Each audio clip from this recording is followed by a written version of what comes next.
Hello, everybody. Welcome, everyone, to the ECOP Days 2024. My name is Fiona Elaine Strasser, and I'm one of 3 mobile journalists called Mojos, broadcasting live from the UN Ocean Decade Conference in Barcelona. We're on site to connect you to the conference, providing first-hand insights through interviews and video impressions of the venue and satellite events.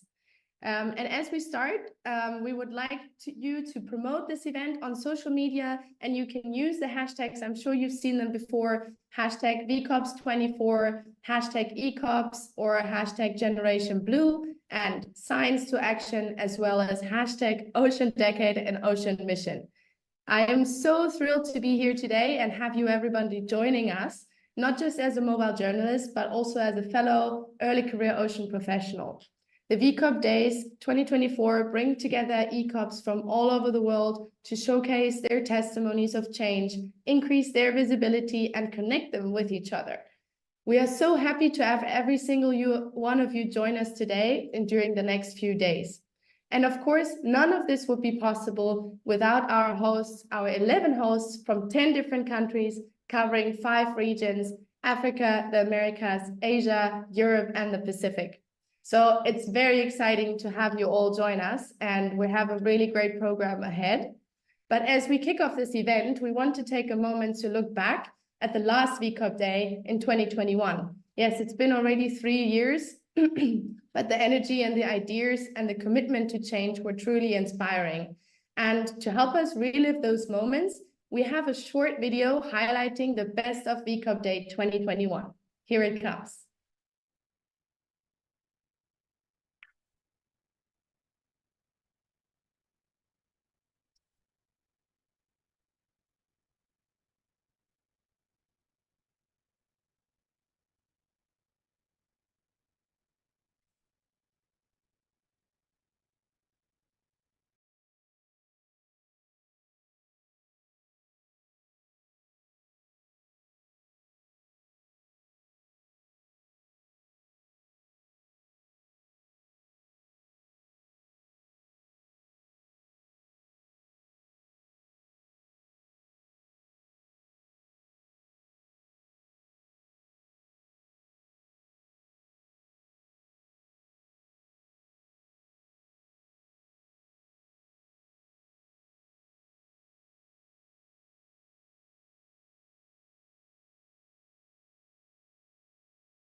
Our generation is that we are not only internationally connected, but also someone's talking. But also intersectoral. So even we're not just marine biologists joining from all over the world. We have people from all sorts of backgrounds. And I think that is kind of like putting us apart from every other generation that came before us, because the connection is really strong and we are already growing up together and kind of like taking on these challenges together. So let's hope the video is ready in any second, because it would be amazing to have this short recap of the last ECOP Day.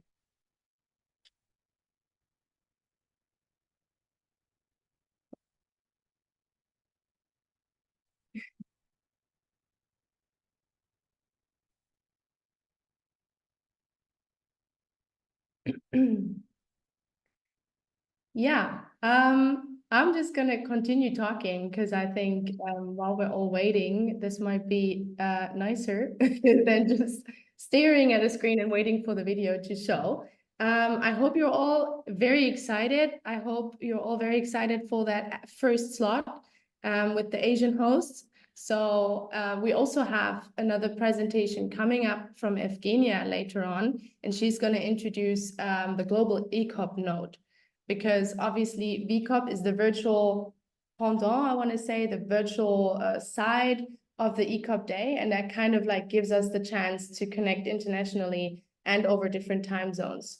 So that is a great plus for that. Okay, the video is ready. I got the message. We're there. Let's see.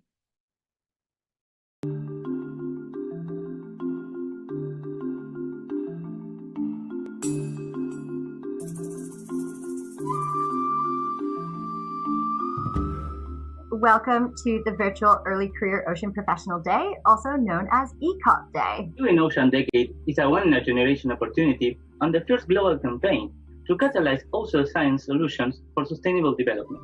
We got a lot of ECOPs from a variety of professional disciplines to showcase their ocean-related work, activities, and contributions. So let's get to know each other a little. While I was in the limiting factor, I was looking out of one of the windows and it looked like it was snowing.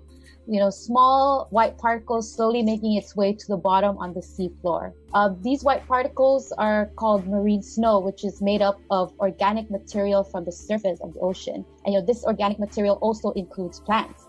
So these plants that I'm studying from the shallow reefs are helping in sustaining life throughout the food web and at these depths in the Challenger Deep. Innovation is really important for to make a sustainable world and to improve science and to avoid disasters. It is absolutely imperative to prioritize that collaboration with local communities. We need to ensure that we're building, nourishing, and maintaining local relationships. I always say that when you're making solutions for an environment, you have to ensure that representation is a part of those solutions, right? That the people who are impacted are also represented in those solutions. And so when I think about diversity and representation, I don't limit that to maybe gender or race or ethnicity.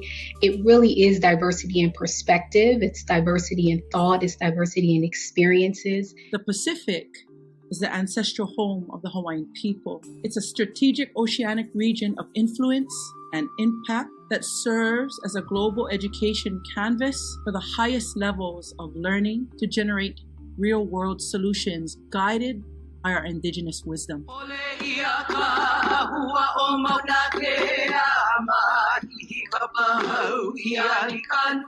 ECOPs have an important role, and it is very important, and it will make a transformative change to ocean science, in which we can find solutions to the regional needs and to the problems in the planetary emergency that affects our ocean. I spent 2 months aboard a deep-sea commercial fishing vessel, fishing off of Mauritius. We were out there fishing and processing 24 hours a day for 2 months. The ship took me on completely voluntarily.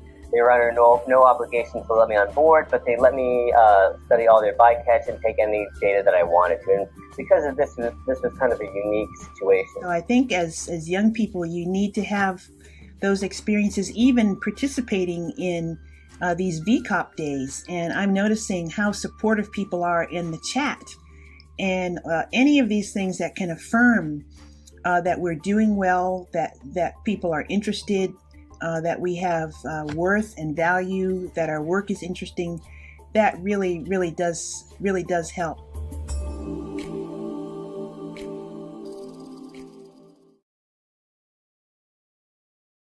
Hi there. Hola. Question. Hi, everyone.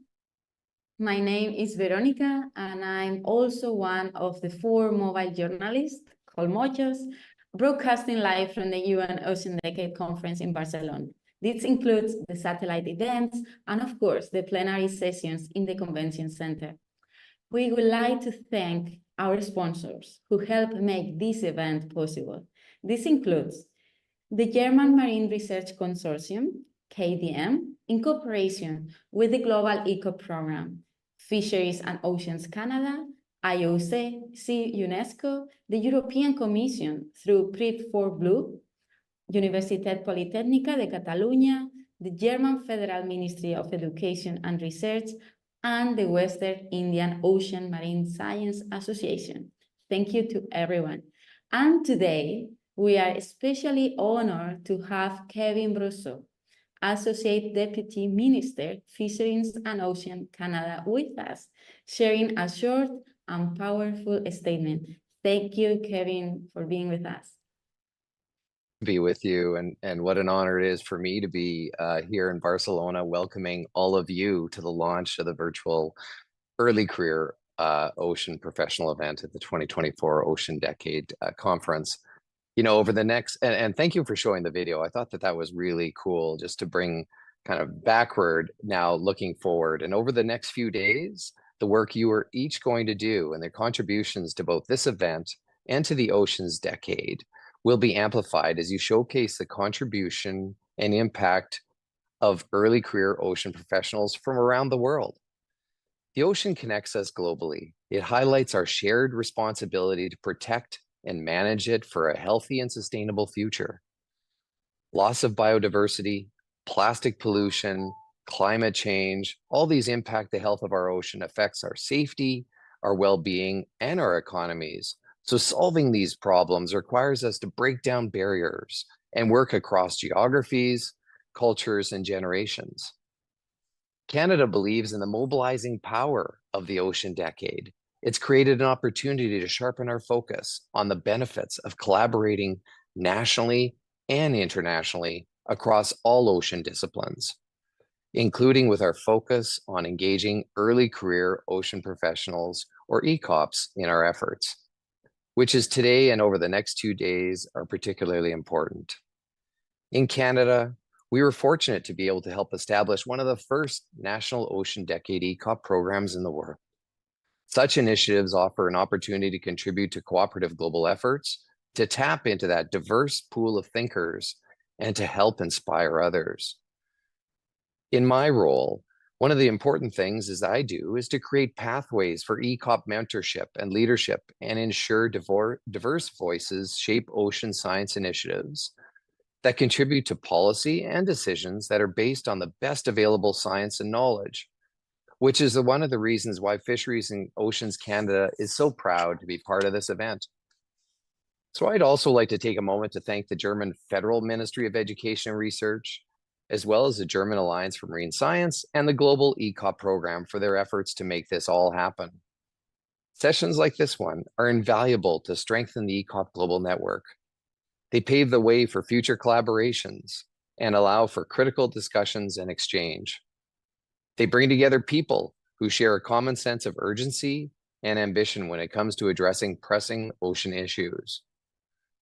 This event is a chance to showcase your ideas, your ocean actions, and describe their impacts so others can learn and build from them and help transform the way we approach and use ocean science for sustainable development.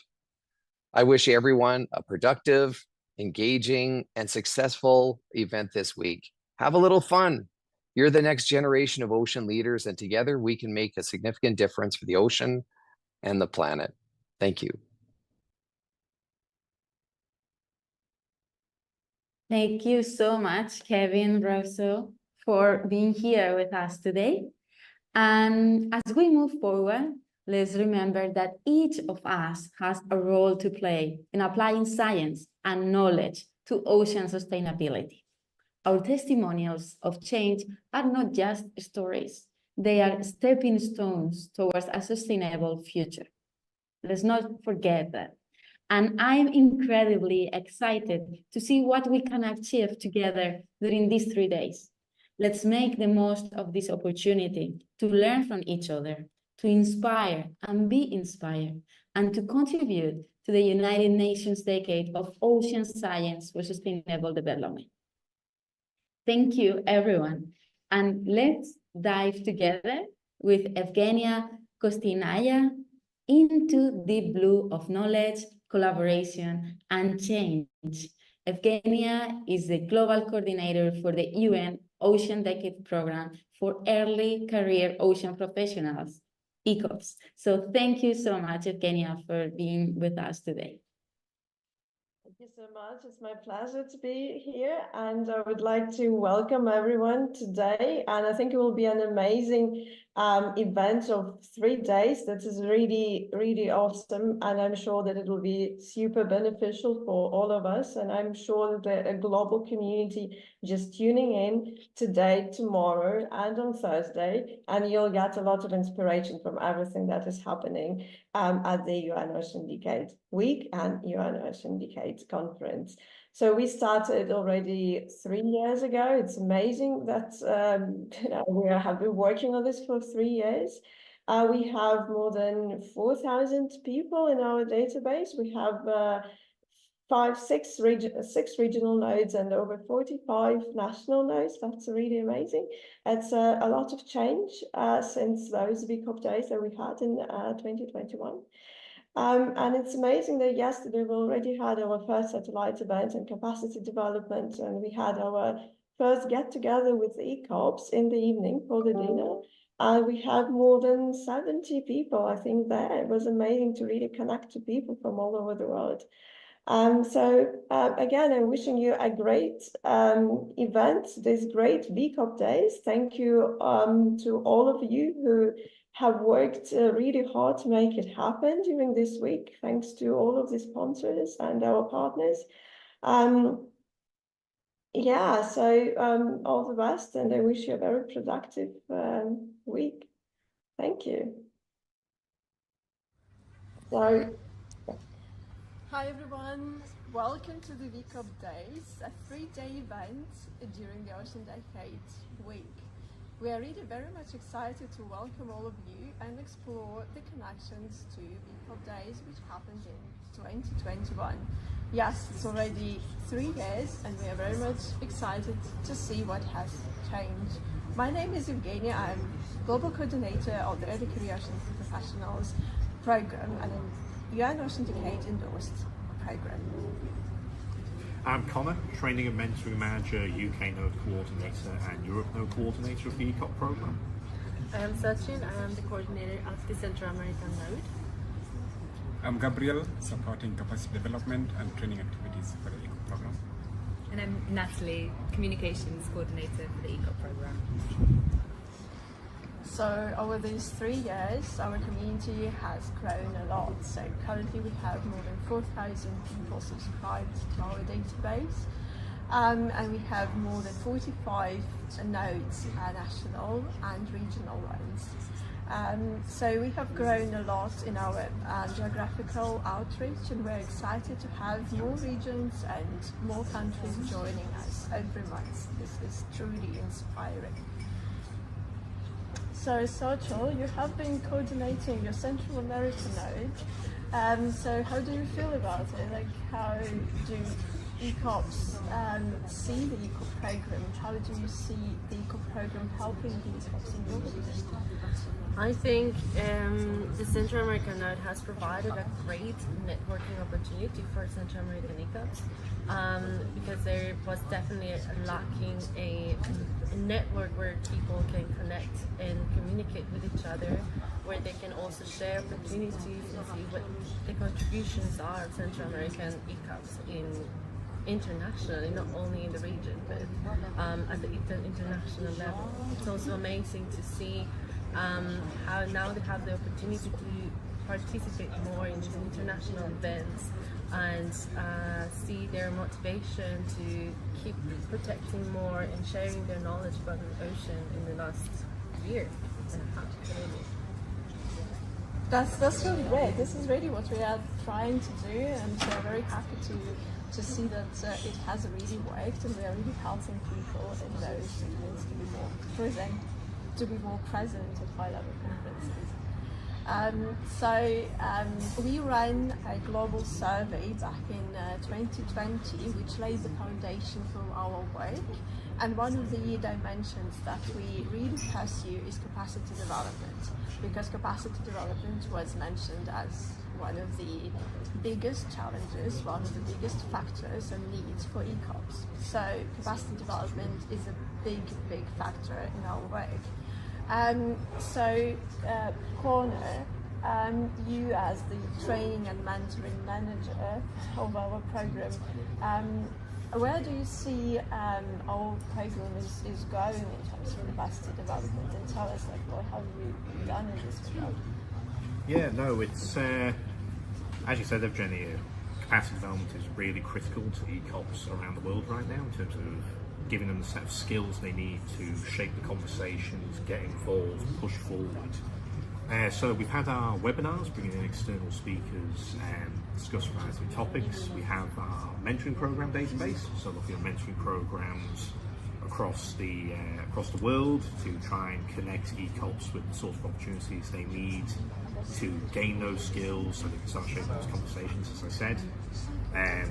We're also looking at training opportunities to develop internally presentations, but critically one thing that we're working on right now that's really important is a database looking at funding opportunities and capacity development opportunities that, like the mentoring database, will link ECOPs in so they can start identifying and shaping their own journey, shaping their own stories and shaping where they want to go. So as you said, in terms of wanting to give them tools to engage across the world where they want to. Yeah, no, that's perfect. I think that would be really very helpful for ECOPs. And we know that ECOPs have this problem with finding opportunities, but also getting access to training courses. And Gabriel is leading our training courses dimension. So Gabriel, can you talk more about this? Yeah, as mentioned, we have a number of courses that we've been able to develop actually. Until now, we have 4 courses developed and trainings given that we do in collaboration with IOC, UNESCO, specifically Ocean Academy. So with these courses, we realize that we have activities or courses that enhance skills that ECOPs need, and we've been able to give R, Python, remote sensing. We are also developing more courses such as JS, and apart from that, we also enhance capacity in terms of having webinars and meetings through which ECOPs can be able to share some of the programs or some of the activities that they do, and then this can be replicated in some of the regions that they are not yet done. So one thing that we see is there is enhanced participation of underrepresented groups, and also we are also diversifying our participation as ECOP, so reaching out to other regions where some of these resources might be limited. Yeah. And it's great that you are doing these courses also in local languages. Like we just had a course in Central America, mostly in Spanish. Yeah. I think this is what we continuously hear from ECOPs, that we need to provide courses or training opportunities in their language. And this is great that we've done this, and it's not this is just the beginning of this path. So thanks a lot. And of course we have a large community of people doing so much interesting stuff, and our program couldn't be full without a great communications campaign and communications strategy that enables us to show all this wonderful work done by others. So we have Natalie, who's leading this work, and Natalie, so we've done so many great campaigns over recent years. What do you think? I think this has really greatly helped with visibility of our ECOPs, right? Yeah, I think there's really two pathways to the communications. It's showcasing what the ECOP program team has been doing, the different nodes, the different task teams, the capacity development trainings that we offer, but also providing a way for our community to share what they're doing. And My Coastline has been one of the great campaigns where we've got people to talk on screen and share their videos of where they're living, and we have some really interesting stories, and as well as that we have ECOP stories, so that shares in a different format what people are doing in their fields and looking at how they're integrated into the Ocean Decade. So it's really coming back to showing that ECOPs are already working towards the challenges that have been identified in the Ocean Decade, and they're already a huge part of it. So it's just linking everyone back to this amazing network that we've created. Yeah, so I think they're very positive for the future, and I'm sure that we'll have other amazing initiatives with more people coming into our network in more countries and more regions. And so we just launched a new task team on private industry. So those ECOPs who are in private industry, they have their separate group, so they can communicate with each other and see how they fit into the Young Syndicate. So it's all going great, and we would like to thank all of our supporters, and especially the IEC and ASCO for their continued support towards our program. This was really invaluable. So thank you so much, and we are wishing you a great week full of wonderful events, meetings, networking, and all the best from all of us.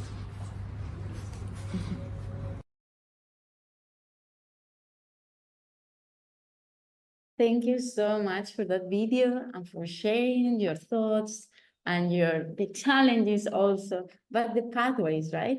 I was wondering if there is any question from the virtual guests, or if someone wants to say some words.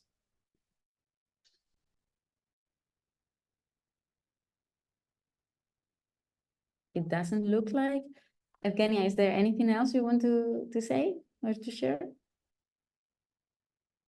No, I just thank you so much again, and I'm very excited to see this week of days happening again, and I'm pretty sure that we have a third edition in the future as well, with even more participants. So thanks a lot. Yeah, thank you for being here with us. So now let's move forward and let's go with our Asian session from this ECOP.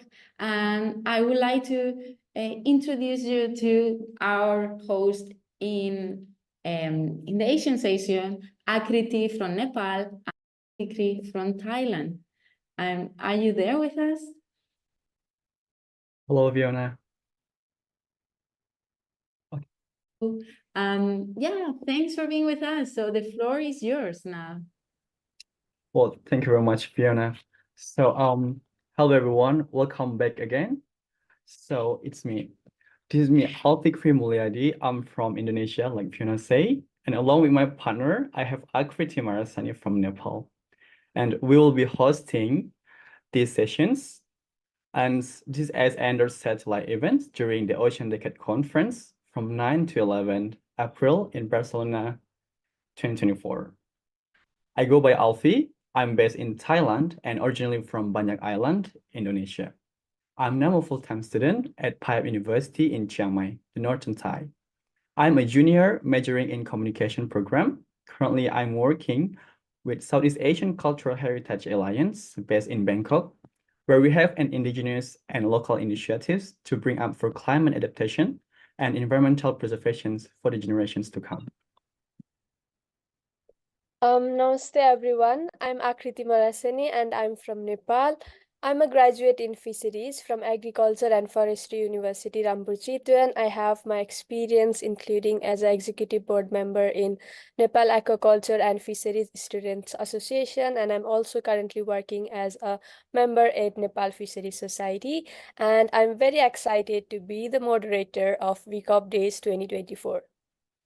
So, ladies and gentlemen, distinguished guests, and fellow ocean enthusiasts, welcome to the session Delivering the Science We Need for the Ocean We Want is part of the virtual Early Ocean Career Professional Days 2024, affectionately known as ECOP Days 2024. The Ocean Decade Conference in Barcelona has now officially kick-started, a decade full of new innovations, opportunities, and partnerships, and we are very excited about it. As part of the official UN Ocean Decade activities, we are presenting contributions for over 3 days from around the world in conjunction with the Ocean Decade Conference program. Throughout the next 3 days program, we are honored to present contributions from diverse array of early or career ocean professionals, each offering their unique perspectives, insights, and solutions to advance the objectives of the UN Ocean Decade. And this program stands as a testament to the boundless potential of collaboration and innovation in shaping a brighter future for our oceans. Our major objective includes giving equal opportunities for individuals and groups from all the regions and time zones around the world, and especially those located in remote regions and communities, to participate and share their contributions to the UN Ocean Decade. Our session today promises to be nothing short of inspiring, featuring voices from ECOP nodes around the globe, knowledge-sharing initiatives with small island developing states as ideas, least developed countries, ECOPs, youth, and as well as discussions on the status and future of marine protected areas and many more. So stay tuned. So without further ado, let us dive headfirst into the depths of knowledge, innovation, and collaboration as we set sail on this remarkable journey towards a more sustainable and equitable future for our oceans. Thank you for joining us.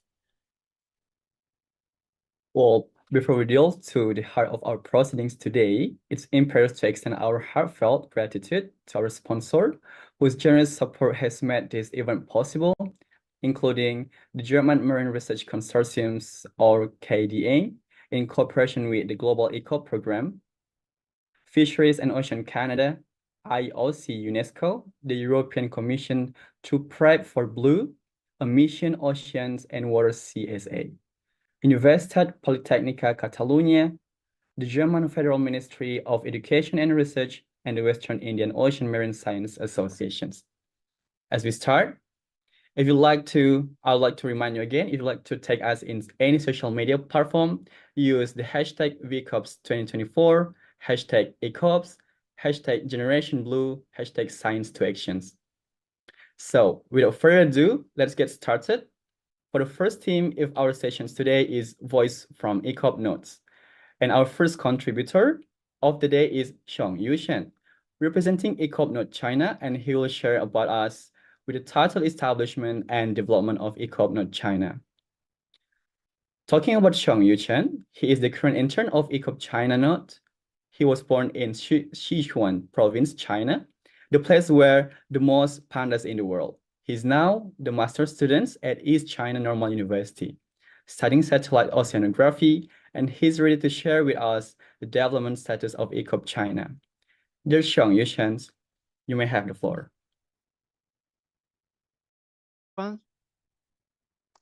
Let me share my, wait, I'm not allowed to share my PPT? I'm sorry, I think there's some fault. I can't share my screen. Dear technical team, we request you to allow our contributor to share his screen. Okay, Yes. okay. So again, hello everyone, I'm Song Yuchen from ECOP China, and it's my honor to be here. And as we all know, China is a big country with vast coastline of more than 14,000 kilometers. And with such a strong connection to the sea, China has a large number of ocean-related personnel that can exceed 36 millions. And China also have one of the highest highest number of ECOPs in Asia. And this population makes promotion of ECOP program in China highly significant. And in order to better accomplish the Challenge 9 of Ocean Decade, and so comparing to Japan and South Korea, ECOP China node is a newly established national node. So now on behalf of our team, I will introduce you to the development status of ECOP China node. And in 2022, the former intern Chunhua Jiang, who is now the China coordinator and the Asia coordinator Raphael Roman, conducted the ECOP China National Survey to gain a more comprehensive understanding of the priorities and challenges confronting Chinese ECOPs. And a WeChat group was created as the main communication channel of ECOP China, and it has now more than 216 members now, with a lot of Chinese social media and ECOPs spreading international or domestic job opportunities and scholarships, news, and so on. Chunhua Jiang also assembled the initial ECOP China team, which till now has greatly expanded with a clear framework consisting of Chinese ECOPs from various organizations. And we accomplished many collaborations with domestic scientific organizations and have a strong connection with popular social media to publicize ECOP-related news and activities. And over the last years, Chinese ECOPs participated in various activities. In June 2023, ECOP participated in the 4th National Environmental Microplastic Pollution and Prevention Conference and the beach cleaning activities on World Environment Day and World Oceans Day. And during the conference, ECOP China Node Coordinator Chen Huajiang publicized the ECOP program by introducing it to other attenders. And during the kickoff conference of Decadal Collaborative Center on Ocean Climate Nexus, which is DCC-OCC in September, the ECOP China ambassador, Dr. Baolan Wu, together with other experts and scholars, discussed how the young force in ECOP China could contribute to the ocean decade. And in October, ECOP China team launch of our program training courses for ECOP Asia by publicizing this event on Chinese social media, attracting more than 50 applications in China. And November is a busy month for ECOP China. Firstly, ECOP representative participated in the 2nd International Mega Delta meeting. And most importantly, during the International Digital Twins of Ocean Summit in Xiamen, we organized an ECOP workshop in order to gather the power of young generations of marine scientists. And the launching ceremony of the ECOP China node was officially held in the presence of more than 30 ECOPs. And this is another important milestone for the development of ECOP program in China. And in January 2024, 3 ECOPs attended the Ocean Decade Big Science Program Implementation Symposium to discuss how to promote cross-sectional collaborations and enhance China's contribution to the Ocean Decade.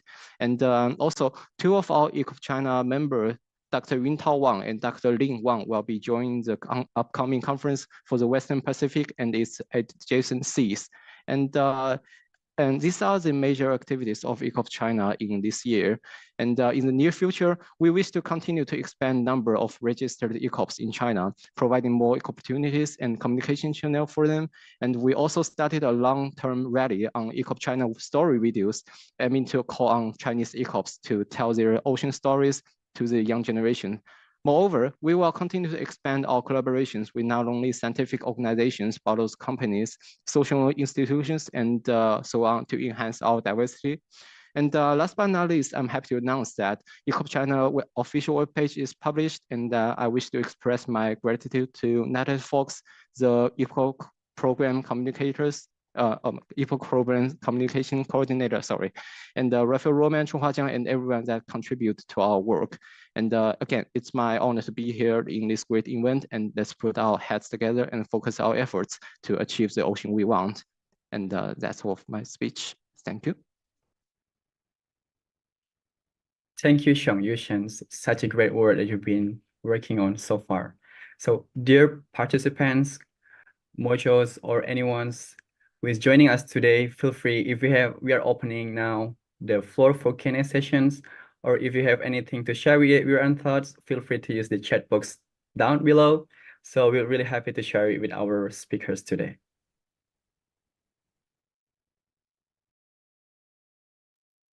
And don't be hesitant to use the raise hand button. Everyone is free to use that.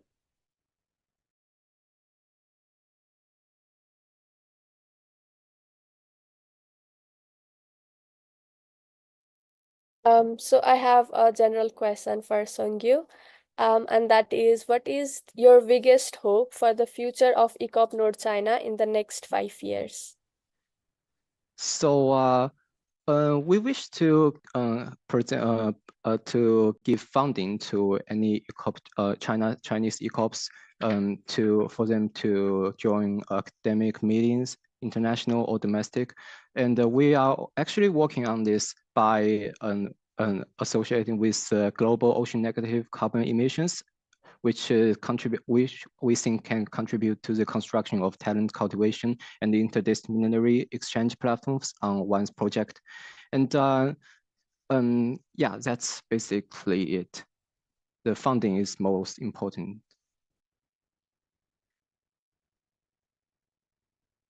We are kind of a little bit wondering if, how do you think in your own perspective as part of the youth community or youth representative as well, how do you actually see the Chinese youth being sensitive of the oceans issues, especially in China?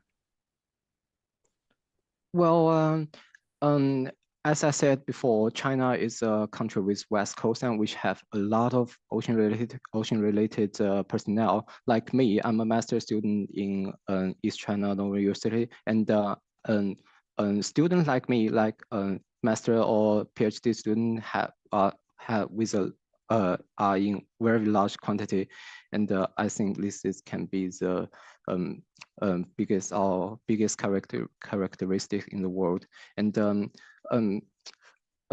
communication channels and opportunities for students like us can be the most important question. So that's it. That's basically it. Thank you very much, Xiong Yushens. It's such a great to have you in our floor today. So to remind again, for any participants, anyone who is in this room, feel free to use the chat box down below. If you have anything to share, you have anything to ask to Xiong Yushens, it's a great time to connect with our speakers from China.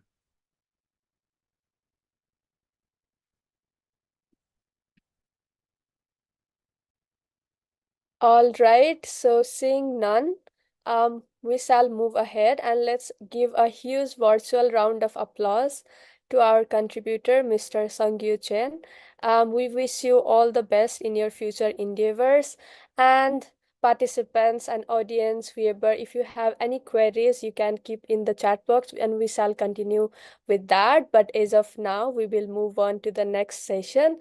So with a gentle reminder that building on experiences made with ECOP Day 2021, a special emphasis will be placed on involving and networking ECOPs from indigenous communities and working in remote areas such as the Arctic and small island developing states.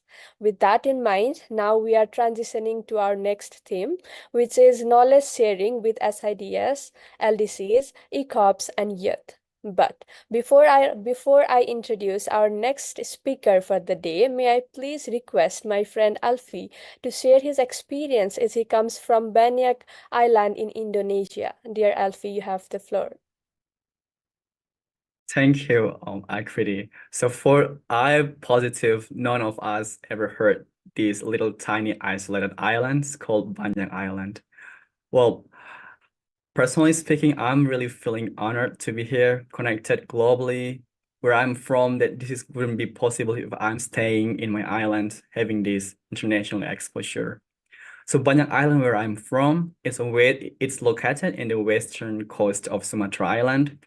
And if you guys really remember, back on 2004, the huge tsunami in Aceh, it was such a very, very big life-changing for the islander community or my communities back then. I wouldn't even be imagining I would be here if I didn't think that I would find something big. I would find something bigger than what I had in the island. And with that being said, I'm really proud to say that I am declaring myself as an islander, where being an islander doesn't necessarily my life, my youth will end on the island itself. But in fact, I can contribute as much as I can as when I come back to my island and connect to the youth back in the island. Thank you, Akriti. Thank you very much for sharing with us. So now, without any further delay, may I please introduce our second contributor for this session, Mr. Christian Esteva Vargas from Spain. He is going to talk about how to build a Blue Schools network through a bottom-up approach. Introducing him, he is a secondary school teacher, project manager on ocean topics, geoscientist, PhD student of maritime spatial planning and Youth for Ocean ambassador. Dear Christian, you may please proceed.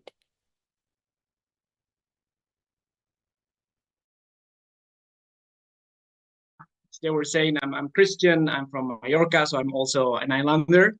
And yeah, today I'm here from Barcelona. I attended the conference on site, but yeah, really happy to share our experience with this Asia network as well. So let me share my screen.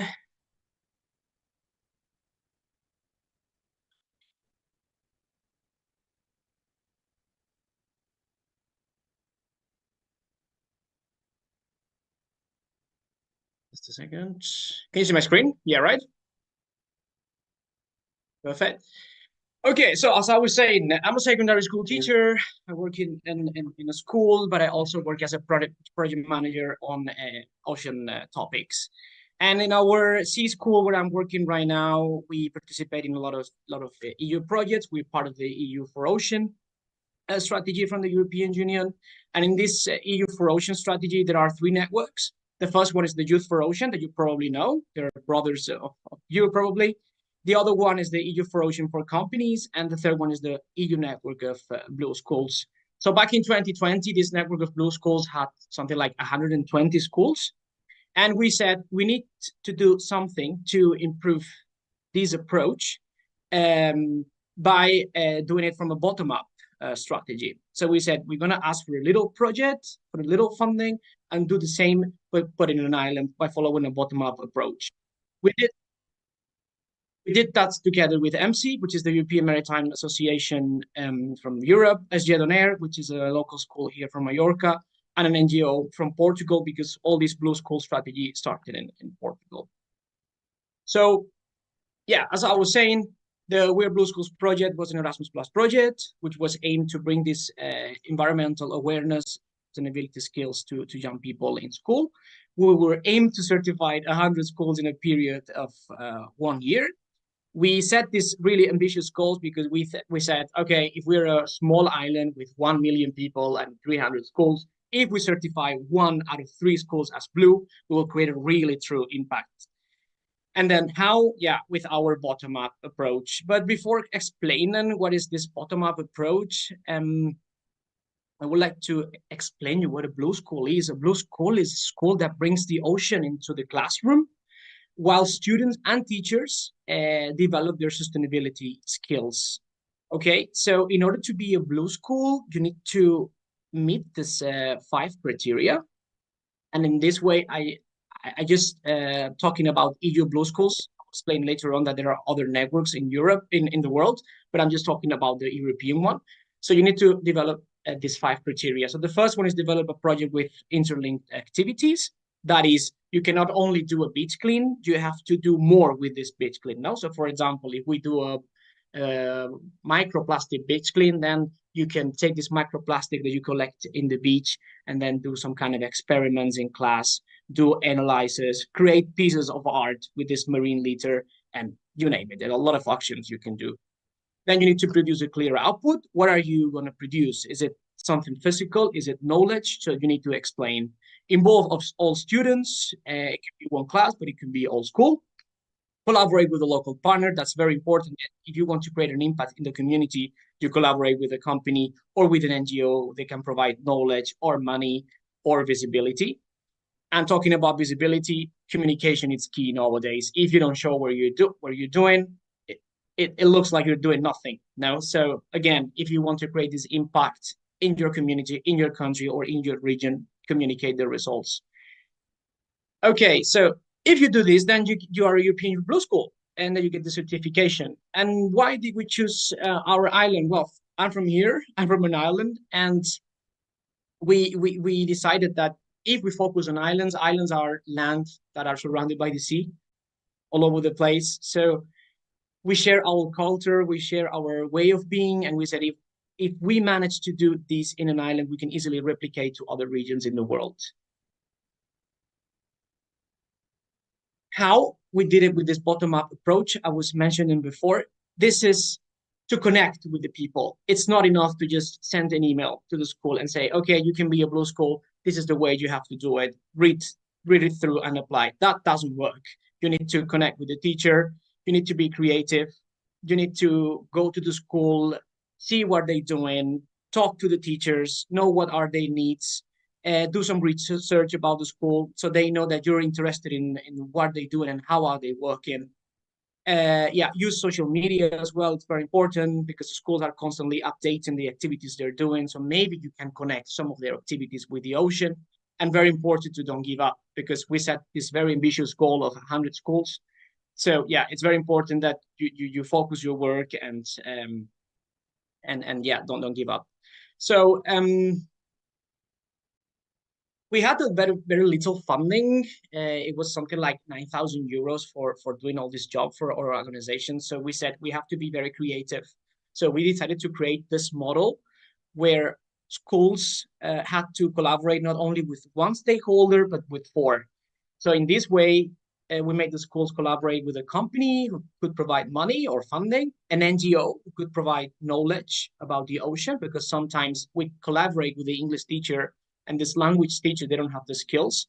So if we bring the NGO or the research center in the project, then that was very effective.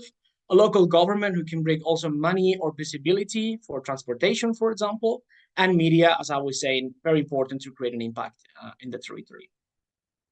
So yeah, I will explain you now one of the 100 projects we did. This is a project we collaborated with the school, but also with a hotel company. So the hotel company brought all the tourists to the beach clean, and our own students were teaching the tourists on how to do a beach clean and how to do a monitoring on the beach. You know? So what is the level of the microplastics, what is the water quality, and so on. And we did a full day of activities. So first we did a beach clean, then a monitoring activity, and then the hotel provided some lunch for everybody. And also they provided this sort of merchandising that the kids sort of pimped or decorated. And then they provided this to the tourists as a gift, as a thank you for coming and joining us. So yeah, as you can see, it was an impact activity that went out from the school, and not only in the community, but also involved tourists from other countries. So as I said, we have 100 schools in the network, and we have fantastic projects and all kind of projects. So here, the first one, it's about the sustainability in the boating sector. So they learn which sort of materials you can use to build a boat in a sustainable way. Other schools, they have a fish tank in class, and they can monitor biodiversity or seagrass. Ocean currents studies. So they have like buoys that they throw into the water, and they can monitor all over the Mediterranean Sea or even the Atlantic. Some schools decided to implement their own classroom of the sea, which that was very, very effective. And other projects focused on water sports. Also, we have all kind of levels. We have kindergarten, we have high school, we have primary school. So for example, this example was from kindergarten level. So imagine it's kids 3 to 5 years. So the project was about comparing how the port has changed in the last 40 years. Now, so the teacher showed them pictures back in the 70s, so they could compare the reality with the pictures. More examples: dune systems. So how do they develop through the years? And it was a combined activity in class and on site. Also, this teacher he's very motivated, and he's doing a project with biofueling. I don't know if you know about this. This is really putting some kind of materials into the water and leave them there for months, so kids can then monitor and see how this biofueling is growing now, and the effects of the barnacles growing in the materials. Other schools also, for example, in this case, they found a dolphin dead on the sea. And from there, they did like a whole journey on creating a hypothesis on what was the reason the dolphin was found dead. No, so can you please switch off your microphone, please? Thank you. Thank you. Okay, and they learned.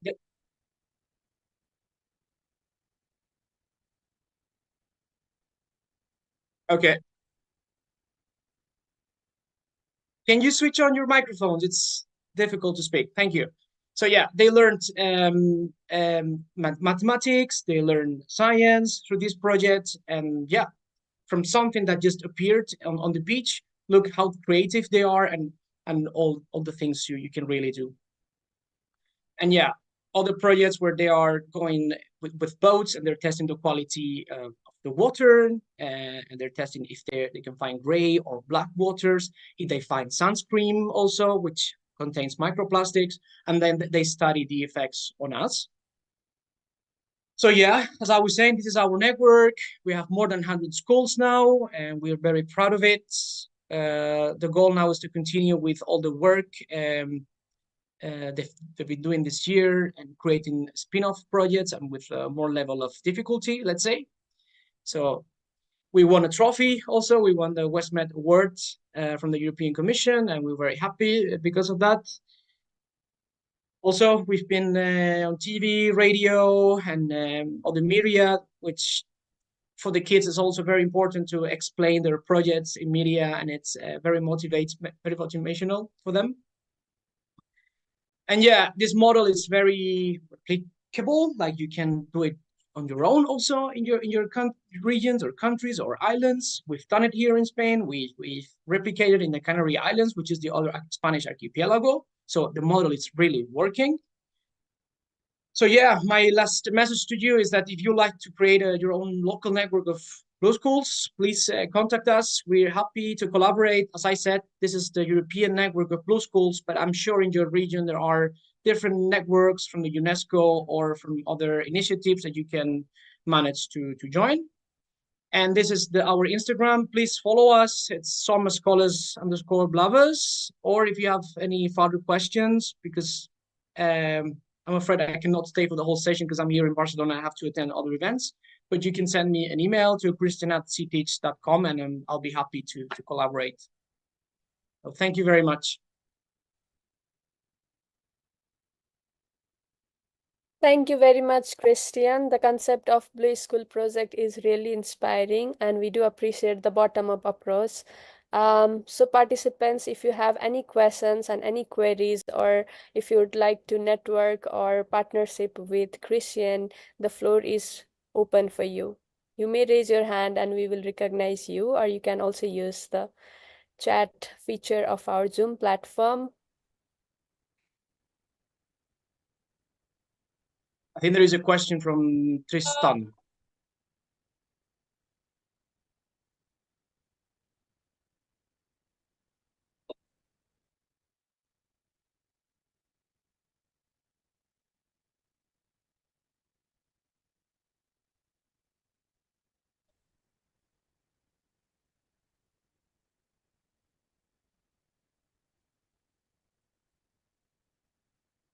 Absolutely. I mean, we're really open to replicate this in other regions.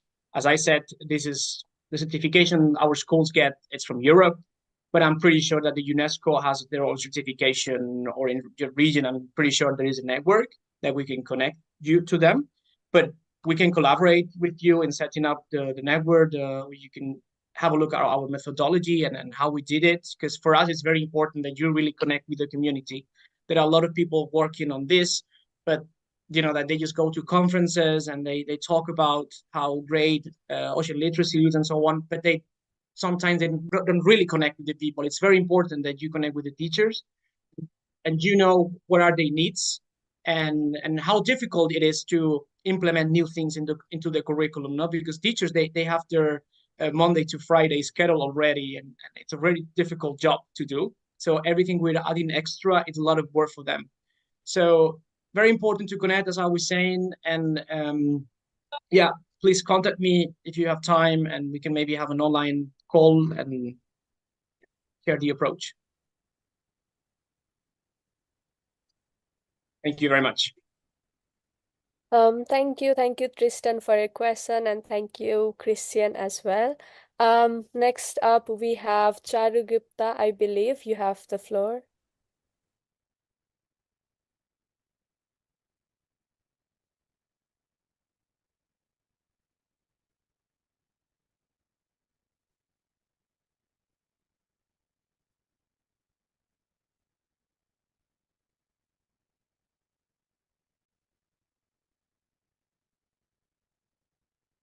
I believe, Charu, you raised your hand. Do you have any questions, queries, or feedbacks? Yeah, yes, you are now. You were not prior.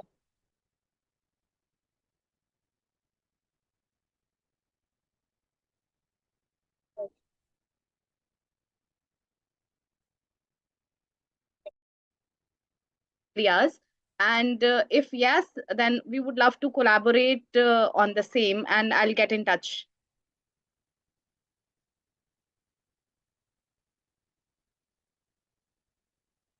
Am I audible, Akriti? Yes, you are. Christian, if you are still there, would you like to answer?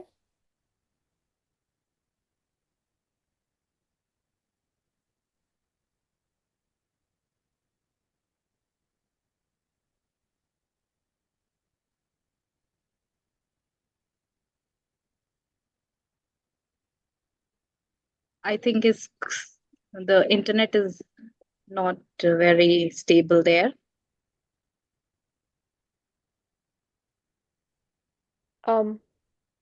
Would you mind repeating the question for Christian, please? So I wanted information about the Blue School curriculum for non-coastal regions. I hope, because I have only seen examples of coastal regions collaborating for Blue Schools. So if we can collaborate for non-coastal regions, we would love to collaborate. If the answer is yes, I'll get in touch.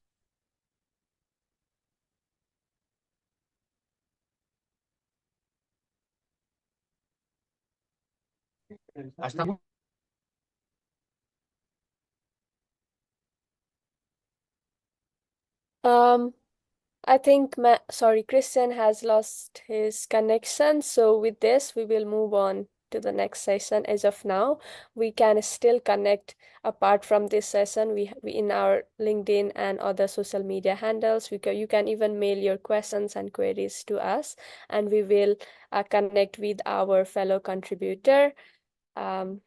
Yes, Alfie. Thank you, Akriti. So move to the next sessions. I really hope everyone is still excited as in the beginning. So moving to the next speaker, we have Carrie-Anne van der Waals. You are there. So get to know a little bit about Carrie-Anne. So she is currently a National Research Foundations, or NRF, Professional Development Program, postdoctoral research fellow at the South African Institute for Aquatic Biodiversity. She holds a doctorate in ichthyology from Rhodes University, South Africa. Primarily, she is a marine core psychologist investigating thermal performance and the effect of climate change on marine organisms in urban coastal system within the Eastern Cape of South Africa, using nature-based solutions and green ecological engineering. She is enjoying snorkeling in rock pools that pins with the diversity of life, as well as communicating her science and passion for the South African Rockies shores. So without further ado, we're gonna have Dr. Carrie-Anne on the floor. You may take over the time.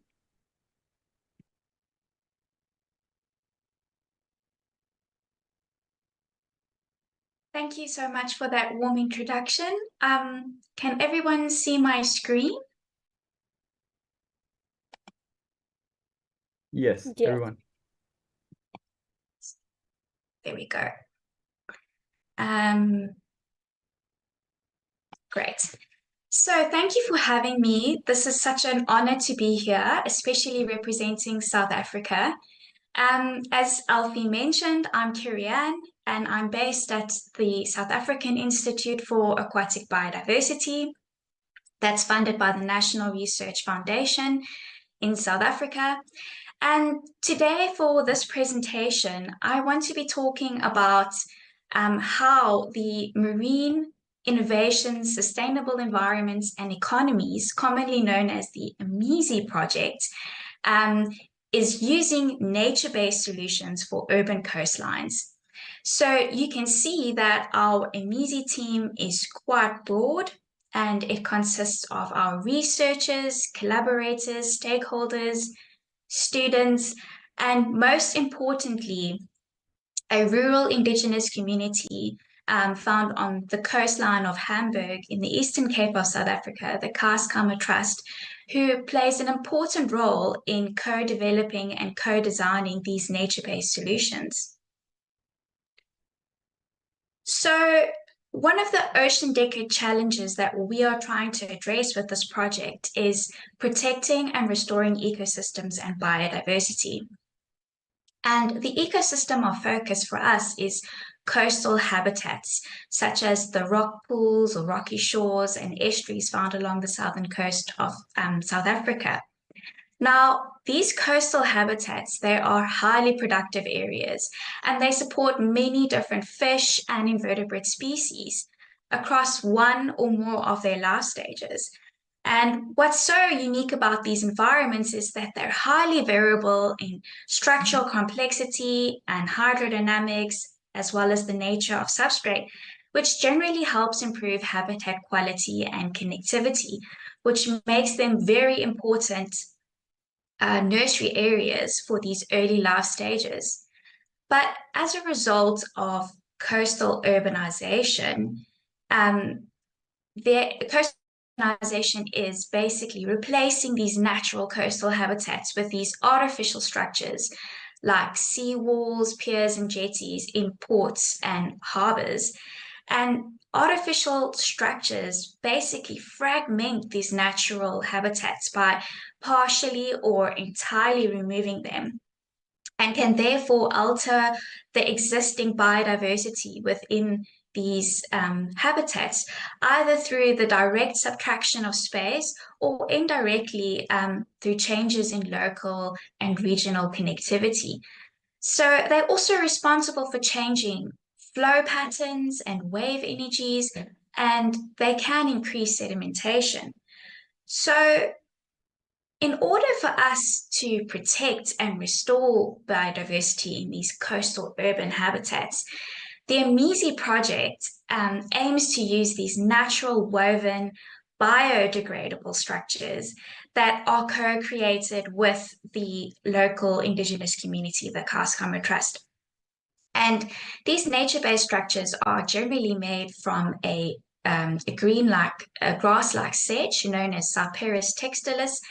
And once the community has made them, we basically retrofit them onto the sea walls in various harbors and ports along South Africa, or the Eastern Cape of South Africa. So you can see that our sites consist of a large harbor outlined in the red block, and smaller harbors outlined in the yellow blocks. And in comparison, we have got natural habitats where we are looking at comparing the different effects of having these nature-based structures. So we are actually in the final month of deploying our nature-based structures. Our team has been very busy working in some hectic weather conditions in South Africa, currently removing or monitoring the last month of our deployment. But yes, every month we go out and we monitor and see what is happening. How are these nature-based structures helping or enhancing biodiversity? So my role in this project is also monitoring the associated marine biodiversity, but I'm looking at them using underwater cameras, underwater video cameras. So I'm looking at how these larval stages right up through to the adult stages may be aggregating around these structures, feeding off these structures, or just using them for other needs. So where we decided to do this component of the study, we decided to do it in one of our smaller harbour sites known as the Port of St. Francis. This is an important port because it's host to one of a large commercial fishery, the squid fishery in South Africa. It's also a private port where there's a lot of people that have colonized and are living there. So there's large commercial blocks. So there's the influence there of urbanization. So how are we doing this? Like I said, we're using these GoPro cameras, and we are fitting them with macro lenses as well, so that we can actually see a close-up version of the smaller individuals or the smaller larval stages, potentially using these nature-based structures. And why we're doing this, we want to establish if these nature-based structures are in fact enhancing biodiversity on seawalls in urban coastal ecosystems. which typically lack complexity compared to our natural coastal habitats.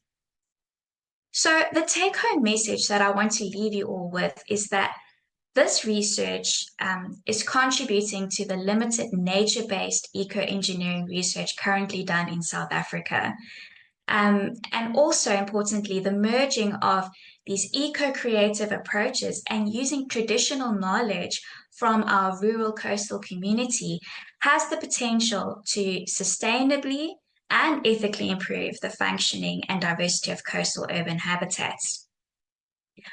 Recommendations for action: we have established collaborative partnerships between scientists, government agencies, as well as the local Indigenous community to implement these conservation strategies. And by promoting and testing and validating these marine conservation interventions, such as using these nature-based structures, we are trying to enhance biodiversity. Importantly also, we are supporting a transdisciplinary research initiative, which is often very scarce in terms of the science field. So as you saw in the first slide, our team is broad, and our researchers not only comprise of marine scientists, but we've got social scientists, scientists focusing in education, and even ecomusicologists. So from this collaboration, we're really trying to drive how nature-based structures, as well as getting it and communicating it out there, has the potential to enhance biodiversity in urban coastal systems. So I just would like to say thank you very much again. It's a very big honor to be accepted and to present to you today. And I'd also like to acknowledge our funders, our collaborators, the harbour sites in which we are currently working in, and the field and experimental and analytical support provided. If you do have any other questions, please feel free to ask now, but you can also contact me via my email address and my Twitter handle. So thank you again. Thank you so much, Carrie Ann. It's such a great experience. So there, for participants, attendees, or other hosts, if you're interested to ask or any thoughts, feel free to drop them in the chat box below, because our Q&A sessions is open now.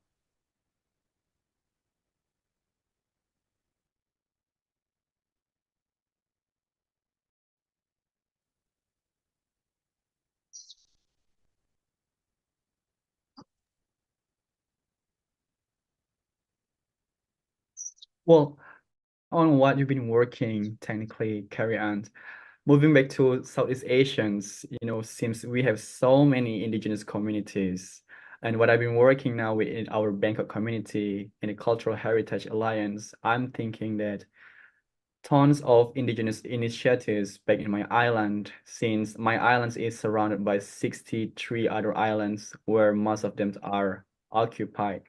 It's such a great breakthrough to bring their ideas, to preserve our environments that now are actually in danger. And then I would like to highlight actually one question for me personally.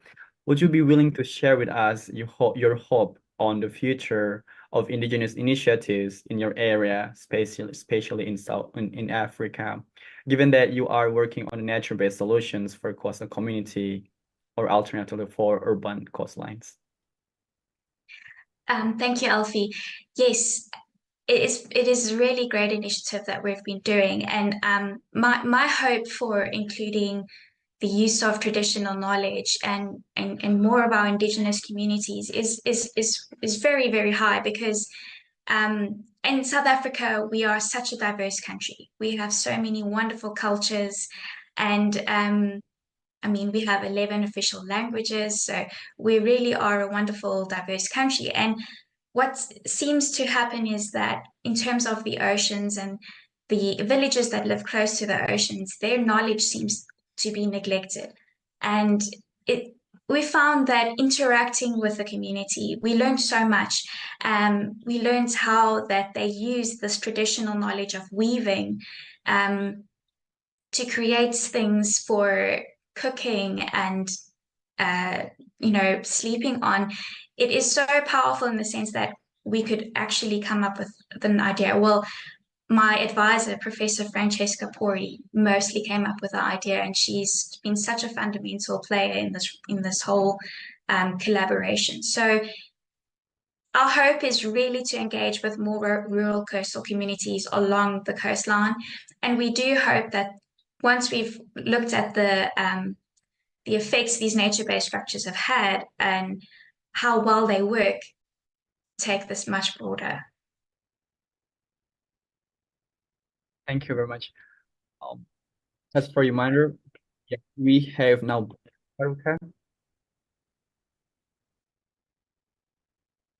Sorry.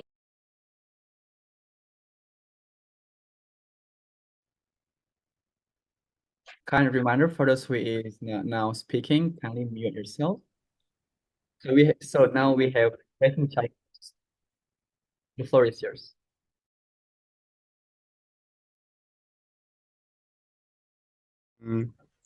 Nature-based solutions. I'm really excited.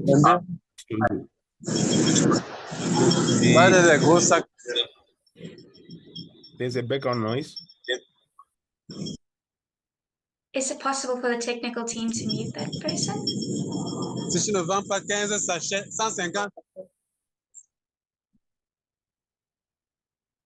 Thank you. Wonderful presentation. I really enjoyed it.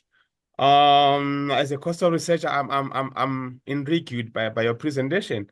Now, since you were monitoring artificial structures with cameras, I would like to know if you encountered maybe alien invasion on the seawalls, and also just to ask whether, the success rate of the acclimatization or adaptation rates for the lava acclimatization of the seawalls or other artificial structures. Thank you. Thank you, Blessing. That's a very good question. So just to bear in mind, we're not only monitoring with the cameras, we also do monthly monitoring by looking at abundance and species diversity by collecting samples near the structures using light traps, just so that you have an idea. Because we are keeping them over a long period, we can't directly move them straight away. But in terms of alien invasive species, we haven't really encountered any as yet. We're still analyzing the camera data, so it's still very early stages of this project. But in terms of, if I understand you correctly, are you asking if the larval stages are adapting to living in these urban coastal systems? Or exactly. Is it a... so in a sense, yes, but it's also, like I mentioned, that their numbers are not as high as they would normally be in a natural coastal environment, because they don't have these ports and these harbors don't necessarily have the complexity or the crevices and the holes where they can find protection from predators and so on. So that's why our hope comes in with the nature-based structures. We're trying to create a safe place that could potentially increase these numbers and create more, enhanced biodiversity, essentially. But we are still analyzing the data, and I definitely would love to come back and give you guys an update on how well the project has worked. Thank you. Thank you, Blessing.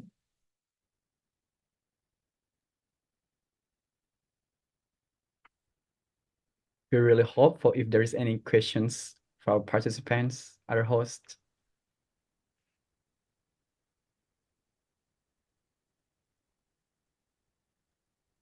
Well, so we really appreciate Carry On for the great sharing, and it's such a very big work you've been doing so far. And now we have Mohan Kumar Das. Would you like to speak, Mohan Kumar?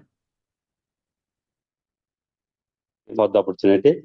Yeah, the presentation is so nice, but as per some of our idea in Bangladesh, we have found that nature-based solution, there is some limitation, like time and scale limitation is there. sometimes maintenance and management issues are there. So I would like to hear from Kerry, what kind of limitation have you faced during your activities about the regions? Sometimes social and equity considerations issues are also there. There are some issues, though nature-based solution is a very nowadays very popular concept, and many countries, many coastal related regions, the activities nowadays intervention, and it is very popular. But I also want to know the conflict or the limitation, what you already been faced and how you overcome those. Thank you, Kelly. Thank you, Mohan. Definitely, we've encountered challenges, and I think one of the challenges is just the environment in which we are working in. So we are on a very dynamic coastline. We have quite a lot of upwelling events and high temperatures, as well as quite big swells. So our oceans are quite dynamic. So finding coastal habitats or urban coastal ecosystems like within the harbors to kind of allow us to work in and also to assess the effects of urbanization has benefit. But of course, there's always the risk of losing these structures to the environment, losing some of the structures, the equipment that we've put in. So that is definitely a challenge. And socially, I think that in terms of engaging with the community and so on, this project has been running since 2020, and we've taken a long time to develop trust with the community.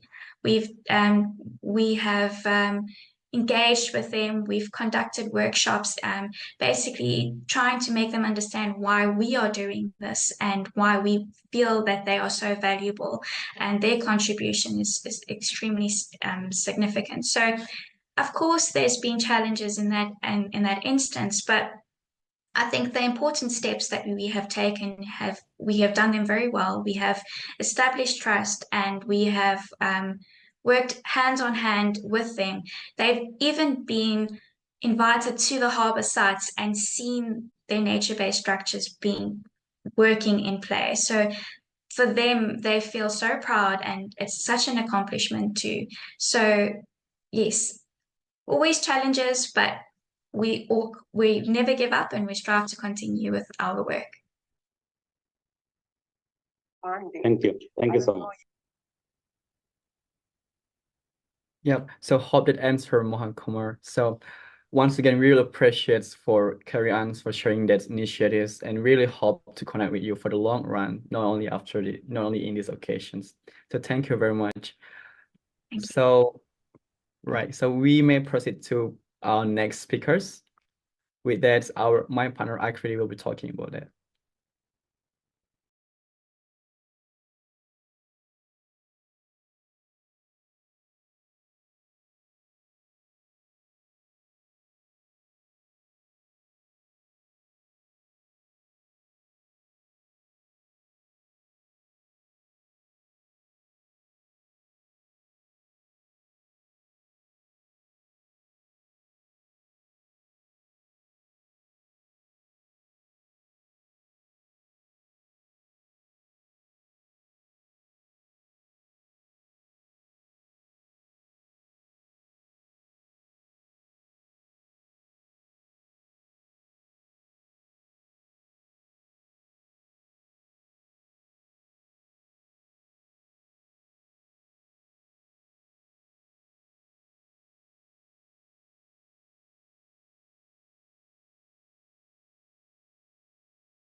Thank you.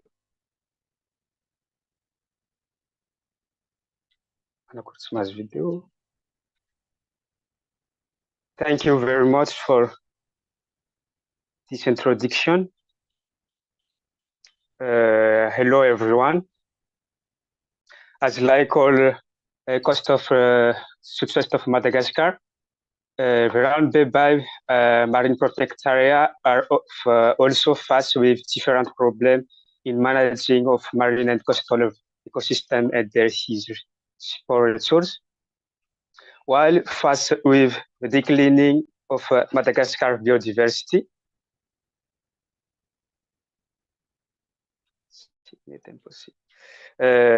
Especially coral reef ecosystems, restoration and socio-economic developments by government and the different associations are not enough for effective management. So it's essential to increase the conservation and restoration effort through community-based farming and ecotourism. Our project focuses on promoting the restoration of marine ecosystems along the coastal of around the biceps of Madagascar.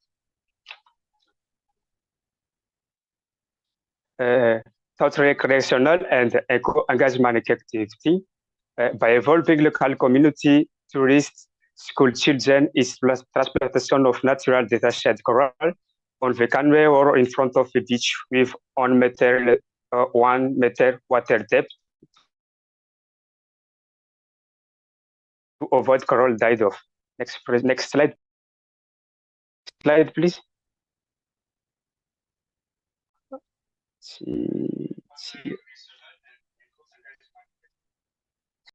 Next slide, please.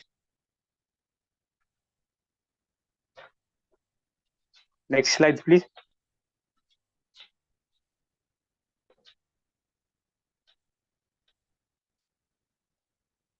Sirawa.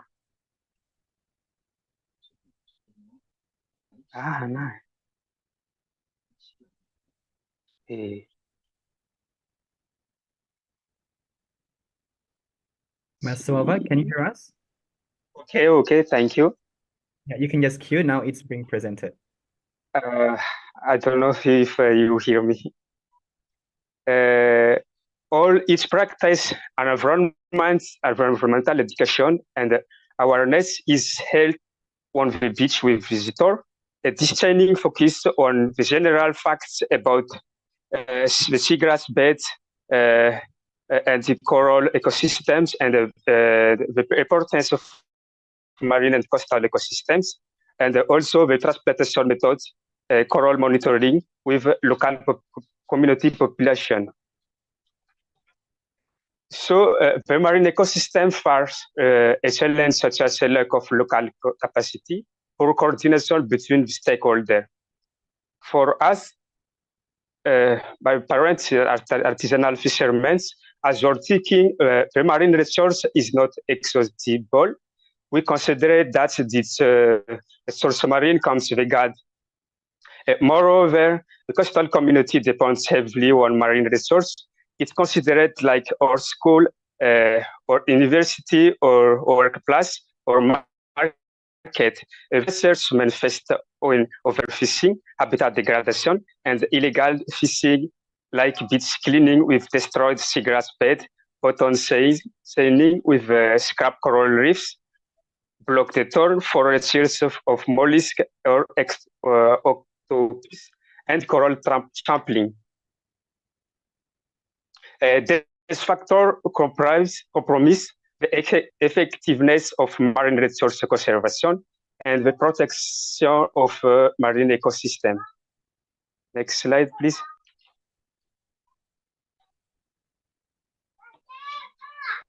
Next, please. The coral reef restoration eco-activity promotes the conservation of reefs and that of many species fish, vertebrate, and other marine eco-organism associations. It covers also the reef ecosystem service, such as food and habitat for many organisms touch, the direct involvement of local community, tourists, and school children will help people to understand the importance of restoring and preserving of marine and coastal environments. And the development of this eco-activity reduces also the pressure of reef ecosystems and the seagrass beds for the sustainable management. In the conclusion, this eco activity is very important and evolving local community, tourist or voluntary or school children ensure the coral reef restoration initiative. It's also among social and economic development in our region to develop local ecotourism. And in the end, there are some recommendations. Thank you very much.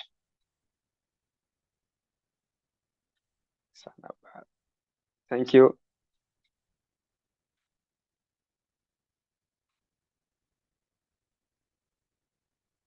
To listen to me in the end, if the question, yes. All right, thank you very much for the great sharing with your very nice project. So for all participants, hosts, modules, attendees, we are now opening the Q&A sessions, or if you have any thoughts, feel free to drop them in our chat box below.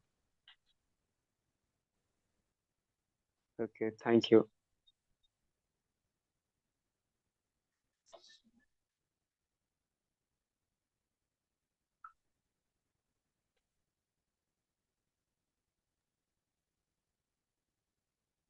I probably have a quick questions, Mesoava.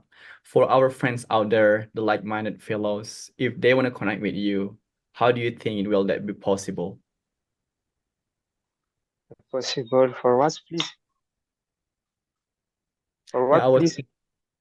Right. So if we have out there our friends that have a kind of like similar concerns with you and your communities, how do you think it's likely to be connected with you in any ways? In this eco activity, I adopt the possibility of local using. For example, this activity are doing on the canoe or in the pledge.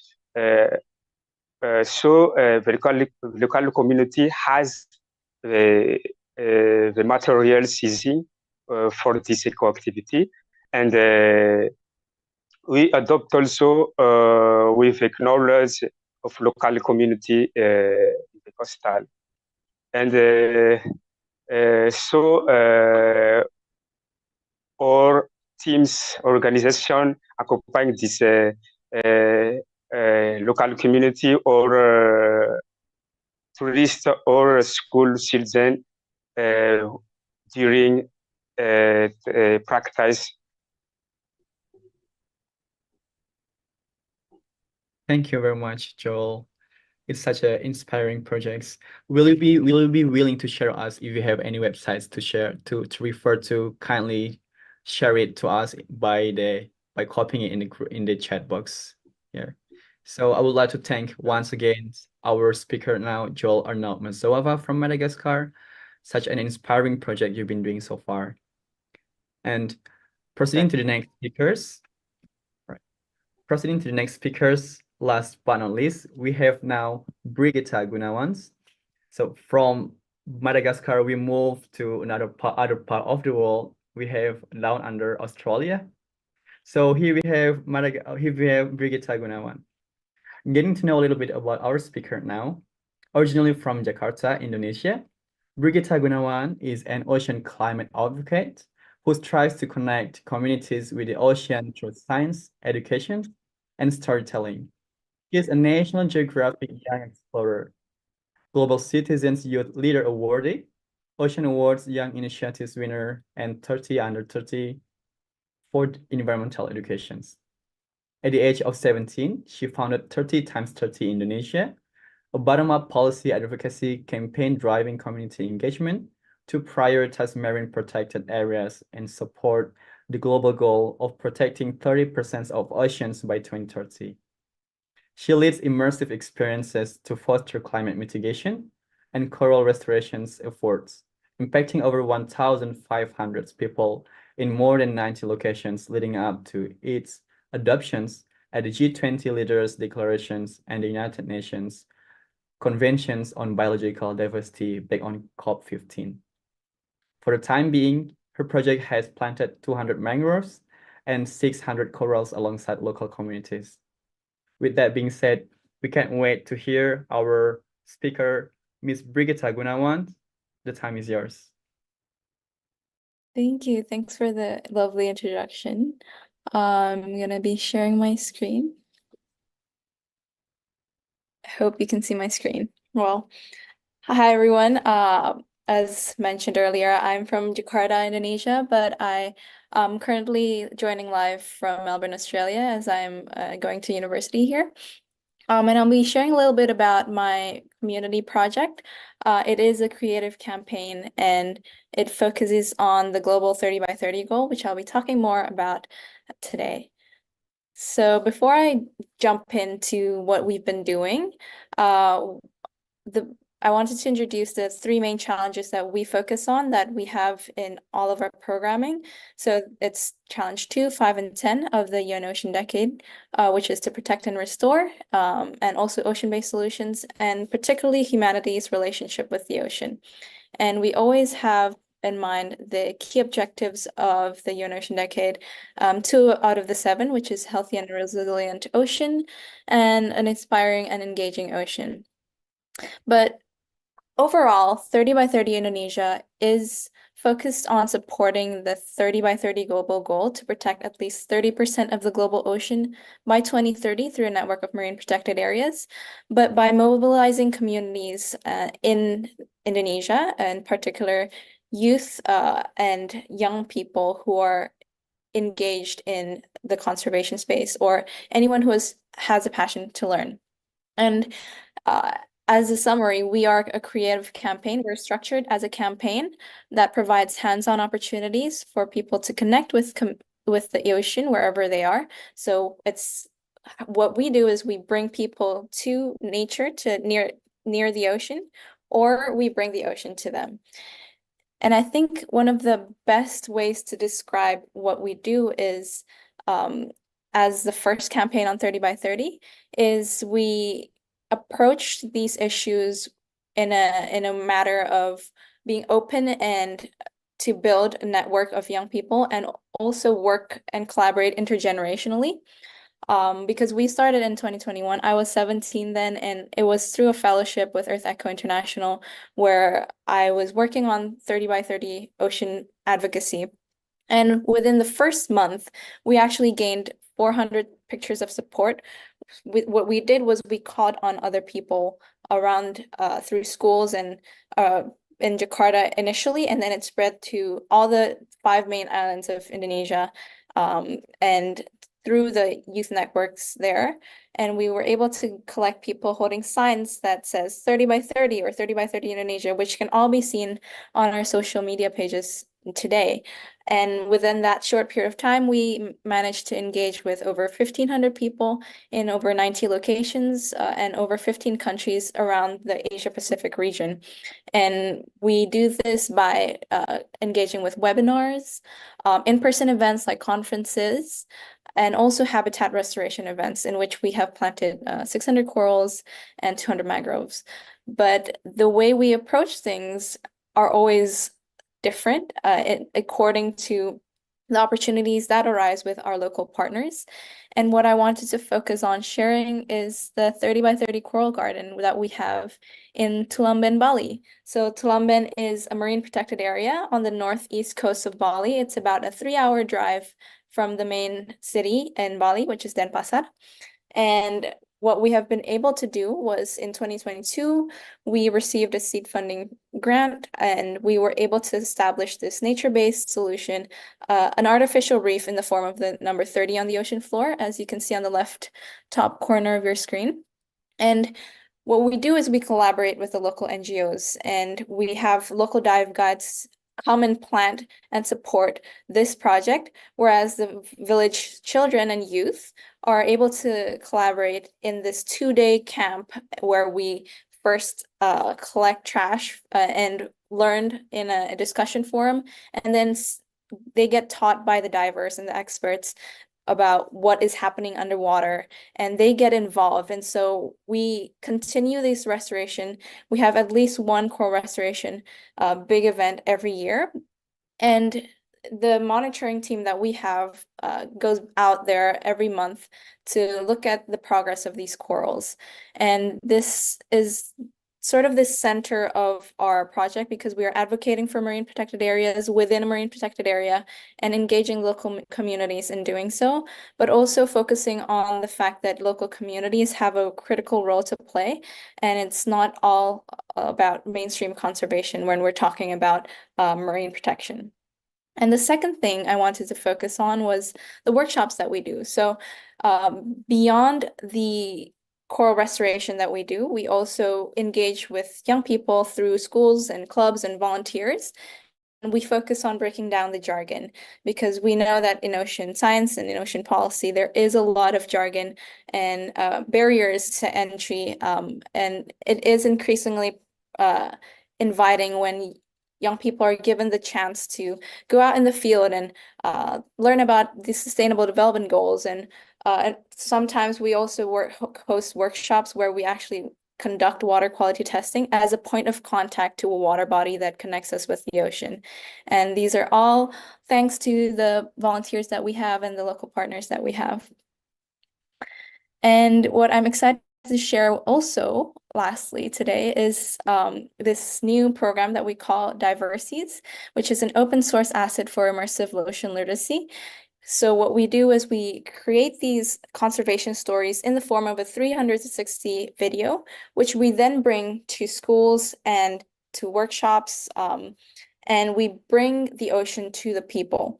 And we also are building a community of facilitators, and we will soon be launching a call for facilitators, and we would love to invite any of you who are interested to network with us, to collaborate and start up these workshops and get partnerships with conservation groups and school groups as well.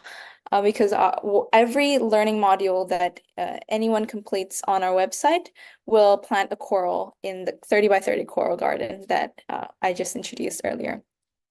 And the next steps for 30 by 30 Indonesia and for Diversities is a program this July. So this July, we're replanting the 30 by 30 coral garden, continuing the restoration, and also rolling out that Diversities launch, where we will launch an online module where one module completed equals one coral planted into the coral garden.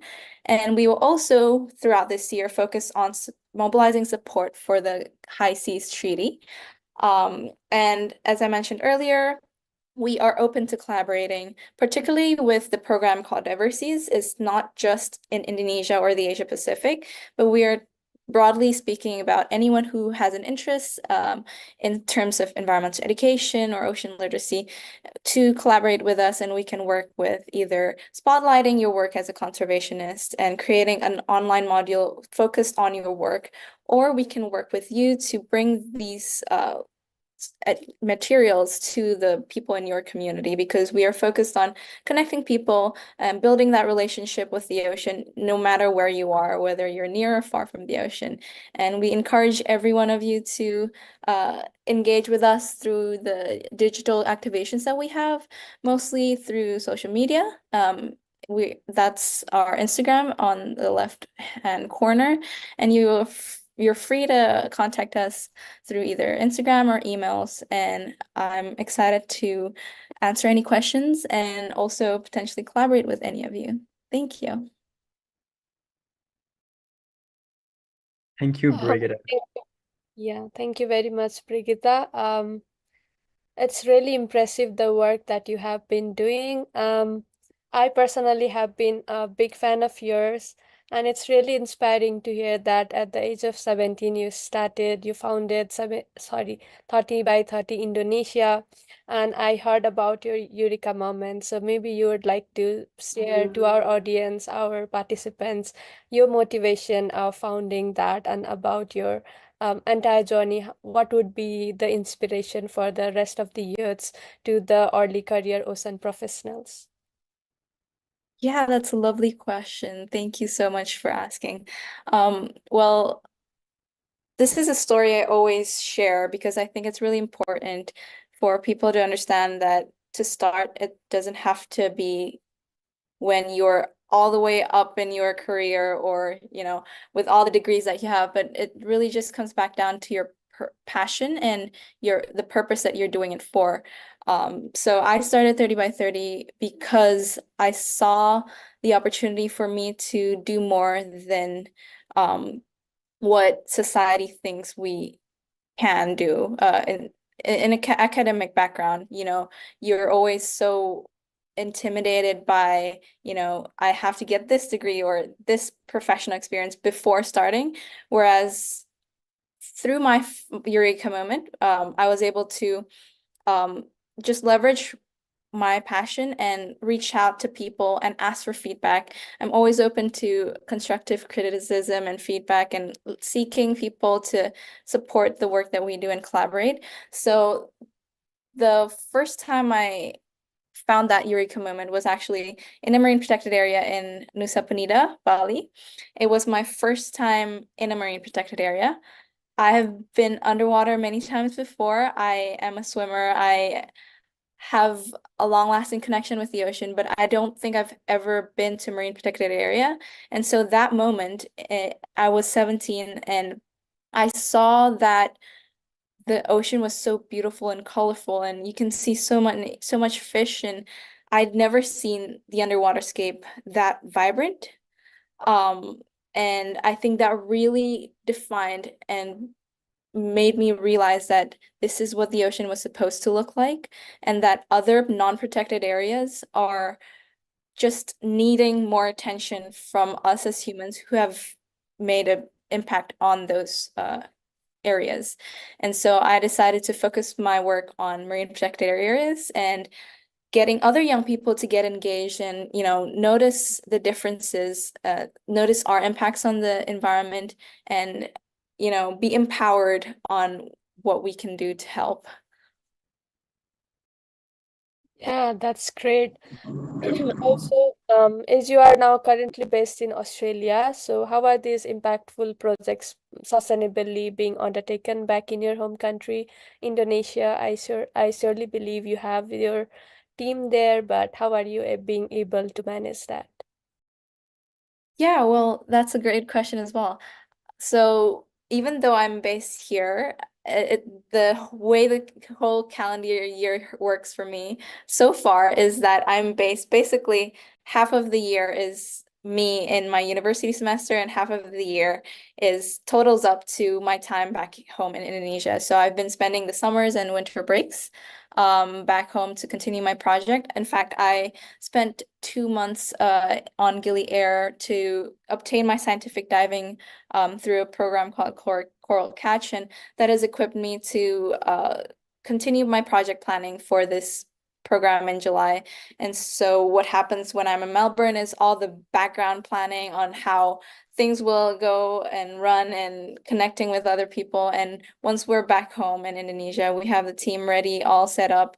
But we also have a monitoring team, as I mentioned, I think in my presentation, for the 30 by 30 Coral Garden. We have a team of 3 to 4 divers from a local diving group, and they come every month to check the status of the corals, and especially we've been seeing coral bleaching this early this year from late last year, in particular in Indonesia, and we've been paying close attention, and that's why we're focusing on replanting this July.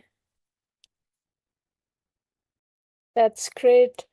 So the participants in this platform, if you have any questions or queries, any feedback to our dear Brigitta, the floor is open. You may raise your hand and we will recognize you, or you can also use the chat section for that.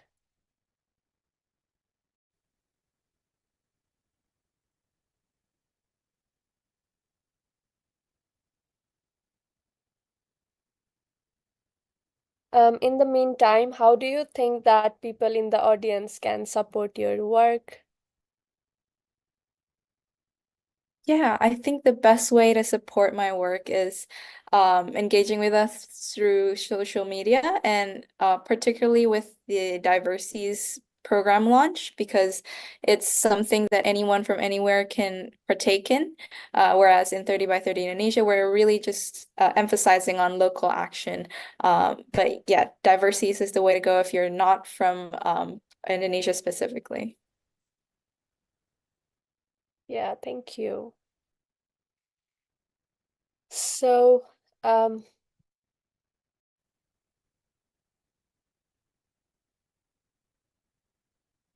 Charu Gupta is saying that she would love to collaborate with you. She has also dropped her email address, and the same message is from Tristan. He has shared a website with you that can be of use to you. You can check the chat section for that. For now, I think this is it. Thank you very much, Brigitte, and we wish you all the best in your future endeavors. We will try stay connecting with you and supporting your project. Best wishes, and the work that you have been doing is really impressive. Thank you. Thank you. Thank you all.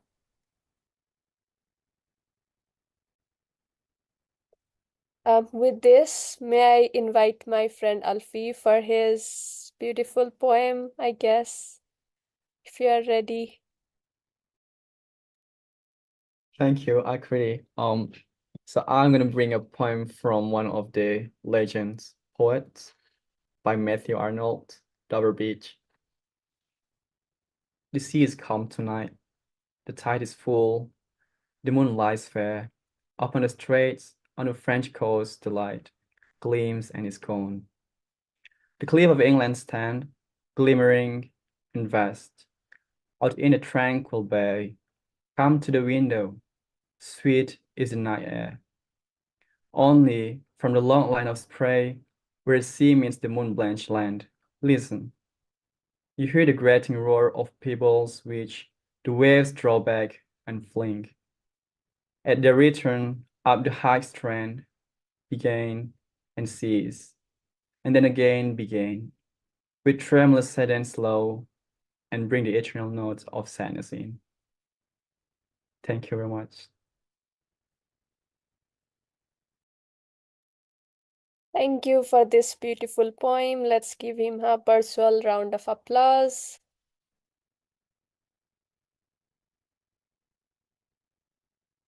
So with this, we would also like to once again give and extend our sincerest appreciation to each and every sponsor who has contributed their resources, expertise, and passion to the cause.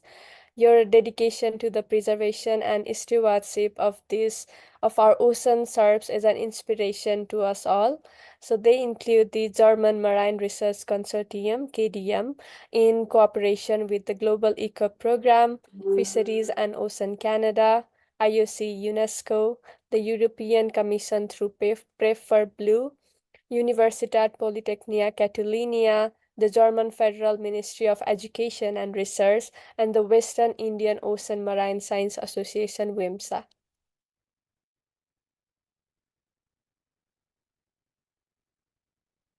So next up, we have the session from African region, and this session is going to include the topics such as the need for data and information in the ocean science, women in marine science, and food security. So stay tuned for that.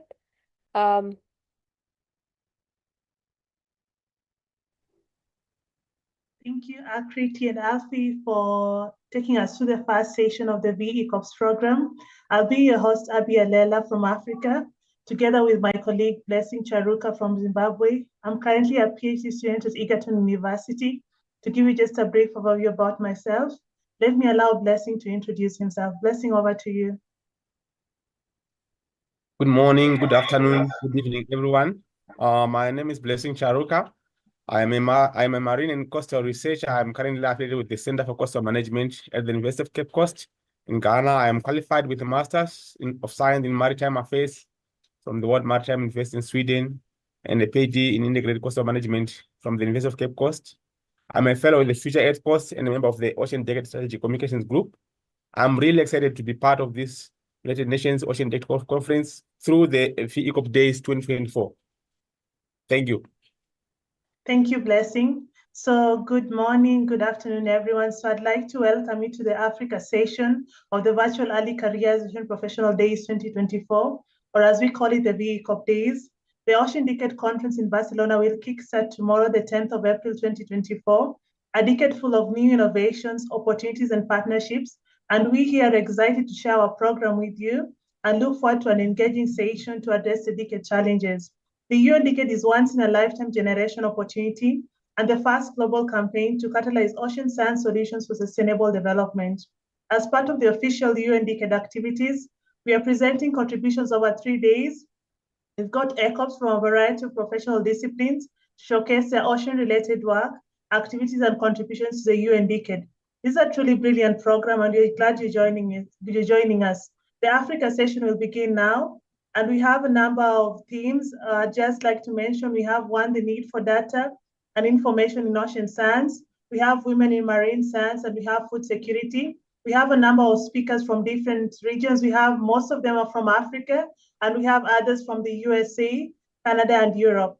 And just to give you some housekeeping rules, please keep your questions in the Q&A section of the chat box, the Q&A section, sorry. And also any chat you may have, please keep it in the chat box and avoid raising your hands. And so let's dive right in the program. And also just feel free to zoom around the world and show us where you're zooming in from. So type that in the chat box section. Thank you. Blessing, over to you to introduce the first speaker. Thank you, Abby. Today, I'm really excited to co-moderate the Africa sessions of the ECOP Days 2024 with Abby Alela. Once again, encourage all participants to post or share through the social media using the hashtags ECOP Days 24, ECOPS, Generation Blue, Science to Action, and Ocean Decade. The first session theme for us is the need for data and information in ocean science. Just to remind or bring this in mind, the vision of the Ocean Data and Information Strategy of the Ocean Decade is to establish a trusted and inclusive interconnected ocean data information system that is actively used for decision-making to support sustainable management by the year 2030. With this in mind, I call the first speaker, who is Anthony Belanduo, who will speak on digital twins and an arc for coral diversity. Anthony is an academic and a researcher from Florida, and his research area is dedicated to biology and corals. Anthony, the floor is yours.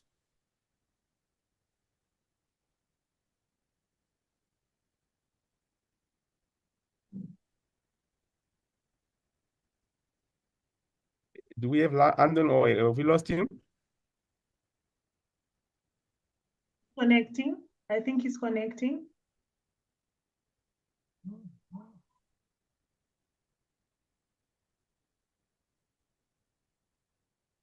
While he is connecting, I would like to share one of our feelers,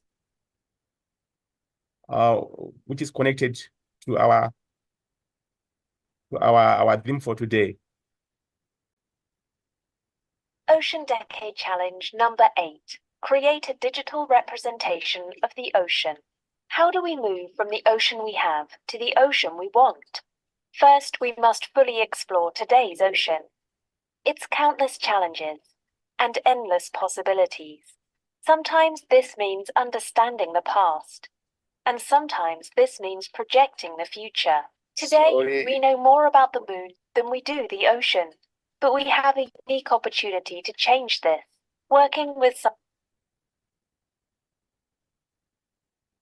I hope you all...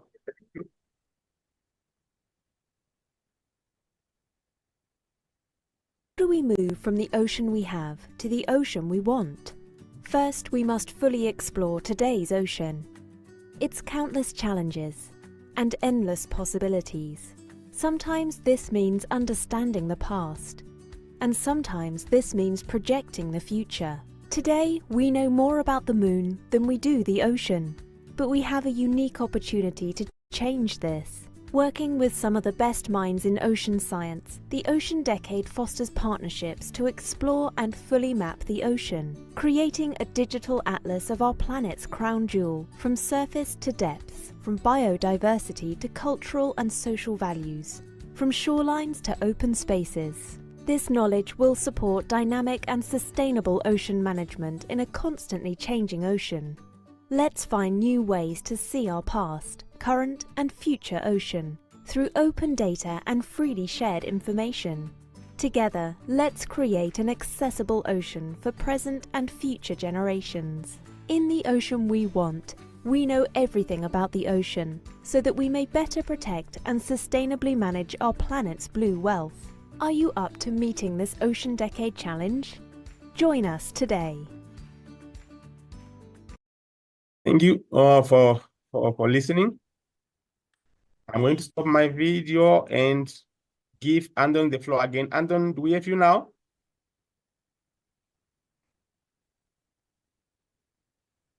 Well, without wasting time, let me just go through the presentation just to make use of the time, because I do have a backup.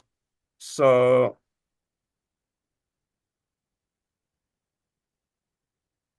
I do hope we are all seeing the video. Now, Andon's topic is on coral reef, digital twins, and distributed genetic arc for coral conservation. I'm going to present on behalf of Andoni, who couldn't connect, maybe due to some technical glitches. We all know that coral reefs are important for ocean health, but as we know, there are many challenges facing corals, which range from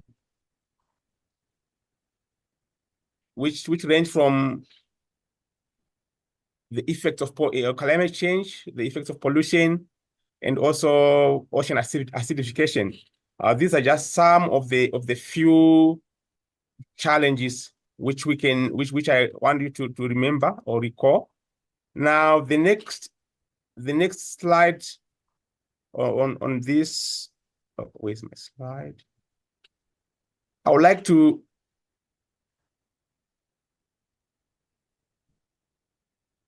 sorry, I missed it.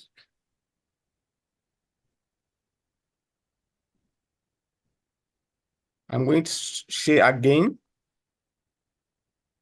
on behalf of Anthony.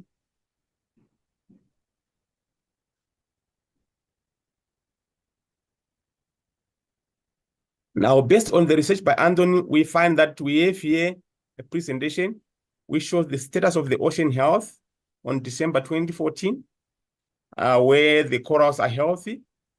And then on February 2015, we can see that the corals are dying. And lastly, here on the last picture, we see that the corals are already dead. But there is a lot of technology to save coral reefs, which already exists. And I'm going to play this video. Unfortunately, it's embedded, but I hope we are all able to see the graphics from this animation by Anthony.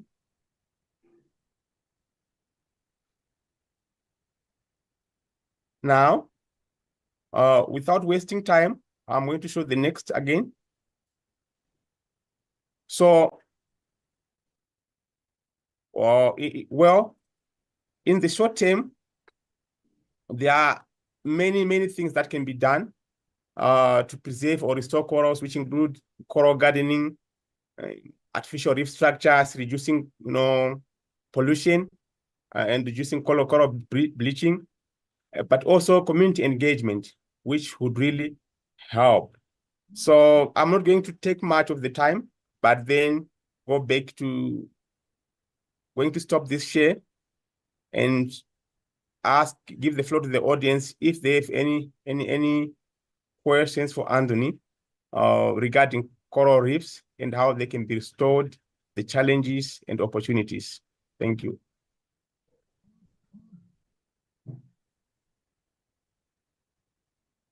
Any questions from the video, or we would move to the next presentation?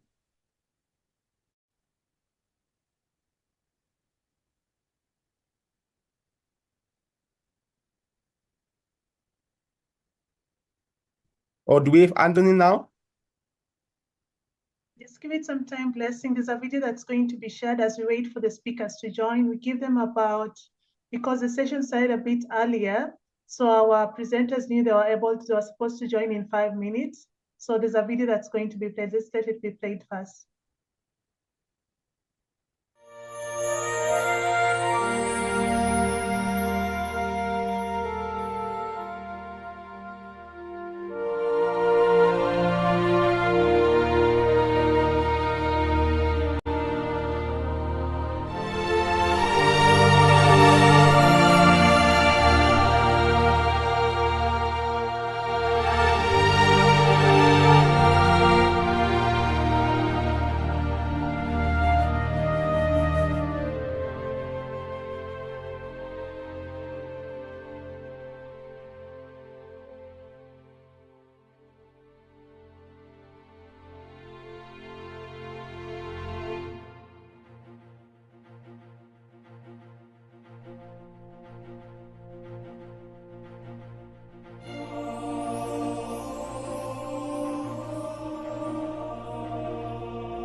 Thank you so much for that. So as we're still waiting for our speakers to join us, I want us to show just a give schematic of where you're all joining us from. So we have about,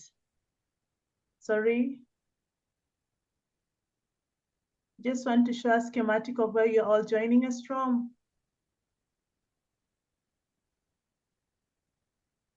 So we have about 352 participants already joining in, and we have a number zooming in from different parts of the world, and the gender balance is quite good.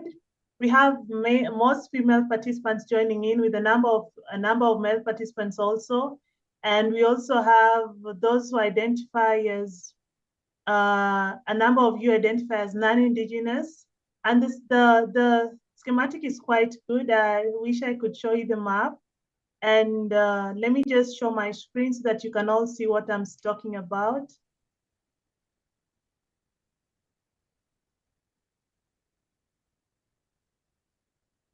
So this is is it visible, Blessing? Yeah, it's visible. Please go on. Yes, so this is just a brief schematic of where you're all joining us in from. We have a good number of you zooming in. So thank you all for joining us. As we still wait for our speakers for this session to join in, the notification was given earlier, but I think the time came in a bit too early, so that's why perhaps they haven't joined. So if we can give them a few minutes, I've sent them a reminder, so we hope they'll be able to join on time. And so as we go through this session, as the topic was on the need for data and information in ocean science, I just want to throw this to all the participants and those joining us and other hosts too. If you're familiar with this research topic, would you perhaps also share with us your insights as we wait for our speakers? Anybody, feel free to raise your hand so that you can speak, and also type in the chat box. Yeah, you're free, the floor is yours. Anybody? Yes, thank you, Abby. I've just seen quite a number of our participants joining now. So yes, if anyone is having insights on the session theme, please just raise your hand to contribute. Thank you.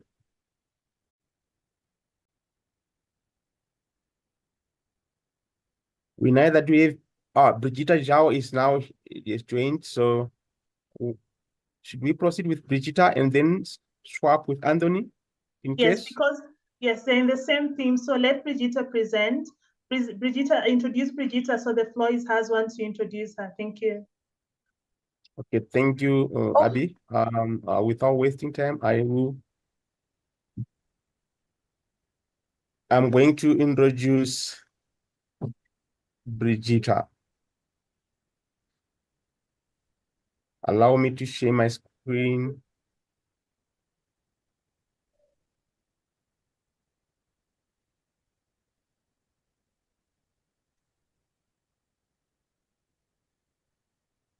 Thank you all. Our first speaker now is Brigitta Zhao. Brigitta is an MFA, a candidate in NSCAD University. She's graduation is May 2024. She's a recipient of the Scotia Scholars Masters. She's motivated by a passion for ocean literacy and environmental issues. She has collaborated with deep science, data and scientists and other partner or oceanographers to incorporate ocean data into her artwork. Her artwork serves as a celebration of humanity's capacity for positive change while encouraging contemplation of interconnectedness of the profound relationship between the human life and the ocean. Now, Brigitta, over to you. Do you want me to present from this side or you want to present you from your side? Brigitta?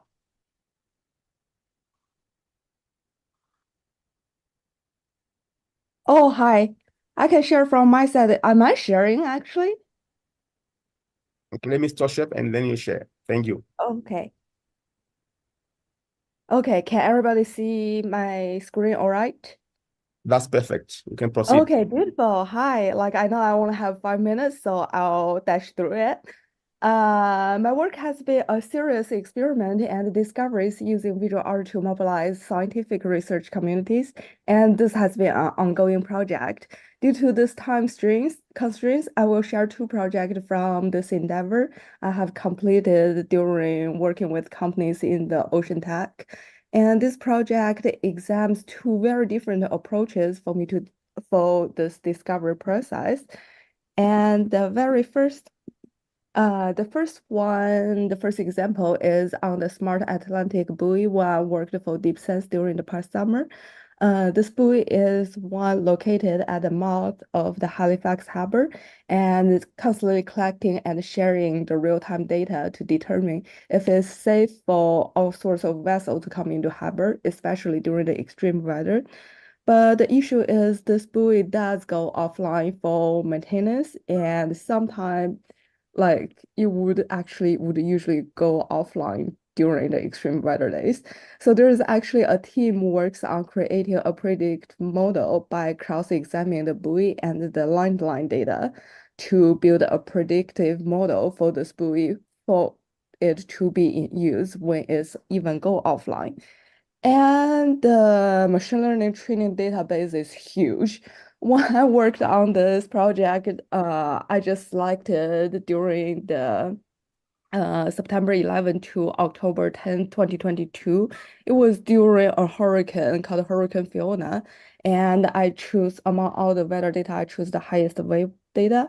And this hurricane also happened in the third week when I relocated to Halifax. And that time when a third of the city went without the power during hurricane. And I even had friends who live in the city and go off electricity for 5 days. And so what I did is I mapped the highest wave data during this time to the music notes. So higher of the wave, higher of the music note. And when the wave over the security line of the highest wave, which is during the Fiona time, and the visual would create glitches. And the presentation with is how it looks like on the Instagram. I also had this exhibit sharing project in the gallery for a full website, and I would have to say it was a better experience. But it's just an example. I noticed that during the text time, there are some leggings in the video while I'm doing the live play. Like the actual video is actually quite smooth. Like I shared a video with lessons. I hope it can upload again after the meeting so we can share. And we are like the first moment like during the hurricane time. I'm sorry, we are losing you. Sorry? We were losing you. Just continue. Okay. So for the underwater noise project, I actually had a chance to go out on the boat and to collect the hydrophone data and the underwater imagery myself. And this project I collaborated with Glass Ocean is a company that go out to the ocean and collecting engine informations to optimize engines. And the prominent work is striving to switch from traditional fuel-based engine to a more environmental friendly electronic engine. And so how it works is the underwater imageries would interact with the sound, with the speed, with the frequency, and it shows cases resulted very different.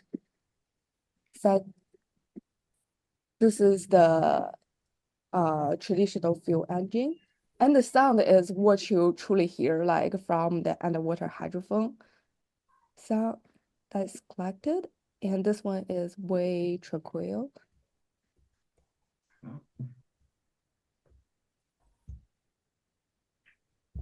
Yeah, this one is the electronic engine one. And the video is actually both 15 minutes long, and I also have this exhibited in gallery setting as well. But like what we are seeing is what I posted on the Instagram and for more people to share. And I know I'm going over the time, so I'll leave the more explanations during our Q&A sessions. And thank you so much. Thank you so much, Brigitta, for the wonderful presentation. Let us check if we do have Anthony. For those who have questions for Brigitta, we planned to go to the Q&A after the presentation by Anthony. Abby, do we have Anthony now? I can't see Anthony yet. So let me see if there are a couple of questions for Brigitta. I also have a number of questions for her, about two. So Brigitta, do you stay in so that you can respond to the questions I have for you? So Anthony is not yet with us. I can't see him yet. So let me just dive into the questions I have for Brigitta. First, Brigitta, thank you so much for your insightful presentation. That's amazing work you're doing.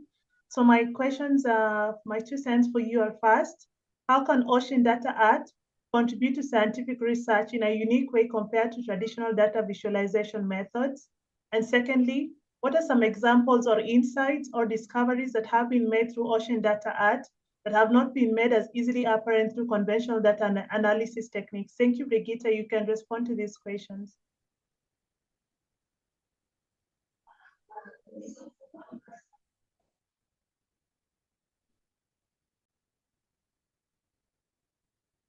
I truly believe believe in the art, visual art and liberal arts, a possibility of changing the world. We say you have to destabilize a world of thinking with a world of thinking.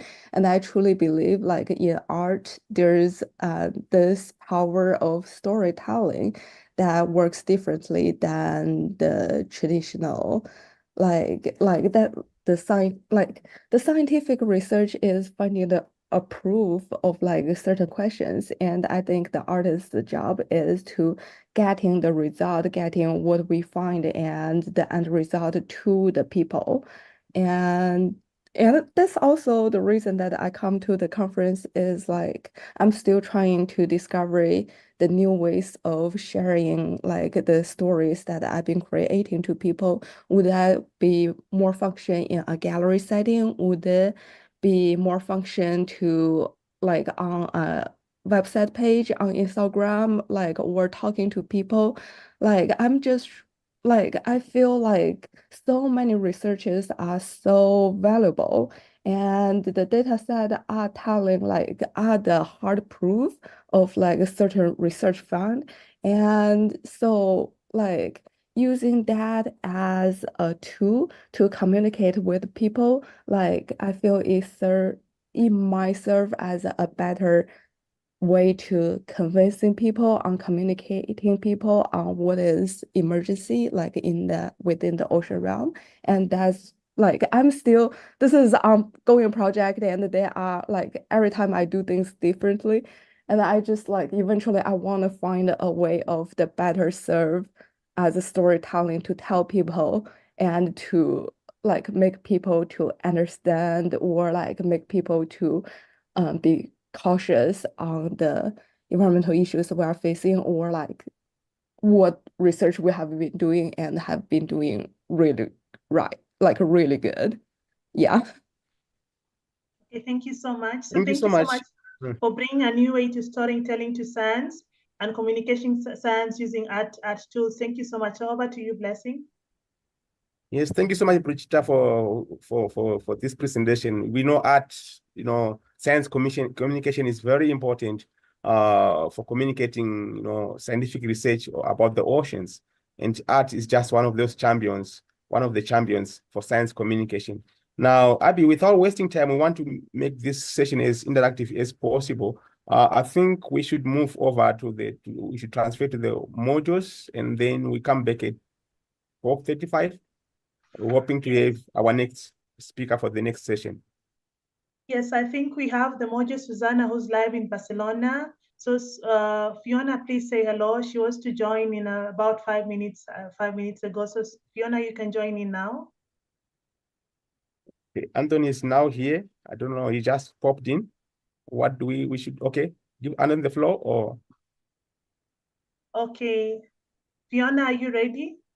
we can allow Anthony to this station. So Anthony, they're already ready. Anthony will present later. Hi everyone, yes? We are in the Thank World you. Trade Center and it just finished a session about digital twins. And we have with us Ali. So would you like to introduce to all the ECOPs, what do you do and what brought you here today? Sure. My name is Ali Hochberg. I'm the Bermuda Node Coordinator for the ECOP program. I'm also the Outreach Manager for the Bermuda Ocean Prosperity Program and the Marketing Officer for the Bermuda Zoological Society. The session we had today was about digital twins of the ocean for the ECOP program.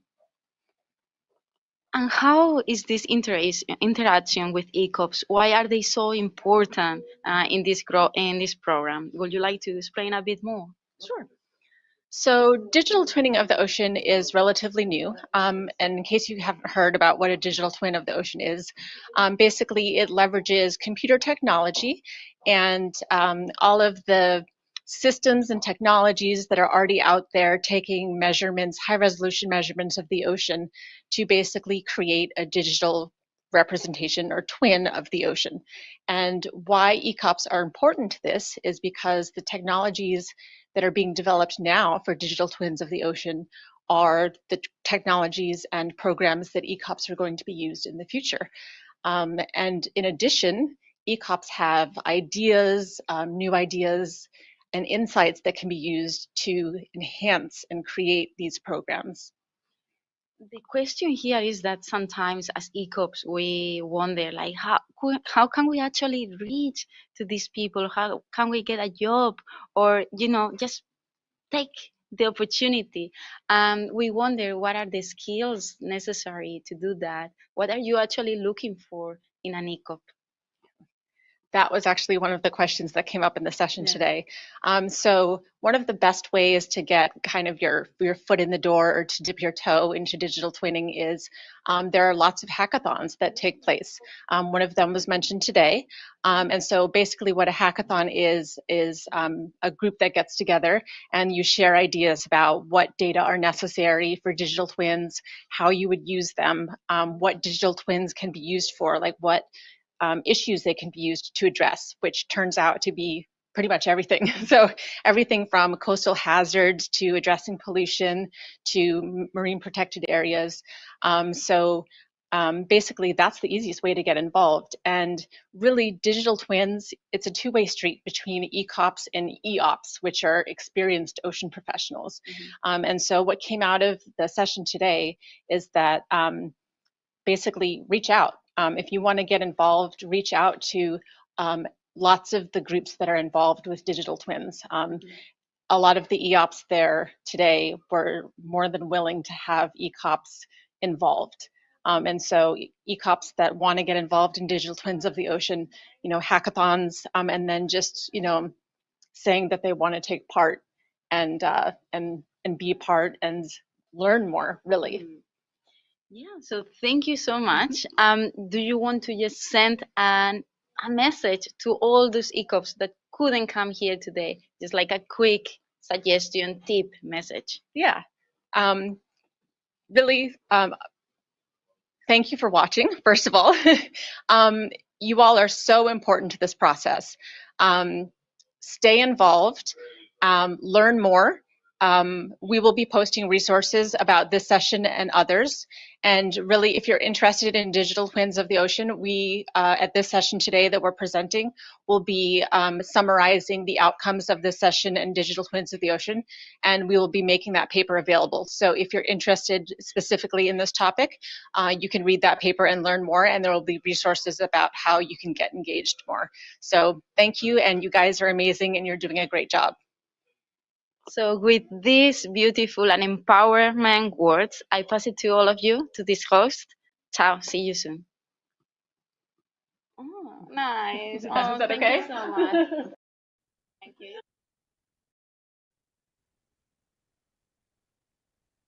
Going to be talking about leveraging digital twins, and I'll be making another one next weekend. So come join me. Hi. Sure. Comes on. So we are grateful to the insights from Ali and the team from Barcelona and the guests we had. So at this moment, we'd like to welcome our guest, Anthony. Blessing, please introduce Anthony. Thank you. Thank you so much, Abby. Our presenter now is going to be Anthony. Anthony is a researcher, an academic and a researcher who focuses on biology and corals. Anthony, I give the floor to you. Thank you. Thank you very much, Blessing. I'm going to start my screen share now. I have a talk ready for you guys here.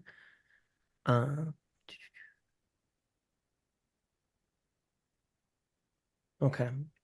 No technical problems? Everybody can see my slide deck and screen share? Yes, it's visible. Wonderful, wonderful. Visible, please proceed. Thank you. So I'll be talking about coral digital twins in a distributed genetic arc for coral conservation. So I'm based here in Miami. I work at Florida International University, and I'm also part of Lemon Sea, an ocean acidification NGO. I've been a coral researcher for a decade and a half now, more than a decade and a half, and this is a very different talk than I have ever given before. It's one of the reasons I'm so excited to be here with you guys. I normally talk about, genes and gene expression and genomes and microbiomes. And today I'm talking about something much bigger picture than that. I'm talking about trying to save these creatures. So for me, I've studied coral algal symbiosis for a long time. So coral reefs, as we know them, are made possible by an endosymbiosis with dinoflagellates called Symbiodiniaceae, and corals get the vast majority of their energy budgets from this. We all, most of the people here know very well that coral bleaching is the breakdown of this endosymbiosis, this nutritional symbiosis. So this is one talk where I will not be showing you photos of that many bleaching and dying corals. But for me, the other critical part is the coral-human symbiosis. I'm sorry? Do we have a question? No, sorry. Let me request that person. Please, if you're not speaking, let Anthony speak. Just mute yourself. I'm happy to take questions if it's a question.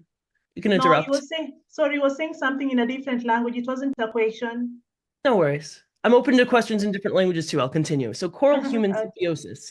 For all of human time, as we know it, corals pre-existed us, but the coral reefs have been there for us. We've depended on them throughout the tropics and into the subtropics, and still 1 billion people eat directly or indirectly from the reefs. These places are so important. It's a two-way symbiosis, Now the corals need our help. We need to be there for them in this part of the symbiosis. It is a mutualism. So with that, sadly, corals are no longer safe in the ocean. The oceans are no longer a safe place for corals. And with this, I mean, we need to continue doing all of the activities that we're doing, restoration activities, continue them, continue outplanting corals, continue everything. But, this is a 10-year-old, slide that some of you guys have seen before. This is old news. It's getting worse. It's getting much worse. I live in Florida, where the waters got up to 36, 37 degrees last year. That is not something that acclimatization deals with. That is not something that genetics deals with. That is a death sentence for corals, and we watched them die. But the thing is, the technology to save corals already exists, and it exists in our homes, in schools, in universities, in public aquaria. This is my own relatively messy but very healthy coral system, and these are rescue corals from Florida.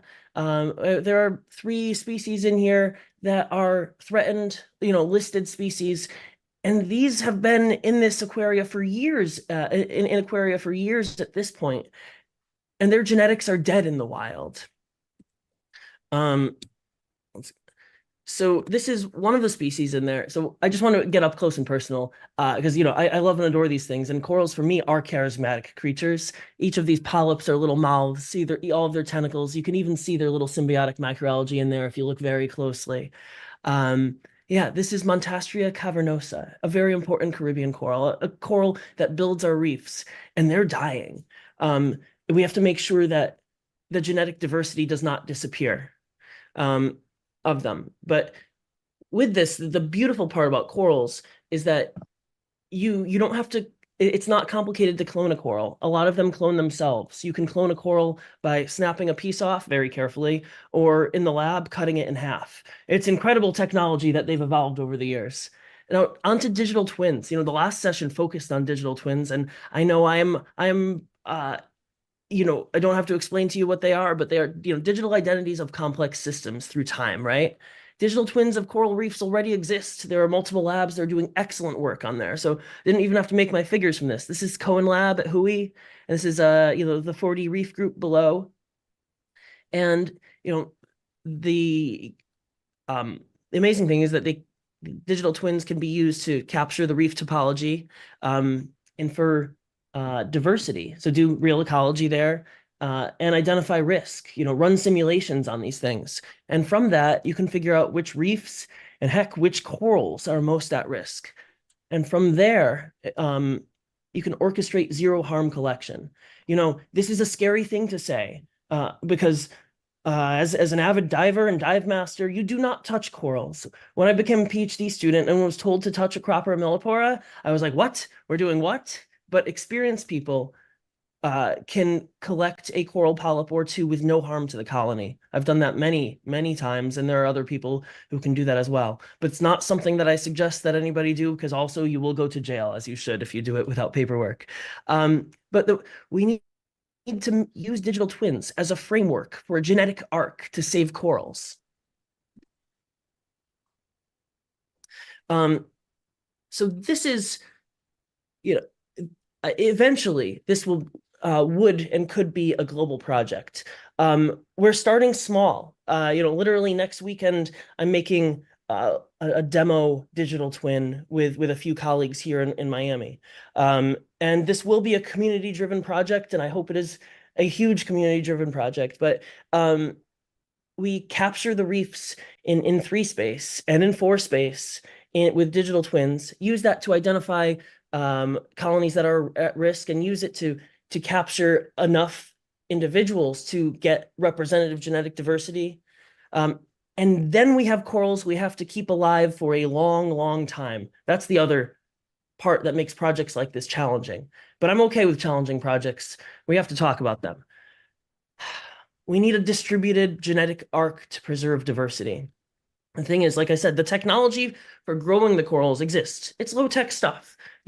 I can teach you to grow corals. I'd love to teach you how to grow corals, but you don't even need me to do that. You can look up Julian Sprung's books and read it there, but I'll happily teach you. I'll make YouTube videos, and there are YouTube videos about it.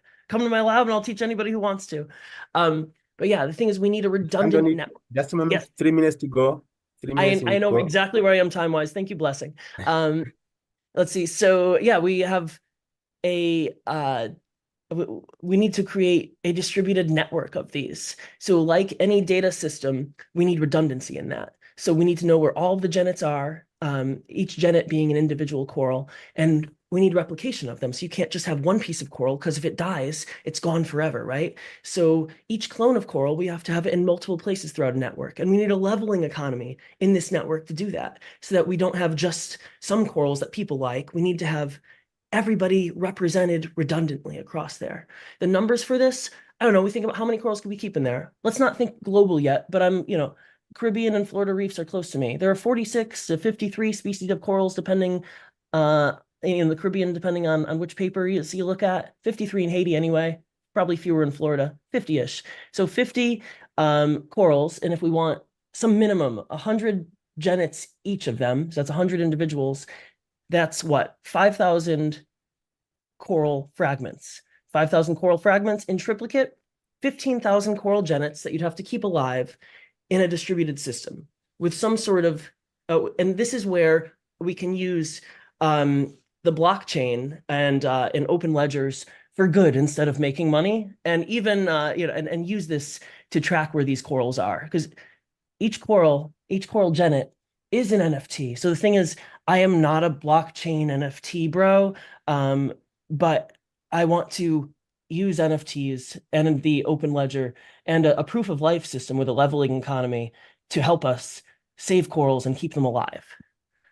There are a lot of challenges for genetic digital arc. There's policy and legal complexities. That tank that I have in the lab very legally would be prison if I had it in my living room right over here.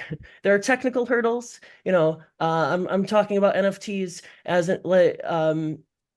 like I know how to mint them. I do not, but I would love to partner with other specialists in that.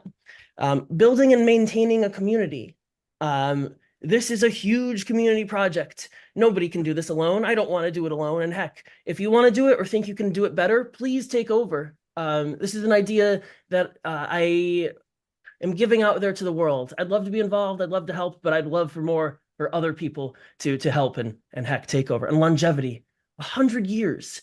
And I say 100 years because it's hard for me to think of longer, because even if I'm really lucky, I'll be long dead by then. But 100 years is what we need to think about. And yeah, next slide. With that, I just want to say I'm seeking partners to help give corals another century. This is my email address. Reach out to me. Come to Miami. Let's make a digital twin next weekend. I need community managers. I need economists, computer scientists, biologists, aquarists. I hope we can do something. And if you think that this idea is bad or have critiques of it, tell me. Please be super critical of it. It's impossible, tell me. Or if you have a way to do it better, tell me. Let's do it better. And that's all. I'd love to take any questions. Thank you, guys.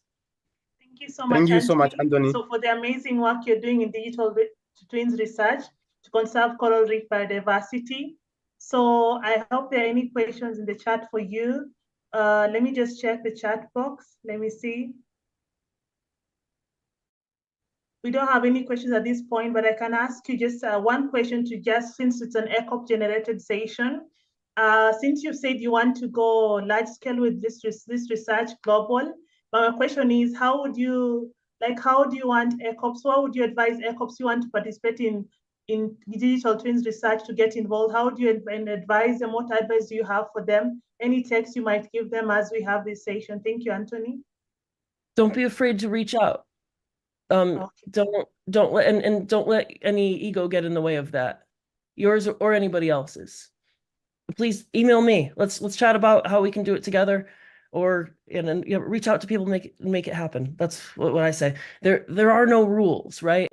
Like I'm only here because a person that I met in Miami outside of science told me to apply for this talk. I anxiously put in for a kind of talk that I'd never done before. So thank you, guys. This is great. Okay, thank you, Anton. Just one question from my side. You mentioned that, or you showed us a time lapse, between when corals were healthy and when they were dead.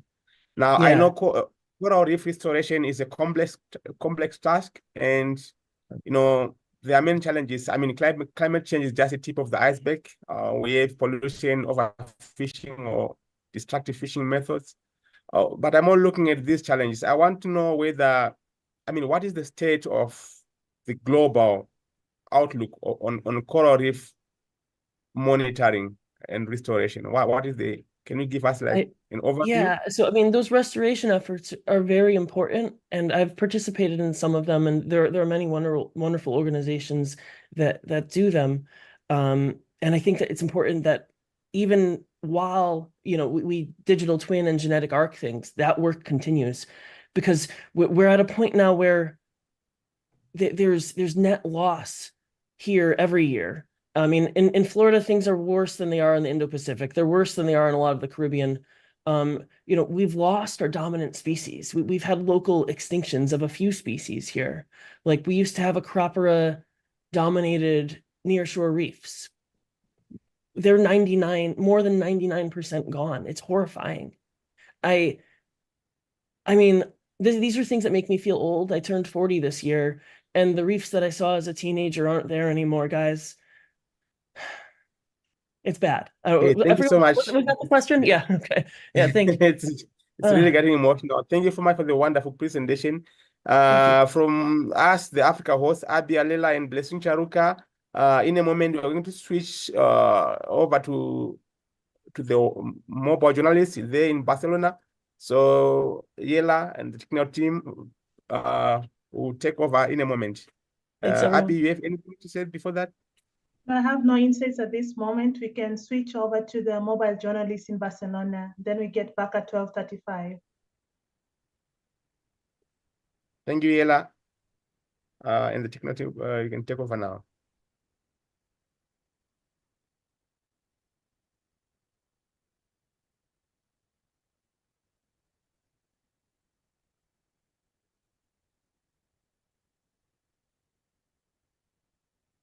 In case they're not joining us yet at the moment, we can proceed to the next session if it's okay with you, Blessing. I think Yela is confirmed they'll take over to the mobile journalists. Okay.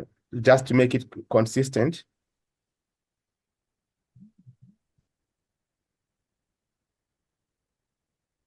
And unfortunately, they lost connection. Let's wait for the technical team. Okay, thank you, Abi. I think we'll move on to the next session because they have lost connection. The next session. The next session is on women in marine science. And to introduce this, let me play our first filler for this session.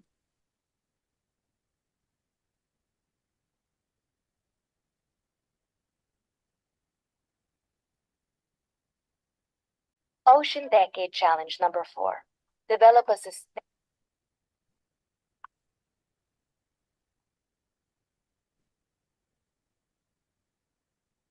Kindly play it again. Yes, let me play it again. I hope this time it will succeed. Here we go.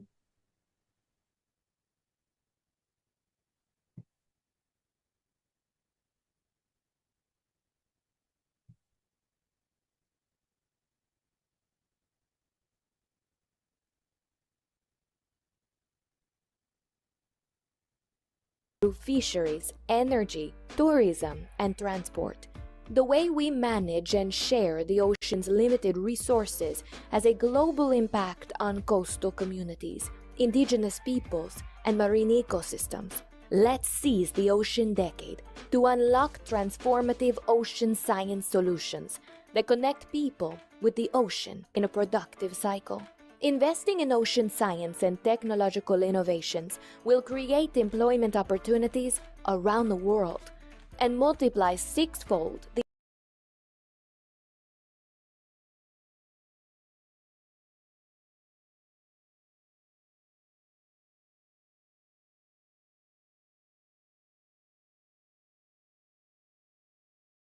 our marine resources for a healthy and productive ocean, for the well-being of humankind and the planet.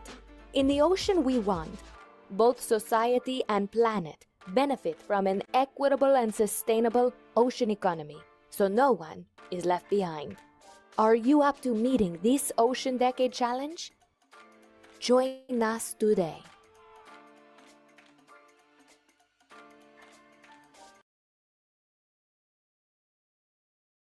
Are you up to meeting this Ocean Decade Challenge? So we have women in different roles playing a role in marine science. We now want to hear from different contributors from different regions about the role women play in marine sciences. So we have 3 speakers. We have Olivia Livingstone, we have Reni Sojuala, and Monse Pijoan. I'd allow Blessing to introduce the first speaker for this session. Thank you. Over to you, Blessing. Okay, thank you, Abi. Allow me to share my screen and introduce the first speaker.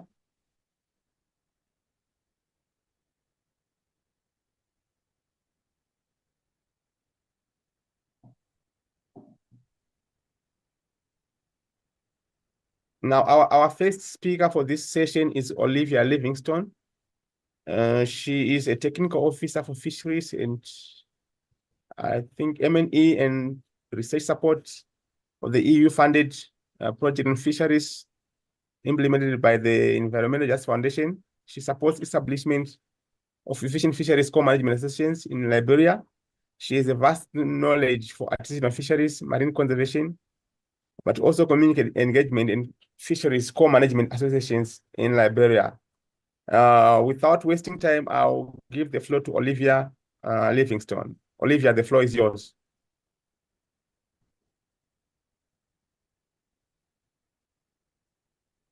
If Olivia is not with us, we would now switch off to Fiona, who's our mobile journalist in Barcelona. Fiona, over to you. Please say hello. Ready? Yes. Hello, everyone. It's me again, Fiona from Barcelona and Ocean Friends. And I have someone really special with me, Dr. Toste Tanua, a chemical oceanographer from Geomar at Kiel. And he's going to share with us a little bit of his experience being an ECOP and also what's possible for ECOPs nowadays. Great to see you again. I'm a PhD student in 1990s, and I'm a sailor, and I was a sailor then. And I always wanted to make significant ocean observations from my sailboat. And also, I got a lot of requests from sailors going to interesting places and asking, what can I do to help you understanding the ocean? And honestly, we didn't have a good answer then. And I did a lot of sailing to the Pacific, 15 years and stuff like that. I never did any observations. And if you had asked me 10 years ago if citizen science is something for oceans, I would say no, it won't work. But now I completely flipped. We have great sensors now, we have great instrumentation, and we really need people to the boat station. It works great, and that is something. If I was an ECOP now, I would go there and just support citizen science, develop instrumentation, develop the support chain to get the data, quality control in the databases, and using the data. And we have now sensors that are developed that are easy to use, not so expensive, and delivering good data, good enough data. So we can get data from all kind of places all around the world. And we need that because the ocean is so big and running a research facility is just way too expensive. So yeah, let's work together and equip our assets, our boats, or offshore aquaculture, whatever you have, with sensors so we can understand the ocean. Yeah, I totally agree. I think nowadays with technology also developing so fast, new things are someone 10 years ago could only dream of, right? So I really love your message saying citizen science that we need for the ocean we want. So I'm going to send it back to your hosts online and see you later. Bye-bye. Thank you, Fiona, and thank you for the host you have who said we need citizen science for the ocean we want, for the science we need. Thank you. And now we move on back to introducing the next speaker. Abby, that was, yes? I think we do have an interview with Susanna at 12:30. Okay, do we have an interview? Is Susanna on? Yes, we have an interview that is on at 12:30. A minute from now, so later we could play another filler from that side on women.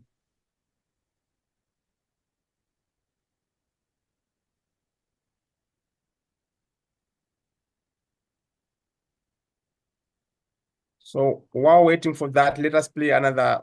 I'll play another filler from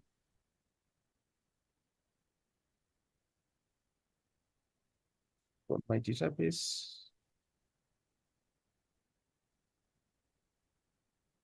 Ocean Decade Challenge 9. Deliver skills, knowledge, and technology.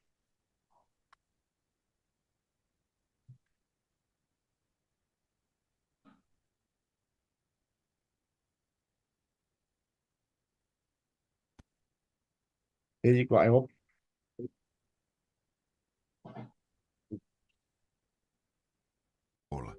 How do we move from the ocean we have to the ocean we want? The answer is we don't.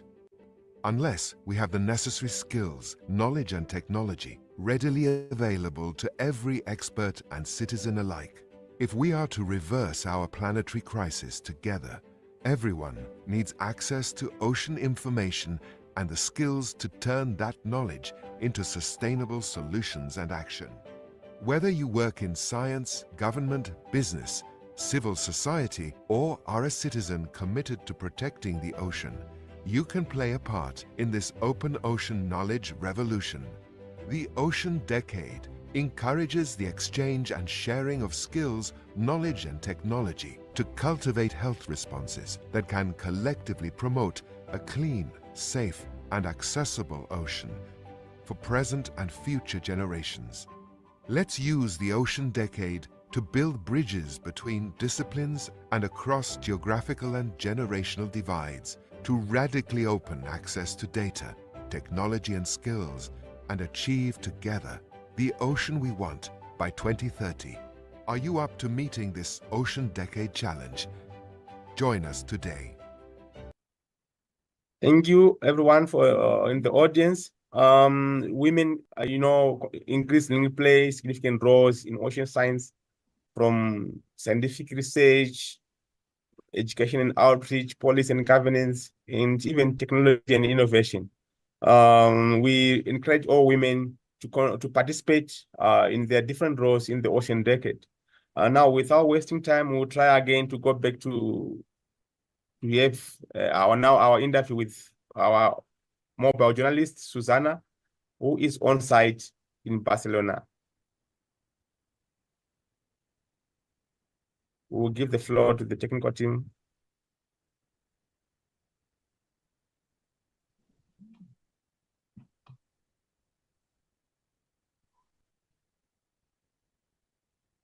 Okay, I think there's been some miscommunication. So this interview has been scheduled for an hour from now.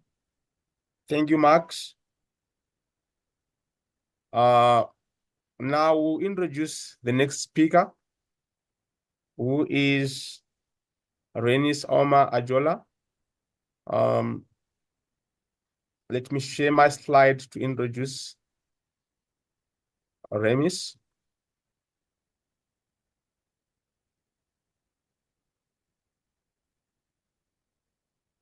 I hope it's visible to everyone now.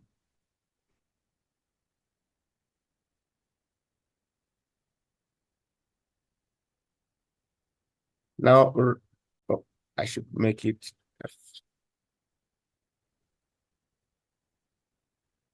Remis Aoma Ajola, I hope I'm pronouncing it correctly, is a research assistant.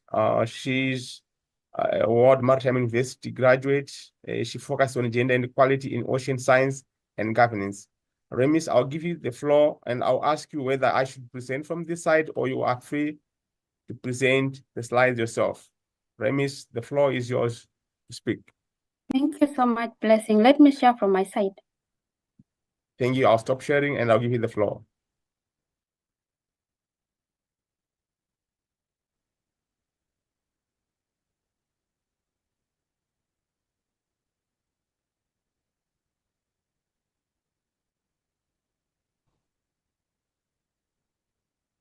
Okay, thank you so much again for this opportunity to present my research finding, my PhD research findings. I'm Reni Sauma Ojwala, as you've been told, a research assistant at World Maritime University under Empowering Women program. Today I will talk about gender equality in ocean science and governance, and I will give insights from Kenya, which was my case study. So the aim of this research was to examine gender equality and empowerment of women in ocean science institutions in Kenya, which was conducted in public universities offering ocean science programs, government agencies, as well as NGOs and IGOs in Kenya. So the main question for this is, sorry for that. These are my main outline, which is why are gender equality important in ocean science, and what are some of the challenges? Are there some success stories, and how can we achieve gender equality in ocean science? So I will start by saying why we need gender equality in ocean science. Why is because the gender equality in ocean science is essential when it comes to advancing scientific research in ocean science, and also understanding the complex nature of the ocean. We know that the ocean is very complex, and we need the knowledge from both women and men. And this is because the women and men have different distinct roles in ocean, and they understand the functions and the roles of the ocean differently. So we need to put the expertise together to be able to foster innovation and also rich ideas when it comes to achieving healthy ocean. So by promoting gender equality, we ensure that the diverse voices are heard, and this will lead to results and sustainable solution to the pressing issues that we have in the ocean at the moment. So in addition, having an inclusive environment in an ocean science empower women to pursue this field of science and strengthen the talent pool that we have to drive the processes towards a resilient and prosperous future for the ocean. So what are the challenges? When I was trying to look for challenges we have currently that hinder gender equality, achievement of gender equality is because most institutions in the ocean science or that are responsible for the ocean science lack gender disaggregated data, gender specific data, and then they also lack policies, institutional policies that address gender issues. There are also deep-rooted gender biases, such as lack of support, recognition of the work that the women are doing, lack of role models, limited access to resources, and also education, for example. So based on the challenges, this research analyzed the policies that were in place in those institutions, and I'm glad to say that 27 of the institutions that are dealing with ocean science in Kenya participated in this study. That is approximately 70%. And I analyzed the policies that they have. Not all had policies, but the ones that had, I analyzed the policies that they had. I also collected gender disaggregated data, that is women and men, both for students and staff, and also interviewed the staff to know more about their contributions, roles, challenges, and the barriers that they face, especially when it comes to access to career opportunities and also career advancement. So we'll start with the findings that I got from gender policy evaluation. And this is mostly from the universities, because I was disappointed to find out that majority of the government institutions, NGOs and IGOs in Kenya don't have gender policies. Only a few had, but majority of the universities, public universities had. So I only analyzed those from the universities. And as I said before, most of the ocean science institutions did not have gender-related policies. And the policies that I analyzed, I noticed that they had more gender-neutral strategies. That is, they were, I would say, gender-blind, because they were not outlining specifically what they need to do to improve gender equality, especially when it comes to enrollment of students in ocean science-related courses and also employment of women in ocean science institutions. I would also like to note that all the policies that I analyzed were outdated. That is, the statement in the policies were saying that they should be renewed after every five years. But when I went there, they were already 10 years in place, but not, they had not been renewed, meaning that they are there, yes, but they are not being implemented, or they are not being looked at. So another thing that I noticed is that there were inconsistencies or mismatches between the existing or what gender policy was outlining or saying and the gender balance of the students and staff in those institutions. Okay, there's something wrong. Yeah, so looking at gender disaggregated data, I will also outline that or highlight that most of the institutions did not have gender disaggregated data. So we had to go and start from zero by looking at the registrars or the computers to look and separate which ones are women in which course and then in which position. So I will also like to encourage the institutions to be taking regular gender data to be able to keep track and know exactly what they are doing, if they are improving in terms of gender equality or not. Based on my research, I noticed that fewer women, as many other research have found out, were enrolled in ocean science institutions. This is just an example of undergraduate students in the public universities, where the purple means number of students or percentages of students that were enrolled. And looking at between 2010 to 2019, I also noticed a declining trend of the enrollment of students in Ocean Science Institute departments. Okay, looking at the staff, they were underrepresented in all the institutions, including universities, and majority of them were in junior positions. And as you can see from the graph below, most of them were non-tenured staff members, while only 14% were full professors. But there was a very remarkable increase or improvement when it comes to the positions and gender and positions in NGOs, where I noticed that majority of women in NGOs were managers compared to men. So that was a good sign. So looking at the representation, comparing the representation between the universities, NGOs, IGOs, and government agencies, I noticed that also the NGOs were doing better with 45% representation of women, while the government institutions, most of them, they were about 9. Most of them were just reaching the threshold which we have in our Kenyan constitution, the 2010 constitution, which says 2/3 gender role, where majority of the men, the staff were men, and the third is always the women. So yeah. Then looking at the barriers, this is among the students. They also highlighted that cultural barriers and gender stereotypes were the major hindrances to access to higher education and also careers in ocean science institutions. And then I also tried to look deeper to see what were the challenges that made women not access the higher education. And I noticed that majority of them lack access to financial support to support their education.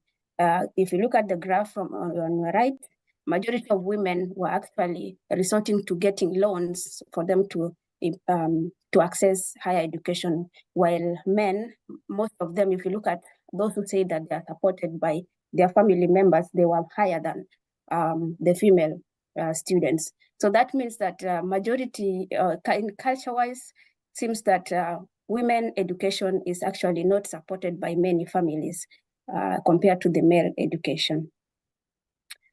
So I'll also look at the barriers to career progression among the staff. And these are some of the things that they highlighted.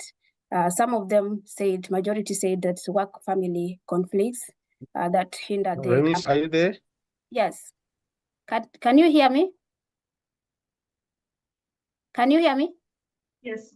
Yes, sorry for that.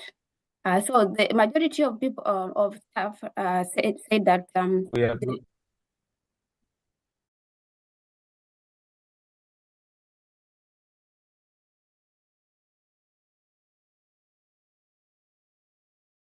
that hinder their progression. The one is being denied opportunities, having strict promotion guidelines, like number of students supervised, number of papers published, bullies and also sexual harassments were mentioned. Work-family balance was also an issue. So these are some of the extracts from the interviews where the people were complaining about these issues. So how can we address this? One is, I would say first is make sure that you collect regular gender data, so as to know exactly where the gap is. Is it in terms of recruitment? Is it in terms of enrollment of students? Is it in terms of representation in management positions, for example, or decision-making positions in the institutions? The policies that are in place, you make sure that they are implemented and enforced, and also make sure that if they are not gender specific or gender transformative, make sure that you reformulate them so as to address exactly where the gaps are. We have to make sure that we educate, invest in education and initiatives to empower women. We have to have increase the number of women in leadership positions. We have to also create awareness, because the majority of men tend not to understand actually what gender equality is. And in that matter, or in that case, they tend to resist, especially when they heard about gender equality, they think that is some women's issue. So we need everybody on board to be able to raise awareness and also achieve this gender equality in ocean science, because we need both knowledge for both for men and women to complement, so as to get concrete actions that can improve gender ocean sustainability. So these are some of the results, or I would say publications from this research. So if you're interested, please, you can go ahead and read more about this. Thank you so much, and that was all about my time today. Thank you. Thank you so much, Dennis. That was so much amazing work you did during your PhD, and we are glad to hear from your research and learn from it. So please also wait on and hold on for the Q&A session as we move on to the next presenter. Our next presenter will be Monse Pijoan. So Blessing, please introduce Monse. She's with us already. Oh, thank you so much. Let me share my screen. I think I'll try to introduce Monse.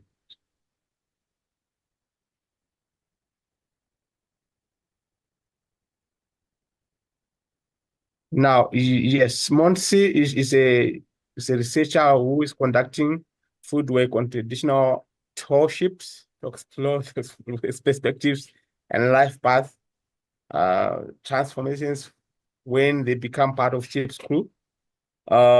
She provides insights on the profound bond forged with the marine environment through her experiences and the acquisition of essential seafaring skills and the adaptation to the ever-shifting motion of the oceanic realm.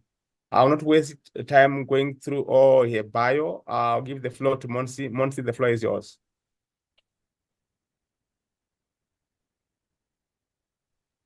Properly, please, you can share your slides and proceed. I want to share the slides. Yeah, is that all right?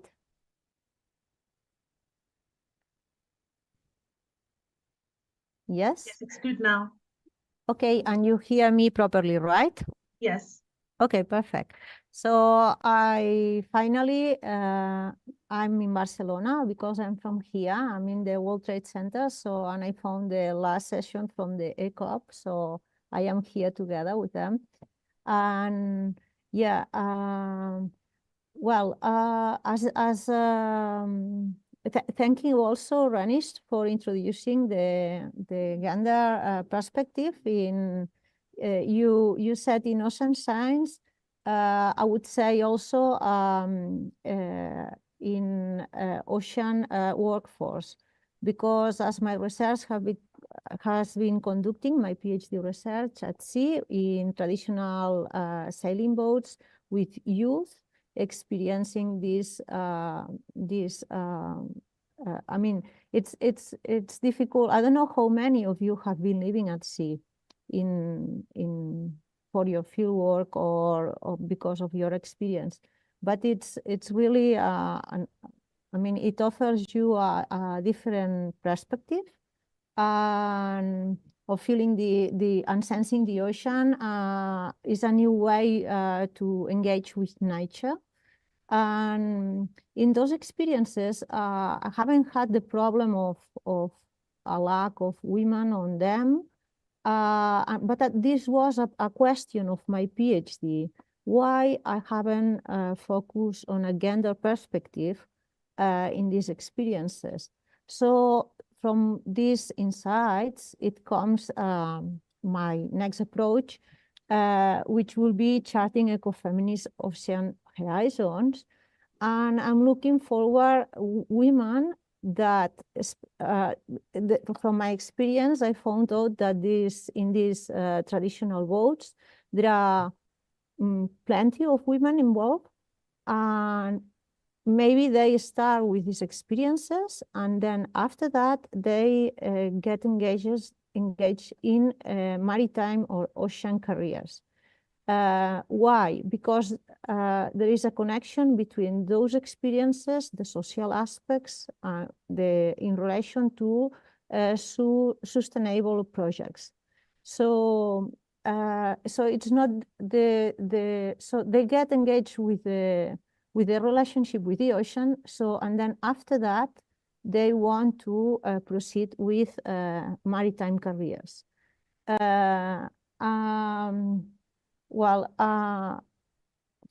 Challenges of the research, because it's I mean, it's in its stars, the research.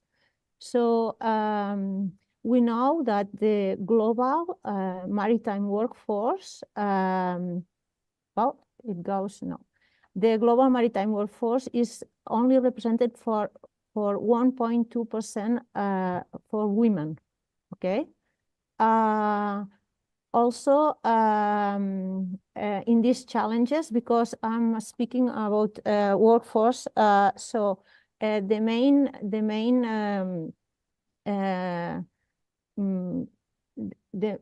cargo all the commodities we get represent so are transported by sea. Okay, so to transform this fleet into a cargo sail, that is a challenge for 2050.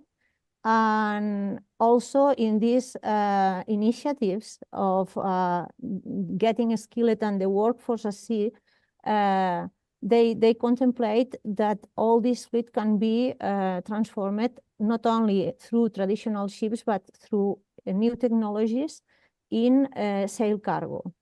Okay, so I'm really interested on getting to know, and this is not a short-term project, it's a long-term project, women who are doing this kind of processes. So starting in social initiative, getting to know, being engaged with the ocean, and then becoming part of the, so transforming their lives into maritime careers.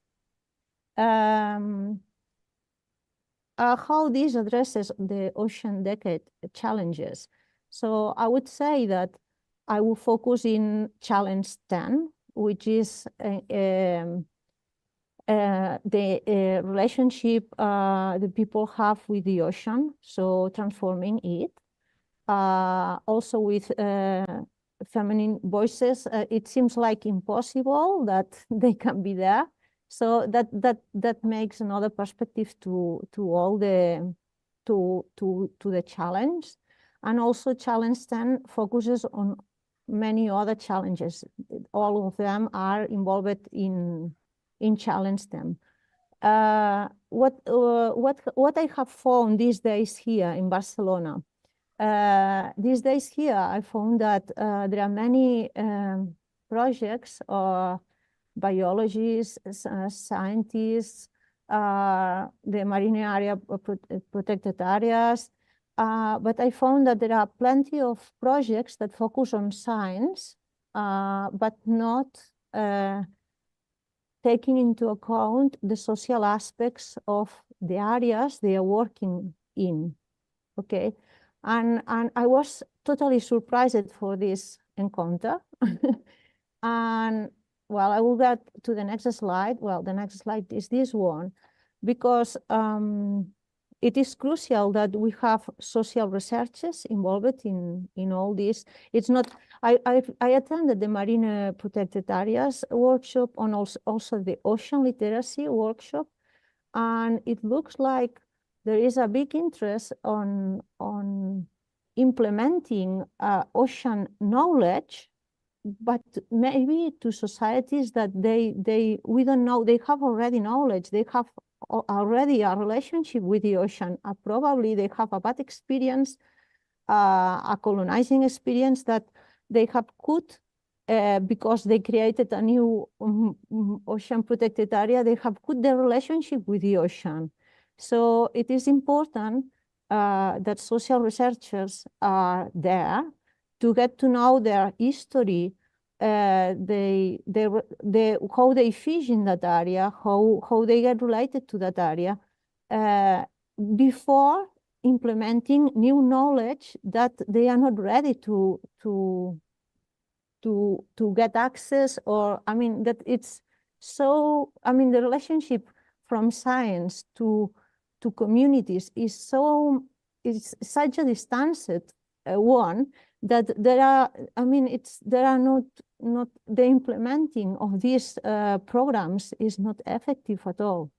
So yeah, I just wanted to share this because I've been, I mean, yesterday we had the African hub, Ocean Hub, and they really implement this in South Africa because they work all together with artists, sociologists, anthropologists, and people from the sciences. So this was the only, I mean, the only project that I realized, and also I've been a kind of stranger here in the sessions because I said I'm anthropologist, and everyone was like, "Oh, nice that you are here." But it's like I'm like someone strange because everyone wants to do sociology, anthropology to understand, to connect with indigenous communities, but it's like, but they are not there. It's like the problem they have. Is there, like looking for or seeking for this connection. Well. Thank you so much. Yeah, Monty, we'll be running out of time. It is true, inclusion of women in ocean science contributes to diversity and equity in the field to address many barriers like underrepresented of groups and also minority groups which are usually not included in ocean science programs. Now, Abby, we need to. Thank you so much, Blessing, and thank you, Monse, for your presentation. At this moment, we need to switch back to Barcelona, and then we'll come back to the Q&A session for Monse and Rennie. So please stay on, the two of you. We have a couple of questions for you, and we hope also the viewers and the other hosts can also have a number of questions for you. So feel free to type in the chat box for those who have questions, and our presenters will be able to address those questions for you. Over to you, Veronica, in Barcelona. We switch to you.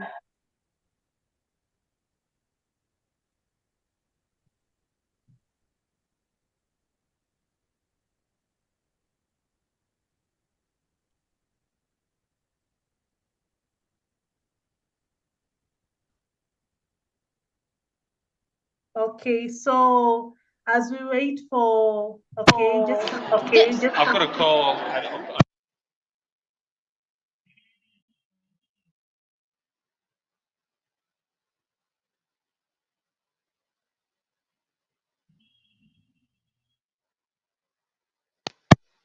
Forum? Let's start with Guillermo because he's a bit in a rush. I've got 2 minutes, but my name is Guillermo. I'm a marine biologist by training. I work a lot at the interface between biodiversity conservation and fisheries management. And of course, marine protected areas are one of the best tools we have in our toolkit to protect the ocean and deal with fisheries impact. So here to learn about technologies like Global Fishing Watch technologies, learn about the next generation of MPAs and how maybe my research can contribute. But I have to run to a call to discuss regional fisheries management organizations with colleagues at Greenpeace. So thank you. Enjoy the conference, and I'll leave you in the capable hands of Annie and Veronica. Ciao. Thank you. And Annie, do you want to introduce a bit yourself and what are you doing here? Sure. Thank you so much. Fun fact, Veronica and I went to school together.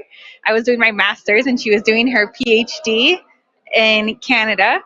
And so I am here with Global Fishing Watch. I'm a product manager for biodiversity there.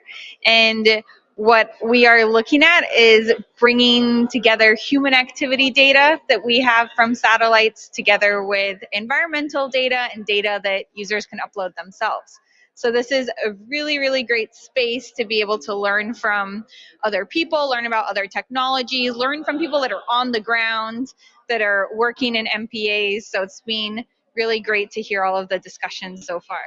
And for the early career and ocean professionals that are live there in the session, what is Global Fishing Watch? How can they actually maybe try to work there or get involved with them?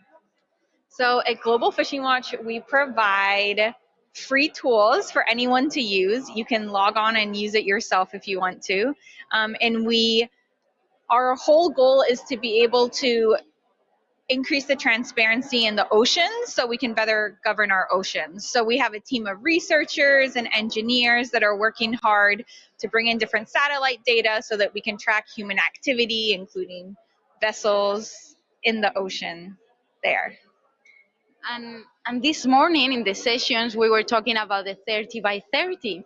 And I would like to know, what are the skills for an early career ocean professional to get more into this technology, like Global Fishing Watch or any other project that are more into those technical atmospheres? So I think that in this space, communication is really, really important because you are constantly talking with people, whether in my role, I'm talking with users all the time, I'm talking with engineers, and you need to be able to speak their language. I think it's also really important to have some understanding and foundation of marine conservation, some way to be able to relate to people. And even though I work for technically like a tech NGO, not everyone has technology background. We have a communications team, we have a policy team, we have people that work in the region. So just because it's technology based doesn't mean that you have to have a technology focus to work there necessarily. Definitely. I would like to know if there is some questions in the online conference. There are no questions. If not, no questions? Okay. Well, then, if not, let's finish this with a nice message for all those ECOPs that they are seeing us from all over the world. It is so inspiring to have so many people around the world that are focused on the oceans, and that's the only way that we can really help, is to be able to collaborate together. Everyone is working on their own interests within this space, and so it's going to take a lot of work. It does take a lot of work, but I think there is a lot of hope also here. So thank you so much, Annie. It's a pleasure to be together. Thank you. And see you soon, and go back to the ECOPS conference. Ciao. Ciao, Veronica. Thank you so much. So we're back online, and we have the Q&A session. Now we have our two presenters, Monse Pijuan and Reni Sojwala, who presented a few minutes ago. So for those who have questions for them, please feel free to type in the Q&A section of the Zoom. And if they're not, I think I have a number of questions for Renis and Monse. So let me start with you, Renis. Just since your work was based in Kenya, are there any initiatives or programs in Kenya, your home country, that are promoting gender equality in ocean science and governance? And if so, what impact have they had? Thank you so much for that interesting question, Abby. I would say that there are a few initiatives currently in place. For example, we have Women in Science organized by the WIOMSA, Western Indian Ocean Region Marine Association, sorry. And I think with that kind of setup, that can also help encourage women, especially the upcoming women scientists, to join this ocean science field, because we know already it's a male-dominated area, and that can also scare women from engaging. And also maybe having that mentorship program also helps us maneuver, like find our way into the job market by seeing someone who does something that you are interested in. As a young scientist, you will be having that or develop that interest and being inspired to join or work in that field.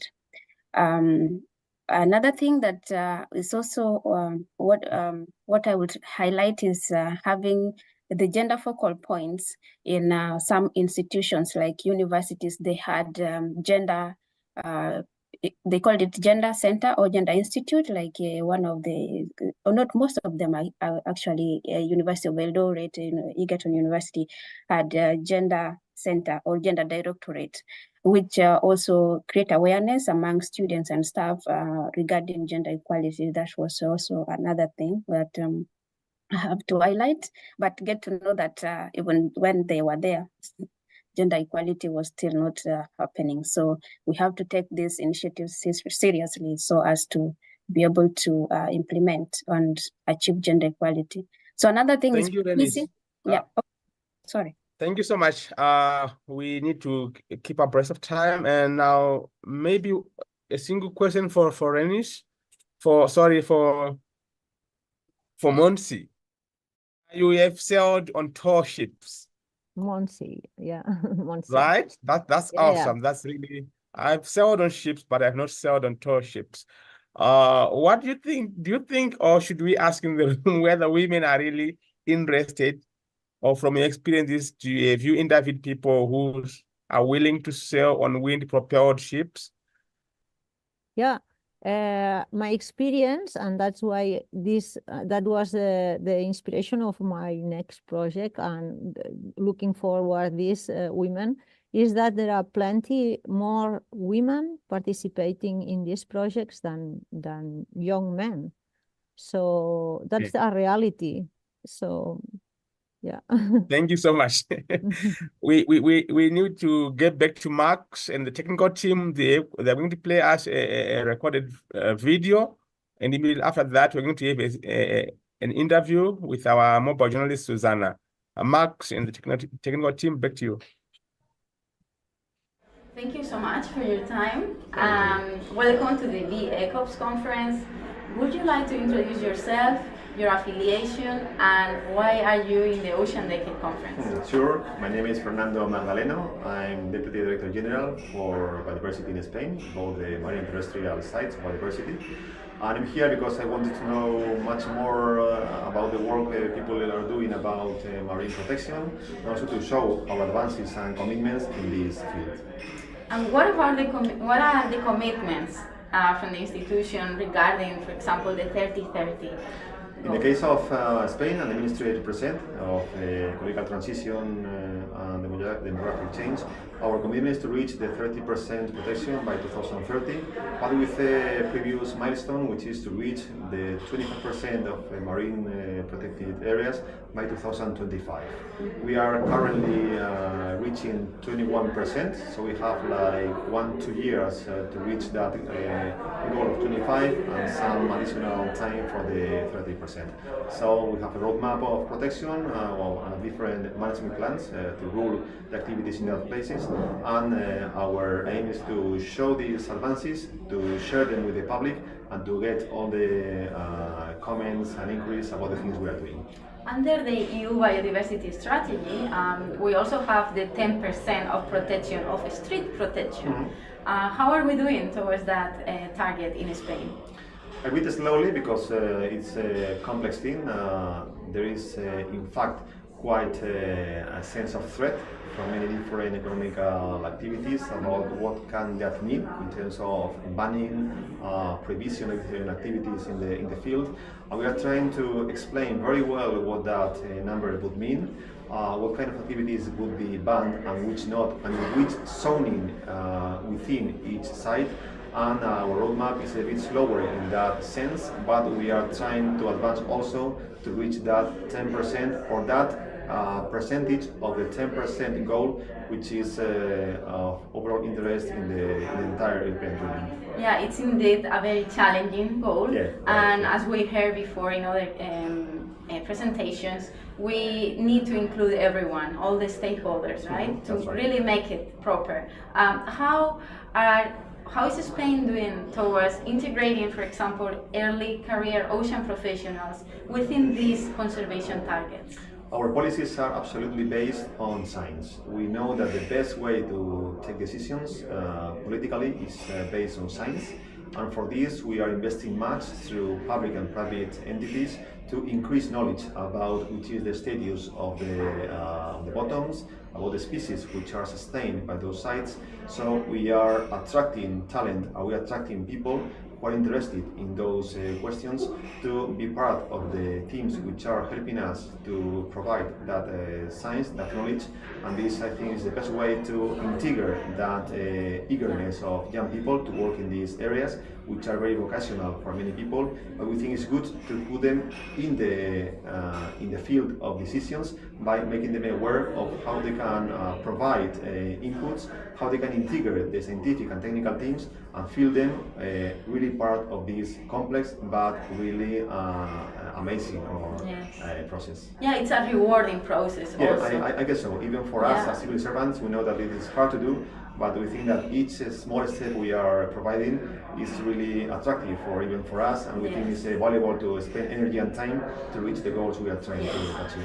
So, because this will go live in the ECOPs, would you like to send some messages directly to an early career ocean professional that is in another part of the world?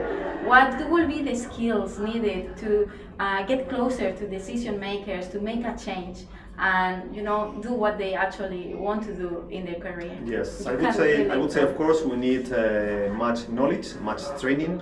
Sea and oceans are really complex systems, and we have a scarce knowledge about many of the things which are happening in that depths, in that bottoms. So we need people who are well trained, who have cooperation with different teams from all around the world, but also we need open minds. We need people understand that knowledge is the necessary ingredient but not sufficient to reach the goal.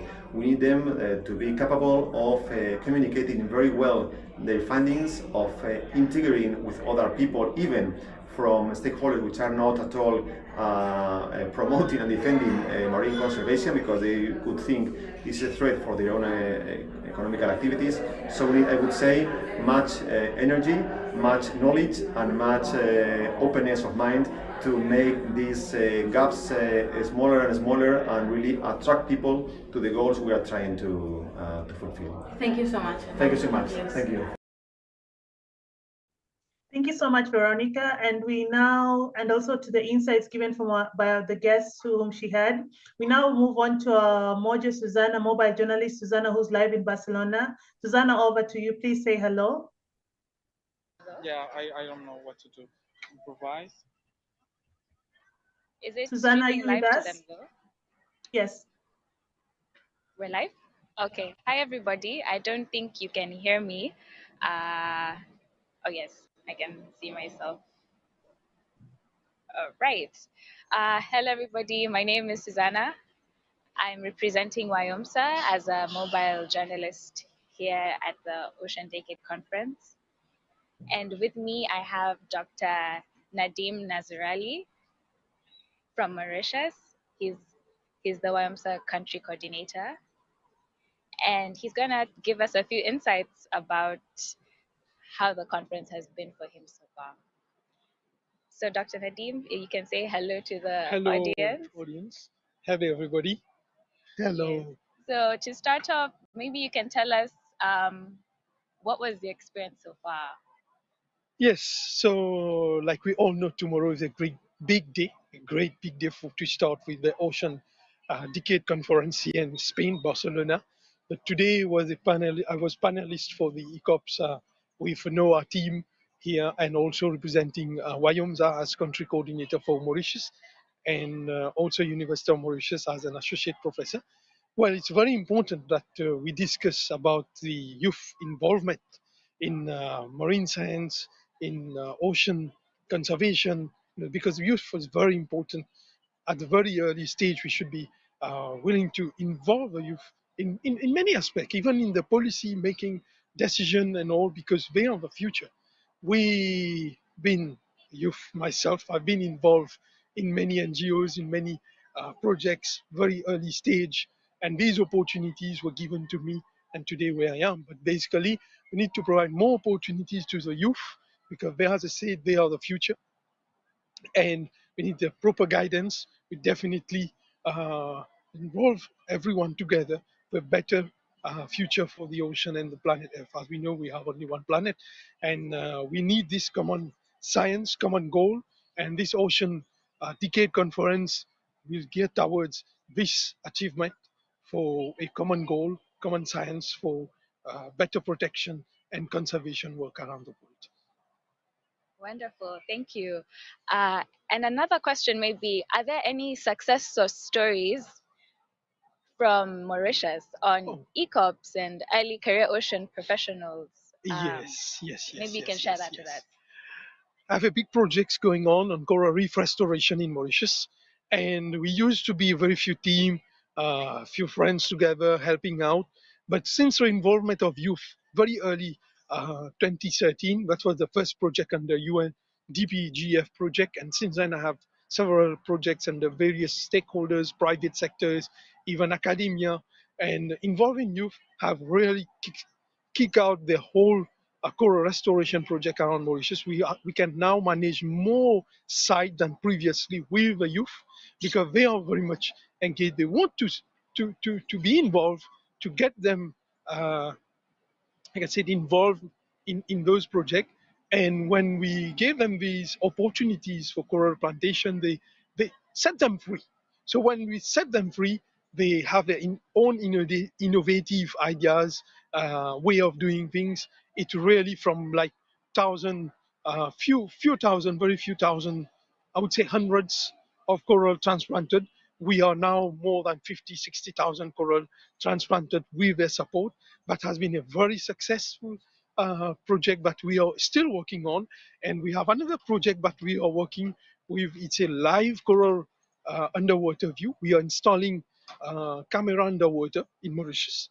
And the system, the platform has been designed and constructed by a team of young professionals in the marine field who has done marine science and also marine aquaculture courses, and they designed that they are fixed it in the sea, and today we are able to place those cameras. So when I'm going back, I'm meeting with them, we are finalizing this project, and very soon we are launching it. It will go global with a mobile app, the first in the world. You have a mobile app integrated with the underwater live view. Everyone would be able to see the coral restoration live with the mobile camera. And many ideas came with the involvement of youth. Without them, it's really, involving them, like I said, they bring those innovative ideas. Even if they are not in the field, they might be in various, because marine science is really a vast field. They might not be like in coral reef, but during their free time, weekends, when they come with their ideas, set them free. They really make things push forward. Wow. Yeah, I've seen that, and it's definitely working. Wonderful, yes. Wonderful. Thank you, Dr. Nadeem. I think that has been very inspirational and a wonderful success story on how to set our ideas free as early career ocean professionals. Yes. And how to be innovative and think outside of the box. Of course, and a note I would like to say, WIOMSA has definitely helped out lots of youth. Even my career started when I got the funding from WIOMSA to attend the 7th symposium in Kenya, Mombasa. And after that, I went for a short course in Mozambique, Maputo. And that was a 2-week course. And today, all these really made a difference as an earlier career professional at that time. And from today, WIOMSA has a big hand for the African side of development for youth, definitely. Wonderful, wonderful. So over to you, Abby and Blessing, and we've gotten some insights from the African continent and how ECOPs can plug in to WIOMSA and other innovative solutions to protect our oceans. Thank you. Thank you. Thank you so much, Susanna. The insights from our guests. We need to involve the youth. We need to involve the ECOPs in the work we do because they have very innovative insights and contribute so much to the work of the Ocean Decade and the work of Ocean Science. So we now move on to the next session where we have 3 presenters talking about food security on ocean science. And we have Dennis Otieno, Taylor Bratton, and Temitope Adewale. So Blessing, please introduce Dennis and the other presenters much later. Thank you. Thank you so much, Abby. Indeed, we do know that the ocean plays a crucial role in global food security, from fisheries, livelihoods, among other sectors. Now we are going to I'm going to present to introduce the first speaker of this session, who is Dennis Otieno. Dennis Otieno is a research scientist at the Kenya Marine and Fisheries Research Institute, which is KEMFRI. He's pursuing a master's degree in fisheries and agriculture at the Technical University of Mombasa. His research focuses on marine fisheries, ecology, and contributes to the Ocean Decade Challenges 3, 2, and 14. Dennis, the floor is yours. Please proceed to share your screen.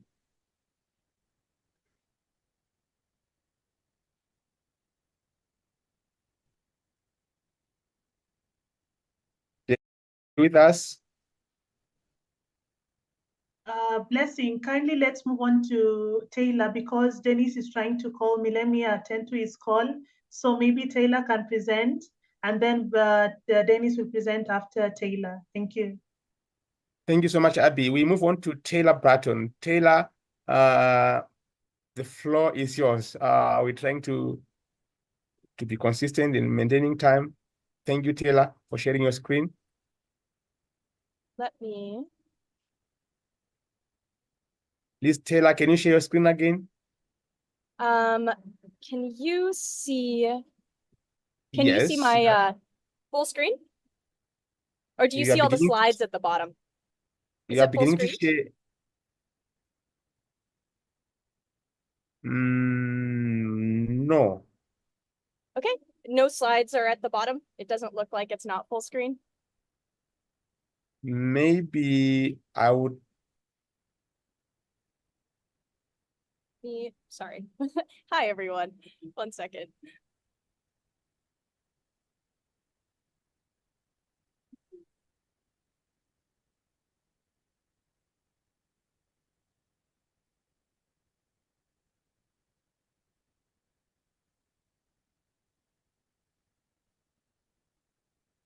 Can you try to share again? If there's a problem, I could try to share from this end. No, I think I have it. It should be good now.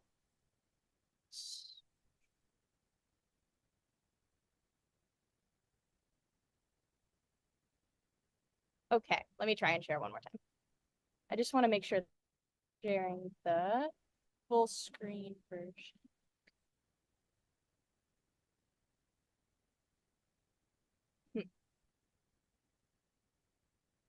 Sorry, I just wanted to like look nice. 1 second.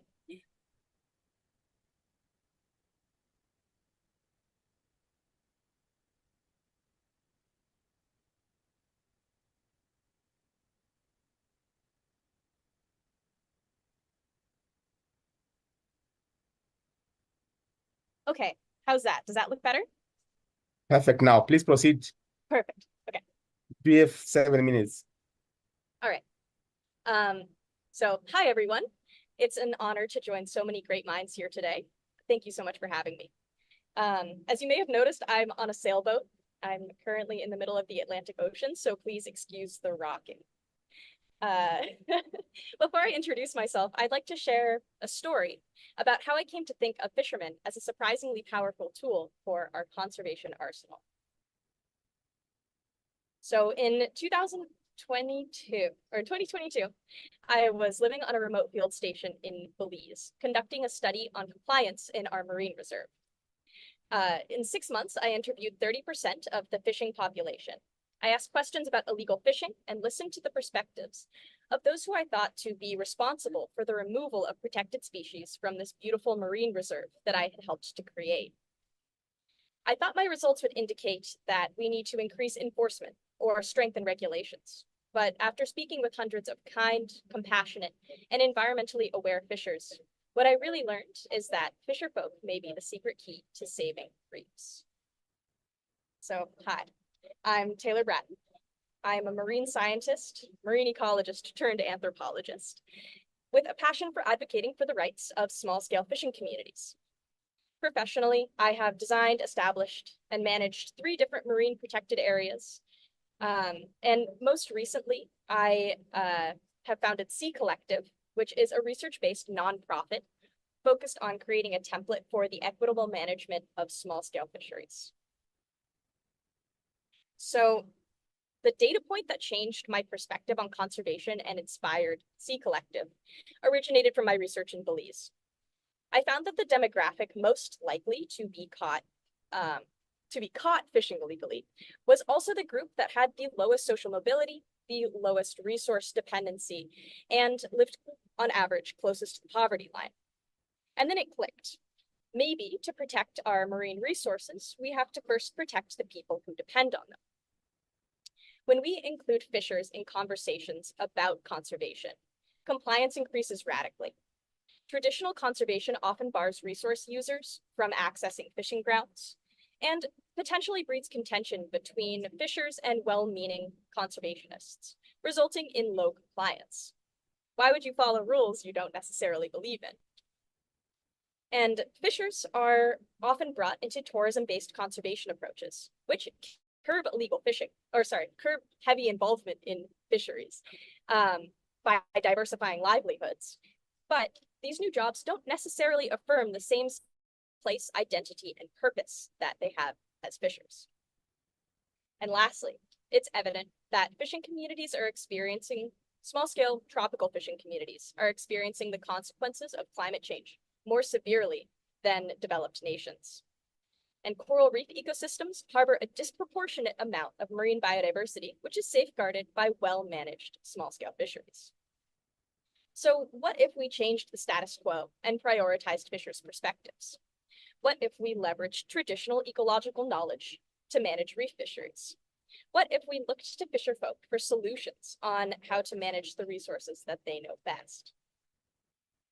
So, to address these gaps, I've partnered with a team of scientists, sailors, filmmakers, and adventurers to collect data on fishing communities and their ecosystems around the world, using sailboats as our research vessels.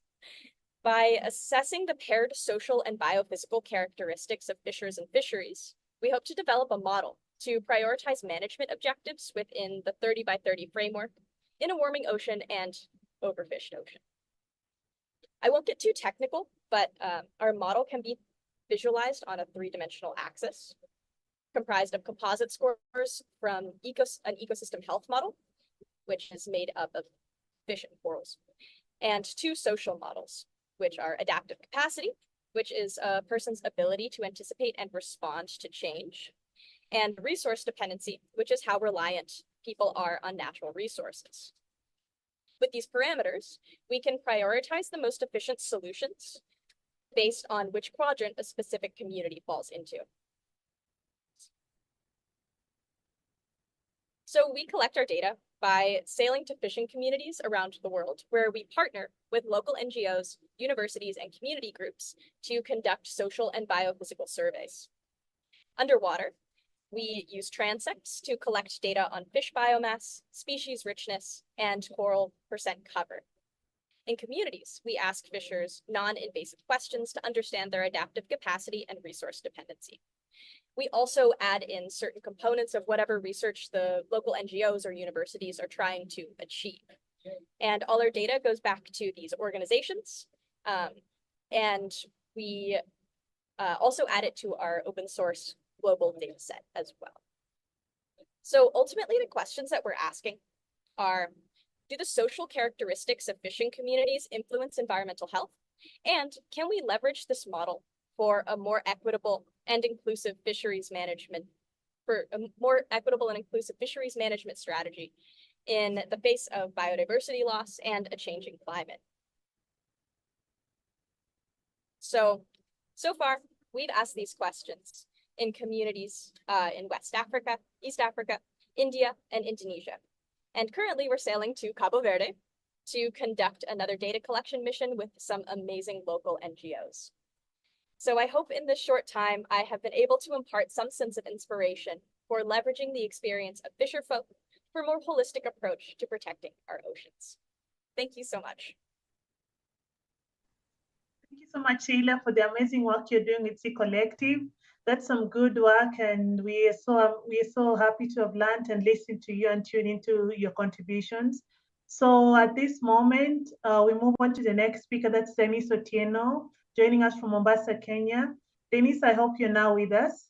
Taylor, please stay on in case there are questions for you. Thank you.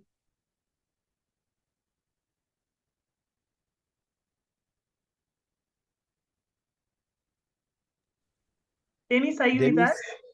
Do we have Dennis? Yes. Please So proceed to share screen. Just reserve your question. We'll take it during the Q&A section. Thank you. Okay, Blessing. Dennis, please proceed to share your screen and do your presentation. Thank you.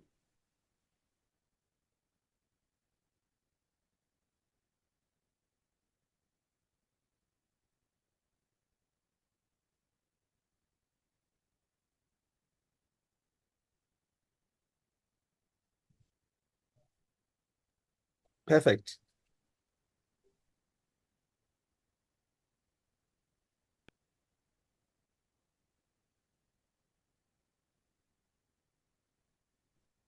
And I'll be talking about the achieving food security through sustainable feeding the global population.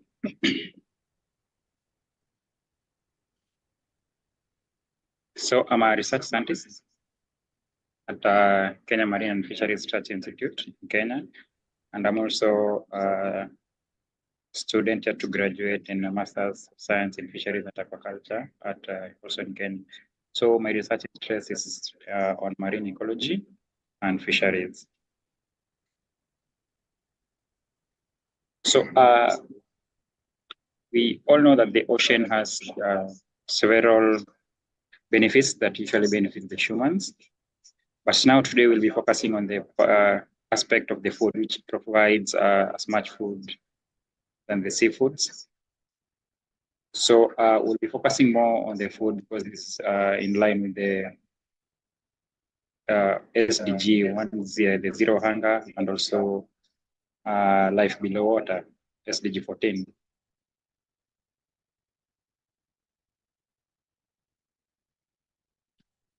So in the recent years, there has been increased population, which has also led to the increment in pressure on these particular seafoods.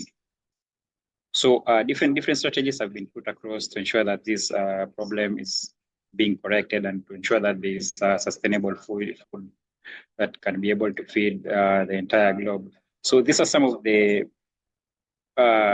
solutions and some of the areas and the directions are supposed to take to ensure that we are utilizing the resources from the ocean sustainably. So some of them include the ensuring of the access to safe, nutritious, and sufficient food, to ensure that there's proper functioning of the food commodities in the market. There's also delivering the sustainable and resilient food systems. Unfortunately, there had been an issue in achieving this particular ocean decade challenge, which was narrowed down into two, which is the unsustainable production of aquatic food. And these resources are not distributed equally across. So three metrics are put across. That is the resource management, the value chain, and also the policy and governance in this particular SDG Ocean Decade Challenge 3. To be able to address these particular problems, which were narrowed down into two umbrella terms, that is the unsustainable production of the aquatic food and also the inequitable distribution of the aquatic food.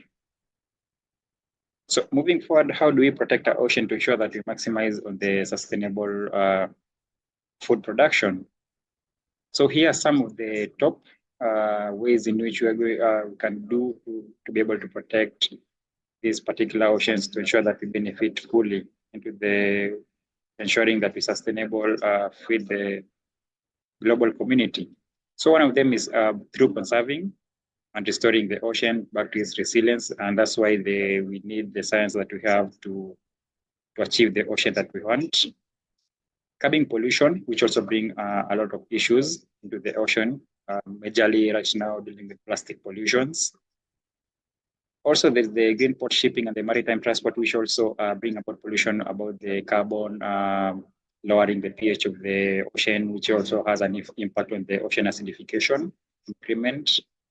Sustainable tourism, we have been seeing frequently tourism usually has an impact, especially into the habitats when they don't do sustainable tourism. So also, as you can see in this photo, the visual, we're having the main major things that usually bring, that has made this particular ocean decay challenge a problem. Starting with the plastic and the marine pollution, as I explained earlier, also the ocean warming as a result of climate change. This is eutrophication also as a result of pollution, and also the influx from the land, that is mostly the phosphorus and the nitrogen, which cause the harmful algal blooms. Following the ocean acidification, which is also an impact from the climate change, and also overfishing. This is usually through the IUUs, and also using gears that are not permitted to be used. So moving forward, harnessing these particular synergies and how it's going to contribute to this achieving the zero hunger. We find that we have different kind of sustainable development goals which are interlinked. So looking at the target 14, which is life below water, some of the things is to reduce marine pollution. That will be able to increase the production from the oceans. Also targeting also the same using number 2, you protect and restore ecosystem, reducing ocean acidification. This is through planting more mangroves along the ocean, so as to be able to sequestrate these carbons. Sustainable fishing by also putting practices, also policies and governance to be able to control these particular kinds of fishing, conserving coastal areas, among others, as you can be able to check. So targeting this particular problems, having the 3 pathways to be able to measure this, to be able to move on the global feeding the population. You find that in resource management, as earlier addressed, that we need to do habitat restoration, we need to do stock regeneration and translocation, and also relieving pressure to the marginal habitat stocks. This will improve and increase the sustainable fishing fisheries. So it should be considered when doing this particular and handling this particular ocean challenge 3. The second one is through the value chain. Once we understand the sea and the land connection, we can be able to move to more terrestrial food as opposed to more seafood. This will reduce also pressure to the particular seafoods to be able for them to be able to regenerate and replenish for the purposes of ensuring that the global community is perfectly fed. Then the last one about policies, there is need for connection between the management and the producer behavior. This is the management, maybe the government and also the communities. Managing the climate affected species, this is through understanding the endangered species in each particular zone. And also using the traditional knowledge in during making decisions. Not the decision will always come from the government, but also the decision should be inclusive also to the communities. So promoting this particular interdisciplinary research, also this one comes in for the ECOPs. We find that there has to be interdisciplinary programs. This will be able to help in sharing the knowledge and sharing ideas in ways on how we are going to tackle this particular problem. Also, the institution reviewing the key performance indicators for each and every institution has its particular direction and objective in handling, in ensuring that these particular SDG goals are achieved. capacity building to the young generation as ECOPs from renowned scientists. Communication also from one nation to another, or between regions or international. All these help in ensuring that we have a common grounds in terms of solving this particular challenge 3. So that's all I had for you today, and thank you for your time. Thank you.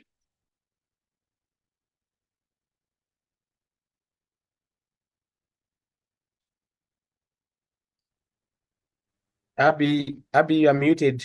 Thank you so much, Dennis, for your presentation. Without wasting time, we'll move on to our last speaker, Temi Tope. Temi, you can please proceed to project your slides. After Temi's presentation, we're going to move on to the combined Q&A for Temi, Dennis, and Taylor.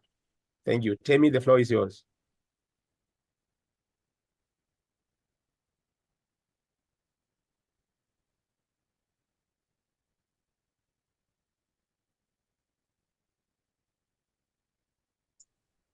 Yes, please put them in presentation mode. Okay.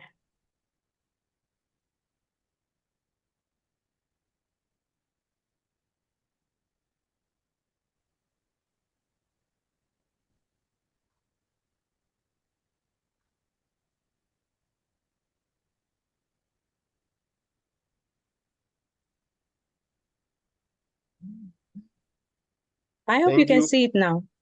Perfect. Please proceed. Yeah. Good day. This is I'm Temitope Adewale. I'm a PhD fishery science candidate at the African Center of Excellence, University of Cape Coast, Ghana.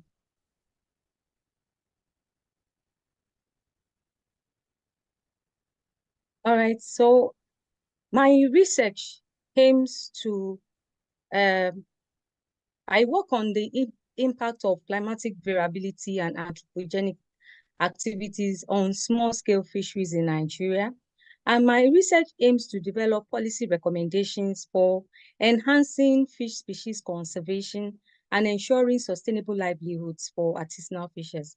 And I also have a background in fisheries and environmental management. So today I'll be speaking on anthropogenic effects on flat sardinella. And the objective of this study is to assess the effects of anthropogenic activities of flat sardinella, which is Sardinella madrensis, the abundance of it. And my study area is a coastal fishing community in Lagos, Nigeria. Through this picture, you can see this stone piles. This is part of the anthropogenic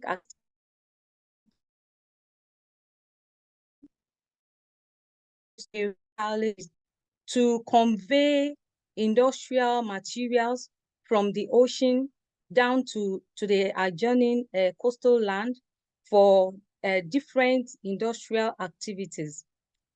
Part of the industries that are in that area is the deep seas being constructed there, and also this multi-billion-dollar refinery also in the place. And these activities are affecting flat sardinella, Sardinella madrensis, is affecting the small-scale fisheries because sardinella inhabits coastal waters. This is where it dwells. This is where it gets its food. It relies on phytoplanktons that are available along the coastal shorelines. So that is why these activities are really affecting its abundance. And it's a very important fish species because it's not important to Nigeria, but it's also important globally. The catches that is gotten from Nigeria contributes about 9% of the global stock, which is the third highest in the world, and is also a significant livelihood source all over the world. In addition, the International Union for Conservation of Nature has rated Sardinella madrensis conservation status as vulnerable. So the increasing anthropogenic activities in this study area is really threatening its sustainability. This picture shows that the study area has been earmarked as a free trade zone. And so it is budgeted that there will be a lot of industries that will be cited. I only mentioned like two industrial activity going on there, but there's going to be a lot of industry in that coastal areas in years to come. And presently, this chart shows the present trend of Sardinella madrensis catch per unit effort. This trend was 2003 to 2019, and we can see a decline already. So this highlight the effects of pollution and habitat loss caused by rapid industrialization on the flat Sardinella species in that study area. It also points out the need for conservation and sustainability of ocean resources in line with SDG 14. And the holistic approach used in the study provides robust data for coastal management policies to ensure sustained livelihood for the fishes. In conclusion, the study points out that anthropogenic activities significantly affect the abundance of flat Sardinella. The chart there shows a steady decline in the catch per unit effort of Sardinella madrensis. Not only that, measured water parameters reveal that that coastal water is polluted. The total petroleum hydrocarbon that was taken there shows that it is above the required limit.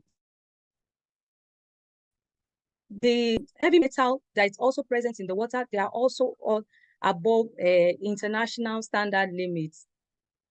And the level of the chlorophyll A in that water is far below what is required by these fish species to be able to survive. So this chart also makes us to see that this is the response from fishers in the study area talking about reasons for catch decreases. And the highest reason that they gave is encroachment fishing ground, which is what they see. They couldn't see of the water quality and some their fishing grounds are being encroached.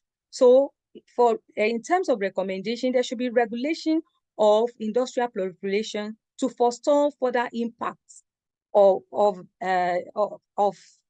fishing ground encroachment in that study area. And then policies should prioritize the protection of marine habitat and resources, as well as pollution control in coastal communities. These policies should transcend Nigeria, because this is a migratory species, and whatever happens to it will also affect, neighboring countries, and even eventually it will affect the global stock. And so our policies should try to prioritize protection of marine habitat and resources so that there will be continued sustainability of this marine resource. Thank you all for listening. Thank you, Adewale, so much. So as we move on to the Q&A session. Sorry, Blessing, I hope I didn't interject. You wanted to say something? You can proceed. No, please proceed. Okay, so thank you so much, Adewale. I like what you said about transnational policies to protect the flat Sardinella. Those are great insights. So we move on to the question and answer section of this conversation now. I have a question here for you, Dennis. I hope you're still with us. Yes, I am. Okay, this is a question for Dennis. What role do policies and governance frameworks play in balancing the need for increased food production with the conservation of marine ecosystems?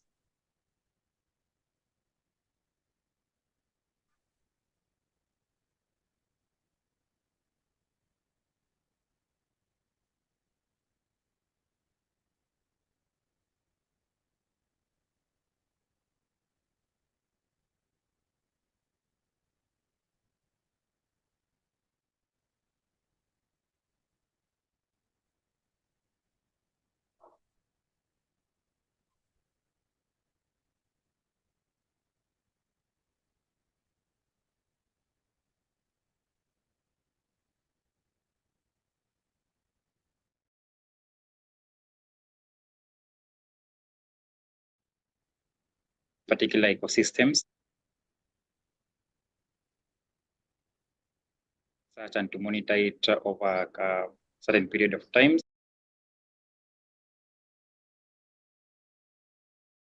Said earlier in my presentation, involving this community and the livelihoods in terms of in making decisions is also one of the aspects that should be incorporated during governance.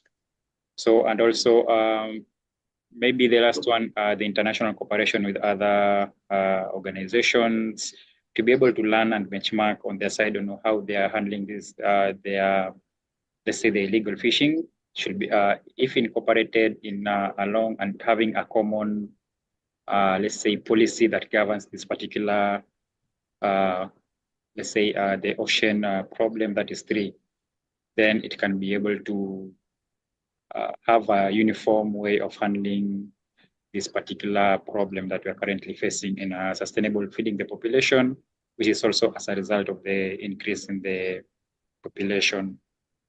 Yeah. Okay, thank you so much, Dennis, for your response. As I see in the Q&A chat, we do not have questions for Adewale and Taylor. So is it okay if we proceed to the next section of this segment? Blessing, do you have anything to say? Or I can go with a question to Taylor. I have one for you. Since you said the Sea Collective is your own initiative, how would you advise an early career who wants to seek funds to start their own initiative for something big to address the ocean decade challenges? Yeah, so the funding is a big part of it. But what I recommend is really scouring for grants, looking for opportunities to get your projects funded, and being very specific about your goals. So it's been challenging to find funding for our whole project as a one massive concept. But when we're doing small scale projects in different places, it's easier to find funding with very specific asks. So we get a lot of donations and grants, and corporate sponsorships also, because we're not necessarily just a scientific research-based organization. We make films and do community projects as well. So I think being broad, but then also bringing it down into a specific request for funding is a big way to help fund small nonprofits. Okay, thank you so much. Thank you for your response. Blessing, I have a question for you. There are questions in the chat box, but on my end, I cannot view them. Are you able to view them so that you can ask from your end for our presenters here? Yes, I'm reading the chat. They are not necessarily questions from the chat. Let me check the Q&A. I see only comments. Let me check. Yes, they're not really necessarily questions. Tristan to tail. I not a particular question. Thank you. Yeah, there are comments and remarks. Okay. Okay, thank you. So I don't know if at this juncture we should close this session and move on to the next. Yes, maybe the technical, if there's maybe while we're waiting for the technical team. No, okay. We can adjourn, Yeah. then we transition to the technical team. Yes, let's just play one video from on the theme.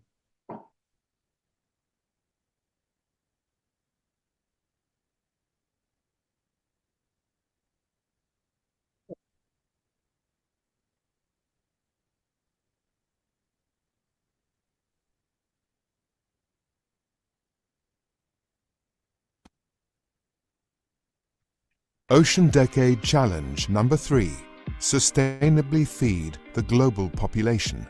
How do we move from the ocean we have to the ocean we want? The ocean has nourished us for thousands of years, fueling and strengthening our communities while underpinning human health and development. Regulations, along with greater awareness of the harmful impacts of land-based meat sources, have driven the demand for ocean-based alternatives.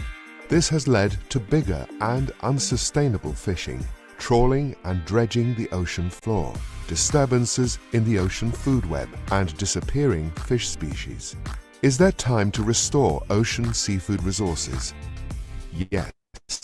The Ocean Decade allows scientists, governments, and industry to explore and implement innovative solutions that reduce pressure on marine ecosystems by restoring and managing fish stocks, improving aquaculture, and harvesting sustainable seafood. Consuming sustainable seafood is an easy way to join the Ocean Decade. Together, we can support communities relying on seafood resources for their livelihoods while multiplying the seafood the ocean supplies.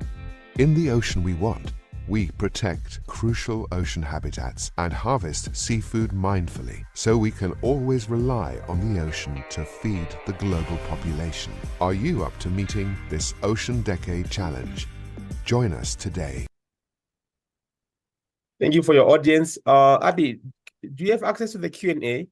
I can't view the Q&A. I can't view the Q&A on my end. Yes, me too. I can only access the chat. Yes. So technical team, can you kindly assist us so that we can address the questions? If there's a question in the Q&A, please.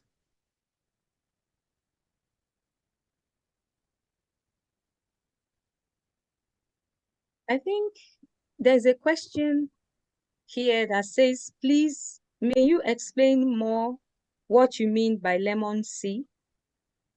I think that question is for Taylor.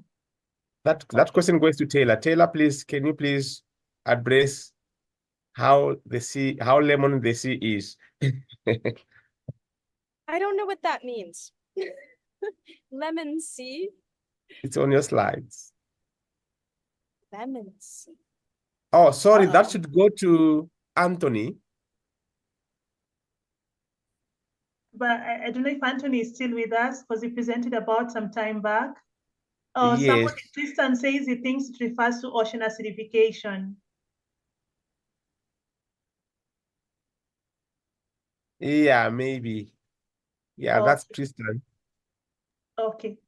So now as we come to the close of this session, I'd like to thank all our presenters. You've given us quite insightful contributions, all our viewers and the attendees online, and also our amazing sponsors who made this event possible. I'd just like to mention them. They include the German Marine Research Consortium, the KDM, in cooperation with the Global ECOP Program, Fisheries and Oceans Canada, IOC UNESCO, the European Commission to the Prep for Blue, a Mission Ocean and Water CSA, Universitat Politècnica de Catalunya, the German Federal Ministry of Education and Research, and the Western Indian Ocean Marine Research Science Association. Thank you all so much for all this. And we welcome you to all the amazing sessions coming on tomorrow and on Thursday. So please stay tuned. And as I now move on, we move on to the next session and now translate on to our mobile journalists who are Maybe before you go, Abby. In Barcelona. Yes, sorry. Yes, I think the question was posted for Taylor. Taylor, what are the major challenges you face when interacting with fishermen? Oh, I face a lot less challenges than you might think. I think originally I went into the research that I was doing thinking that it would be very difficult for me, from my background, to kind of level with fishermen on a way that they'd understand or that I would understand. But with the help of local translators and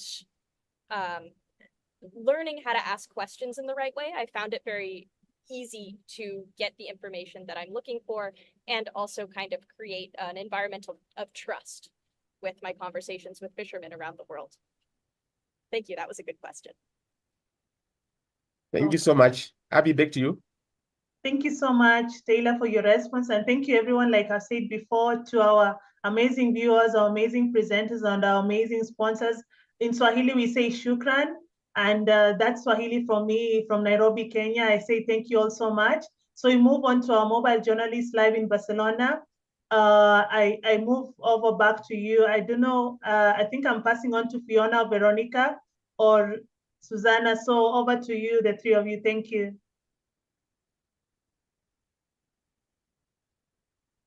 Are they with us yet? Thank you. Thank you so much. Bye-bye. Thank you. Thank you so much.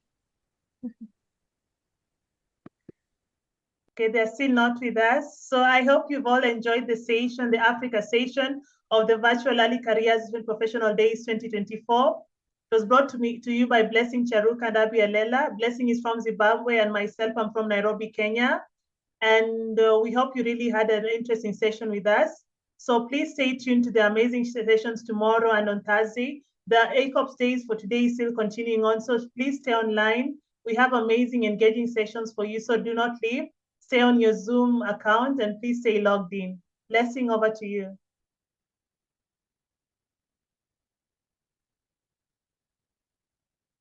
Thank you very much, Abby. Now we will move over to the next sessions, which are starting right now, from the World Trade Center.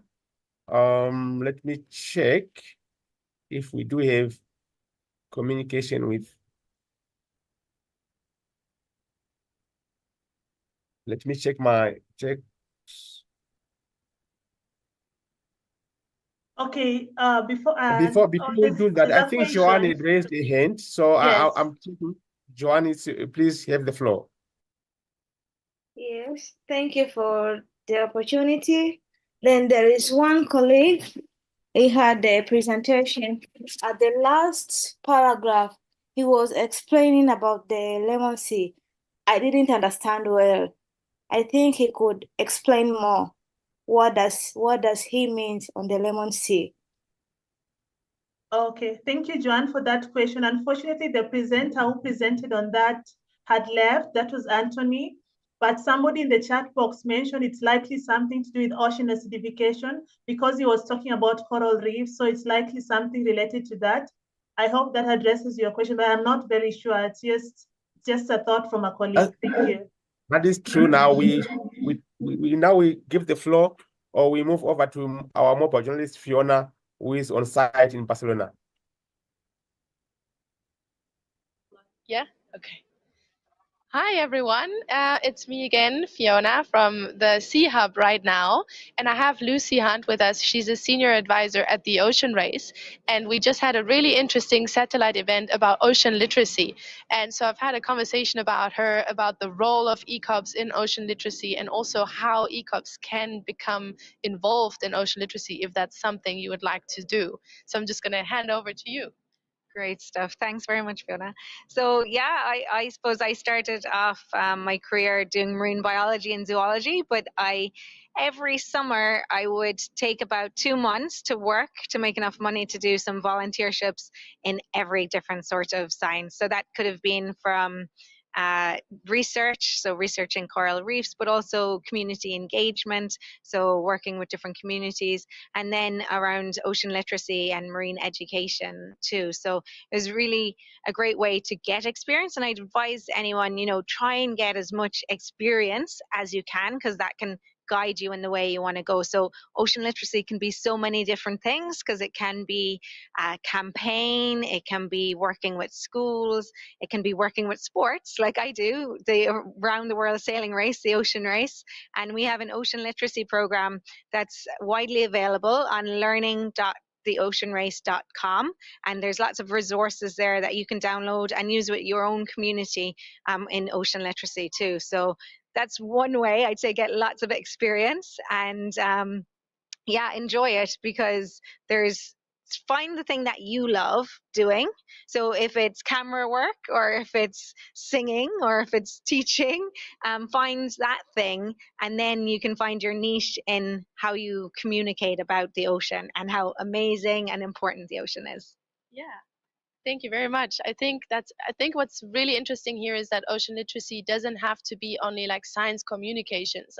It can be many things like art, or you go out and you do sports and you communicate through that. So I think there's a lot of possibilities even for people that are not in ocean sciences, for example. So I think that's a really great idea, like how to start, right?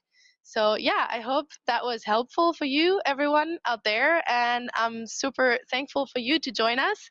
And yes, let's hear from the other Mojos. Thank you.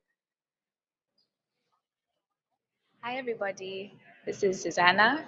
Wachia, representing Wyomsa as a mobile journalist, speaking to you now live from the Sea Hub at the World Trade Center.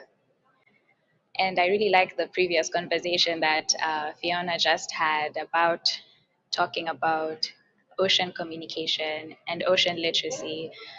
That's something I'm really passionate about, and how to engage the arts and arts-based approaches to integrate local and scientific knowledge in just communicating more about our ocean. That's something that we've been doing in the Western Indian Ocean region. And I'm about to go into a communication symposium satellite event, and I can't wait to also get nuggets from there and insights on how we can better communicate and better share about our ocean and to increase ocean stewardship and ocean awareness. And I look forward to coming back and telling all of you about it. Yes, I just joined in from Kenya, and so this is my first time in Barcelona, and I can't wait to share all these cool insights with you and inspire more people to protect our ocean and engage in ocean conservation. So we'll be catching you live in different pockets of the day. And I look forward to hearing what the other mojos are up to and what insights they are getting from the sessions that they're interacting with. So I will now hand over to Veronica. Hi everyone. Hi everyone. We are in the Monaco Expeditions cocktail in the World Trade Center. And here with me is Daisy from Protected Seas. So tell us a bit more to all the early career ocean professionals that are virtually following the conference. What do you do in Protected Seas? What is the role for conserving oceans in Protected Seas? Yeah, thank you for asking me that question. What a delight to be asked. Yeah, so I work on outreach, engagement, partnerships.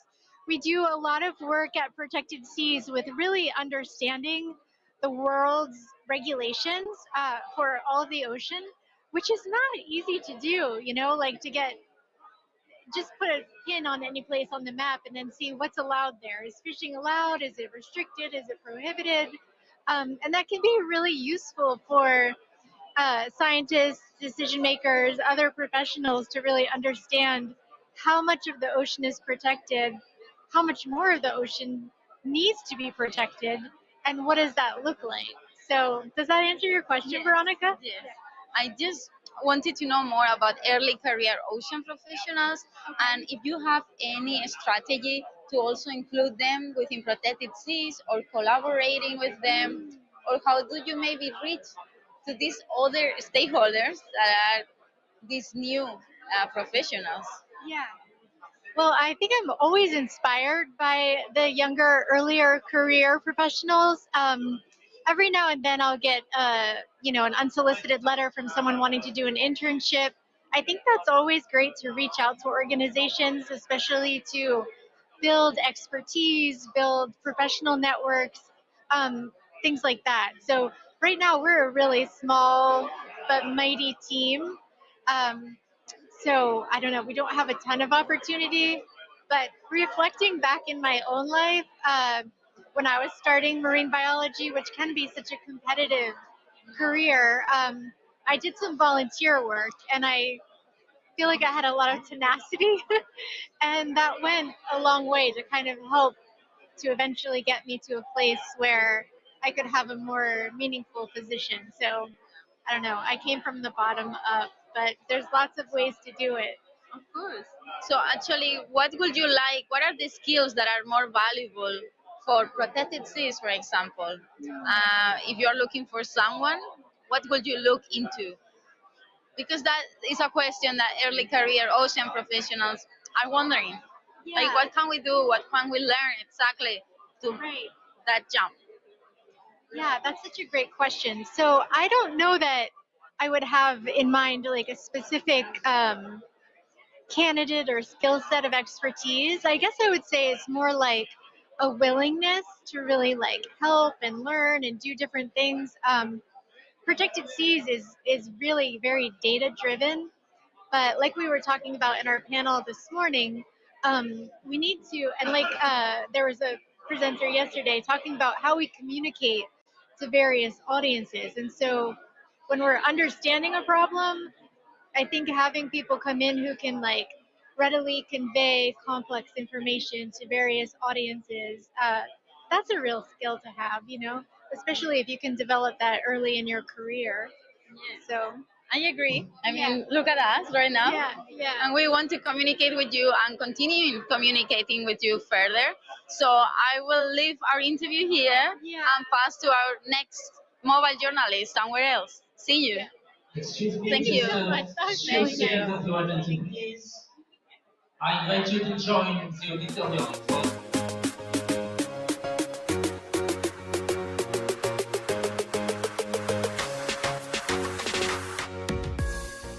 Welcome to all the visionary entrepreneurs joining us from every corner of the globe. I'm Eric Markowitz, founder of Hero Business Coaching, and it's my pleasure to accompany you on this transformative journey as part of the virtual early career Ocean Professional Days, an integral part of the UN Decade for Ocean Science for Sustainable Development. With over 2 decades as a business coach and consultant supporting startups in practically every industry, in this segment, I wanted to bring you insights and strategies to elevate your innovative ideas into thriving ventures. I love working with startups. It's one of the most rewarding work that I do as a business coach. Now, I won't be able to tell you everything as you venture out as an entrepreneur, as sometimes I work with startups for over a year, but I wanted to get you started with some of the basics.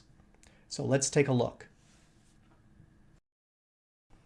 Starting your own business is a thrilling adventure that requires preparation, knowledge, and a mindset that is ready to tackle any challenge and seize every opportunity. Today, we'll embark on this entrepreneurial journey together, from the spark of your initial idea to the grand launch of your business. But remember, entrepreneurship is more than just launching a business. It's about igniting innovation and driving progress.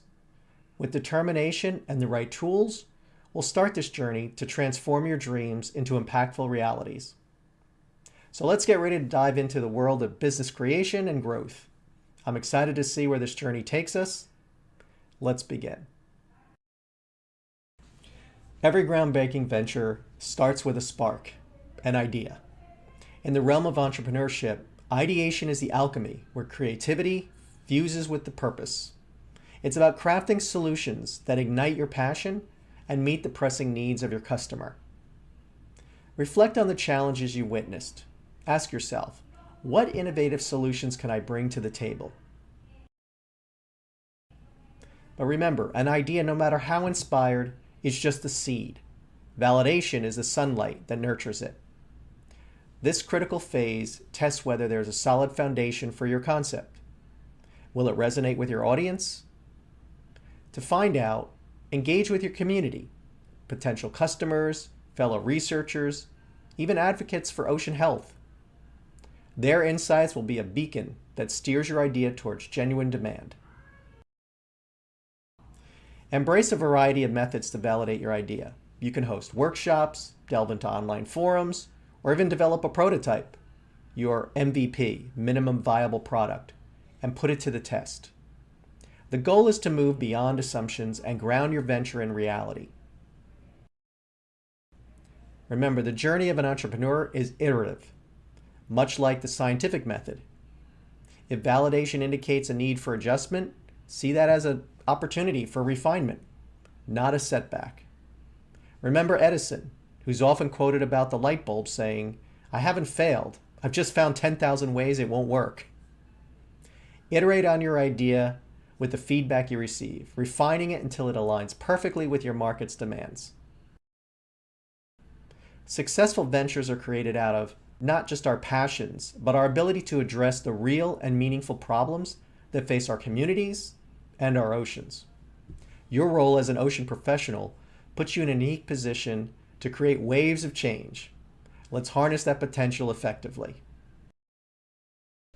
Now that you have a clear vision crafted from ideation and validation, it's time to delve into the landscape of your market.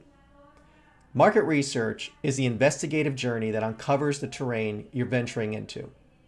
mapping out the needs, preferences, and behaviors of your target audience, or better known as your ideal customer, and also scoping out your competition.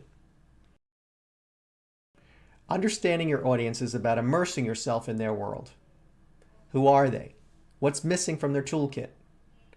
Your task is to gather their intel as much as possible through interviews, surveys, and data analysis. This should paint a clear picture of the marketplace. But it's not just about the community that will benefit from your innovation. It's also essential to understand your competitors. What are they up to? Who else is addressing these challenges? And how? What sets your approach apart from theirs? Conduct a competitive analysis to unearth opportunities for differentiation and carve out your own niche. Spotting opportunities within the market is like identifying gaps in the coral reef where new life can thrive. Look for emerging trends, untapped needs, and potential for future growth. How can your venture fill these voids and propel your industry forward? Just as ecosystems evolve, so does the market. Ongoing market research is a vital part of your startup's life cycle, adapting to the ever-changing environment and ensuring that you're meeting the current and future needs of your audience. Remember, business is always changing, and so is the market. Remember, market research is your strategic ally on the entrepreneurial path. By deeply understanding your target audience and differentiating it from competitors, you lay the groundwork for a venture that not only survives the tides of change, but thrives in the evolving landscape of ocean science and sustainability. Business planning is about drafting a detailed architecture for your startup's future. Envision this plan as your blueprint, systematically illustrating every aspect of the journey you're about to embark on. A robust business plan is the cornerstone of your venture. It lays out an executive summary, providing a snapshot of your business vision and objectives, a market analysis demonstrating your insights into the industry landscape, and your business model, which is how your venture will generate revenue. Your blueprint should also include a comprehensive view of your product or service underlying its unique value proposition, your marketing and sales strategy, which should illustrate how you'll develop a customer base and maintain market presence, and finally an operations plan detailing the daily workflow and functional framework of your business, in other words, how your business will run. The keystone of this architecture is financial planning. Picture it as your financial scaffolding that supports your startup.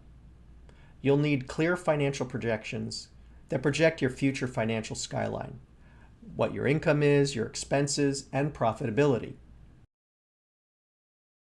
With budgeting, you're distributing your resources like a master builder, ensuring every department is adequately supplied to maintain efficiency. Managing cash flow is like overseeing the lifeblood of your project, guaranteeing a steady supply of capital to meet operational demands and navigate through financial pinch points. The marketplace, like the environment around us, is ever-changing. Continuously revisiting and refining your financial strategy allows you to adapt and grow, ready to embrace new opportunities or brace against economic shifts. A well-crafted business plan, backed with a solid financial base, not only prepares you for a thriving launch, but also enduring success. It's your master plan within your competitive world of entrepreneurship, steering your venture towards a future where your innovations impact ocean sciences and beyond. Even if you're embarking on this journey as a solopreneur, crafting a business plan, a blueprint of your venture, is still invaluable. Even though you'll be handling most of the tasks on your own initially, it not only clarifies your vision and goals, but also prepares you for future growth and potential partnerships. As we progress through transforming your concept into a thriving business, it's vital to solidify its foundation through the appropriate legal structuring and registration. The legal framework you choose plays a pivotal role in defining your financial responsibilities, legal liabilities, and your venture's growth trajectory. Let's delve into the common business structures noting that technologies and specifics may vary in your country. The best thing to do is really consult with a legal and tax expert, tailored for your geographical location and sector. But I wanted to give you an overview of some of the more common types of businesses. The first is a sole proprietorship. This offers simplicity and direct control, ideal for the individual entrepreneur just starting out.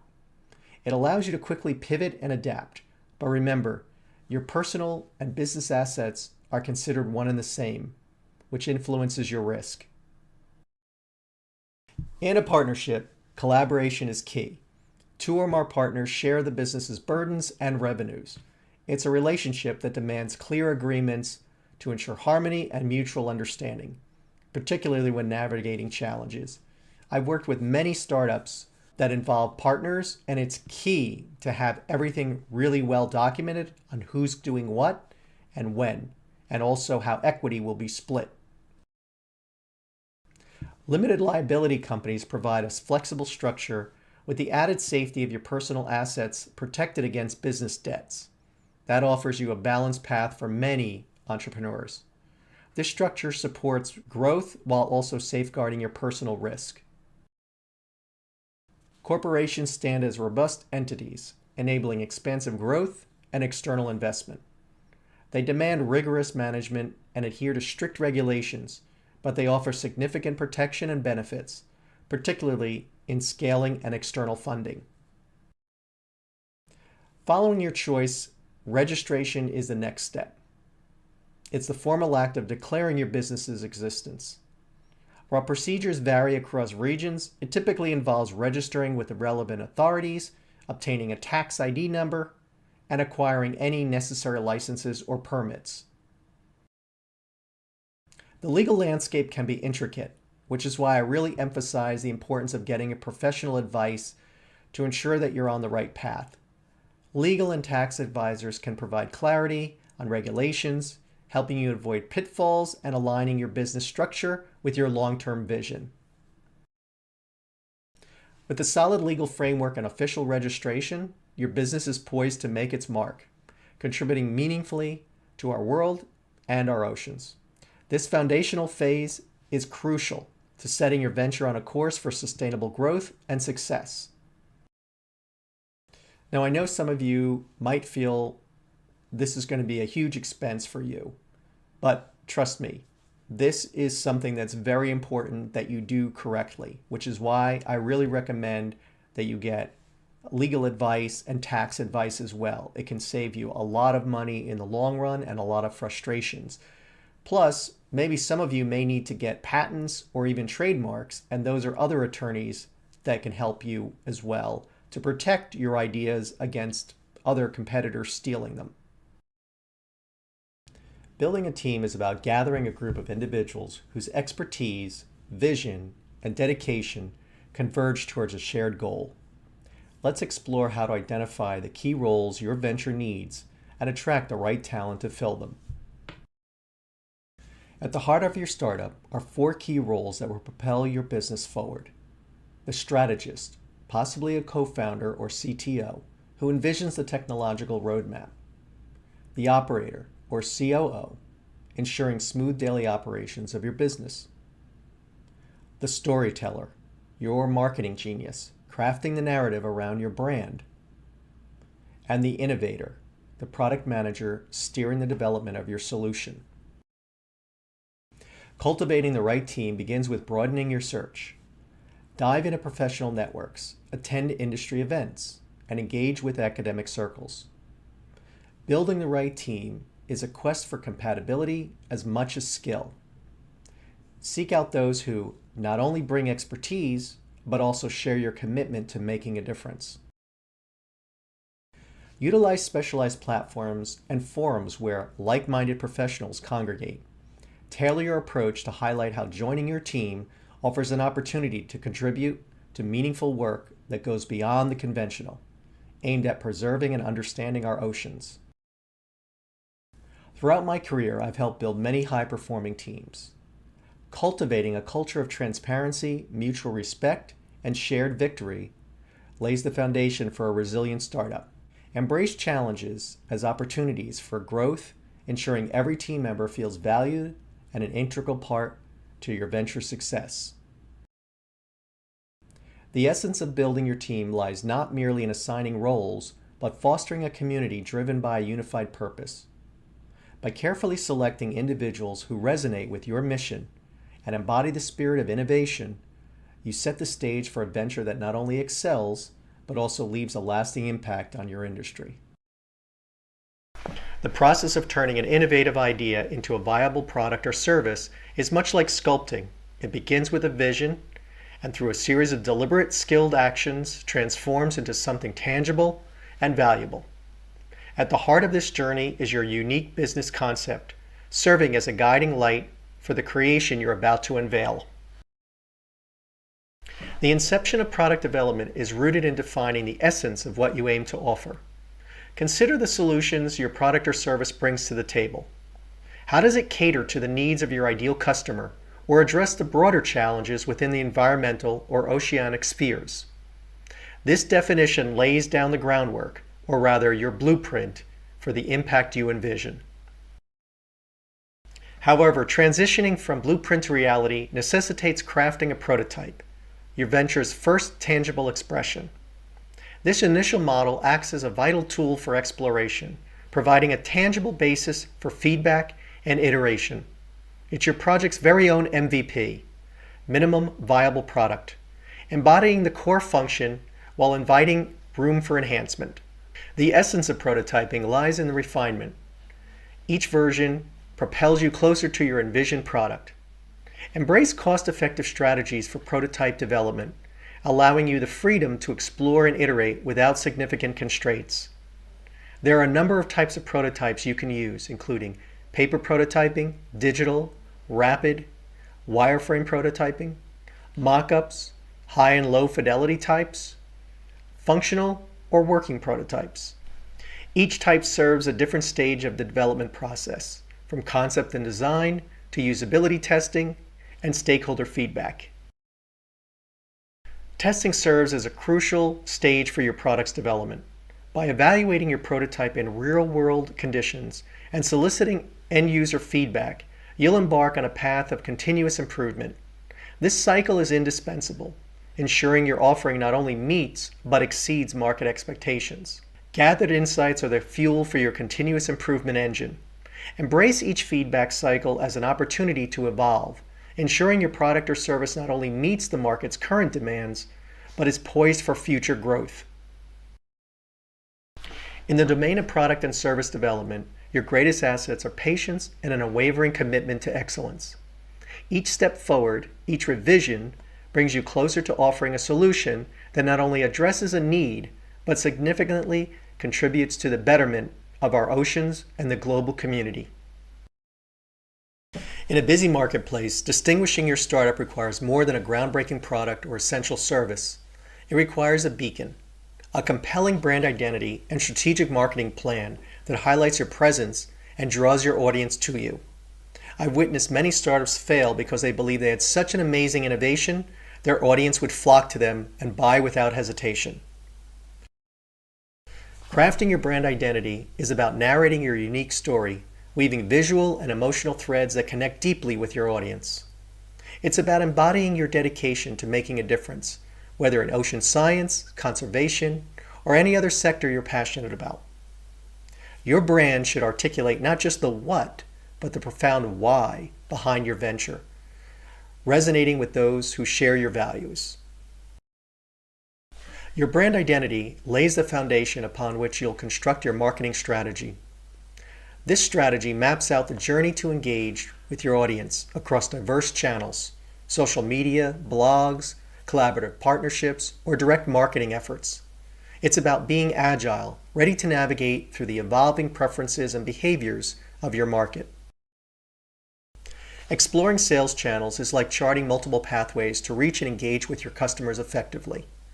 From digital storefronts to traditional retail, each channel represents unique opportunities to showcase your offerings. It's crucial to start where your ideal customers are most active, mastering that channel before expanding your reach. Adapting your approach for each channel is key. Digital strategies might leverage SEO and targeted ads, while face-to-face interactions benefit from genuine engagement and the tangible experience of your product or service. Begin with the channel most frequented by your target audience, ensuring a focused and impactful start. Today, customer experience is king. Don't forget to consider your customer's journey with your brand, from initial discovery to lasting impact of your product or service. Every interaction should enrich their experience, providing value that educates, inspires, and motivates. As you develop your marketing and sales strategies, think of your brand as both a lighthouse and a home. It should serve as a guiding light that attracts your audience and a place where they feel understood and valued. By going deep into your audience's needs and spreading your reach wide, you create a strategy that not only illuminates your venture, but ensures it becomes a beacon for others to follow. Navigating the entrepreneurial landscape requires more than just a great idea or a solid team. It demands the fuel to power your journey forward. Securing funding for your startup is about identifying and leveraging the right financial sources to support your growth and stability through all phases. Again, you may want to reach out to a financial advisor for guidance. Exploring funding options is a critical step. Bootstrapping means relying on your own financial resources, offering maximum control and a valuable lesson in resourcefulness. It's about growing organically, but with the understanding that acceleration might be gradual. Loans are a more conventional pathway. Think of them as a turbo boost, financed through external capital. This approach can propel your venture forward, but comes with the obligation of repayment schedules and interest rates. Engaging with investors introduces partners who contribute not just capital, but valuable industry insights and connections. This collaboration can be pivotal, though it involves sharing equity and sometimes decision-making authority. I've helped many founders get over their fear of giving away equity. It's better to own 30% of a $1 million company than 100% of zero. Crowdfunding taps into the collective support of a community eager to see your idea come to life. It's an effective way to not only raise funds, but also build a base of advocates and validate your concept in the marketplace. When preparing to engage potential investors or financial partners, a compelling pitch deck is crucial. It should articulate your vision, detail your business model, and demonstrate the scalability and potential for return on your investment. Your pitch should weave a narrative that connects emotionally, backed by concise, compelling data. Highlight your team's capabilities, your market understanding, and the unique position of your product or service in the ecosystem. Funders often invest in a team over an idea. Choosing the right funding path is essential to your venture's longevity and impact. Whether bootstrapping, securing loans, collaborating with investors, or rallying community support through crowdfunding, align your strategy with your startup's ethos and long-term goals. With strategic funding, your startup doesn't just move forward, it gains the momentum needed to make real change. Be sure to harness this energy to create something truly significant in the realm of ocean science and beyond. The stage is set, the groundwork laid, and now it's time to ignite your engines and propel your startup into the marketplace. Launching your business marks both the culmination of your exhaustive preparation and the commencement of an ongoing journey of growth and innovation. Let's ensure you are propelled forward with strength and clarity. Before the launch, there's a whirlwind of critical tasks to ensure your venture takes off with momentum. Your launch checklist is your mission control, covering vital marketing initiatives to generate excitement, operational readiness to meet market demands, and logistical setups for seamless product and service delivery. When the day to go live arrives, pause to celebrate this significant milestone. From ideation to this moment, you've translated your vision into reality, a feat worthy of celebration. Yet this launch is not the final goal, but the first step in a broader, more expansive journey. The true course of your venture is navigated post-launch, requiring active customer engagement, responsive feedback loops, and an agile approach to marketing and product development. It's about maintaining your brand's momentum and continuously seeking avenues to captivate and grow your audience. In the vast landscape of entrepreneurship, change is the only constant. Stay alert, adaptable, and always in the pursuit of innovation. The launch, significant as it is just the beginning of what promises to be an extraordinary journey. To all intrepid entrepreneurs, your market awaits, filled with opportunities and challenges. Chart your path with precision, let your mission drive you, and embark on this thrilling adventure. Here's to your success, to the impact you'll make, and to the journey ahead that's yours to shape. Let's reflect on our shared journey from ideation and market research to business planning and legal foundations. We've built a visionary team, developed our products and services, crafted our marketing strategy, and secured the necessary funding. Celebrating our collaborative achievements, we launched our businesses with determination. This entrepreneurial path, marked by both triumphs and challenges, offers endless opportunities for growth and impact. I'm so excited for you. Your contributions towards a better world are invaluable. So let's keep the dialogue going. Share your stories and insights with us. I'm Eric Markowitz of Hero Business Coaching. Thank you for joining me on this journey.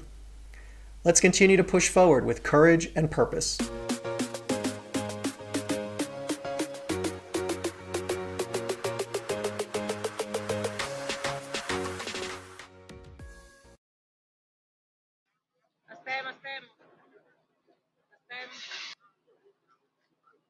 Hi, it's me, Anna. I am now at the Sea Hub in Barcelona. You might even be able to see some of the ocean behind me, so we're really close to the ocean, which is really nice. But at the same time, we're here at the Marine Science Center, and I just attended a satellite session which was about ocean literacy, and it was really interesting. Also, we had a little interview on that, but I was thinking I'm just going to try and take you inside with me just to show you a little bit around where everything is happening. So let's see if they let us go inside. It's really warm in Barcelona today, but it's a little bit windy, so it's kind of interesting. Let's see. Okay, here we go. Hola. So this is the entrance area. We can see the big banner here with the UN Ocean Decade Conference. So this will be one of the places where a lot of satellite events are taking place.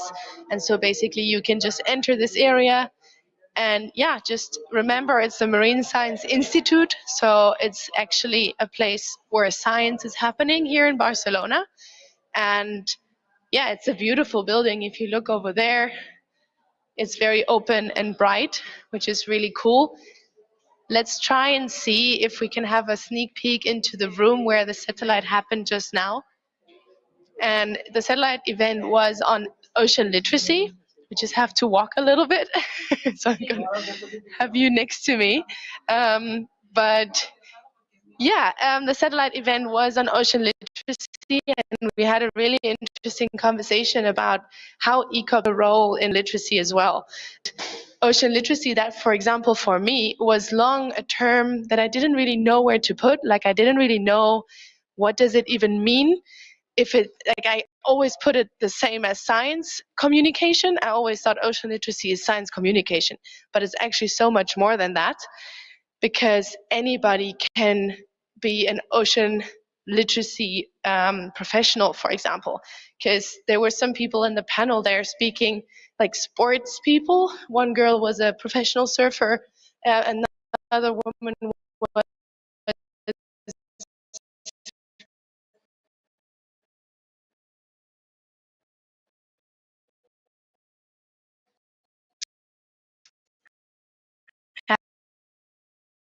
from the ocean race. So it was basically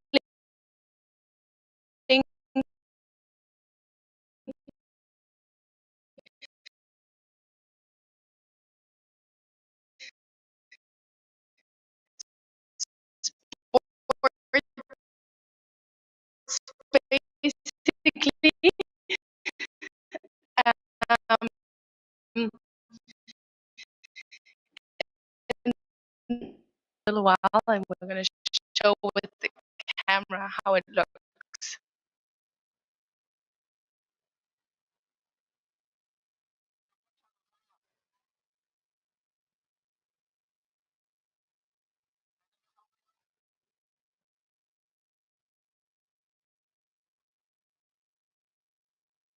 Conecta el mensaje, no.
Okay, we're just going to show you around this this location, because right now I'm in the sea hub.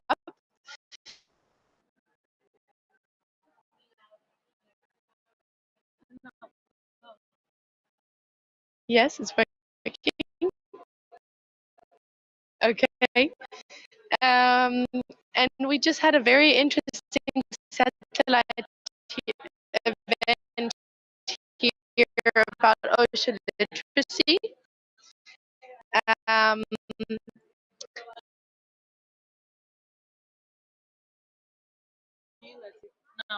yes. It's working. Okay, back again. Apologies for that. I hope you all stick with us. Sometimes it's a bit tricky here with the connection in Barcelona.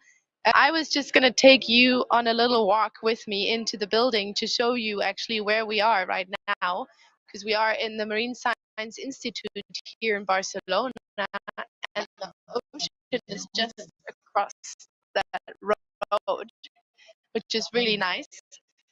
But yes, so we are in the Science Hub here, and this is one of the places where a lot of satellite events take place.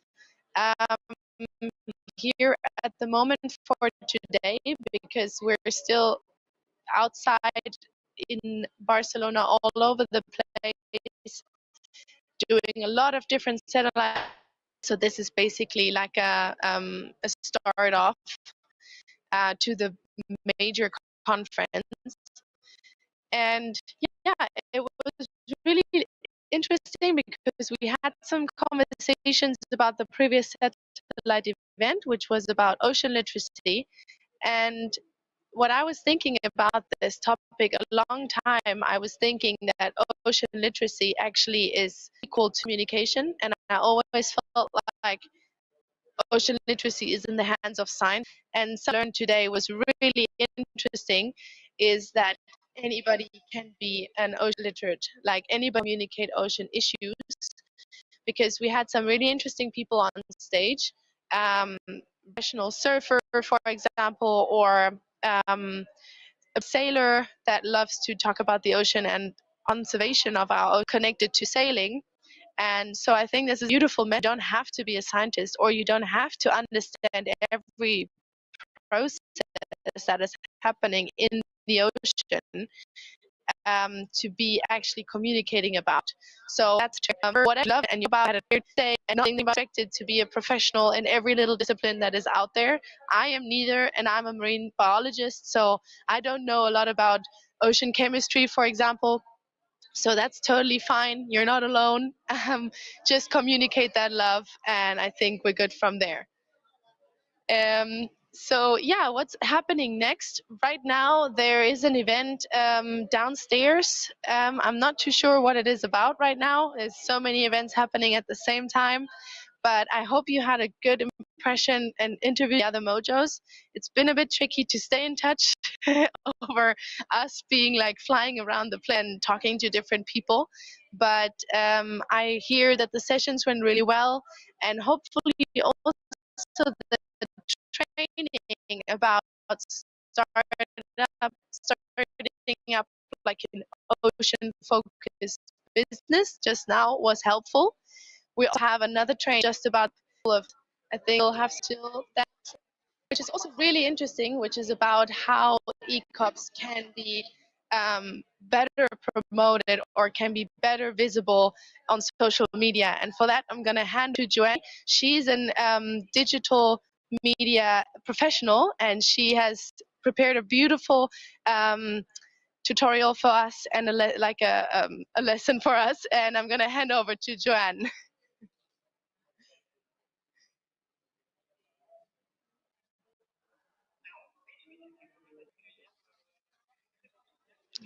Joanne, Veronica, but thank you for sending it to me over.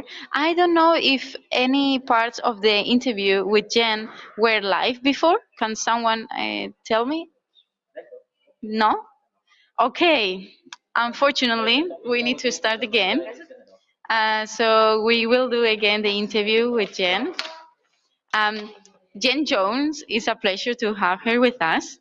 And she is an educator and a lot more than that. So maybe you want to explain briefly, what do you do? Hi, thank you. Great to meet you all. As Jen, I charity in the UK called the Galapagos Conservation Trust that focuses on the Galapagos Islands in Ecuador and the ocean around them as well.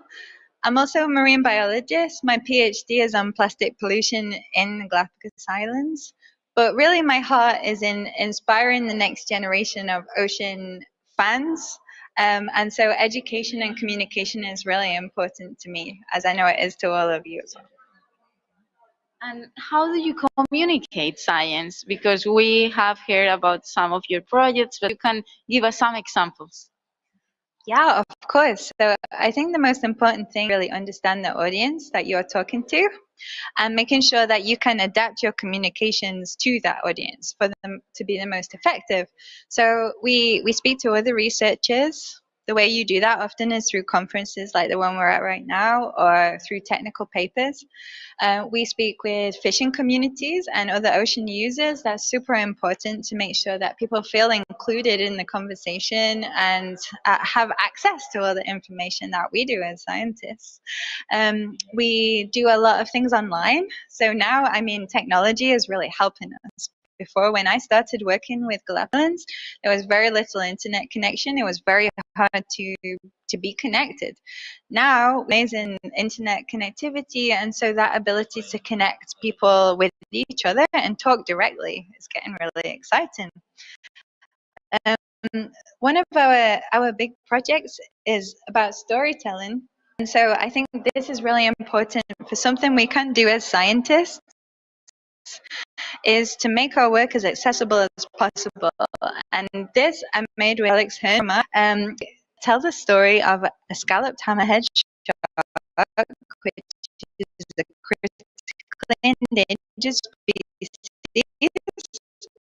Our character is called Molly, and the idea of this book is to basically communicate quite a complicated concept program to protect the ocean between the Galapagos Islands and the mangroves where Marty is. We know that a lot of hammerheads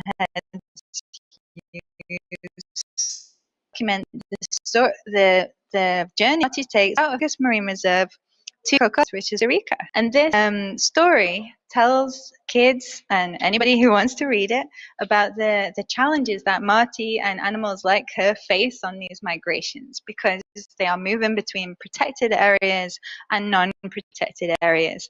So the way that we can use stories to highlight issues like plastic pollution, high seas problems, overfishing, in a way that's very accessible, we make sure that always at the end is there, what can we do?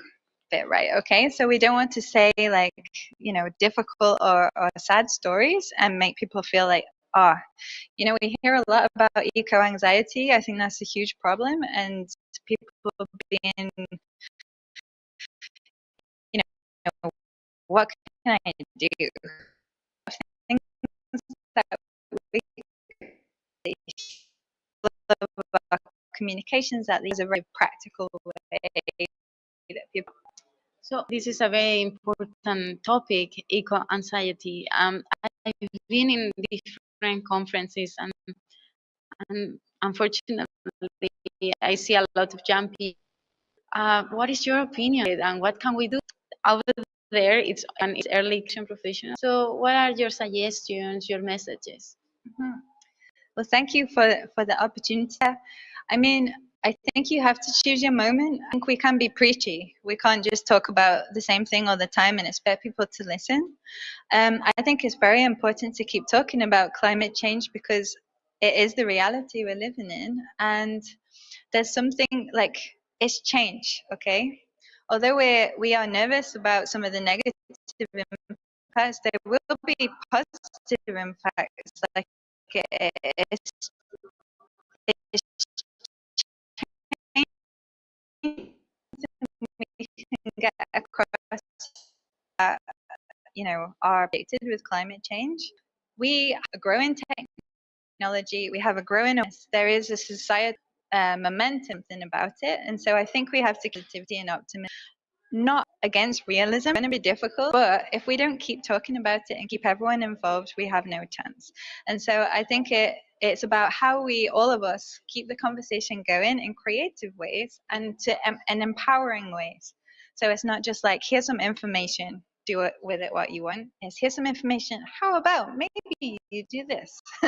You know, kind of trying to get that energy, that momentum going into a positive. So now my last question, or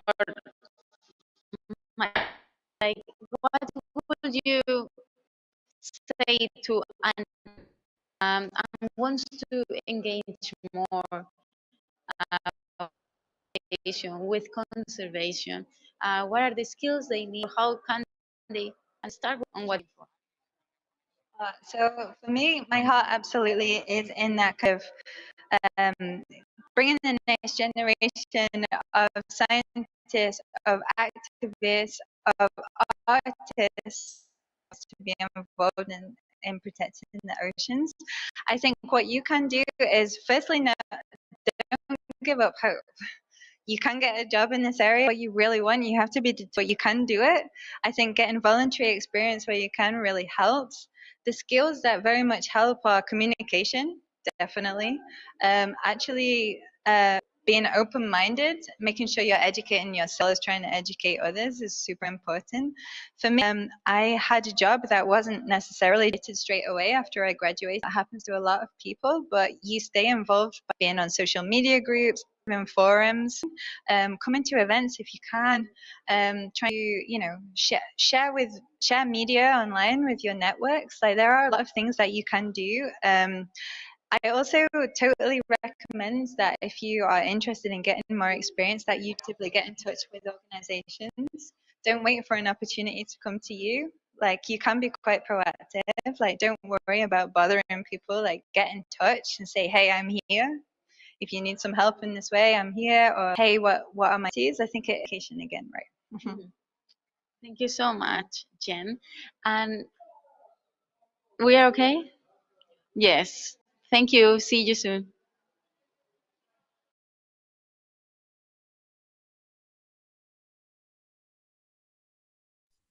Hello, everyone, and great to be here. Thank you for the invitation. And I'm going to take you through, over the next 30 minutes or so, how you can build your social media profile and your digital footprint as an early career ocean professional. So let me know in chat where you are beaming in from across the world. I'd love to have live conversation with you, whether you're in Zoom or whether you're watching online. Maybe you can tag us on Mission Ocean, find the accounts. There's some of the case studies I'll show later on.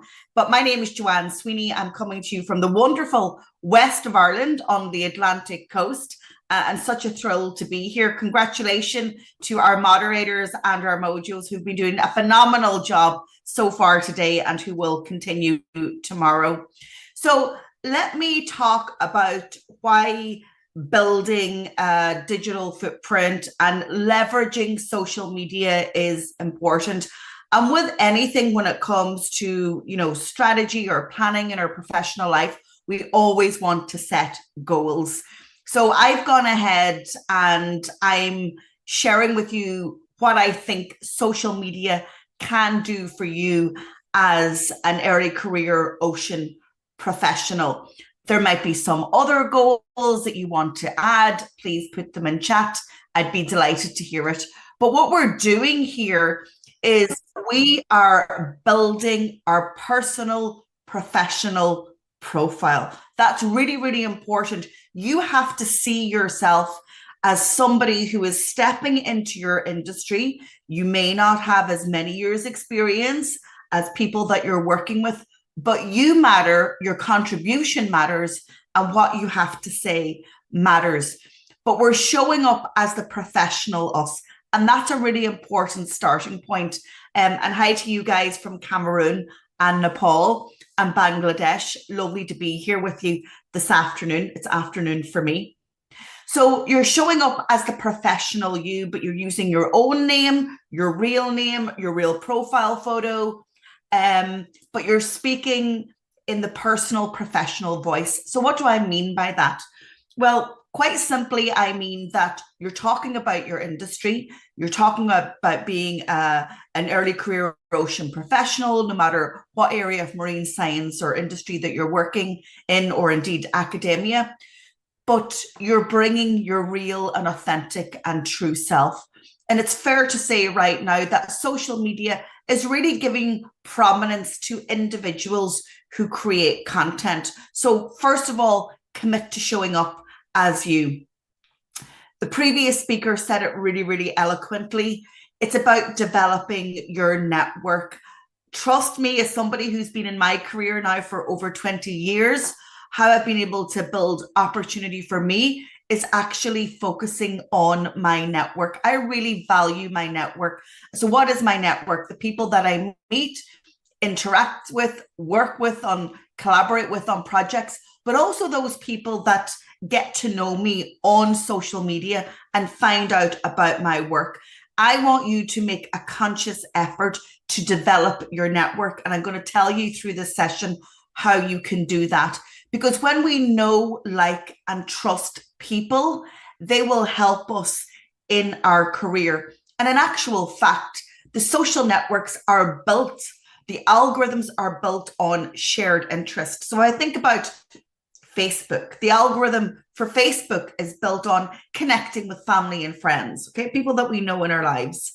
But if we go to X or if we go to LinkedIn, that's really about connecting with people who've got a shared interest. And in your case, it's that shared interest of marine science, ocean conservation, biodiversity, etc. So you want to develop your network, and again, be intentional that that is a key goal of social media. Thirdly, we are all content creators. Well, actually, not all of us. And let me give you a stat. So right now, across the world, on average, about 70% of the world's population is active on social media. Of that 70%, 1%, unfortunately, are trolls, okay? They're bringing the negativity, but that leaves 99% of other people. And that's why when I'm teaching my clients about how to deal with negativity online, I share that stat. So if 1% are controlling the noise and, you know, not believing the science and sharing misinformation, we shouldn't take a step back. 9% of those of us in the world that are on social media are content creators. So we have a very important and valuable role to play. So as an early career ocean professional, your subject matter expertise, your knowledge, your experience to date, you have a responsibility to get it on the social web. We need more truth and more evidence and science there. Then we have 90% of the social media audience, and by and large, they are just lurkers. They are consuming information and making up their own mind based on what they see, they hear, and what they read. But I want you to step into that 9% role of being a content creator, because you are a subject matter expert. And being early on in your career, I can actually say that I work with and I teach senior ocean career professionals who might not have a very strong social media footprint. So there's real advantage and opportunity for you now. So again, intentionally going in and saying, I'm going to be a content creator. From that, then you will grow your following. Okay, you'll grow followers on whatever social networks where you want to be, and I'll talk about which ones are important to you. On the back of growing your following, you increase reach. So what does reach mean? Well, reach is a social media metric that proves that people are seeing your content. Okay, so it's about visibility. From reach, we get engagement. And what does that mean? Engagement is the social media metric that actually proves that people stop the scroll, that they stop and they engage with your content. So that's a like, a comment, a share, a link click, a video view, a save, a duet, a stitch. So that's a really meaningful social media metric, engagement. Because if you think about it, we're living in the economy, the attention economy, right? It's the battle for attention. So when people stop the scroll and like, comment, engage, watch your content, that's meaningful engagement. So you want to deepen that. And I'll give you some content hooks later on how you can do it. Finally, then, all of this is ultimately going to achieve the goal of attracting opportunity for you. The previous speaker said, don't be afraid to ask, to knock on the door, to send an email, to slide into somebody's DMs and ask for opportunity. I totally agree with her. The flip side of that coin is I truly believe that opportunity will come knocking your way. If you commit to building up a really strong, reputable, consistent, interesting and creative social profile, I promise you opportunity will come knocking. And when it does, I want to be the first to know. Slide into my LinkedIn DMs and tell me. So they're the key goals that I believe social media can bring you. If you've got any additions to add, please let me know in chat. So how then can we turn these goals into actions? All right, because as I always say, everything I teach is theory and academic until you put it into action. So you need to make some commitments here. Visibility is really important. People need to get to know your face. They need to know who you are, what you're about, where you're from, what area of marine science or ocean science that you're involved in, that's your responsibility, okay? So visibility is showing up. Relatability is a really clever way to stop the scroll. And what do I mean by relatability? So if some of you can help me here and play along with me, let me know which part of ocean science you are working in currently. Let me know what we call your niche or your niche.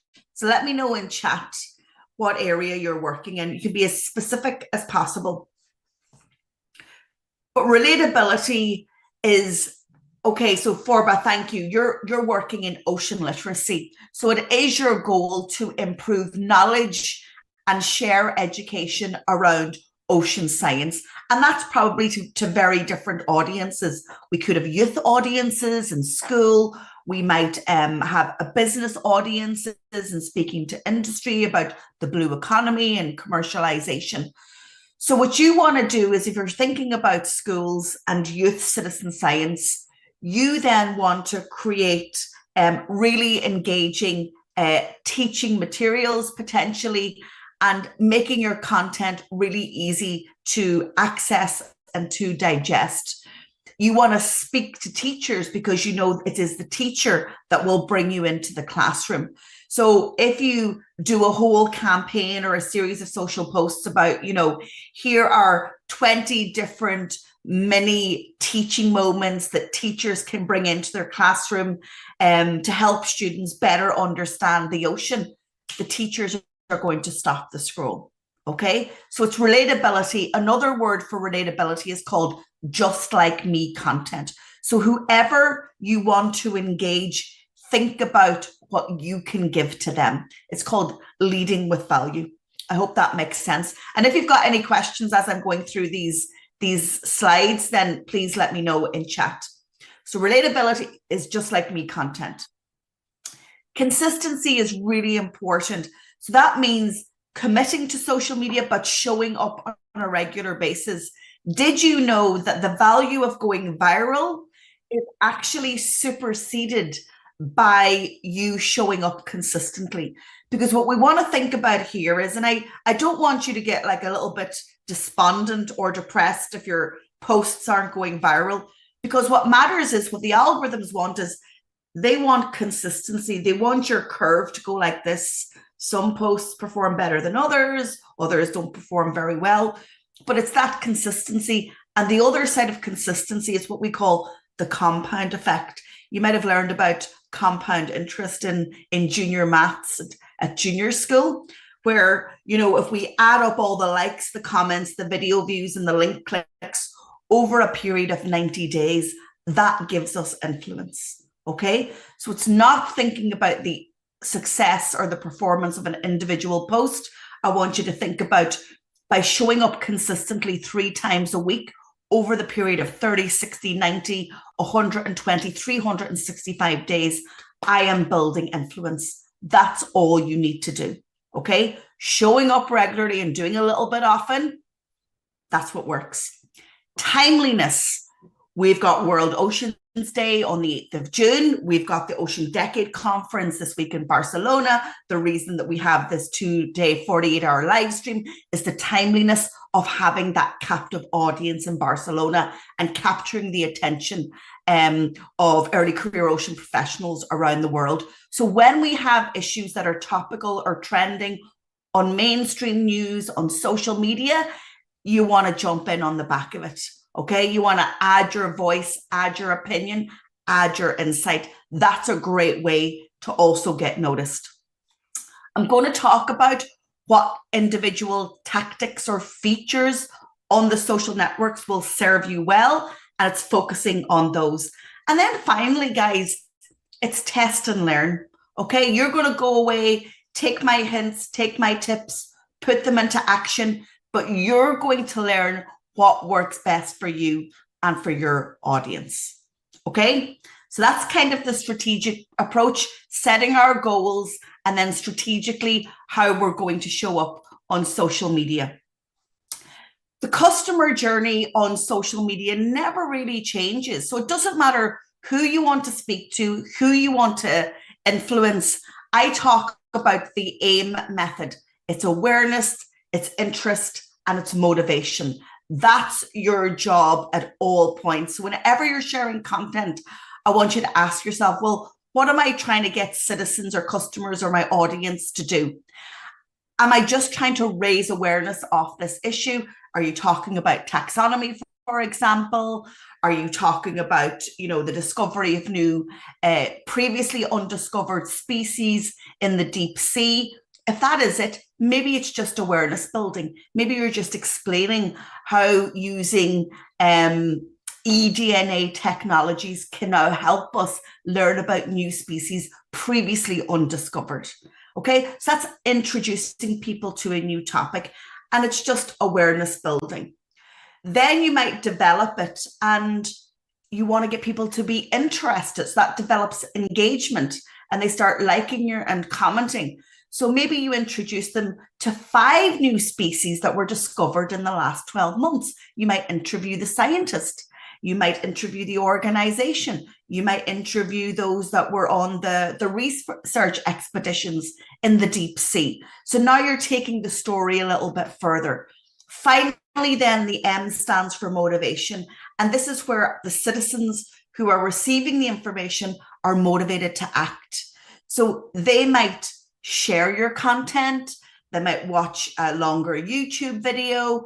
You might even be inspiring future early ocean career professionals by sharing that knowledge. So what we're doing is we're taking people on a journey by literally breaking our story up into 3 parts. The beginning, which is awareness, the middle, which is generating interest, and the end, which is moving them to motivation. And this is a really great content trick. Never tell your social media story in one go. We all know the stories. We all know the fairy tales. What do they all start with? Once upon a time. And then we're taken on a journey. I want you to start breaking your stories, your knowledge, and your insights into like fairy tales, starting off with once upon a time, helping people imagine a scene and breaking those up into mini social media stories. And then that gives you what we call content in your content pipeline. Okay. The next thing we need to think about is the frequency and the format of social media content. This is really, really important. If I was delivering this session a year ago, I would have said something different. Social media has been disrupted by TikTok. TikTok is one of the leading social networks, and it's catching up with Instagram, it's catching up with Facebook, it's catching up with LinkedIn and X. But what we've learned, and as a social media trainer and practitioner, I have to share with you that the content that people want now is they want vertical video content. That's content that is shared on our mobile phone. It's full screen video, and we're using our smartphone to shoot that content. Okay, so you can be a creator. We've watched what Fiona and the other Mojos have been doing today and will continue to do tomorrow. They're doing Mojo. They're using their mobile phone to tell stories. It's mobile journalism. You all can do it. And I highly recommend you be inspired by the Mojos that you've been watching today. And you could do it also. And all you're doing is you're putting up your camera and you're asking another person to tell their story, to tell their once upon a time. And that is hugely powerful. And if you start with that little strategy, your content will take off. So if we think about vertical video content, we think about reels on Instagram. We think about reels on Facebook. We think about shorts on YouTube. We think about TikTok videos. The next type of content format that will give you a lot of return on your investment are carousels. So a carousel is effectively a photo album on Instagram. The reason that they are working so effectively now is that we swipe to see the next photo, and then that increases the dwell time. It increases the attention that we're giving to that post, which is then a signal to the algorithm that we're interested in it. Okay, so carousels, so photos. So again, you're using your smartphone not just to take video clips or to interview somebody. You're now using your phone as a method of taking photographs to tell a story. Another great way to bolster social media success is to go live. We're all live at the moment, right? The moderators are doing a wonderful job. We've got speakers like me coming in. We've got our mojos doing live pieces to camera. This creates a sense of authority and urgency and expertise. You don't go live all the time. You go live for a reason. So again, for example, European Maritime Day, I believe it's in May. World Ocean Day is June. So you're looking at key calendar events or key reasons to go live. The other word that I have there is called a simulcast. So a simulcast means that you're going live on multiple platforms at the same time. So I'm live on Zoom. I'm also live on YouTube. I could also be live on Facebook and on X. And actually, let me write into chat here the tool that I use to go live on multiple platforms at the same time. And you can use it for free. It's called StreamYard. So literally, you just connect your social networks to StreamYard. You can click go live and you can broadcast on multiple channels at the same time. But make sure you have your notes and a reason to go live and understand what you're going to say to the audience. Text-based posts still work. They work really well on LinkedIn, and they also work well on X and sometimes on Facebook and on Instagram too. So some people prefer to read as opposed to watch. If you're bringing people to a website, then your web link posts will also work. And it's fair to say that as a content creator, you should be checking the authenticity of those web link posts. So they should be going to trusted sources.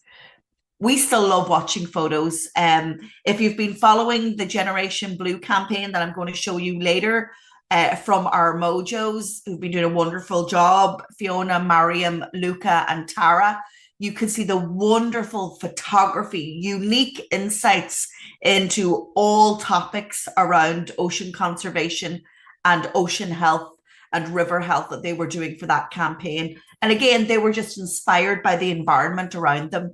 And I know that you guys are located right across the world, but as early career ocean professionals, your interest and your environment is going to be that coastline or those river basins. So bring us those unique stories, okay? Be mobile journalists and use your smartphone. If you've got some data, lots of stats, like a free tool like Canva or Adobe Express, you can use free versions of these. They will create infographic style graphics for you. Brilliant, really easy to use, but people love stats. And then finally, what I do want to mention, and if you haven't already updated, and if you're not on LinkedIn, it's the biggest people database in the world, and you can write articles there and be influential. So that's an overview of format. When it comes to frequency, how often should I post, Joanne? I'd like to see you posting 2 to 3 times a week. Most of the social networks have a scheduling option built into them. LinkedIn has one, Facebook has one, actually Meta has one within Business Manager, and X has one. So you can write your posts over the course of 30 minutes and schedule them for the entire week. Now, when I'm talking about posting, don't forget to engage, okay? So posting is putting your own content out there or sharing somebody else's content, but then you've got to look through your feed and you've got to engage with other people in your network. Remember the power of the network? So the power of the network is liking, is commenting, and is sharing their posts, okay? Where you want to grow your network is on LinkedIn. We can connect with up to 100 people a week on LinkedIn. You go over 100, you're going to be signaled for spam. How do you find people to connect with on LinkedIn? Go to the company page of organizations in the EU Commission. Yeah, look at who their employees are. Connect with them. Go and look at a private industry, look at their employees, start connecting with them, connect with each other. There's a whole load of Horizon EU projects, Mission Ocean projects. Who are the organizations and the people behind them? Start connecting. Trust me, it is an employees market right now, so you have the advantage. Okay, let's get into some ideas around content hooks. How can I stop the scroll? Go niche on your content, my friends. What do I mean by that? Don't just talk about ocean literacy. No, it's too broad.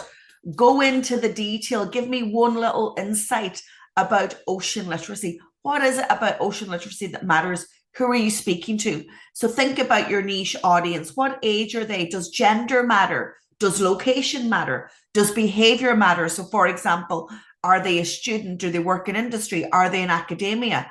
What are their interests? What we want to do is we want to speak to people based on a shared interest. Go narrow, don't go broad. The reason that people go broad is because, oh, well, this is a real general message. It might reach more people. No, the opposite is true. Let me speak about this niche topic because it will engage more relevant people. Okay.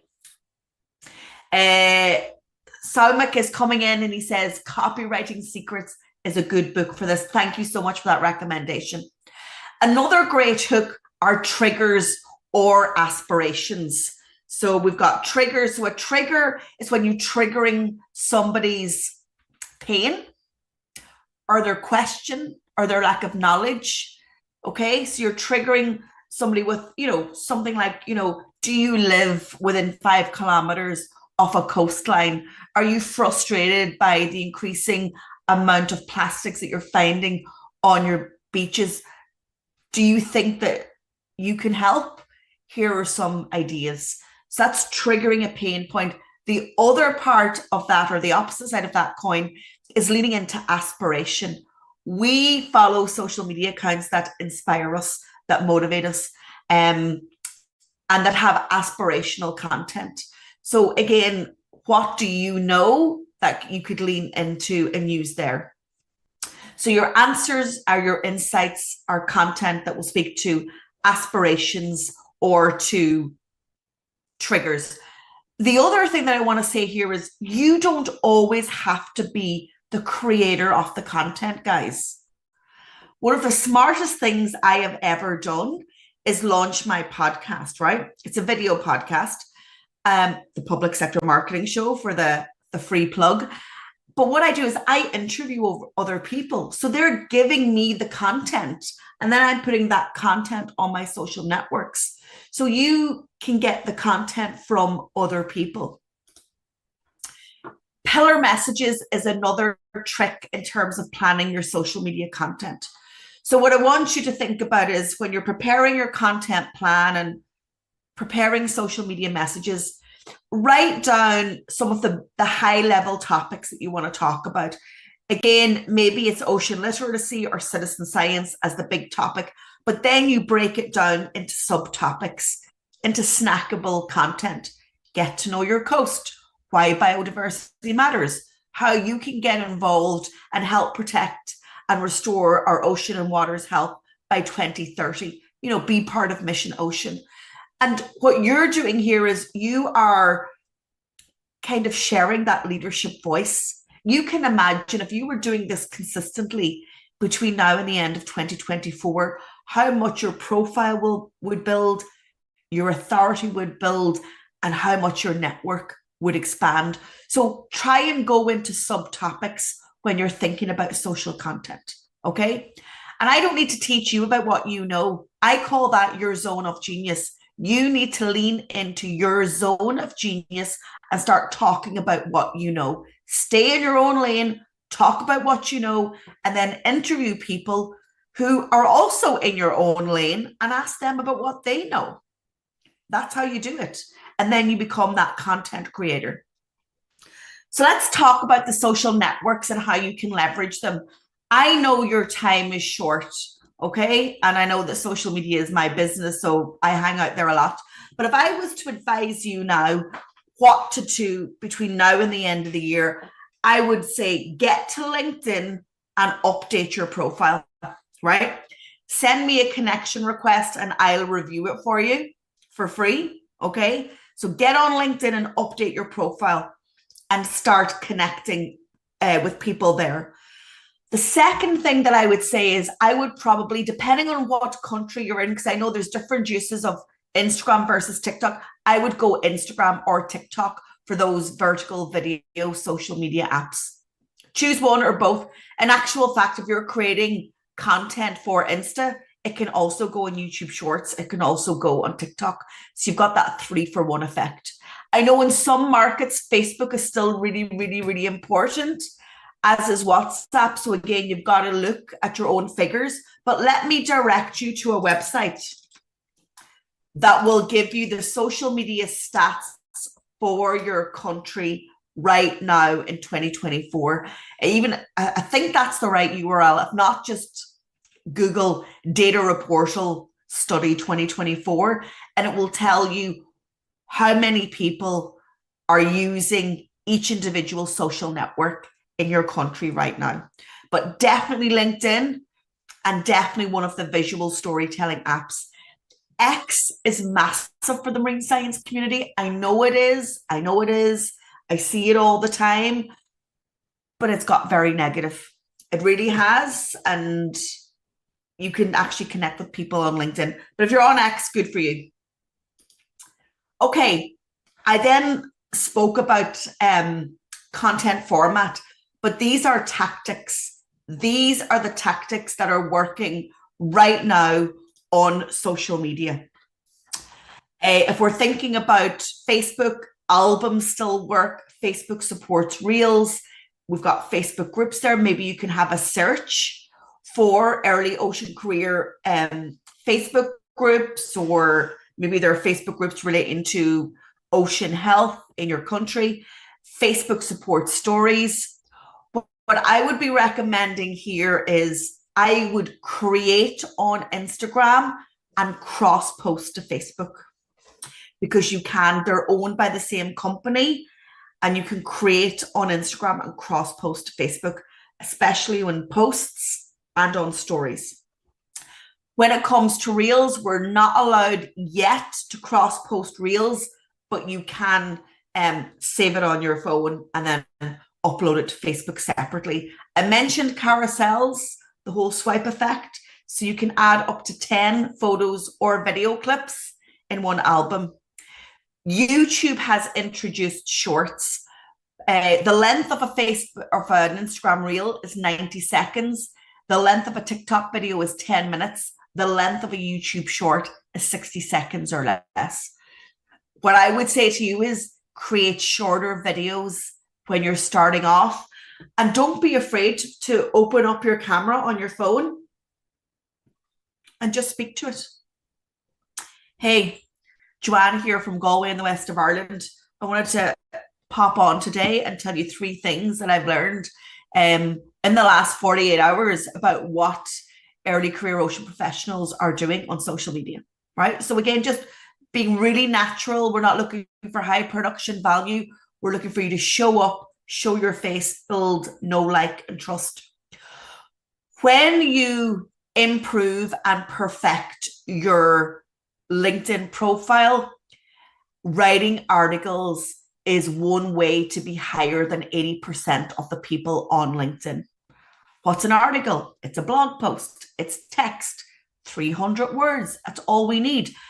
You should all write your top takeaways from VCOPs over the past 48 hours when it's over. That should be a LinkedIn article. 7 things I learned from being part of this, especially moderators and mojos here. You should be writing that experience. That is then indexed on Google. It's highly discoverable. For TikTok and Instagram, you could do it as a video, but you're writing it as an article on LinkedIn. So really powerful. And then we get to TikTok and it's about video. Okay. Obviously, they've added stories, they've added carousels, but start with TikTok and start with video.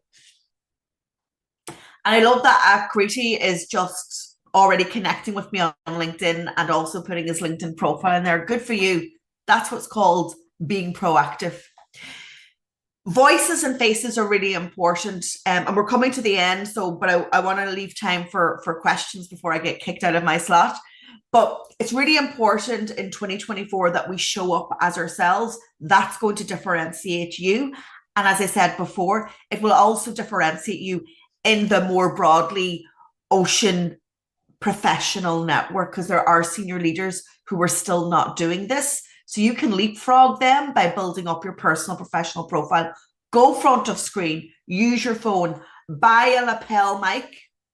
So buy a little lapel mic that'll cost you about $20 or $30 from any reputable internet site. And you're just going to search for smartphone mic. Let me put that into chat, because people will forgive you for bad picture, but they won't forgive you for bad audio. So let me put that into chat, smartphone lapel mic, and then write in whether you're on an Android, an iPhone, a Pixel, etc. And it means that you can shoot video by being, on the coastline on a windy day, and people will still be able to hear you. Be an influencer, be an ECOP influencer. You've been involved in this over the past couple of days, whether as, a facilitator or as a participant or as a trainer. You are an influencer. If you are consistently posting, talking about what you know, bringing your network in, that is influence. And in actual fact, something that changed very recently on LinkedIn is that LinkedIn dropped the title creator in favor of subject matter expert. You are subject matter experts in your own field. You don't have to be a CEO or a director. What you know now is important, and there are people there that are willing to learn from you. Interview other experts, as I said. Speak to citizens using your smartphone. Ask industry what they are doing. So bring other people into your network, and it's a great way to create content. People love a call to action on social media. So at the end of your video or at the end of your post or your article, ask people to do something. This is the motivation in the AIM method. Do you want them to follow you, connect with you, add their own opinion or insight by commenting? Do you want them to subscribe to your newsletter or your YouTube channel? Do you want them to register for a webinar that you're going to do? Or do you want them to join your network? Don't forget about that call to action. And then finally, thinking about, well, how do we measure success? So I want you to find the insights part or the analytics part on each of your social networks, okay? And then the kind of numbers that we're looking for, they're either called impressions or they're called reach, depending on the social network that you're looking at. You're looking at engagements, likes, comments, shares, video views. You're looking at the platforms where you're getting most impact. Is it TikTok? Is it LinkedIn? Is it X? You will know from the activity. Have a look at the total posts that you've published over a 30-day period, and then see if your followers are growing and how many video views that you're getting. So don't forget to look at the numbers, because if you don't, you won't know whether you're improving and if you're making an impact in the world of social. If you're not already following the Mission Ocean EU accounts, have a look at them, because we've been implementing best practice there. So use that for inspiration.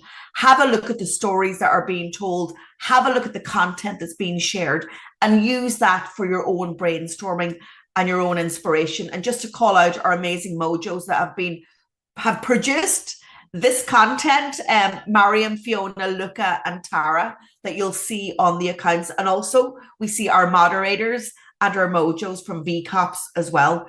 You can be that social media influencer. These guys were willing to do it, committed to doing it, had a little bit of training with me, and off they went and they found the stories. You can replicate that too. Okay, so that brings me to the end. I'll plug my podcast, the Public Sector Marketing Show, where I give you free tips and tips and tricks on social media and digital marketing. And that's my book. But I will take questions for now. Do we have any questions?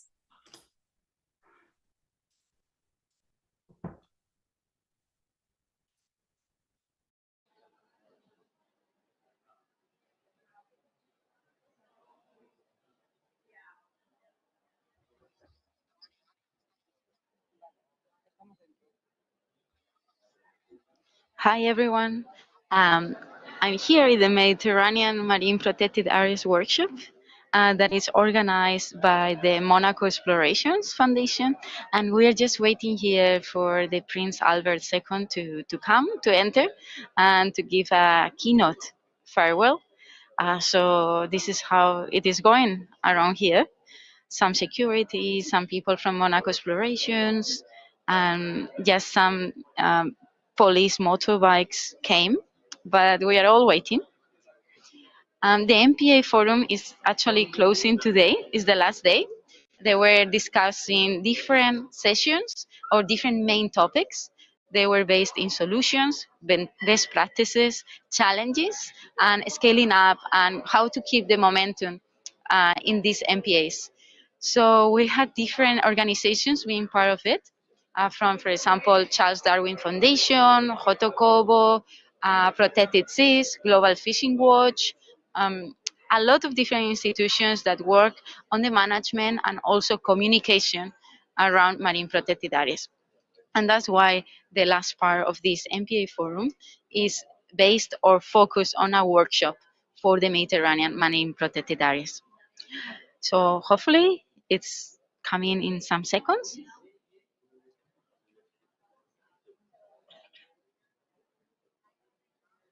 We can show also to our participants some of the words from Prince Albert during the keynote, if that's a possibility. He will just come right directly to the auditorium, enter, go down, and give his note, his keynote. Some of the ideas or topics that were also discussed during this MPA forum, for example, from the Minister of Spain, were how to reach the 30 by 30 target.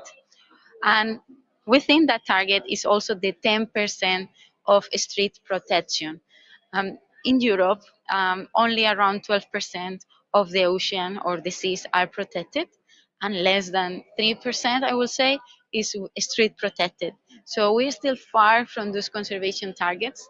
And here there were some discussions about how to really do that, not only reach to the target, but doing it effectively.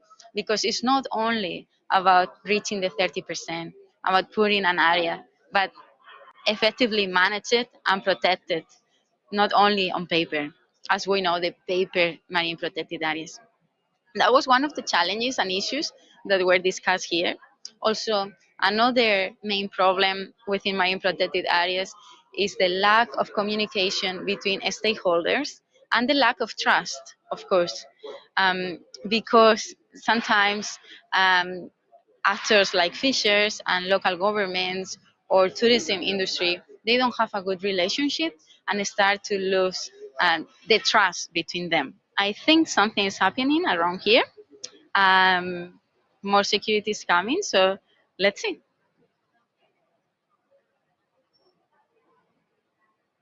No.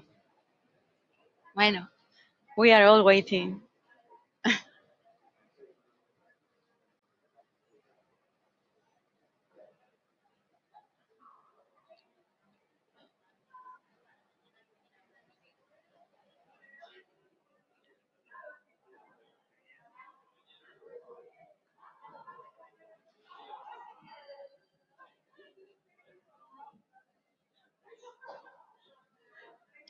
Regarding early career ocean professionals, some of the discussions within the MPA forum was about the energy that early career ocean professionals can bring on the table, and also the new mentalities or new ways of thinking that we have. Because it's not the same as maybe a manager that he has been on the same place or in the same position for 30 years. Right now there are different tools, the society is different, the actors are changing, no? So we might have a better or a different way to see the same challenge, and also, of course, finding the solution.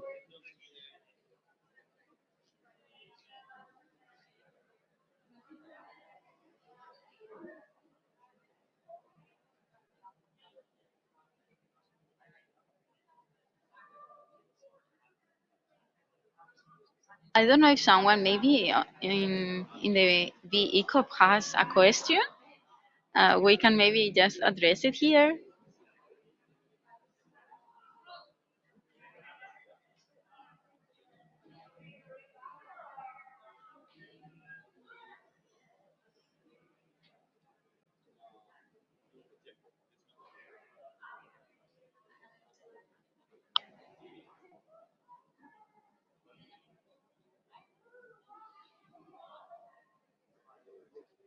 One of the other topics that were discussed during the MPA forum were about the ways of communicating out of this bubble, right? How to break echo chambers, because at the end the same people comes to the same conversations, but how to include the people that are not here today with us, that are not integrated in these uh, spheres, right? So for that, there were some discussions and sessions about how to produce different communication products, for example, documentaries or newspapers or reports that are not only written in English and not only written in this scientific writing, but also in a lay language, which is very important for the persons that are usually living in marine protected areas and suffering from this ineffective management. So something to consider also, I will say, as an eco, is to think a bit out of the box and see how we can engage with different stakeholders in the way we communicate, in the way we share our knowledge and ideas, because not everyone receives the information in the same way. Um, Still waiting.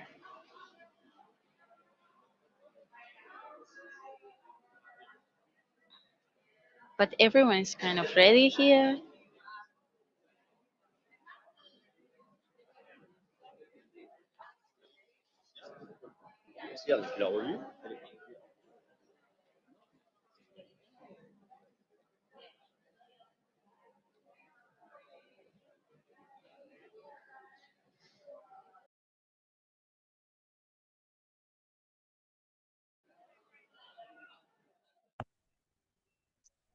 All right. So as we wait for the Prince of Monaco to arrive, we're going to introduce the first broadcast from the Americas region of Virtually Early Career Ocean Professional Days 2024, or as we call it, VECOP Days 2024. So the Ocean Decade Conference in Barcelona will kickstart tomorrow, a decade full of new innovations, opportunities, and partnerships. We're excited to share our program with you today from wherever in the world you may be joining us from. So we look forward to discovering how ECOPs take a part in this. The UN Ocean Decade is a once-in-a-generation opportunity and the first global campaign to catalyze ocean science solutions for sustainable development. As part of the official UN Ocean Decade activities, we're presenting contributions over 3 days from around the world in conjunction with UN Ocean Decade Conference program. We've got ECOPs from a variety of professional disciplines to showcase their ocean-related work, activities, and contributions to the UN Ocean Decade. So I'll introduce myself. My name is Carson Straub. I'll be one of the co-hosts alongside my other co-hosts, Manon and Tamara. I'm not sure if you guys want to introduce yourselves as well. And then tomorrow we'll open up the Education for Ocean Advocacy section. Hello, everybody. I'm Tamara from Argentina. Welcome to our first session from Americas region, as Carson said. And our first session will be related to education. So we'll focus on how education can improve global advocacy for ocean health and sustainability. But first, there will be a short video published by UNESCO regarding Ocean Decade Challenge 10 regarding change humanity's relationship with the ocean. We believe that part of education is strengthening this relationship, so we would like to show you this video. But first, Manin, you would like to introduce yourself, so we then jump to the video. Yeah, sure. So I'm Manon, I'm currently based in Canada, and I focus on ocean biogeochemistry and how this can relate to climate change. And I'm happy to co-host this session with Tamara and Carson. So now we can move to the video.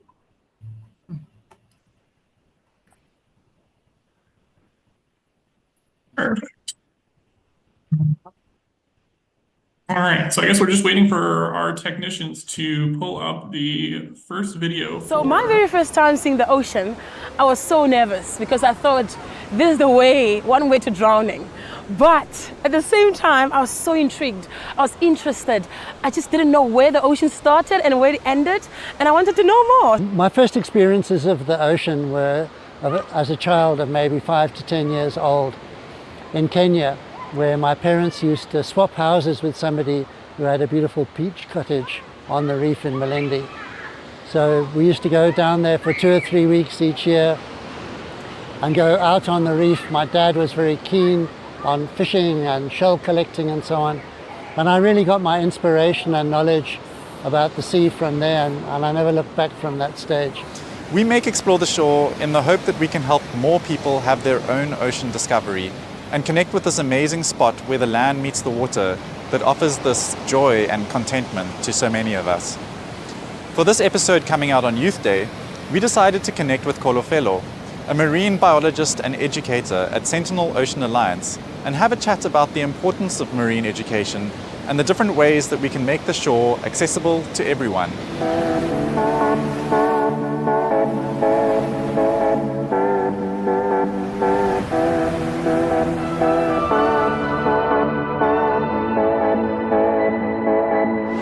Kolofelo, I think let's start by asking you how a girl from Limpopo got involved with the sea. So I came to Cape Town in 2006. I was 13 and we were on our way to Robben Island, and that's when I actually experienced the ocean for the first time. It smelled so different and I wanted more of that. The mystery of the ocean kept me wanting to know more about it. The vastness sparked my interest, but the most important one was how it smelled. It smelled so different. And it was just the smell that I've never... No, I've never been to the sea before. And then how did you develop from that to actually getting involved with marine biology? I did not know anything about the ocean. I didn't, like, the knowledge that I had was from documentaries that I would see on TV. So I didn't even know what marine biology was. I wanted to become a vet.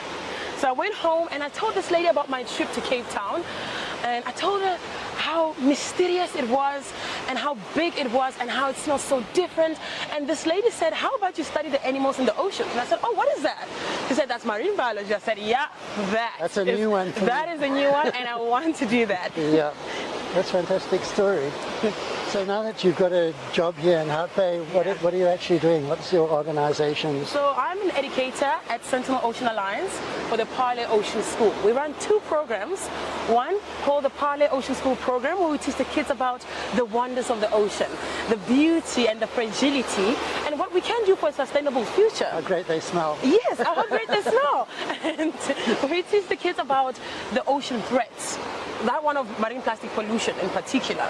And the second program called Tend the Tide, now we get the kids into the water. We want to get them excited because you can only protect what you love. So we try to get them to be connected to the ocean. So what is their actual experience of the ocean? I mean, they're living right here on the ocean doorstep. So these kids, when they come to our Parley Ocean School, they have little to no knowledge about the ocean. They think that the ocean is a place full of these scary monsters to stay away from. They believe that the ocean is not a place for us to explore. So they're really afraid. When they get here, they literally don't want to go in. They don't want the water to touch them. just there by the feet, but at the end of 16 weeks, they're already jumping in and swimming like at the back line.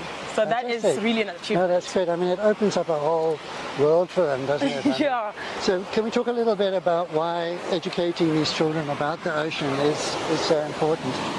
So one message that we try to put out there for the kids is that we are all connected to the ocean. I mean, our planet has 70% of water and only 30% of it is land. I believe that we should call our planet Oceans. Absolutely. Yeah, instead of planet Earth. And the ocean provides us with more than half of the world's oxygen. Absolutely. So I think the education is so important because it gets the kids to understand what the oceans are going through and how we can protect it, how we can live for a sustainable future. And if our oceans die, then we die. Yeah, I mean, they're providing us with all sorts of other resources. Yes, I mean, transportation, jobs, like they provide us with food. There's so much that the ocean is doing for us that we need to protect.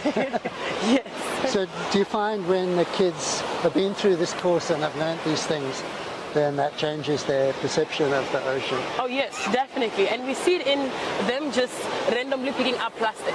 When they get to us, they tell us that, no, I'm not going to pick it up, it's not mine. But when after 8 weeks or after 5 weeks, they pick it up. So the kids, most of the kids don't, because they don't know so much about the ocean, they don't see the need to protect it. And immediately when they start with the program and they get into the water, now they see the need to actually protect this because the water is out there, it's great.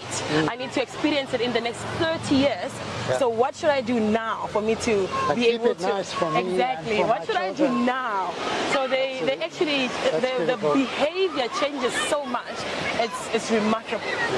And you're giving children that are coming on your courses a fantastic introduction to the ocean. But in terms of the wider South African community, what's the problem there in terms of children getting access to that information? And to be honest, there's no meaningful access for these communities. And the kids, the parents did not grow up knowing so much about the ocean and coming to the ocean to enjoy it. So I don't think they can allow their kids to now come to the ocean. And another thing is that there are financial reasons as well behind that.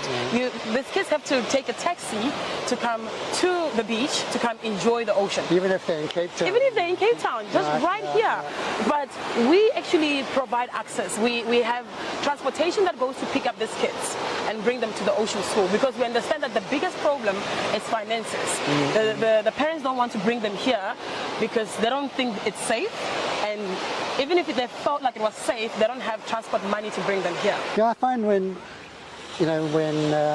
people first start doing this, then they don't know what they're looking at. So they see like a sea anemone, for example, and they think it's a plant. But what is that? So you have to be able to recognize these things and to enjoy them and like appreciate exactly what diversity you're actually seeing. Exactly, and the kids, when they get here, because they don't know so much about the ocean animals, when we teach them about them, so when now they walk on the beach and they pick up the shells or they pick up this, now because they can recognize them, they see the beauty in them.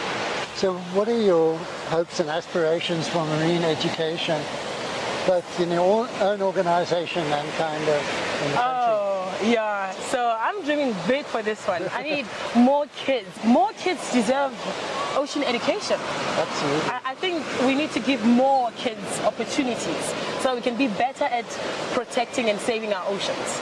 So I think you need a center in every center in every little town to teach more kids about the beauty and fragility of our ocean in order to have bigger groups of people protecting it. Because it doesn't make sense to only teach 30 kids and calling it a day. I mean, that's really the way that we've been thinking, and rather than go out and take a group of kids to the shore, we're trying to make these explore the shore videos, which tens of thousands of kids can watch and maybe influence a much larger number of people. Yes, oh definitely. And we want to actually incorporate our programs with the education, the curriculum. Right. Yes, so that if you can get into schools, that's really so that we can get into schools, we can work with schools from anywhere. I mean, if we could just get this as a standard part of the curriculum in all the schools, I think that would be a fantastic thing. It's so important, I think. But I mean, the curriculum will need to include a little bit of traveling for the kids, because the kids, if we want them to be really interested and to really love the ocean, we need to give them like something to look out for. Absolutely. To say, we're teaching you about this, now we're going to experience it. Now you're going to get the whole package. Your own experience is a great example of that, isn't it? Your trip to Cape Town and smelling the sea and getting just that single experience has actually changed your whole life. That changed my whole life. Okay. So I believe that every child out there deserves that single opportunity. No, that's great. So I think if we give more kids the same experience of learning about the ocean, they will fall in love with it and they'll have the eager to protect it, because you can only protect what you love. Absolutely. And this is what we need. You know, more people to vote ocean, Definitely. not vote land. Definitely.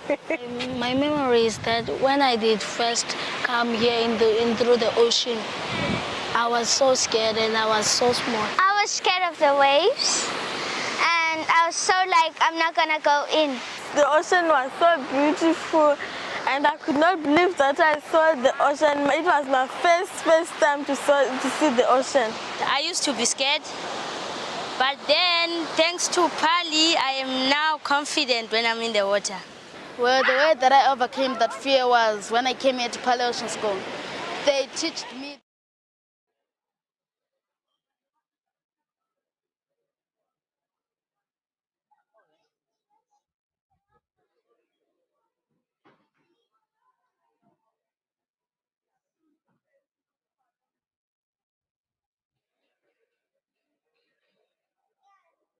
Hi everyone, here we have the entrance of the priest Alberto to the auditorium of the World Trade Center, and he is just going down the stairs to start his keynote on the MPA forum.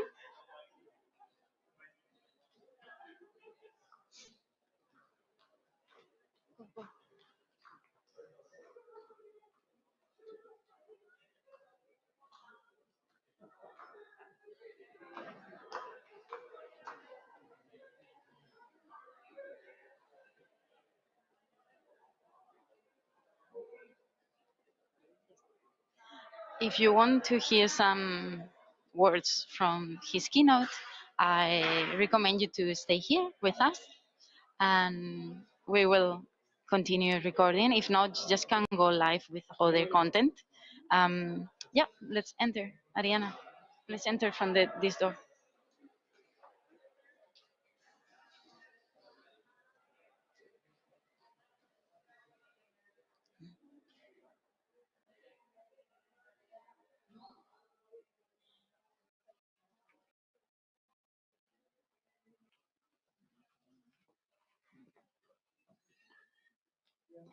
We're very honored with this of your presence, and we had a very fruitful discussion.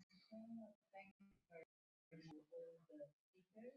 So I will now put this very down on the table. Thank you very much for being with us and for your nice things.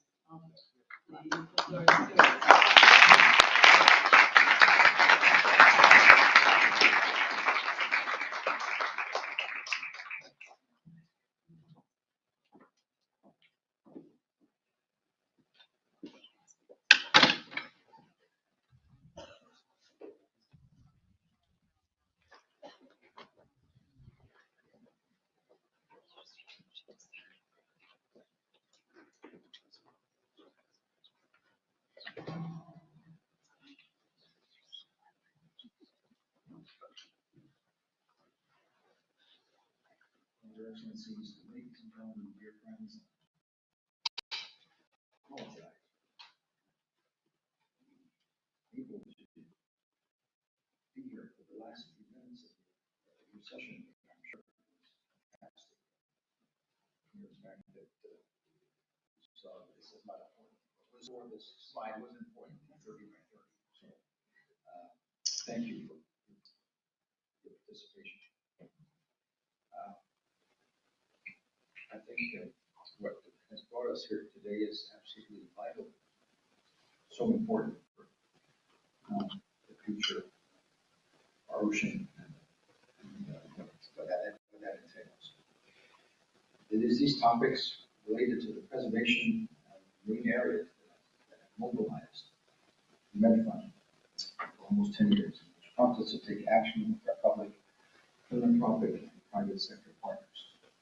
They concern the Mediterranean, of course, its fragile and endangered ecosystems, and the marine protected areas which we work to support and help to fund in order to protect our ocean and the Mediterranean, specifically more effectively.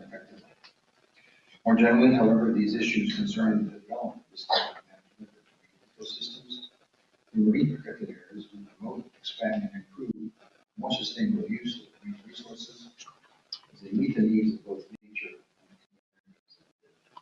alongside them. And behind all of that, what's also brought us here is the creation of a sustainable economic model. A model that combines innovative financing mechanisms and the everyday realities of ecosystems concerned, as well as the economies and societies. Consequently, the Mediterranean issues on which we focus have a broad resonance, and I believe that the development of the MedFund has a significance beyond the marine areas. Because the various challenges we face are not unique to our region, particularly high concentration. These challenges, I believe, are faced by all those who are working to establish and develop protected areas all around the world.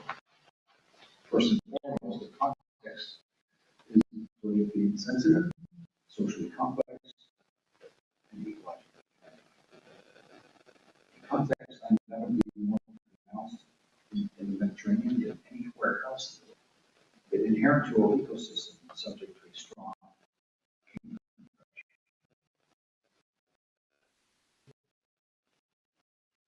while those regions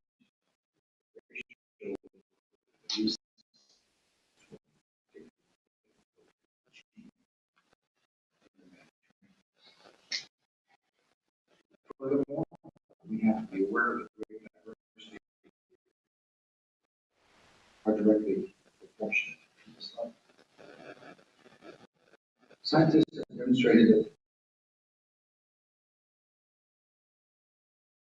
All right. So we're going to get some notes eventually from the Mojo who's at the interview. And so hopefully maybe later on in another session, we'll be able to hear some more from the remarks from the Prince of Monaco.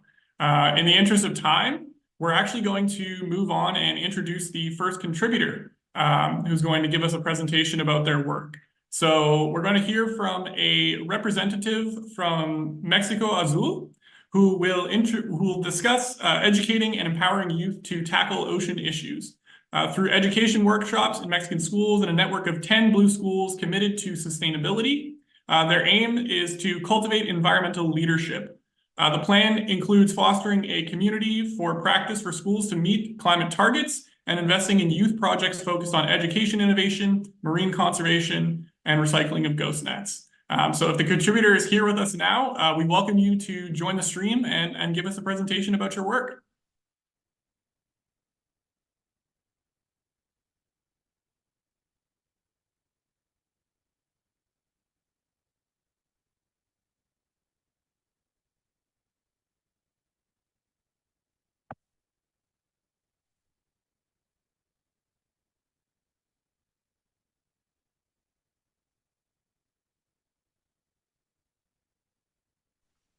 Yes, hello everyone.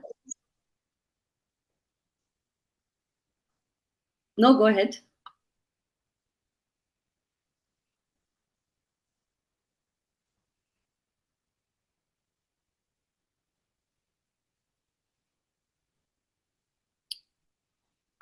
Did we might have lost her. Yeah, we'll see here. We'll try to get it. There we go. Yep.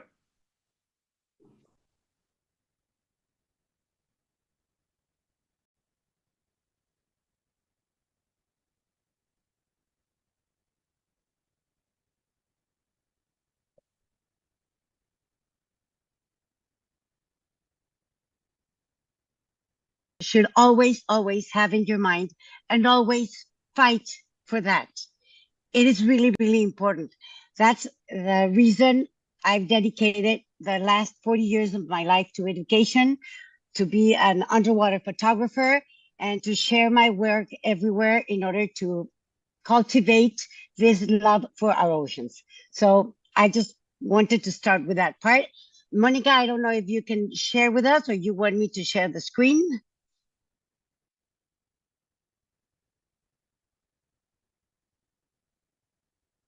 Okay, don't worry. Don't worry. I think I can share it. Can you see my screen now? Yep, you should be good. Okay, okay. Let me just get out of here in order to see it in a bigger space. ¿En dónde? Ajá. Ah, perfecto. Es que tengo aquí a todos. Ajá. En slideshow. A la izquierda. A la izquierda, a la izquierda. Ah, yeah. No te... Sorry, I'm not very fan. No problem at all. It won't let me share, but well, anyway, I can go like this. If you can see it, is it okay? Can you see my screen? Yep. Yeah, we can see your screen. Yeah, I think it should be enough, worst case, for people to be able to read it. Yeah. No, I think it's not presenting. Sorry. Right. Marifer, no problem. Ahí, okay. Dale en slideshow. Acá. Ok, share. Es que me sale esto. Sí. Ahí, y abajo, al lado como de la parte donde dice 100%, a la derecha hasta abajo, tienes como una cosita, un icono que dice presentar. Y ahí le picas. Claro, es que no me sale porque... Voy. Esto de aquí, ya. Exacto. Muy bien. Ready. I'm sorry. I couldn't get it no done. Problem. But anyway, here we are. I want to talk a little bit about what is México Azul. México Azul is Blue Mexico. And Blue Mexico, at the end of the day, is foundation that a friend of mine, Guillermo Mendoza, started, and I collaborated with him since 2010. And we've been really trying to see what activities we could do and how we could help our oceans to thrive. So we started with a little bit of education, conservation, shark science, aquaculture, citizen science. And as of very few years, we decided to adopt the UN global goals for 2030. So we're really expanding all our programs into the K-12 education from kindergarten to 12th grade, because we strongly believe we can really do an impact there.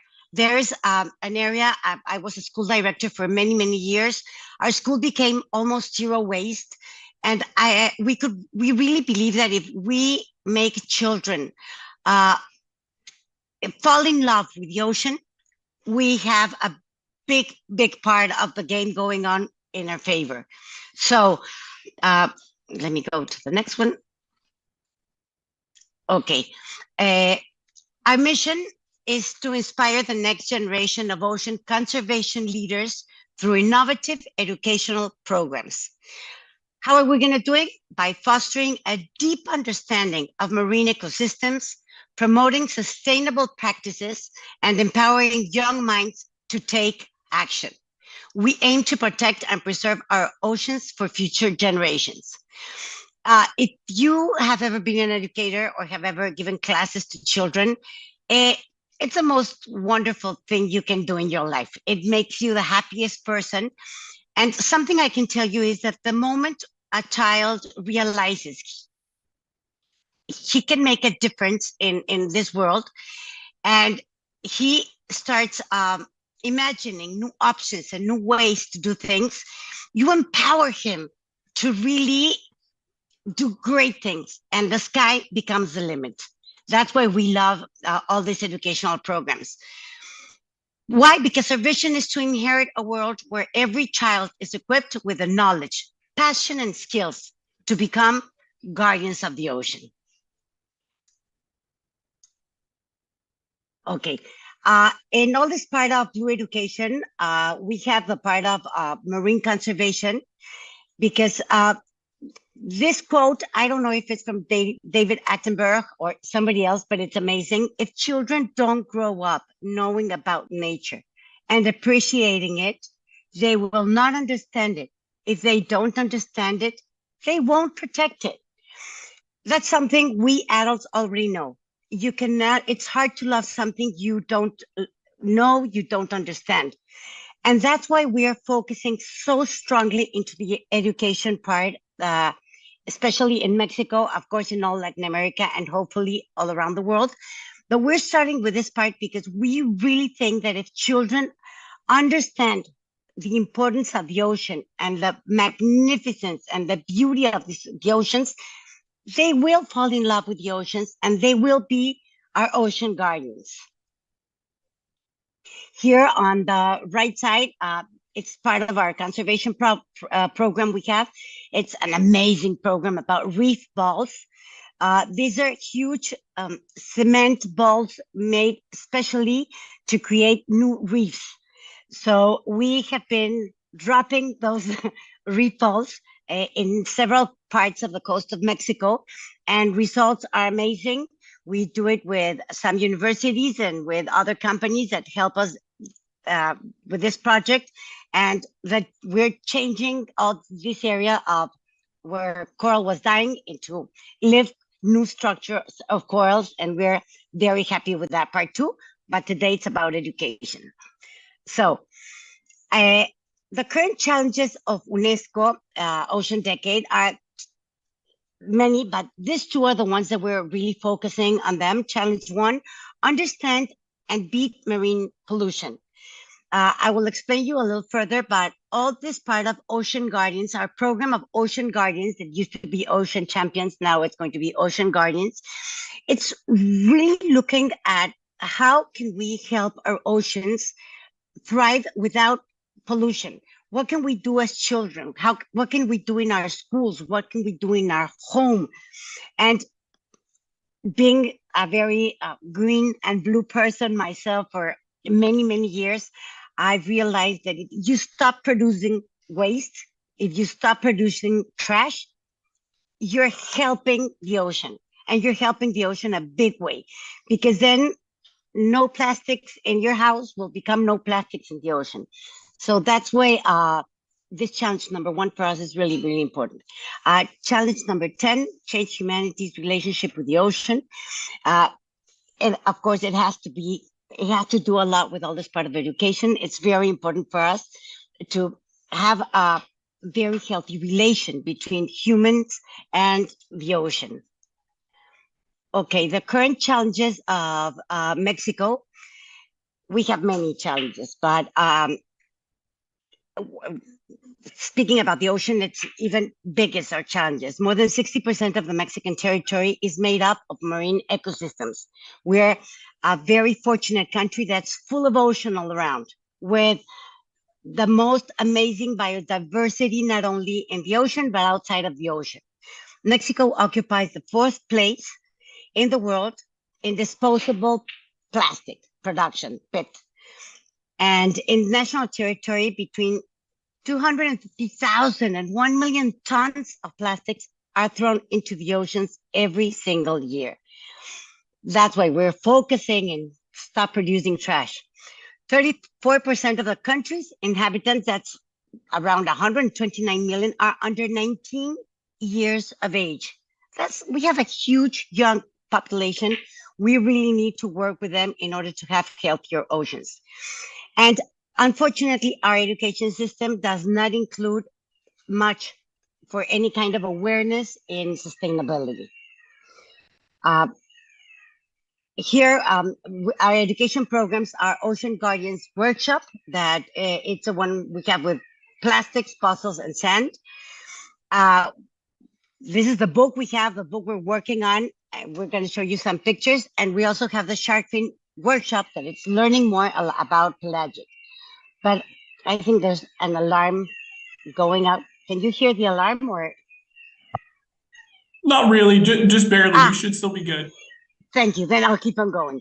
Our goal is to inspire the next generation of ocean conservation leaders through innovative educational programs. That is really our vision and our mission. We really want to inspire them in order to do a lot more for our oceans. Our Ocean Guardians workshop, this one is raising awareness, but it's not only raising awareness, it's raising awareness and being hands-on. We work with schools, we work with families, we work with the whole educational community in order for everybody to become a lot more sustainable and to become zero waste. That is like our goal. At the end of the day, if you become zero waste, you really help the planet, you really help the oceans. And that's something we've been working with, and children love it. Children really love it. And the great thing about working with children is that we cannot change a grown-up, but if you change the mentality of a child, he will change his family and he will end up changing his whole community around him. So that's why it's an amazing bet for us. Here are some of our activities of kids working with Ocean Guardians. We started in 2017, specifically with this program in Nuevo León, Jalisco, Sinaloa, and Mexico City. By 2023, we had already reached 2,300 children with Ocean Guardians. And in 2024, we're doing a lot better. We're doing a wider job, and we already reached so far around almost 2,000 students with Ocean Gardens. With the activities we have with the kids, of course, it depends on the age of the kids. But what we do is, for example, they start building up puzzles where they might have questions and they might have many other things in order for them to be like more aware about the sea. They love it. We have the sand challenge that it's amazing because they start like digging in sand. Even if we're in the middle of Mexico City, we take the sand there and they find that they can find shells and many things, but they can also find a lot of plastics and cigarette butts and things that do not belong there. Then we have all this part of recycling where it's, we try to convince them that our consumption becomes really, really important. So anything we buy, we should always think, what's going to happen to this when I throw it away? Is it going to end up in the ocean? Can it end up really, really recycled? Or can it end up as part of nature? And it will work a lot better. So all the recycling programs have been really strong in this part. Here we have more kids working with global goals and with all the recycling parts.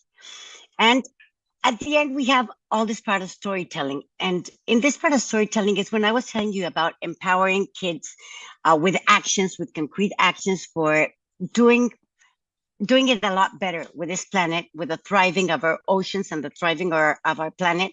They end up making stories about how they would help how they would help the ocean to thrive and to do things better. So it's amazing how happy they get, how much fun they have.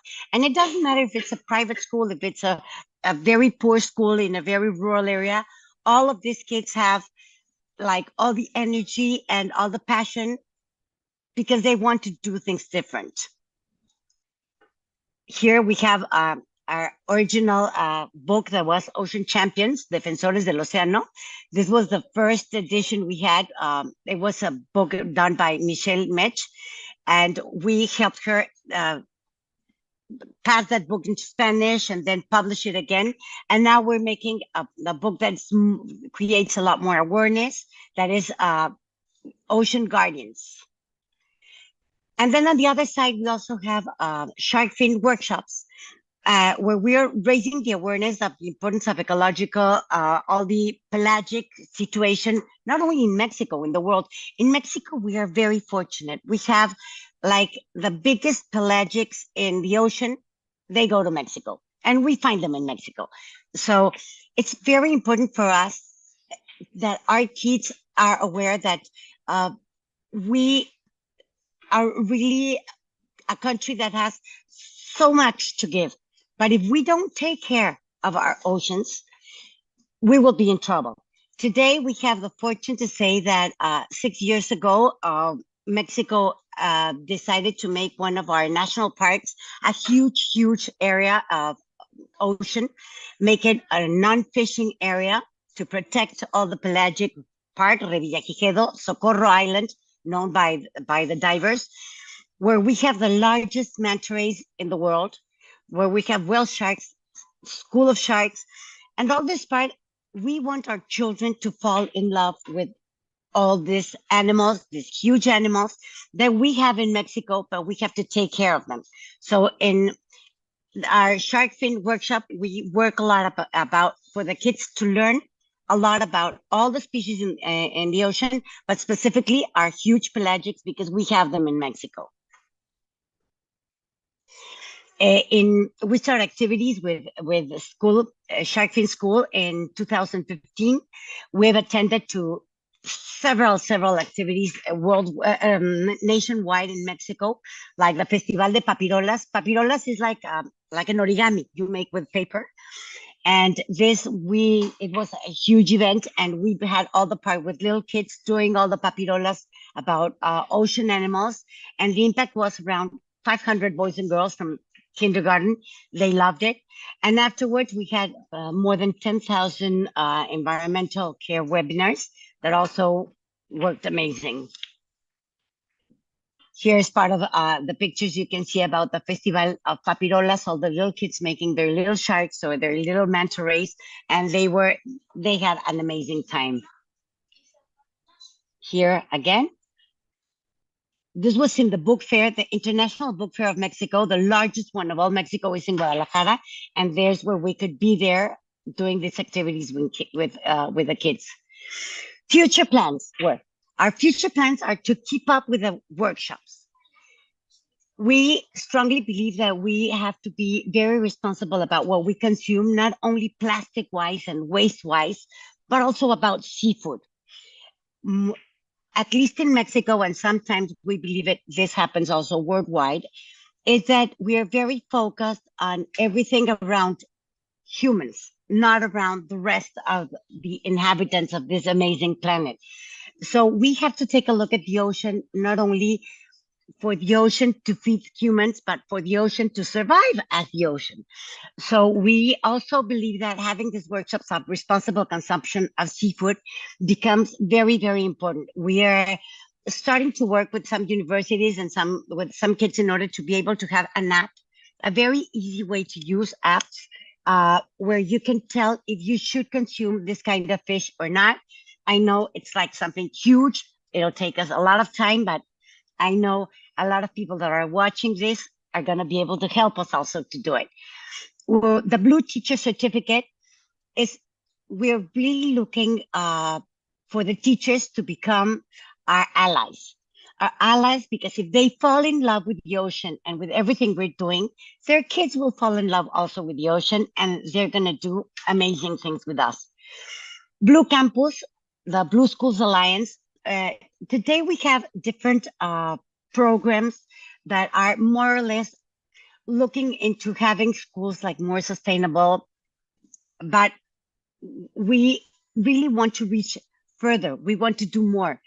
We would love to have a digital platform for tracking results, Shark Tank schools competitions, watercolor painting competitions, Run for the Oceans, and plugging many activities to make people aware that doing things for the ocean is worthwhile. In Mexico, right now, we have Blue Schools in Mexico, but it's a little alliance, a very, very little alliance. I think it's only about 2 or 3 schools that they have started with this part, and they have made an alliance with schools from the Atlantic, Blue Schools from the Atlantic. But we have also a lot of schools on the Pacific and on the Gulf. So we're also starting to work with them in order to learn from them and to see what we could do for Mexico and for all Latin America. I want to tell you that in Latin America, we're trying to do a huge effort because most of the pelagics, the big pelagics, the huge schools of hammerhead sharks, the huge schools of manta rays. They have a triangle. They go from Galapagos to Coco Island and Malpelo and all the way up to Mexico to Revillagigedo, Socorro Islands. And we're not protecting them correctly. We need to do a lot of noise. We need to do a lot of things in order for our governments to really do something to protect erosions.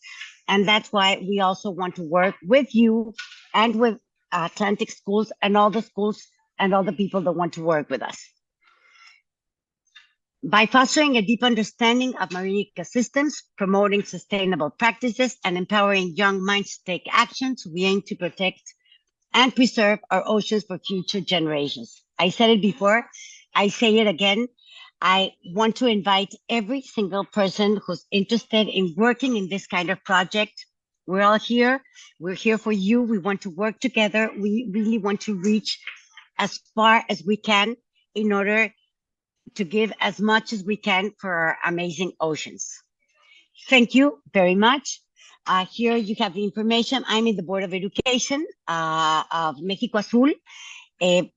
I don't know if here we have, no, we in the Board of Education, you can contact us through México Azul, and we're here for you, and we want to do lots of things with you. Congratulations for this amazing week, and I hope you keep on doing great the rest of the week. Thank you.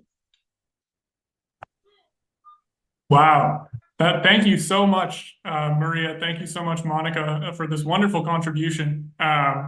Personally, the biggest takeaway I have from this, and something that I think you spoke about so well, is just the way that the mind of the youth and children, the way that they interact with the world, and they see the ocean as this like big magical thing, and the way that it's possible to develop such a profound fascination and a love for it. And how that blends so well into your program, where you're able to have these beautiful initiatives and activities. It's really inspiring. And I think too, for me, seeing all the photos as well of all the activities and all the young kids like making their projects, it's not only is it truly adorable, but it's inspiring for all of us. And so I thank you guys for being here. Not sure if my co-hosts, they might also have some thoughts as well.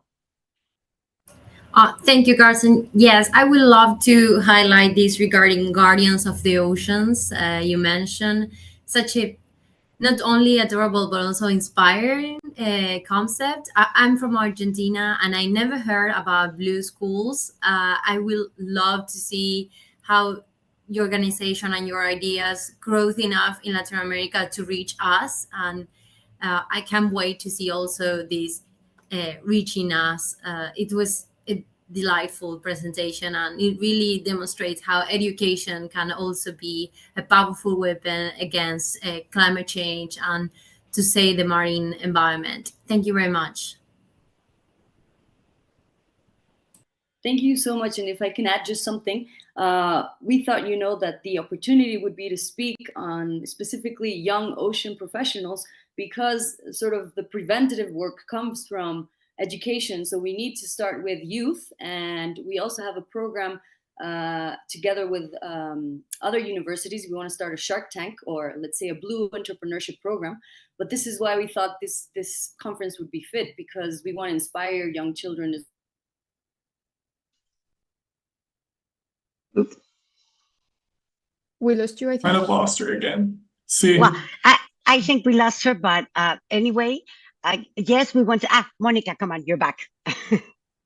That was the message. So basically, starting with youth, and then we want to also follow up so that they become the future young ocean professionals. To finish with that.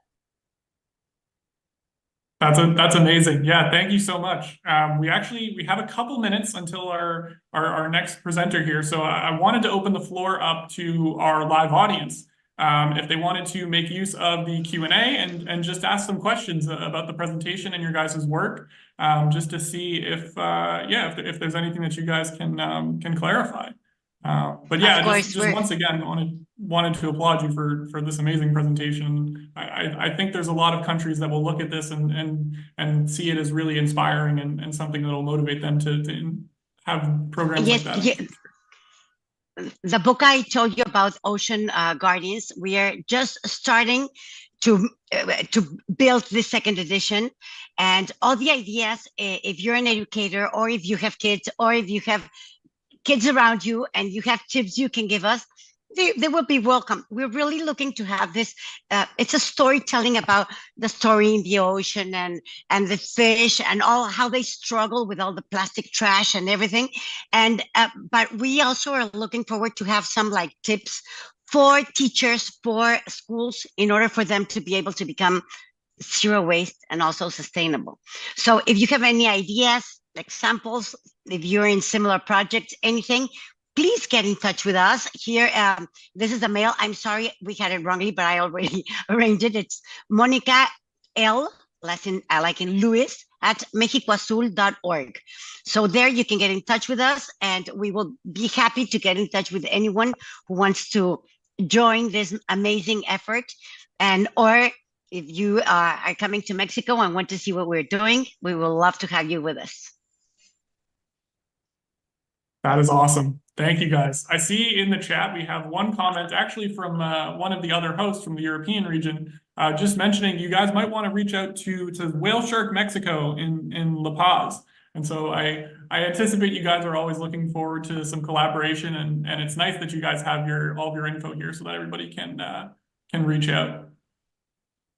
All right. So yeah, we'll just leave the floor open here for just another minute or two to see if anybody from the chat would have any questions, and then I think we'll move on. We'll see.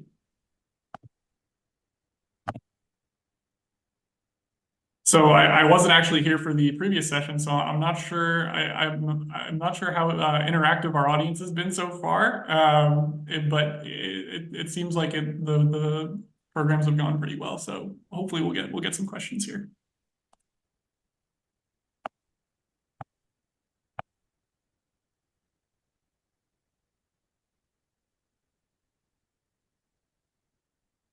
Remind me, Maria, how long did you say you've been working in this sort of program in business?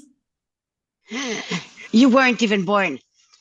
I've been like a really green person like for the last 40 years. When I started diving 40 years ago. And then I became an underwater photographer because I love all this. And since then I become like really aware of we shouldn't generate any trash at all. No trash at all. And I became a little, maybe a little too hysterical about the subject. But as I was a school director, I decided I would make the first zero waste school in Mexico. And I did. I'm not the school director anymore because I'm getting older and young people should be there. But now I'm working a lot more with México Azul in order to be able to do all this material and these books in order to reach everywhere. That's awesome. Absolutely. If I may ask, do you plan any public policy to make more institutional these blue schools or these education regarding oceans? I don't know, a proposal, something like that for the government? I would sacrifice my life to go into the Ministry of Education and work inside them to make things happen. But I don't think it will happen because they won't hire me. But I strongly believe that our governments should be doing a lot more. But I know they should be doing a lot more about conservation, and they're not doing it. So not government organizations like foundations, we are the ones who have to keep on working and keep on going and going and going for this part. I strongly hope that one day there will be governments that really think about the importance of our planet and our oceans and do something about it. I hope it's not too late for that. That's awesome. Yeah, so it looks like we do have one question in the chat, and I know we're sort of coming to the end of this segment, but perhaps you guys can answer this before we move on to the next. It comes from Gabby, and she says, first off, thanks for a fantastic presentation. Out of your breadth of work over the years, what is your favorite oceans project that you've worked on? My favorite is the actual one, the one I'm working in. That one will always be my favorite and my most important one because I put all my energy in it. For having Revillagigedo, this amazing island in Mexico, protected, we worked a lot. Everybody in Mexico worked a lot, even Greenpeace, Conservation International, everybody worked in order to have that. And that was a project that was amazing. And I think it was the biggest impact we all as ONGs, the impact we've had in Mexico. But today, I think this can be something really big, really amazing, and we can have an amazing impact also with this part. So my favorite is the one I'm in. And just one that I would like to add as well is the importance of making alliances. So for instance, even though we focus on giving different programs to teach children in formal schools, it's also important to get them out there and be able to be present in museums or different spaces. And so there's other organizations that work with education from a choral perspective. So they go out and they teach children about the importance of ocean acidification. So it's great. We can't always do everything, but it's good to be able to, for example, in La Paz, go and cooperate with organizations that focus on different things and be able to, build in the puzzle piece of what the ocean is.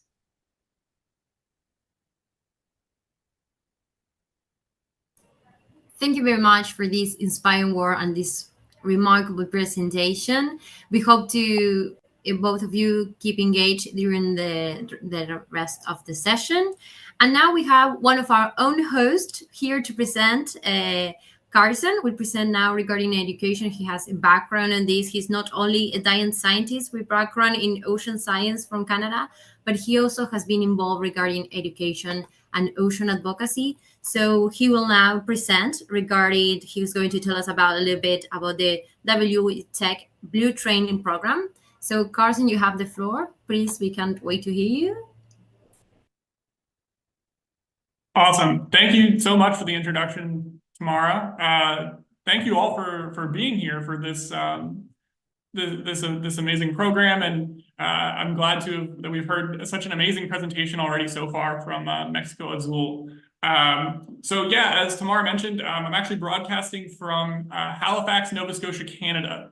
And so I'm going to present just a short couple minutes about my experience as a trainee at WTEC Blue, which stands for the Women and Youth Technical Capacity for the Blue Economy. I was very fortunate to have gotten the opportunity to participate as a trainee in this unique program. As you see here in some of the images, this was a joint training project that happened in 3 separate hubs. One in Nova Scotia, Canada, one in Accra in Ghana, and then another in Mindelo, São Vicente Island in Cabo Verde. And so this was, if I go to the next slide here, so just a little bit about what WTEC Blue is.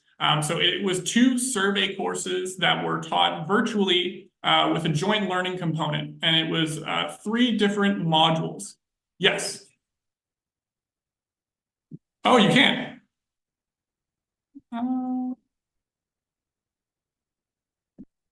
Let me see here, one moment. Sorry about that. I'll stop sharing here and try and reshare if you guys can see. I do see it on my screen. Let's try that one more time. Okay. Okay. Got the slides? Okay, perfect. Yeah, so I guess I'll just, as I said, this was 3 training hubs, Nova Scotia, Ghana, and Cabo Verde. And so it was 2 different survey level courses that both had a joint component. One of which was ocean technology, maritime safety, and risk management was the second. And then the third component, which was shared by the 2 courses, was business and entrepreneurship in the blue economy. And so the main goal of this program was really to build stronger connections across the Atlantic between Canada and West African nations. There are a lot of really inspiring young innovators there, between Canada and West Africa. that are getting into the field of the blue economy. And so this was a really important initiative to get all of us in a collaborative learning environment to work with each other, discuss different problems and opportunities in the ocean tech and maritime safety sector, and really just learn what it takes to start a business in the blue economy. So as I mentioned, the 3 training hubs were Accra, Ghana, Mindelo, Cabo Verde, and Nova Scotia, Canada. This was put on in part by all the sponsors that you see here. So one of them, the .can Institute, which is based out of Nova Scotia, which is the development of ocean technical capacity with African nations. As well, we had some significant input from Initiative for Africa, who were able to provide us some inspiring speakers, especially in the business and entrepreneurship modules, where we got to learn a lot about what it takes to start a business in the ocean economy. As well, the 2 additional training hubs, the Gulf of Guinea Maritime Institute, which is an amazing institution with a lot of great minds there, as well as Biosfera in Cabo Verde, which is focused on coastal conservation around the islands of Cabo Verde. Additionally, we had the Sustainable Ocean Applied Research Initiative, as well as the Canada's Ocean Startup Project, and supported as well by Fisheries and Oceans Canada. And so I guess I'll just go into explaining my experience as a trainee. And so every week we had learning modules that were taught virtually. And so we joined our partner hubs in Ghana and Cabo Verde live on Zoom, and were able to engage in collaborative learning. And so one of the amazing things was that all of these partner institutions were able to bring in speakers from various parts of the world. So we had speakers from Canada, but we also had speakers from Ghana and Cabo Verde who came in and told us about their work, but also just educated us in general about the work that's going on in ocean tech, the work that's going on in maritime safety and risk management, and as well give us some advice on business and entrepreneurship. And so it was really incredible that all 3 of these hubs were able to host so many valuable speakers and contributors to the program. And so all the trainees really benefited from that. Additionally, we also had some collaborative study sessions with some of the groups. And so the end of the project, we were tasked with coming up with a novel solution to shared problems among Canada and West Africa in terms of ocean technology and maritime safety and risk management. And so that was a very unique opportunity for us to really sit down and speak with the young ocean professionals and aspiring ocean professionals really about the state of ocean science and sustainability in their respective regions. And so I certainly learned a lot as a representative from Canada about some of the similarities between the challenges that we face, not only in Canada, but also in West Africa and really elsewhere around the world. And so that was a really unique opportunity, and I'm very thankful to have taken a part of that. Finally, as well, I just have a couple of photos from the experience. And so it wasn't all just virtual meetings where we were being taught. There were also site visits. And so the photos that I have here are just some examples of site visits that we partook in Nova Scotia. So one of them, we went to the Sustainable Blue Aquaculture Farm in Burlington, Nova Scotia, which they're doing some really amazing work in essentially having complete water recirculation, so no discharge. We got a great speaker, one of the representatives from that company. We also visited the Port Innovation Engagement and Research Center, or otherwise known as PEER, which I'm actually presenting from right now. And that is involved in incubating young ocean tech startups that are providing products that are going to revolutionize and make more sustainable the global shipping industry and blue economy as a whole. Then we have another photo here. This was us visiting as well, a virtual visit from our partner hubs in Ghana and Cabo Verde. This was the Ocean Technology Center over at Nova Scotia Community College, which is just across the harbor from me right now, where we heard some valuable speeches from one of the professors there and got to demo some of the cool tools as well and show that to our partner hubs in West Africa. And then finally here you see 2 of my colleagues, Michelle and Samantha, with one of the chairs of .can, Doug Wallace, who is also a very big part of this whole program. And so I guess that's really all that I have about this program for now. There might be some participants in the chat, although I'm not sure who'll be able to give some context to some of their experience in the chat as well. But overall, this was an incredibly enriching program and something that I think is really promising towards building those connections across young ocean professionals in the future and being able to collaborate even across borders in a time when traveling to different countries can be quite difficult and expensive. So I really applaud this initiative and was very thankful to have been a part of it. And so that's it for me. Thanks for the time.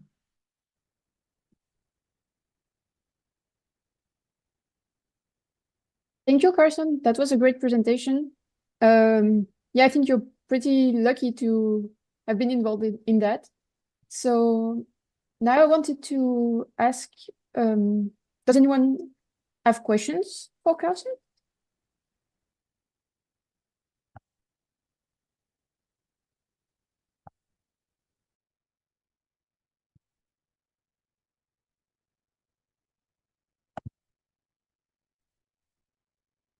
So looks like maybe not. Yeah, like I guess just to reiterate that, yeah, it really was an exciting opportunity, and I think sort of similarly to so some of the speakers that we've heard before, like it is critically important that we try and get people involved as early as possible, and especially not only within their region, but also collaborating elsewhere. This was sort of a first of its kind of event and an initiative, at least in Atlantic Canada and West Africa. And so we're hoping that there's more that comes of this in the future. And yeah, we're really excited to really expand this network and include more nations going forward. All right. Well, maybe I have one question for you. I'm not sure that maybe you mentioned it, but how long was the training in total? Yeah, sure. So training took place over 8 weeks. It was primarily occurring on the weekend. So the way that it worked was on Fridays around lunchtime for me, but later in the afternoon for our compatriots in West Africa. It was a joint learning module on business and entrepreneurship. And so both the members of the ocean technology course and the maritime safety and risk management course met together to really contextualize a lot of their ideas or innovative solutions in a way that gives them the tools to then go forward and build an organization that will be able to sustain the livelihoods of those around them and really globally. And then on Saturdays, there was in the morning, we had our ocean technology stream. And then in the afternoon, we had the maritime safety and risk management. I was lucky enough to attend both, and so I can vouch for both as saying they were incredibly enriching, and we got to speak with a lot of really valuable contributors in a very intimate setting and a way that was able to build connections and really increase awareness of the amount of work in ocean tech and the blue economy that's going on worldwide. But yeah, it primarily was 8 weeks over the weekend.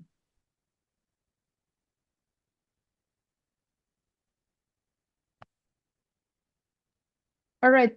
Thank you, Carson. So maybe one last question. If we have no more questions, then we can move to the next presentation.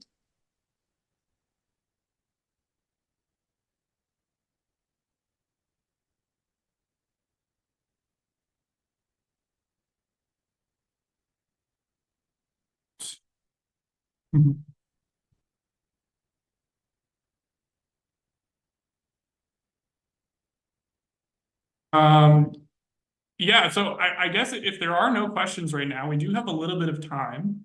And so I'm wondering if maybe we can get the chat a little bit more involved in some discussion just about what we've heard so far. One of the questions that comes to mind to me is I'm wondering if potentially there are other organizations similar to the ones that we've heard so far. I know Tristan had mentioned one that potentially could have been a partnership with Mexico Azul. But if there are anybody in the audience that has experience or knows of some initiatives that are similar to what we've discussed, and really like empower education for ocean advocacy, we'd love to discuss and get your thoughts.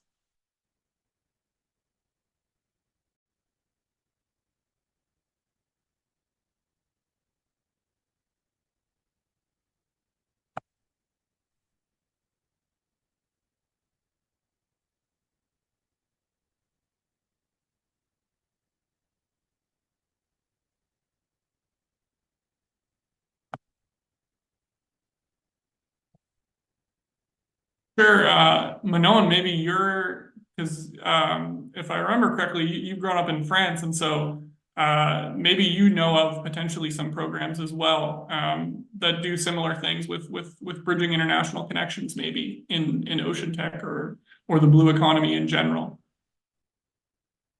Well, yeah, there are some programs, but from what I know, like there are not many programs supported by public institutions. I think this relate to what the presentation from Mexico Azul said, that you have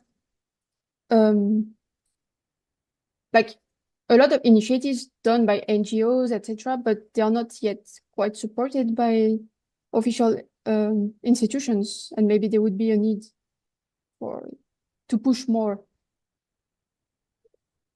to get more involvement, like about institutions. I see in the chat, Tristan is saying this morning there was a talk on blue schools from Mallorca, Spain, and they had initiated it there and had over 100 schools involved, which is quite amazing. I'm not even sure if there are 100 schools in and around where I'm broadcasting from right now. That's actually, yeah, that's a huge number. That's really incredible. Yeah, thanks for sharing that, Tristan.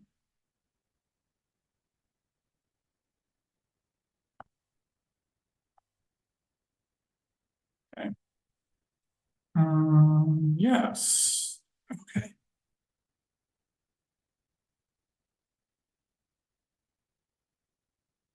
Gotcha. Okay, cool, Gabi. Yeah. That's also really cool. The Monterey Bay Aquarium.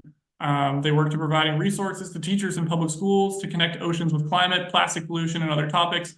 It's relatively new, emerged a couple years ago. That's something that I notice as well, is that among a lot of these initiatives, there's so many that are springing up right now, but they're still all fairly new. I know particularly in Nova Scotia, we have a lot of infrastructure and a lot of like innovation hubs and training programs that exist, but really they've only popped up within the last 5 or 10 years. And so I think I'm quite excited to see if there are more of these programs and how quickly we're able to develop and integrate them going forward, because it does seem like it's a bit of an exponential curve at the moment.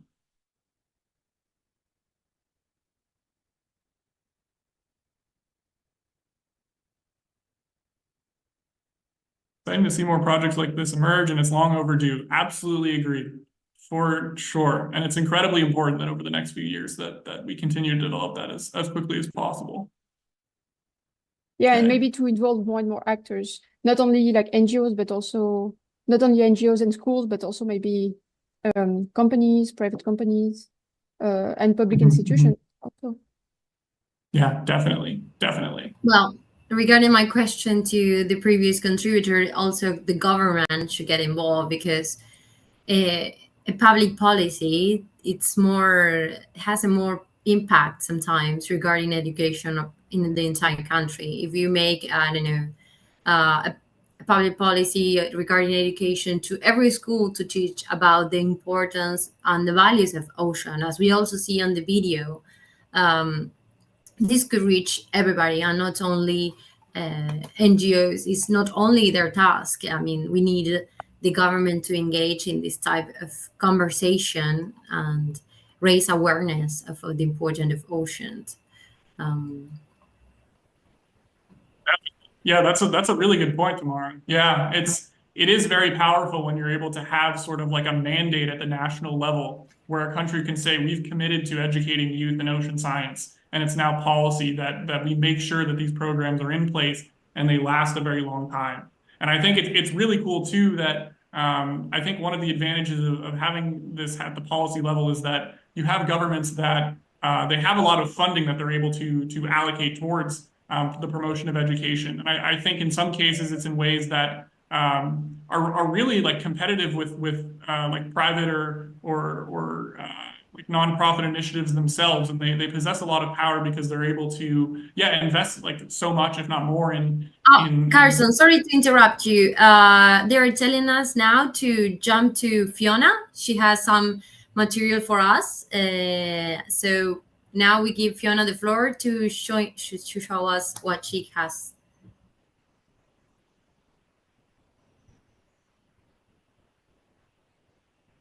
Okay, okay. We're live? Okay. Hello, everyone. It's Fiona again here in Barcelona.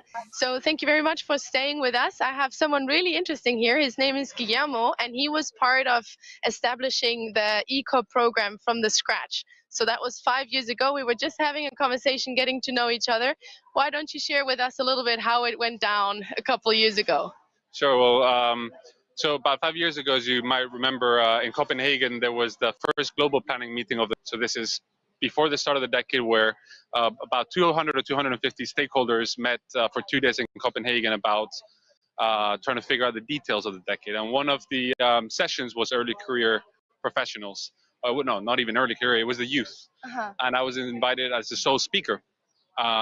So after finishing my intervention, together with 3 other colleagues, Alfredo Giron, Harriet Harden-Davis, and Aaron Satterwhite, we realized the importance of reaching out to UNESCO and noting that the next generation has to be part of this decade-long process, of every step of the process. Every program needs early career professionals, and with the support of Alison Clausen from UNESCO, who's a real champion for the ECOP program, slowly but surely we started getting some structure, bringing in more voices. Then the ECOP program got endorsed.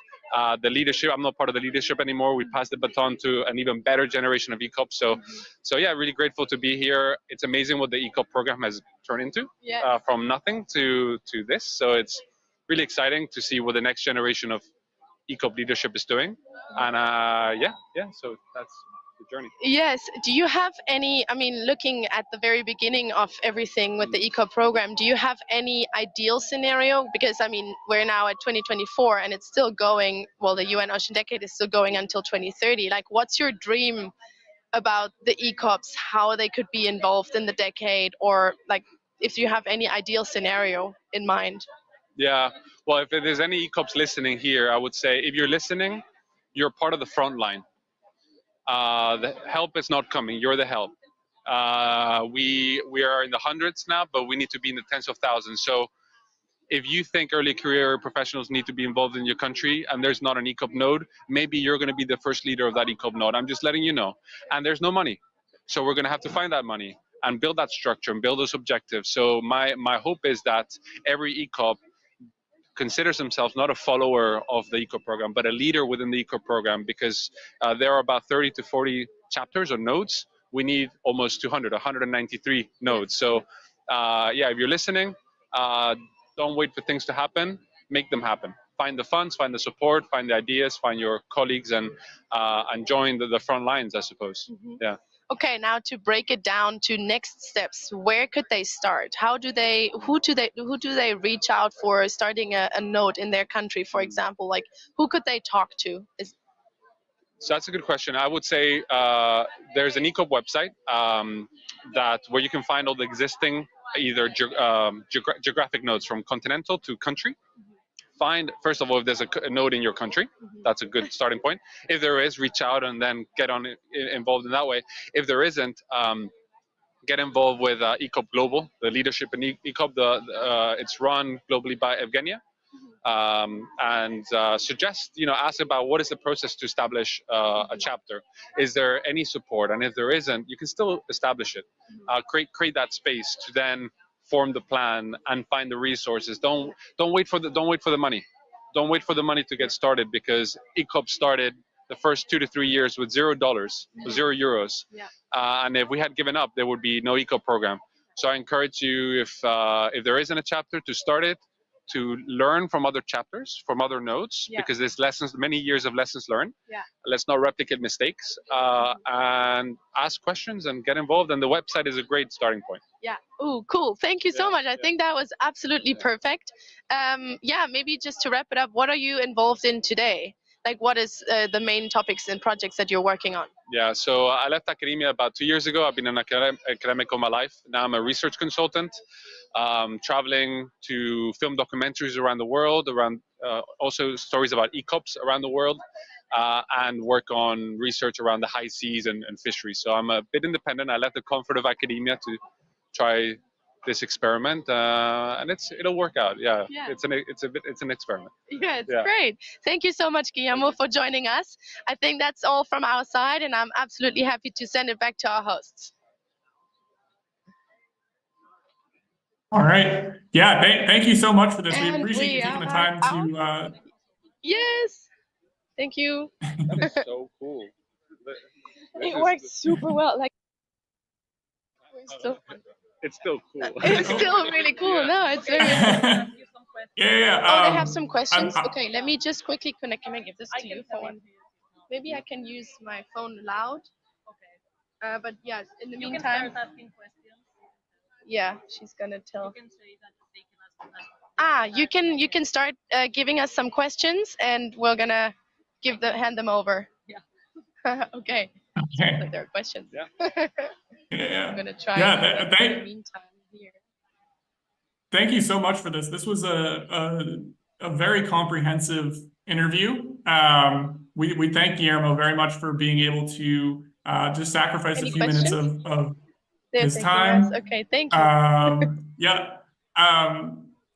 I guess I wanted to like follow up a little bit on that question of getting involved from a young age in the ECOP nodes. And so I think you touched a little bit on the funding aspect, but what sort of challenges and barriers are there that that I guess young ECOP should be aware to overcome when joining? That a young ECOP should be aware to have when he starts? Barriers. Wow, that's so context specific. It varies a lot, the challenges where you're from and what area of the ocean you're dealing with. I think feeling like you don't have a voice in the space that you're working, whether it's restoration or fisheries, feeling that perhaps that powerlessness, that you're doing all this work, all this research, all this effort, and it's not landing right into decision making. And I think that's very normal. That's a frustration that we have to learn how to live with and find. I think the Ocean Decade is a great space for us to connect with decision makers. Hence the importance of the ECO program, because we're not only talking to peers in our generation, we're talking with political leaders, industry leaders. So a lot of us are interested in knowledge or science to action, right? We want that action part. So learning how to go from a university or a technical program to that action is tricky. So finding that science to decision making interface, that the decade is one of many examples, so that you feel a bit more realized and energy. Because doing research for the sake of research, sometimes it's like, all right, so where's the action? So yeah, the decade is a great space to find that landing spot for your research. So don't burn out. Look for what you want to do. What are the ultimate stakeholders you want to engage with, and find those channels of communication. Because otherwise, perhaps at least in my experience, being in academia and just publishing papers that get cited a few times, it's like, all right, so what am I doing with my life? So what's your plan, and find a way to get your knowledge and your viewpoint across to decision makers. Yes. Thank you. I can hear you also on my phone now, so if there's any more questions, I should be able to hear them directly. Okay. I had just one quick follow-up, and I guess, sorry, there's a little bit of feedback. I'm wondering, what role do young ocean professionals and events such as VECOP Days play in motivating more people to start ECOP nodes around the world?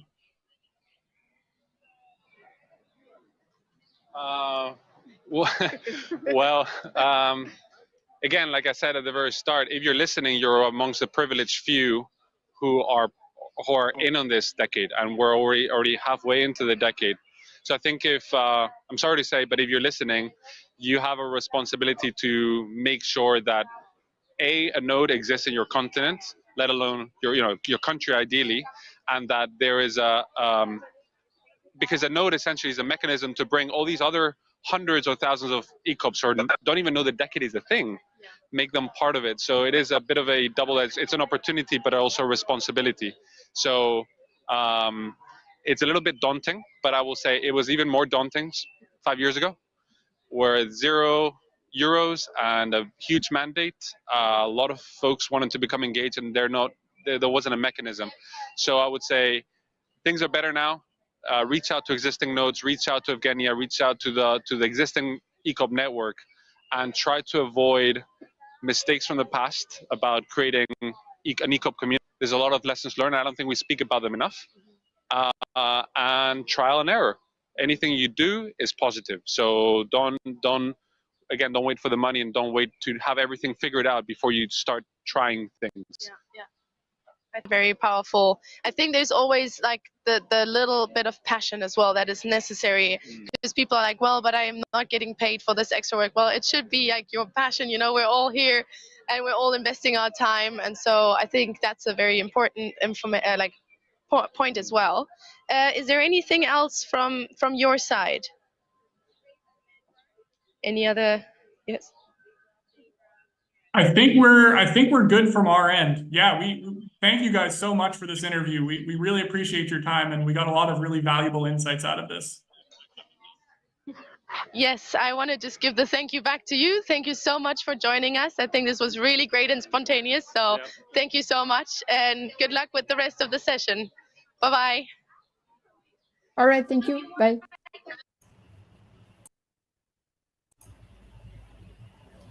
Wow, okay. Not sure Tamara, Manon, you guys had any thoughts about that. I found that a very interesting and spontaneous interview. Oh, it was great, no? Because for me, this point he may regard research just for the sake of research. It's like it doesn't conduct to anything. So I think it's nice for all of the young to hear about the importance of taking action, of sorry, Tamara, now you have to go for ECOP Argentina. Absolutely. We have, after this session, another contributor from Argentina, but I think we have the task on our shoulders to spread the world, to make it bigger, since we also have such a huge connection with the ocean. You are absolutely right, Tristan. I have to take care of that immediately.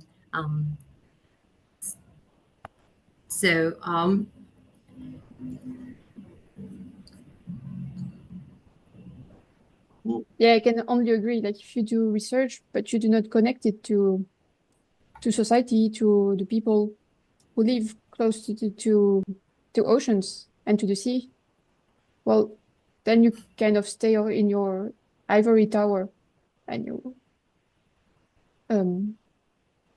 lose connection with the society. Yes, absolutely. Yeah. And I also think that these kind of events also have to become more more disciplines to be involved. Like, for example, in my case, law, to also get involved in this and hear what science have to say about oceans and all the tools we have to prevent the destruction of them and to restore them. So I think now I'll give you the floor, Carson, so for our next activity. Yeah, it looks like we actually have a contribution from one of our mojos, Veronica, that we're actually going to go to right now, if we're able to.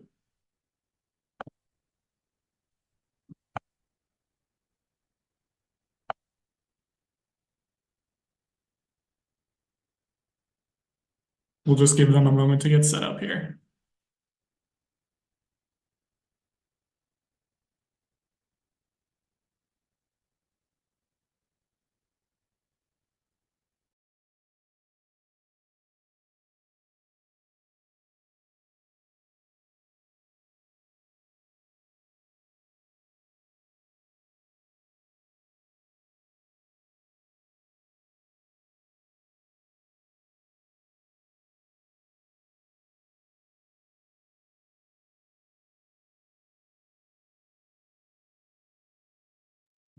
Yeah, and so I got some confirmation from the organizers that they're just getting it set up now.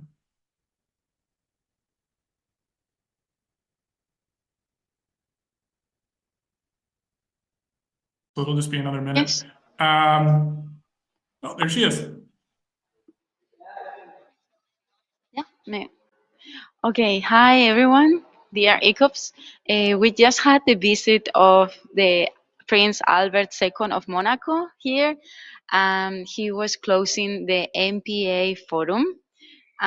It was a short keynote speech, but we had the pleasure to talk with him for a couple of minutes, and he was taking a look into the exhibition of the Letters to the Sea from children and youth from all over the world.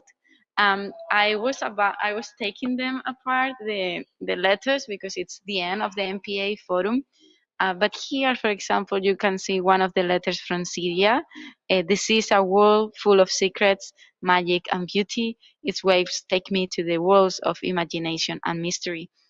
And the idea with this exhibition is not only to put or paste beautiful messages, but also bring closer to us, to all these high level talks or meeting the voices of children and youth that are usually underrepresented in these spheres.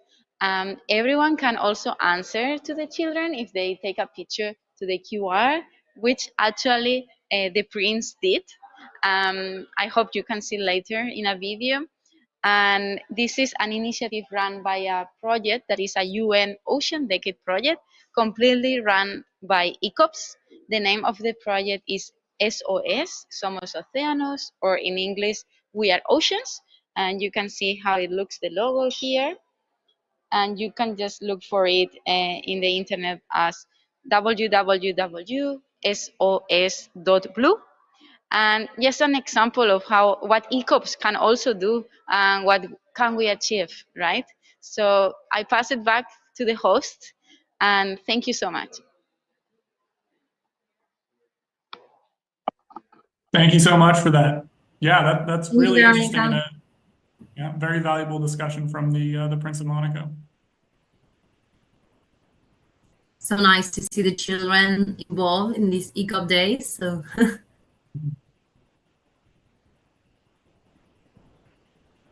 Okay, I think we're done for the session, right, Carson? Yep, so I'll actually turn the floor over to you now to introduce our next speaker, Elena. Okay, thank you. So following this session related to education, we will move to a new session which targets ocean research into action. So we will listen to several presentations about how increasing the knowledge of our oceans for all of us can make a difference. So to find solutions, for example, regarding climate change and marine pollution. So feel free to ask questions to our speakers and also in the chat. So now we'll start with our first speaker, who is Elena Martinez. So she's the research and development lead of SOS Carbon, which is a climate tech company focused on transforming climate crisis into value chains. So she has a bachelor degree in oceanography, 2 masters in blue biotechnology, and she is currently pursuing a PhD. So she has spearheaded various research and development projects in the fields of blue economy, blue biotechnology, and climate change. So I will hand it to you, Elena, if you can share your screen, please. Hi, thank you so much. I will present now. Okay. Can you see my screen? Yes, we can. It's not in a presentation mode, but we can see your screen. Okay. Yes, if you can put the presentation mode, that would be great. Okay. Now can you let me switch?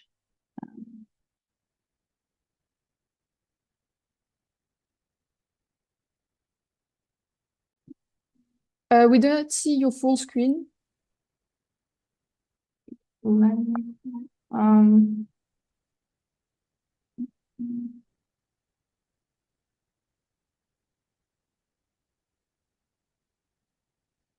now?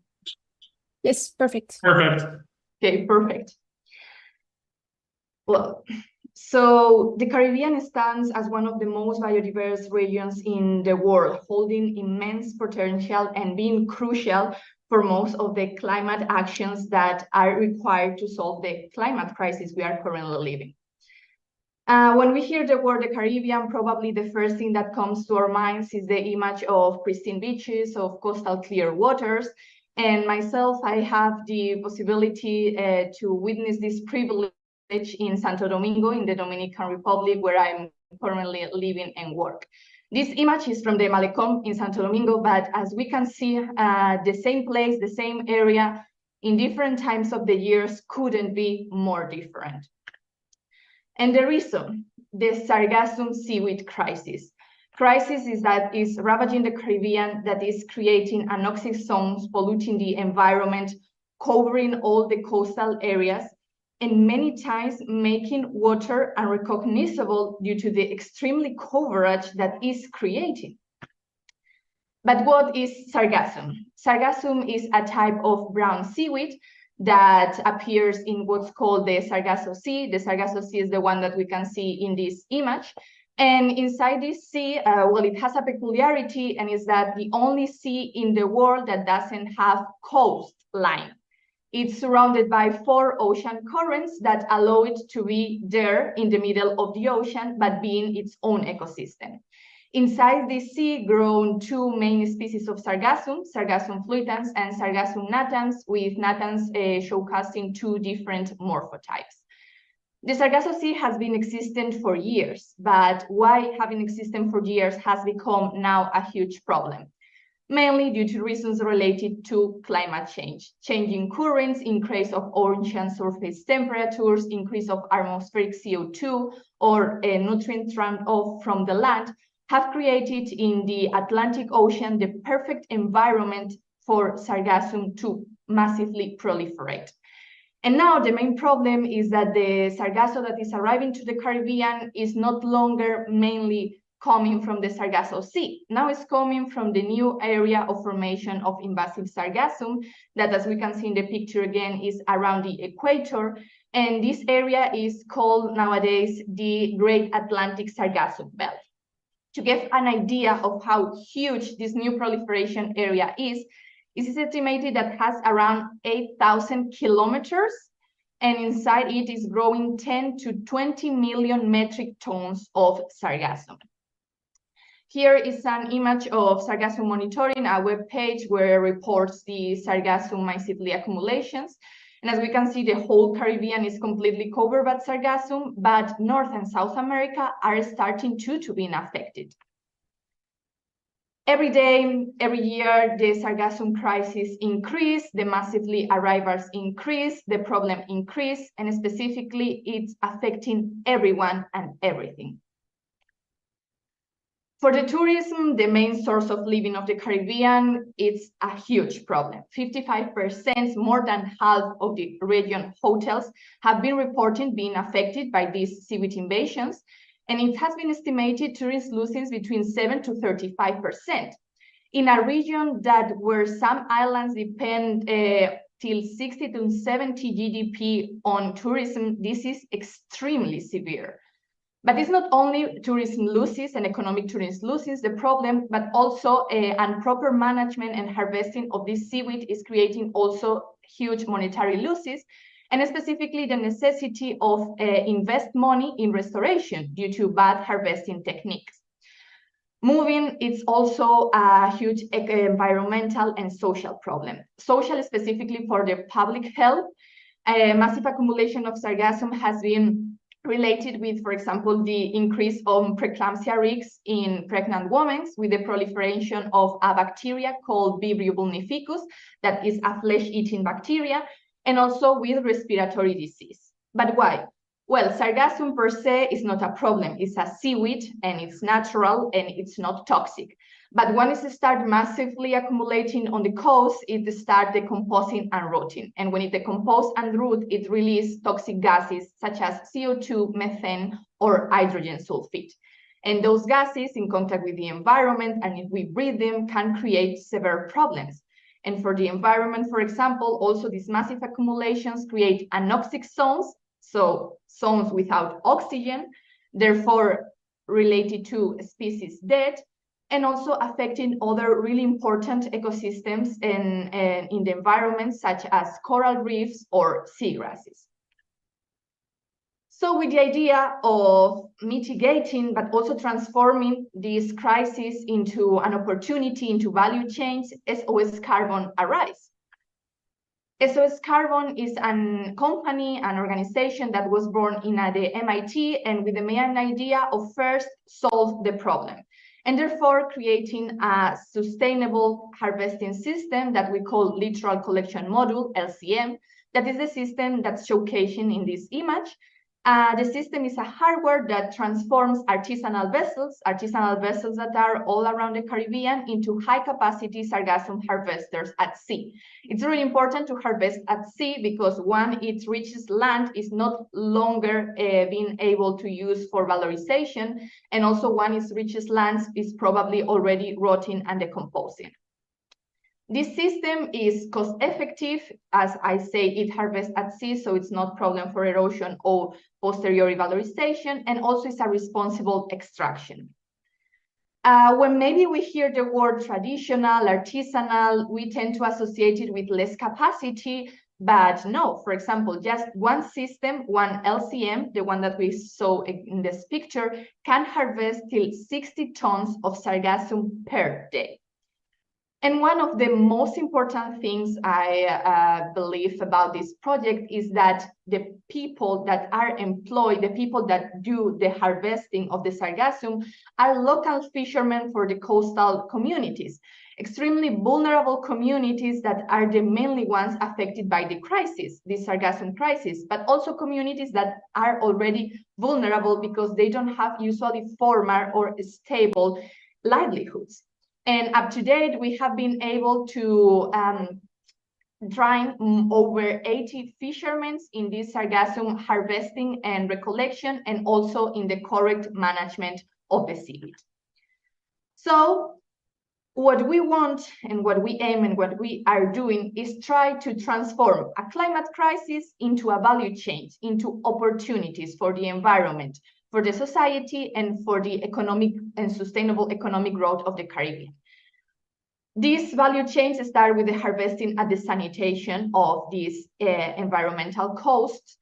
And we are a Dominican Republic company. Our headquarters are in the Dominican Republic, but currently our systems are also deployed in Antigua and Barbuda, in Puerto Rico and Mexico.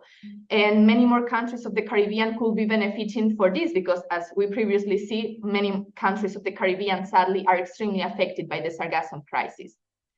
The value chain continues with the management, and it's important specifically, as I mentioned, a sustainable management. Currently, we are the only ones that have an environmental permit granted by the Ministry of the Environment to have the license to harvest sargassum and to manage this sargassum. And then we go to the part I really like the most. This is the research and development. Seaweed, in general, every type of seaweed, any type of algae is a huge value resource. Many companies, many countries develop technologies to develop aquaculture of algae, because the seaweed market is extremely huge. And specifically nowadays that the eco-conscious of the people is increasing, natural sources and specifically sustainable sources are even more demanded. And sargassum, as any seaweed, has the possibility, and if it's transformed, to become from a waste to a value-add product, to a raw material where we can extract sustainable products. The first product that we have developed is a biostimulant. This is a product for agriculture. We have mainly focused in develop agricultural products because, as probably most of you may know, agriculture is one of the most pollutant activities that humanity develops, and specifically the use of synthetic fertilizers are a huge problem for the environment. Every year, over 40 million tons of synthetic fertilizers are dumped into the oceans and are one of the main sources of pollution for the ocean. But also at the same time, the geopolitical situation currently in the world has created a huge increase in the fertilizers prices, making it a severe problem for agricultors and farmers. And also, due to climate change, again, crops are suffering a lot. And biostimulants, specifically biostimulants derived from seaweed, has showcased the possibility of increased resilience on the crops. And besides our own research and development, we also work with other companies, other institutions, and we commercialize, we export this sargassum. Till date, we have exported this sargassum to over 9 countries that has also their own companies or research institutes or universities that are using sargassum in different applications, such as bioplastic, cosmetics. We are also moving into the nutraceuticals and animal feed sources. And as the last part of this value chain, we find the possibility of creating carbon credits, a new source of income that, again, for the Caribbean could be very beneficial. Why can be carbon credits created from the sargassum harvesting? Well, as I previously mentioned, when sargassum starts to decompose and rot, it releases CO2. It is estimated that per 2 to 6 tons of sargassum that decompose, 1 ton of CO2 is released to the atmosphere. Therefore, if we manage to harvest these 2 to 6 tons of sargassum and transform it and make this sargassum a long-term CO2 storage sink, we will be able to obtain 1 carbon credit. Of course, we are not doing this alone, and for us it's really important the part of create a change maker ecosystems. To give some examples of the other companies we are working for example, Origin by Ocean is a Finnish company that has used the sargassum to extract many compounds from the cosmetic industry, and now it's associated with other company, a textile one that's called Marifer, that develops fabrics using a compound derived from the sargassum. We also work with Kelpie, an Australian company that is using the sargassum to create bioplastics, or with universities at the Catholic University of Valencia in Spain, where we have established an industrial PhD relation where we are trying to merge and create this bridge between the scientific academia sector and the industrial private sector. So it must be really clear that the Caribbean, of course, and all the oceans are crucial for the environment, are crucial from the development, and blue bioeconomy and blue biotechnology are crucial also to achieve the sustainability and the success we need. So thank you so much for your attention. If you have any question, if you have any inquiries, you can ask me now, but I also let here our social media or mails and our contact information in case you have further questions or if you are interested in knowing anything else or a little bit more about this project. And now I'd let you have any question or something I can clarify, it will be a pleasure. All right. Thank you so much, Elena, for this very clear and fascinating presentation. So yeah, I knew that sargassum were pretty bad with the production of toxic gases, but yeah, I didn't know how it could have such a bad impact on tourism and economy. So, and your solutions are very interesting. So now I will ask if people have questions. So you can tell them or write them in the chat.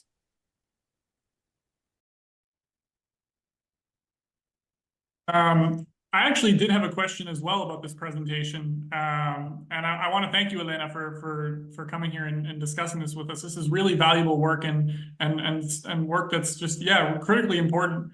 The question is about sort of the circular economy that you guys are involved in with sort of the byproducts of the sargassum. Mm-hmm. And I'm sort of wondering if you could elaborate a little bit on how you got started in working towards this circular economy and what that process was like. Yeah, so, while I was doing, for example, my master's in blue biotech, I performed some research about valorization of sturgeon skin for cosmetic applications. So here I discovered a little bit how waste many times is not really waste. And if we apply some principles such as the blue biotechnology and blue economy ones, waste can be transformed into a raw material from which obtain this resource. So here in the Caribbean, first, as I say, the main necessity was to harvest the sargassum. And in the Caribbean, sargassum was only seen as a waste, not as a possibility of a valuable resource. But when we started harvesting in huge quantities, many external companies, specifically from Europe and from the United States, starting to wanting to buy it. So here they were like, okay, if we are having the problem here, we are one that are most affected by it, what we are giving the only positive thing to others, and we don't try to create this here. So the project started the valorization part 1.5 years ago. First, what we did was to choose in which sector we wanted first to valorize and transform the sargassum, because as we have seen, it's a really broader spectrum, and we choose agriculture because what I previously said, here at least in the Caribbean, for example, the synthetic fertilizer crisis is huge, both economically and environmental. What we did, as we was a small company and we don't had our own laboratory, was create an association with the custom lab of the country. They create some type of agreement with us, so they are now letting use their facilities and their devices. And we started our project and with a clear idea. We don't want to create a new problem trying to solve another one. That's really important, because sometimes valorizing and transforming is not easy, because if you want to scale up something, you must be really sure that it's not pollutant, that it's eco-friendly, and of course that is economically viable. So we start developing this process. In the laboratory, we perform different extractions methods till we optimize our final product and till we formulate it. It's a completely organic product. That was other important point, because here in the Dominican Republic and in many Caribbean areas, many crops are organic certified, so they only can use organic products. And therefore, once our product was tested on the lab and we performed the analysis to ensure that it has not any pollutant or, for example, heavy metal that will be dangerous for the environment, and that we prove that it has the polyphenols, polysaccharides, and proteins that are the molecules that are going to have this elicitor and biostimulant activity, we start to contact with local farmers and ask them if they are interested in do field trials with our products. We also have our own field trials, but of course are in smaller areas. But now currently we have here a field test with banana companies, with tomatoes. We are starting with rice, and we are trying also to do field trials on other countries. And we have had really good results now, and specifically about the mortality of the crops, that here specifically in the periods that we lack water or the radiation increase, the crop suffers a lot and the mortality increases. So that was more or less the process. And now once we can prove in the field trials that the efficiency and efficacy of the product is tested and confirmed, we are also starting with the part of the packaging, because of course we want it to be sustainable packaging. We are also doing studies what we to do with the remnants. And well, one of the most important things when you are doing a project is have a clearly idea, and from the beginning have everything covered and closed, because being sustainable, it's really difficult, and being unsustainable is really easy, specifically when you are creating something new, because there are a lot of different points in this change from the beginning till the commercialization of the product. So now we are also studying the type of packaging we want to use, maybe even talking about creating some type of refill service, and trying to innovate in all the possible areas. Awesome. Thank you. Thank you. Any other questions for Elena?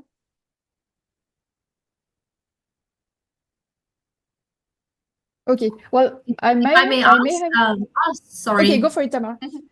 I'll ask after. Sorry, I just want, it's a comment slash question. So I'm not from the field of science, but I can tell you that I admire, also I want to congratulate, because small islands are taking the lead in tackling climate change. I think this is not only your proposal and the work you made along with your organization are a clear example, but also at the international arena, I see islands leading this movement. So that's on one side, and on the other hand, you mentioned this about that sustainability. It's not as easy as going to unsustainable and sustainability. If you how would you inspire industries from your own experience to go from a sustainable path instead of unsustainable? I don't know if Yeah. So what I think is the most important part is that many times it's related that being sustainable is more expensive or reduces the revenue you are going to have. And that's not true. Sustainability and economic profitability are not ones against each other. And many times is even the opposite. Sustainability will help you specifically to have a sustainable economic growth. That it's really important. So what I first think is, what they say, science-based decisions. Many times we scientifics tends to stick in the academic scientific field, and it's really important to us also to merge in the industrial pathway, because it's the only way to ensure that these compounds, that the products that are being created, that are going to be used, are safe for both humans and the environment. It's really sad nowadays that we are seeing that many products are being replaced in the market because they have been proved 5-10 years later that they are cancerogen, or that they are toxic for the environment, or that they have many problems that would have been able to be solved previously if the research behind that product was higher. So this is why I also find really important to merge this academic scientific field with the private industry one, and why I think relationship between universities and research centers with the private and academia are so important. Also the other parts, and as always, legislation. Many times also companies find a problem that they don't have legal support, or for example, in our case, nowadays, if we want, we will be able to be harvesting sargassum without any legal permit. We were the ones that decided to go to the Ministry of the Environment to try to make it in the legal way and to formalize this process. But the sargassum is not yet in the legal recognition of the countries. It's nothing. And if it's nothing, it's really complicated when you are creating the product, where it goes. It's organic, it's a waste, you are valorizing, you are transforming it, it's a raw material. So of course, the legal part is crucial. And again, for this legal part, I find really important to be scientific on it.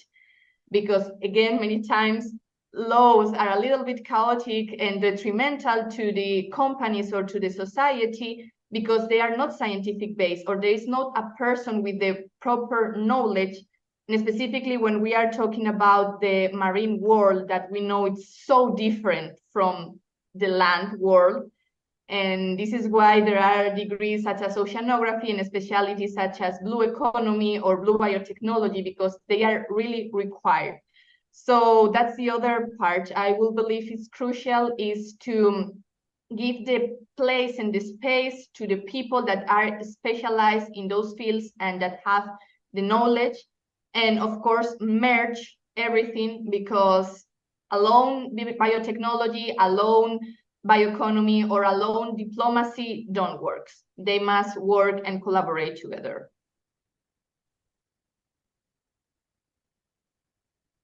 That was great. Okay. Thank you very much. I'm a lawyer, and I agree with you that sometimes lawyers are doing things without consulting the people who actually knows about the stuff. And We also learn in law school that law is always behind the reality, that we always have delay in legislation and everything. So it's very good that you also, as a scientist, raise this point to us as a law community to pay attention that blue economy is there and we have to pay attention, and it's time for us to also catch up in that regard. Thank you very much. It was very interesting. Sorry, man, I'll give you. What you say, one of the main problems is that in most of our degrees, in every field, they teach us more individuality than community.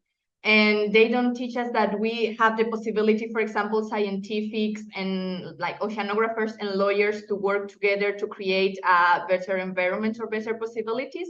Because most of the time they even say that scientific language will not understand law language and vice versa. So yeah, definitely I find really interesting these opportunities to talk, to express all the possibilities. And I want to truly thank your invitation and to letting me the space to talk about this. Okay, thank you. We have one question in the chat. Yeah. So thank you for your insightful and thought-provoking presentation. I noticed in your map that there is a significant concentration of sargassum in the Gulf of Guinea, off the coast of Nigeria. So what lessons from your experience do you think can be transferred to an ECOP who wants to replicate this in Africa? Yeah, so that's something I not added yet to the presentation, but Africa is the next continent that's going to be affected by sargassum, because as we saw, the new Atlantic sargassum Great Belt, it's also covering part of Africa. Now the currents are pushing the sargassum most to the Caribbean, but definitely African, Atlantic African coast is going to start being affected. What to do? Well, this is complicated and this is difficult because not even in the Caribbean we have become to an agreement of what to do. And there are different opinions, there are different ideas. What I say, the first part should start with education and covering what's the problem. What first had started happening here is that when the problems appear, everyone started to trying to solve it without understanding the problem, without even understanding where it comes from. For example, at the beginning, everyone was saying that the sargassum was coming from the Sargasso Sea, then they discovered this new area. So first, the most important thing is like try to associate with Caribbean entities and organizations that has already this knowledge, and that can let you know more information about sargassum, how it's reproduced, the season of the years that you are going to expect having it cover the coast. And then there are already many scientific information and what they have called like white papers performed by FAO and the UNESCO. I think it does another grant, the European Union. In the Blue Bioeconomy report of 2023 has also a section that it's only about sargassum and the sargassum invasion in the Caribbean. So those documents, I find them really nice to start reading about the problem and understanding it. And later, for example, if you want to contact us directly to me, I will be happy to answer any specific questions. And also, as you were able to see, we not only work in the Dominican Republic, we work also in Antigua and Mexico and Puerto Rico. And in these countries, we work through a licensing system. So we go there, we let them rent our system, we train the fishermen, and then we offer consultation, activities every month to ensure. But our idea is try to create the highest and most positive impact around the areas that may be affected by sargassum.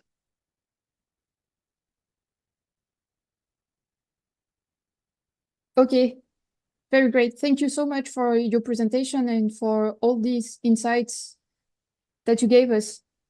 So now we will move to the next speaker with Celeste Lopez Abate. So Celeste will discuss about ENICO2. I hope I'm pronouncing that well. So decarbonization pathways in Argentina. So recent measurements revealed that Bahia Blanca is the coastal city with the highest per capita CO2 emissions nationwide, largely due to its intense industrial activity. So Celeste will explore the INI-CO2 projects with the aim to assess the estuary's natural decarbonization potential and its impact on offsetting the city's greenhouse gas emissions. So Celeste, you can share your screen and you can start. Hello, everyone. Thanks, Manon, for the presentation. I will start sharing.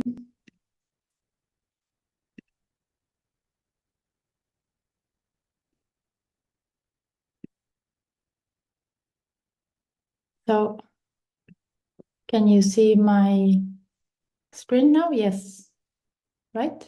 Yes, perfect. Okay, so, okay, my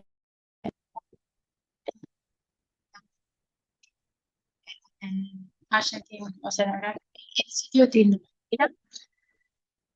And today I wanted to talk about our recently launched project, which is focused on negative carbon emissions and seeks to identify the natural decarbonization pathways in a highly emitting coastal city from Argentina. So the name of this city is Bahía Blanca and is located here in this green point in the center of Argentina. As you can see, it is not a quite big city compared to the other urban settlements from the country, but it has the particularity of having a relatively high industrial and port center, which is one of the most important from the country, also from South America. And there has been some recent measurement of carbon dioxide emission in the country, and this observation have revealed that although the main carbon dioxide emissions are concentrated in the main capital, which is Buenos Aires, Bahía Blanca has been identified as the city with the highest CO2 emission per capita, and this is due to the presence of this highly emitting industrial center.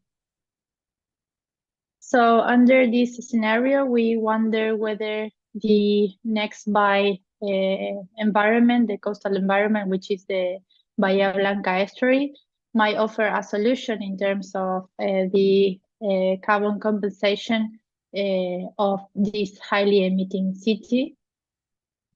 So at first, we did not know much about the carbon dioxide fluxes in the area. We did know that the Southwestern Atlantic Ocean was a global hotspot of carbon capture, and in particular, the Patagonian Shelf Sea captures nearly 50% of the Argentine annual emissions, and also that the area is roughly 30% above the global mean of carbon dioxide capture. But what happens in the Shelf Sea and in the open ocean might be quite different from what is happening in coastal environments, and in particular in estuaries. So we start looking at different carbon pathways that are taking place in this environment, and we found that an important carbon emission pathway is associated with the loss of salt marshes. Actually, there has been a study that measured the surface of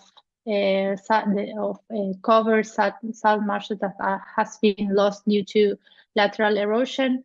And this study revealed that in the past 3 to 4 decades, a conspicuous area of covered salt marshes have been converted to mudflats, and these mudflats are rapidly losing sediments to the water column. And with these sediments, a lot of carbon is being lost, possibly released to the atmosphere. On the other hand, other researchers have identified a carbon sinking pathway, which is associated with the presence of the burrowing crab. And this crab has been estimated to produce nearly 35 million of burrows in the floodplains of the estuary. And once the crab abandons the burrow, this hole generates a tidal depression, which the researchers found that can trap a significant amount of carbon, and in this way sequester a significant amount of carbon dioxide within the estuary sediments. So knowing all these facts, we come up with a plan that consists mainly of 2 action packages. The first action package is focused on determining whether the estuary is behaving as a net source or as a sink of carbon dioxide. So for this, we started on-site monitoring of the partial pressure of carbon dioxide in different fixed points within the estuary.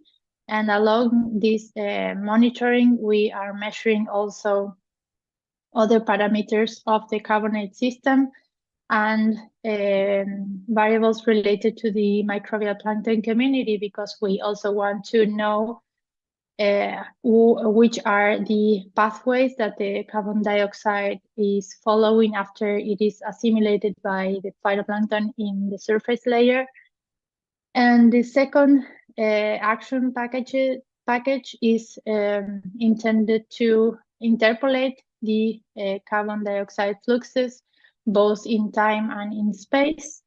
And for this, we are developing different algorithms to implement PCO2 satellite products in this system, which is optically very complex. So when we obtain this satellite product, we will validate them for the estuary using the on-site data that we recover in the first set of actions. So this is the timeline of our project, and as I was telling before, it has these 4 stages. The first stage is focused on testing the PCO2 sensor and in obtaining and analyzing data from the estuary. The second stage is focused on developing these satellite algorithms and to validate this product for the Bahía Blanca estuary using this on-site data. The third stage is to map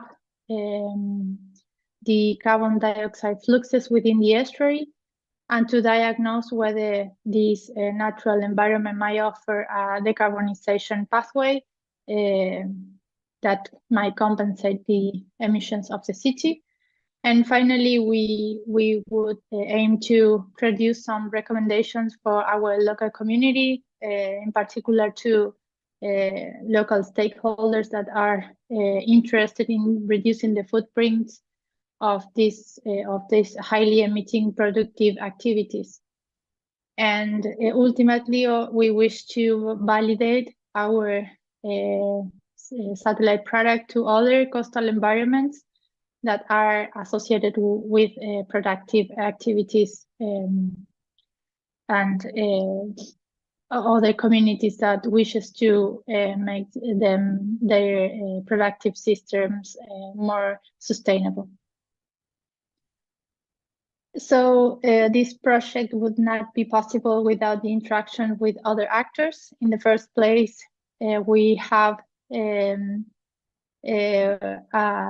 interaction with the Bahía Blanca Port Management Consortium, which provides the financial and logistical support to gather on-site data and also to analyze this data. And we also interact with different experts in the framework of 2 international projects. The first is an ECOP program within France and Argentina, and has the aim to create and calibrate this algorithm to obtain and implement the satellite PCO2 products. And the other project is the Ocean Negative Carbon Emission Multinational Project, which is an UN-endorsed program, and it seeks to develop the bioengineering tools that might enhance the negative carbon emission in marine, coastal, and open ocean environments. So thank you very much for your attention, and I will be happy to answer and to hear any comment that you might have. Okay, thank you. Thank you so much, Celeste, for this very interesting and insightful presentation.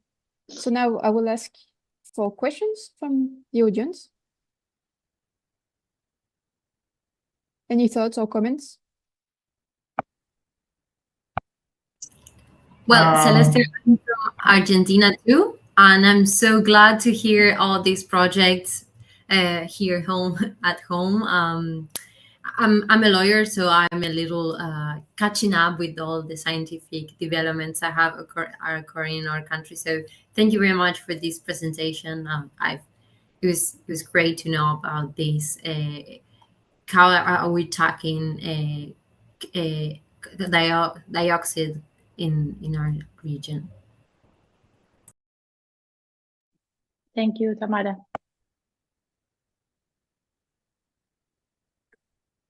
Quick question. This is just coming from me, who works a little bit in data science, and I was wondering specifically with regards to some of like the remote data sets that you're pulling in. So like satellite information, for example. What was that process like integrating that into your work? Well, we will always very interested in these data sources because they open access and they are they are for free, and also we can access to a wider spatiotemporal coverage of data. So we established some interactions with experts, because we are not experts on algorithm development, but within our project we have an Argentinian expert that is working on developing these algorithms to try to validate these products. But in our particular case, the main challenge was to use this product in the estuary, because it's quite easy to implement satellite products in open ocean, but in these really complex systems, such as the estuaries that are influenced by very different sources of uncertainty and variability factors, it is quite challenging. But until now, we have already validated the chlorophyll A product for the estuary, and we are also obtaining some promising results for the PCO2 satellite product. So yeah, it's very challenging, but nothing that a strong networking cannot solve. Thank you. Thanks. Thank you so much for your answer. Any more questions? From the chat, maybe? Okay, we have a comment in the chat. So Gabby says, wonderful presentation. When translating findings like this for general audiences, what would you say is the biggest takeaway, call to action, that you'd like the public to understand?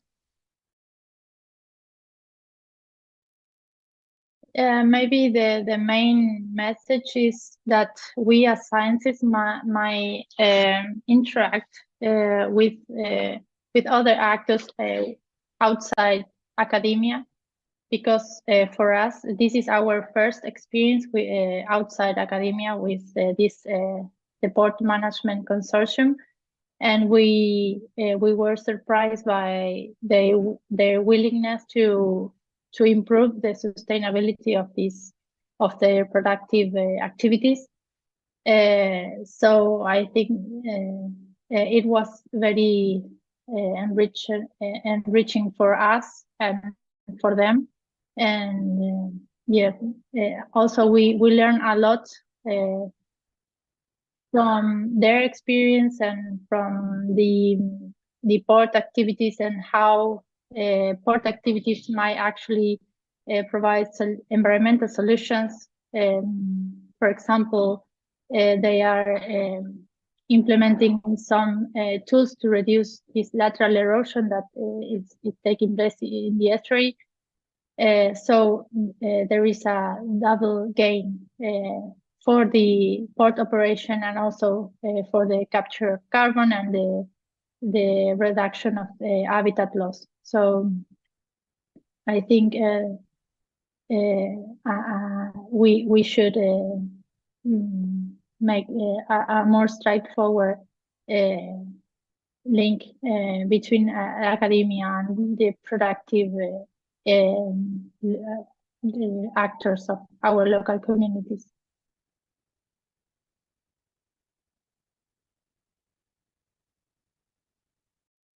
Thank you. Thank you for this final message. I think we are a bit behind schedule, so we'll move to the next speaker, who is Lisa Chen.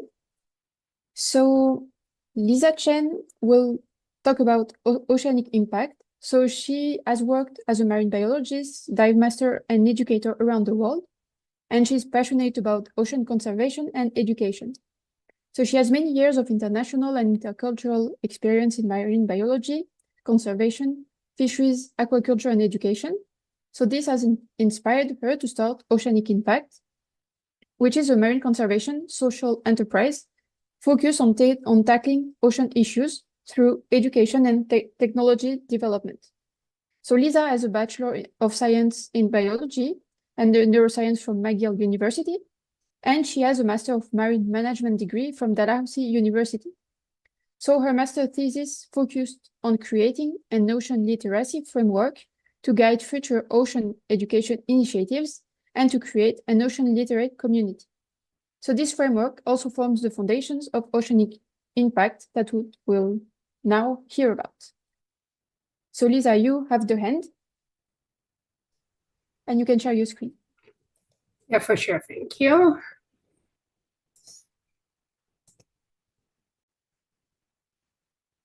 Can you see my slides? Yes, perfect. Okay, thank you everyone for inviting me to this talk. I do apologize, I'm slightly sick, so if I sound a little off, apologies in advance. I know this section is on ocean research in action, but actually we are going to take a step back and going back into a bit of an ocean education. So when looking at ocean literacy, the first thing I wanted to talk about is actually my connection to the ocean. So for me, I concurrently work in academia, not-for-profit sector, government, and industry. So I'm wide in this intersection. So in academia, I did ocean literacy research. Additionally, I have worked as a marine biologist in Vietnam, in Thailand, as well as in Florida in the USA. So coming very much from the academic research side of things. And then additionally, on my spare time, I volunteer as an educator with many environmental not-for-profits here in Canada. So I got exposure to the not-for-profit space. And then currently, I'm actually working as a physical science analyst at Fisheries and Oceans Canada, which is the federal government here that is responsible for national policy making on marine stressors. So that includes underwater noise, marine contaminants, marine debris, and other things. And then on the industry side of things, I'm the founder of Oceanic Impact. So as Manon mentioned, our main focus is on education and technology development to empower people to act. So let's take a quick look at my ocean literacy thesis. So during my master's thesis, I actually conducted a literature review on different aspects of ocean literacy. So I'm not going to go through this. This is just 2 of the 5 6 diagrams that I built in my thesis. But in summary, I broke it down into 3 different layers of ocean literacy. So inside, internally, the deepest layer we have is our disposition. So it's intangible, is how we feel about the ocean. So that can be our awareness about different ocean problems, our sense of hope, our sense of agency to act towards conservation, as well as our perspective on whether our action or the future will look like. Then the next layer we have is something I call something that is explicit. So it's knowledge and skills that we can actually use to act on an ocean issue, whether it's in research, in conservation, in education, in science communication. Those are knowledge and skills that are tangible, that is explicit, that is transferable, that we can teach to someone else. And then outside, we have our community. So our community can form barriers and enablers to ocean action. So for example, if you think about whether you are in, we were talking about starting ECOP hubs. When you have a hub, when you're surrounded with your peers, you're more motivated to act. So that forms a form of enabler for you to continue taking a certain ocean action. Conversely, barriers can be things like, I don't have accessible to sustainable seafood. So perhaps that's why I'm not purchasing sustainable seafood. Or that I want to live a more sustainable life, but I live too far from my grocery stores or my commute to work, so I'm unable to bike or walk to work. So those all form a form of barrier against individuals that is taking conservation actions. And then doing this research, I realized that conservation cannot be all environmental focus. So as a biologist, I used to be going like, we need to protect all the beautiful whales and dolphins and everything, but it's very one-sided. For individuals or to convince individual and society to act, we really need to strike the balance between environmental protection, economic viability, socio-cultural consideration, and politics. And by economic viability, I mean that if individuals cannot afford to put things on the plate, food on the plate for their family, conservation is not going to be their top priority to take action. And then in terms of socio-cultural consideration, we can think about subsisting fishing or other forms of practice that has been going on for centuries or thousands of years. Those things you cannot change as is very much part of their society and their culture.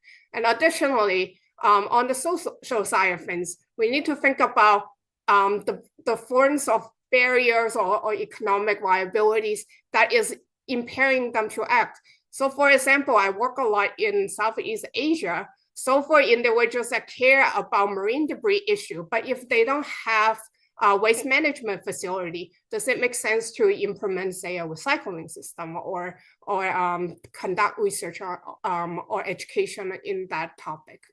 And then finally, on the political side, we need to look at different types of political interests from local municipalities to provinces to national policies to international policies that we are currently at with the UN conference at what is the interest level at different levels of government. Are there competing priorities? For example, was COVID a consideration? Was it housing? Was it employment opportunity? Is there a way to balance protection with all these competing interests to motivate politicians to implement policies to help in conservation? So why working in this space and striking the balance between different factors, I came across a term called systems thinking. So it's essentially a holistic approach to understand a complex problem as a whole instead of individual parts. So in terms of oceanic impact or any conservation issue, this has been the foundation of how I approach the problem, considering it from the environmental, socio-economic, and political perspective. So I found that oceanic impact. So we have two main pillars. So on our education pillar, we have a flagship program called Let's Stop Butts. That's a focus on cigarette butts reduction and elimination. Additionally, we also host events and we leverage social media as our education tool to distill ocean education knowledge and also giving people the knowledge and skills to act. Additionally, we have a mentorship program. So we encourage youth to come and meet us if they are planning a conservation project. So we use the system thinking approach to help them plan out their community-based project, from funding to what kind of stakeholders to reach out to, and so on and so forth, to help scale their impact and make their projects come true. And then additionally, we also develop tools. So on my screen here is the logo of our two mobile app platform. On the left is our Marine Way app. So it focuses on ghost fishing gear, trying to provide a second life for end-of-life fishing gear. And then on the right is our Debris Mine app. That is a community-based platform for eco-action. So currently for eco-action, we have 4 groups to help organize cleanups, as well as providing them with a one-stop shop to access the environmental news. And then on our website, we also provide some DIY guides on building different tools and skills that that individual can use in their local community. So as I mentioned, we conduct cleanups. And we do a lot of environmental education work, including tabling or with other not-for-profit organization in this space. And then while we do litter cleanup, we also do something called litter mapping. So that is collecting image data of litter and then extracting the data to form hotspot maps of where there are litter hotspots of a certain litter type. So we started that with cigarette butts, and we actually used the knowledge and brought it to our municipality government on locations where they can install more cigarette butt canisters, and that they can collect the cigarette butts and send them for recycling instead of littering on our grounds. And then speaking of recycling, because we do talk about engaging people and giving them skill and tools to act, we actually collect old coffee cans or paint cans, and our volunteer and I will paint them in this beautiful cans, and we will give them away to business so their customer have a way to dispose of the cigarette butts, and we can recycle them instead of littering them on the ground. So throughout this experience, we work with a lot of stakeholders. So I mentioned we work with governments in terms of the litter aspect. We work a lot with municipality government, but we need to focus on what are the priorities of different municipalities. So depending on, like, even locally here in Toronto, Canada, depending on which city or which town it is, the next municipality government might not have the same priority or interest in working with litter as certain governments. And then we also work with individuals whose behavioral that we want a bit of a behavioral change.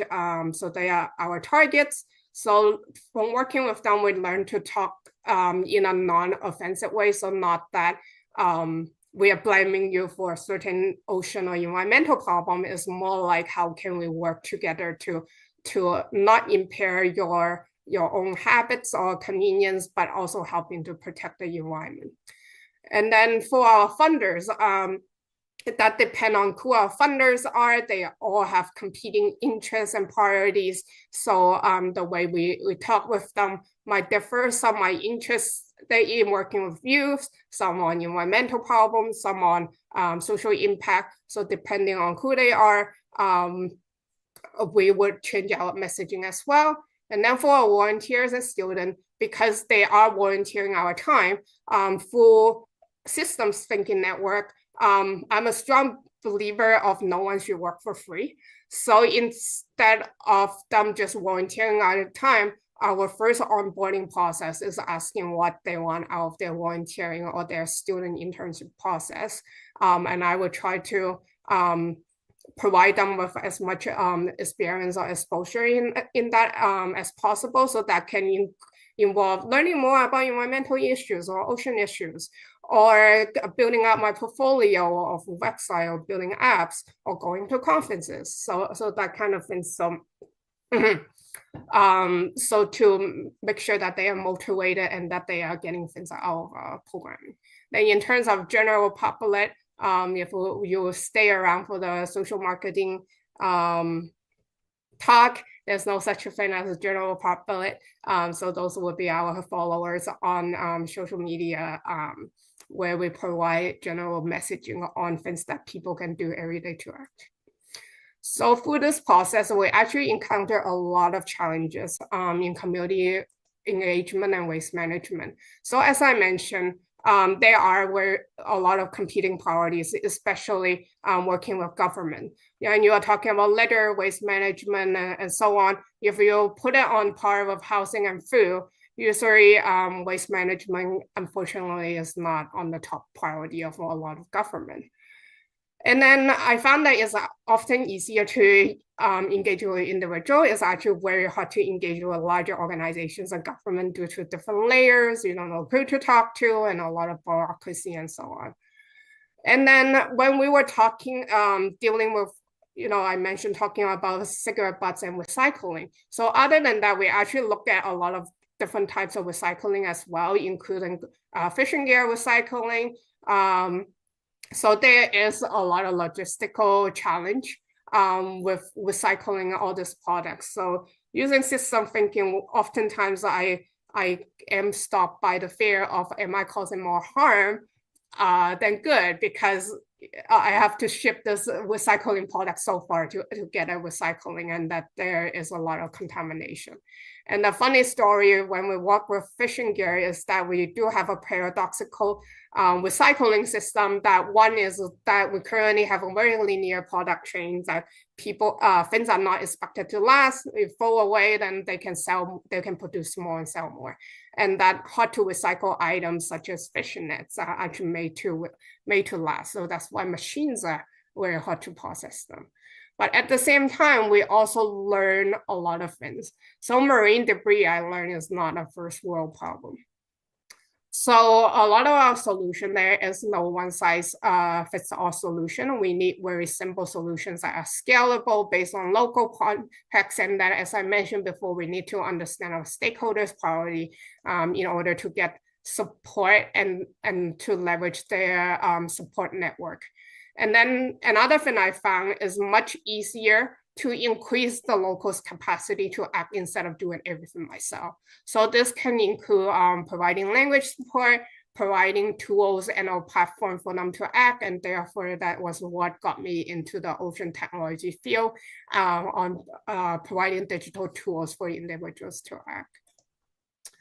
So far, we have reached 8 different countries around the world, mostly in here in Canada as well as in Southeast Asia. And we educated over 2,400 individuals who either came out to our events or other things. And we also collected over 200,000 cigarette butts for recycling, which in turn created cleaner communities and waterways. Yeah, that's it for me. And here's my contact information, and welcome any questions.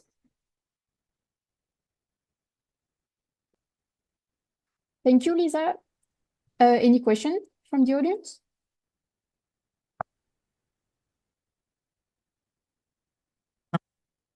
So I think my understanding is we're a little bit pressed for time right now. So what we're potentially going to do is go directly to the Mojos who have a potential interview, and then we'll come back. We're going to hear from one more contributor, and then we'll go to a joint Q&A with both of them. At least that's my understanding.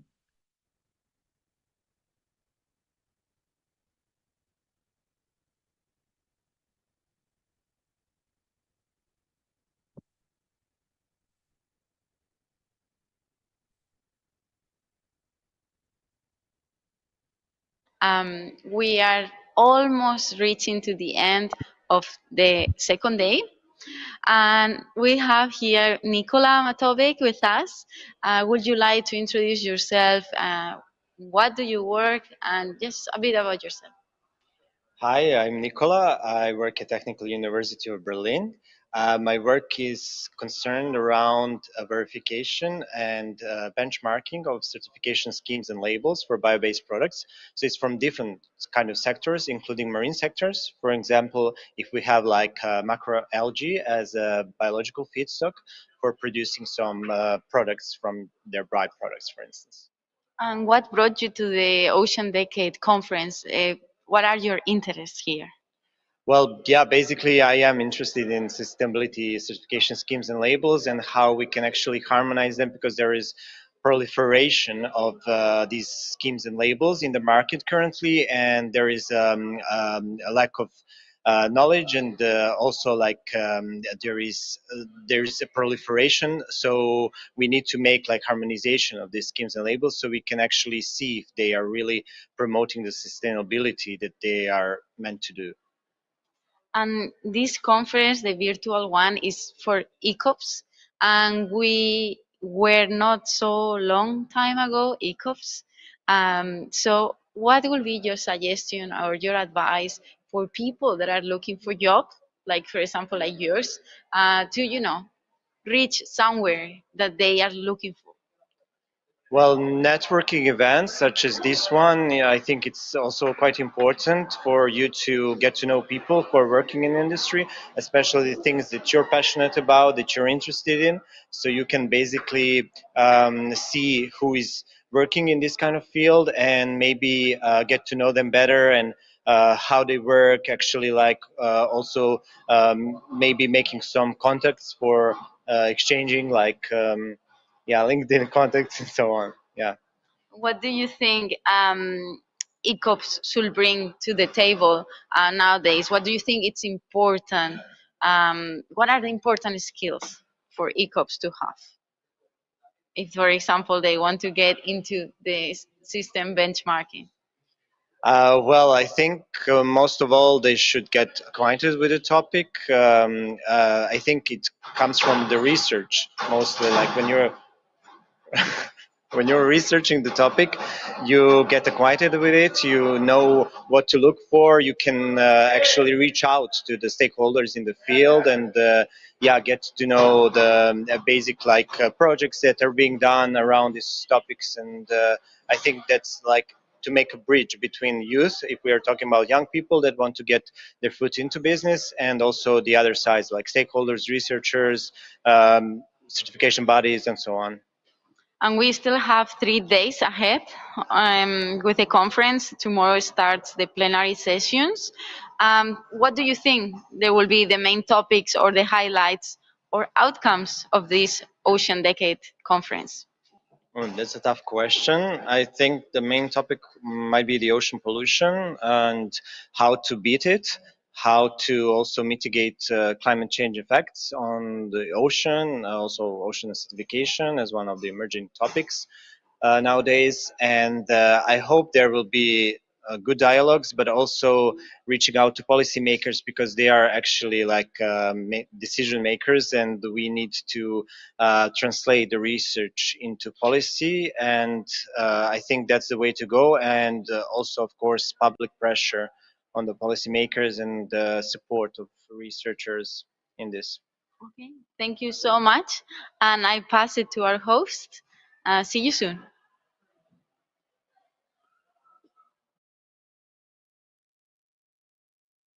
Thank you. Thank you so much for this interview. Okay, so now we can go back to our session. So we have one last speaker, who with Manuela Barbosa. So she will talk about turtle methodology. So this approach is rooted in experiential learning theory and integrates water sports, beach activities, and social projects to educate and raise awareness about ocean culture. So it is designed for easy implementation by sport teachers and coaches, and it enables the dissemination of ocean culture through adaptable and accessible methods. So Manuela, we can now hear from you. Let me share the screen.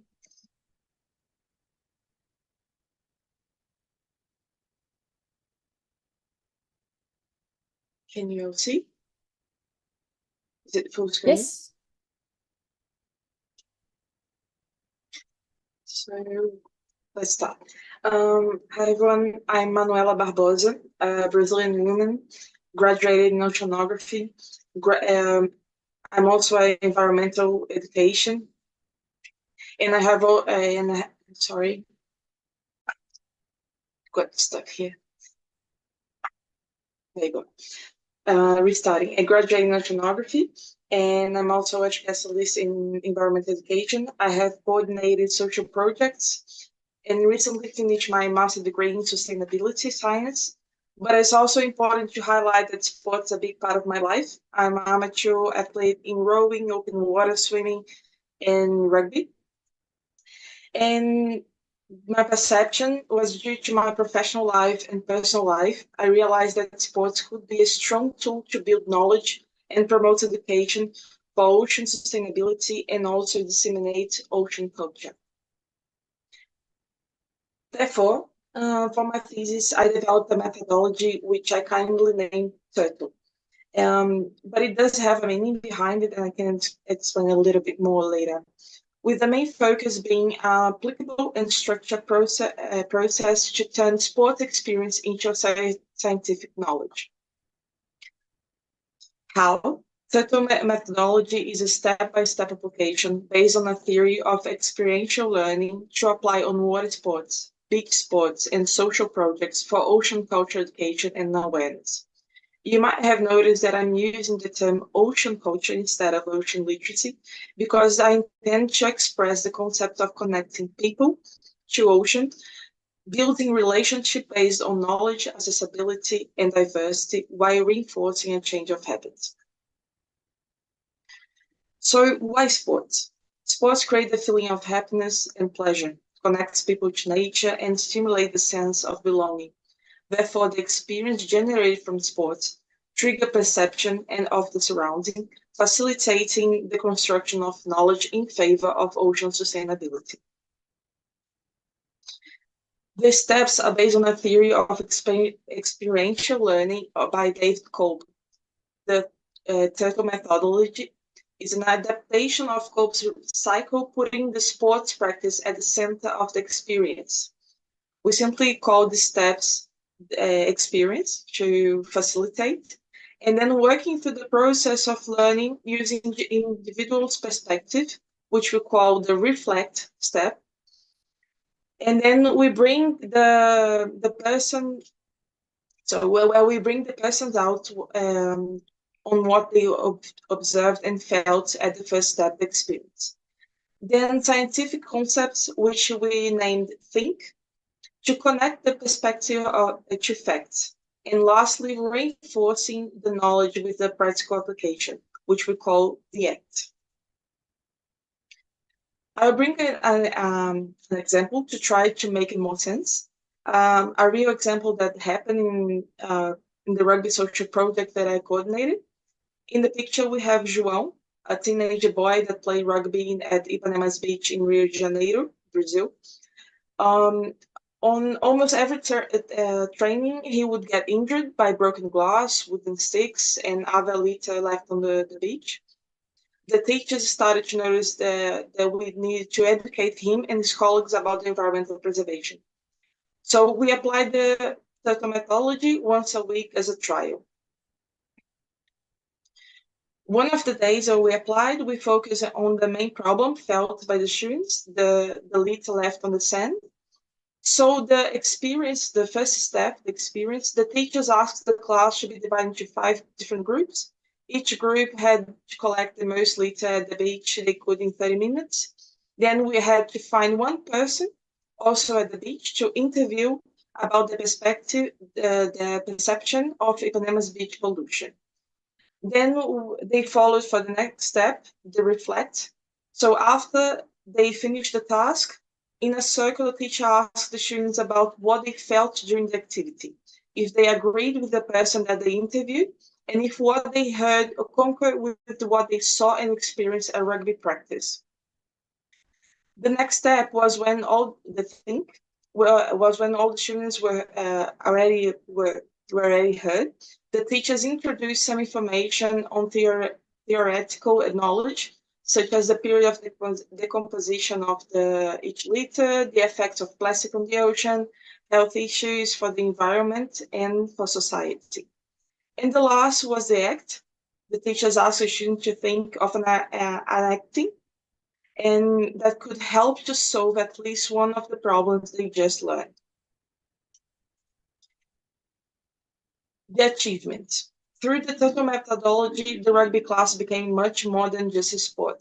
The students were able to construct critical thinking about the different subjects such as recycling, pollution, climate change, ocean preservation, gender equality, social vulnerability, blue economy, and sustainability, in a fun and interesting way that puts them as the main character of the learning process.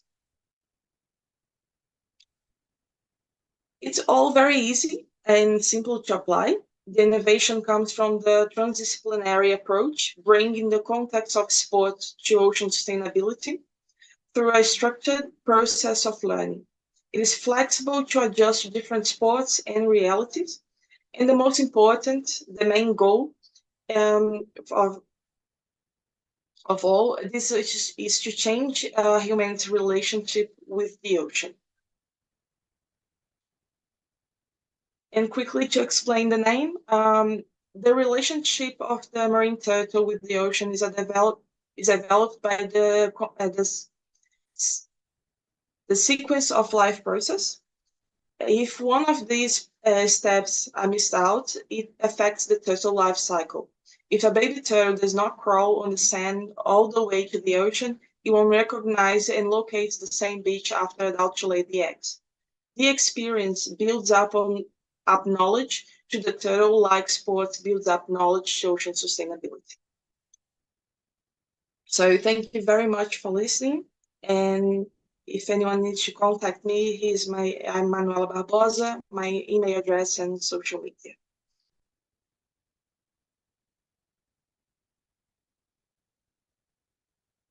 Thank you, Manuela, for your presentation. Now we can move to a question and answer session. So we will do a joint session with Manuela and Lisa. So feel free to ask questions to both of them.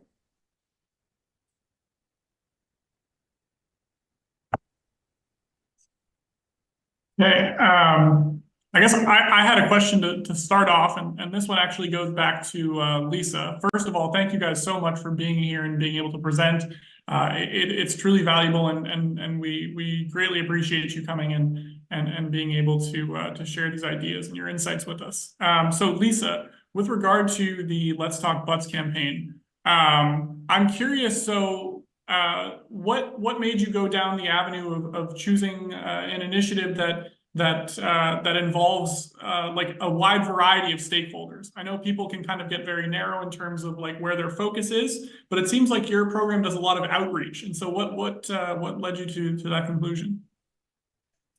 Actually, for the Next Top Butts campaign, I think we were very narrow. We were very niche. So we were just tackling one of the many types of litter items. So cigarette butts are the #1 litter item in the world by number.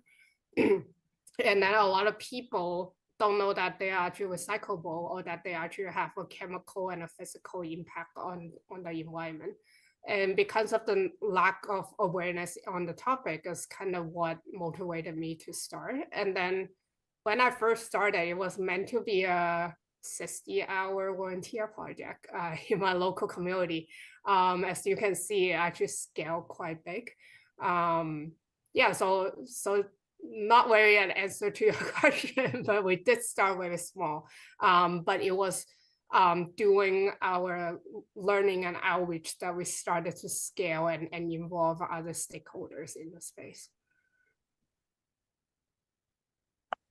Cool, thank you. And I guess that sort of leads me to a follow-up question for Manuela, actually, because your initiative also involves like getting young people interested in and changing their relationship with the ocean.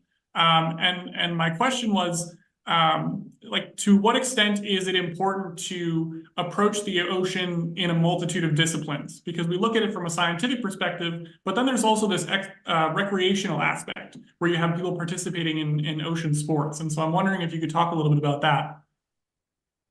Yeah, I will bring some examples like from Brazil.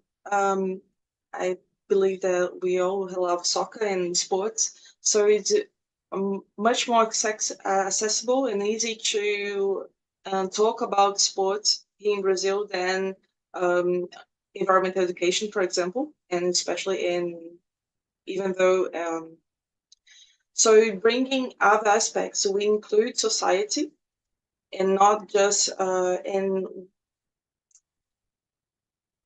sorry for my English, it's been a long time that I didn't speak English.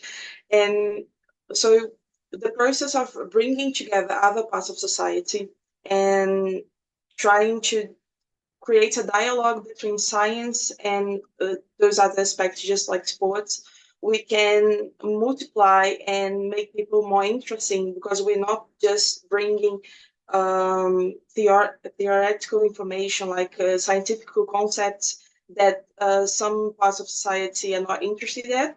So we make it more fun and more accessible, so other parts, other people can get interested and involved. And I think sports,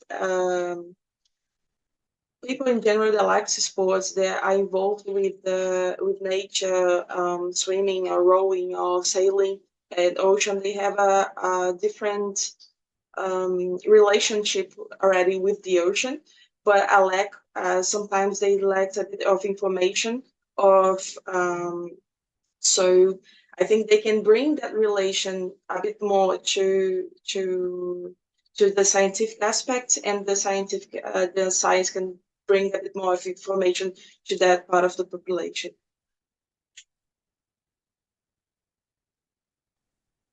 Thank you very much.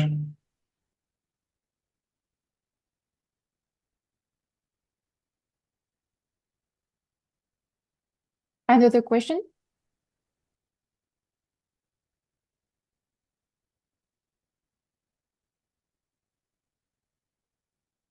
Okay, we have one question in the chat. So for Manuela, which other approaches besides sports do you think may bring people closer to the ocean?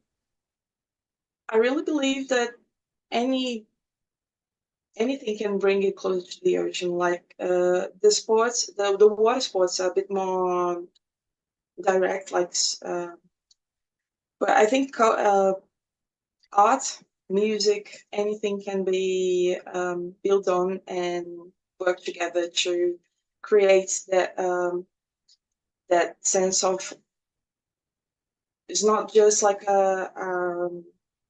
because when we talk about sustainability, it's not just in a big scale, like in a large scale. We also have the micro scale, like the small scales that we're talking about, like the feelings and the personal sensations. So I think we have to bring out those type of feelings to connect people to the actual world and change their relationship. So I think art can be work, music, culture in general, traditional, and yeah, that's it. You just need to be creative.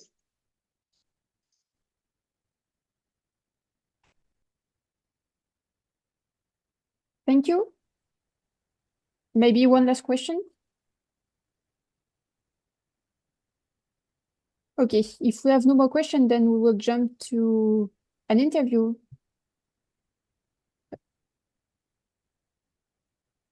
So I think we have to wait a little bit. Well, I am Maria Rodriguez Sancho. I am Director General for Biodiversity, Forest and Desertification in the Ministry of Ecological Transition in Spain. And what brought you today to the MPA Forum? Well, because I am in charge of the marine biodiversity in Spain, and we have a very strong commitment with the ocean, with the marine waters, and we are trying to comply with the commitment with the Global Biodiversity Framework to have 30% of marine surface protected in 2030. This is an amazing objective and also a challenge. Yeah. And together with the virtual conference that we are having for ECOPs, what are or how do you see the role of early career ocean professionals to reach to these conservation targets? Well, I think it's very important that young people is involved in all these objectives of protecting seawater, because it's very important to have the involvement of all the society. Young people is so strong and they have so much energy that is essential to protect and to have all the actors involved in the objective of protection, because it's not only an objective for administration, an objective for institution, but is essentially an objective of people, because protecting ocean is protecting us. Yeah, definitely. And just last question, what will be just an advice, one sentence, for someone that sometimes finds it difficult, someone that is young, difficult to get into those circles, right? To help other ones that are more decision makers or higher in this difficult challenge. What will be your advice? Well, I can give you an example in the ministry, because we have a foundation, the Biodiversity Foundation, where many young people can join to the foundation and work in these kind of issues. I think there are many channels where young people can join in NGOs that are working in ocean. There are a lot of NGOs in Spain that are involved in the protection of the seawater, and also in the administration, regional administration also are very active in some cases in protecting seawater. Okay, wow, that's great, and thank you so much for including also early career ocean professionals in this scope. And I know you need to leave, so thank you so much. It was a pleasure.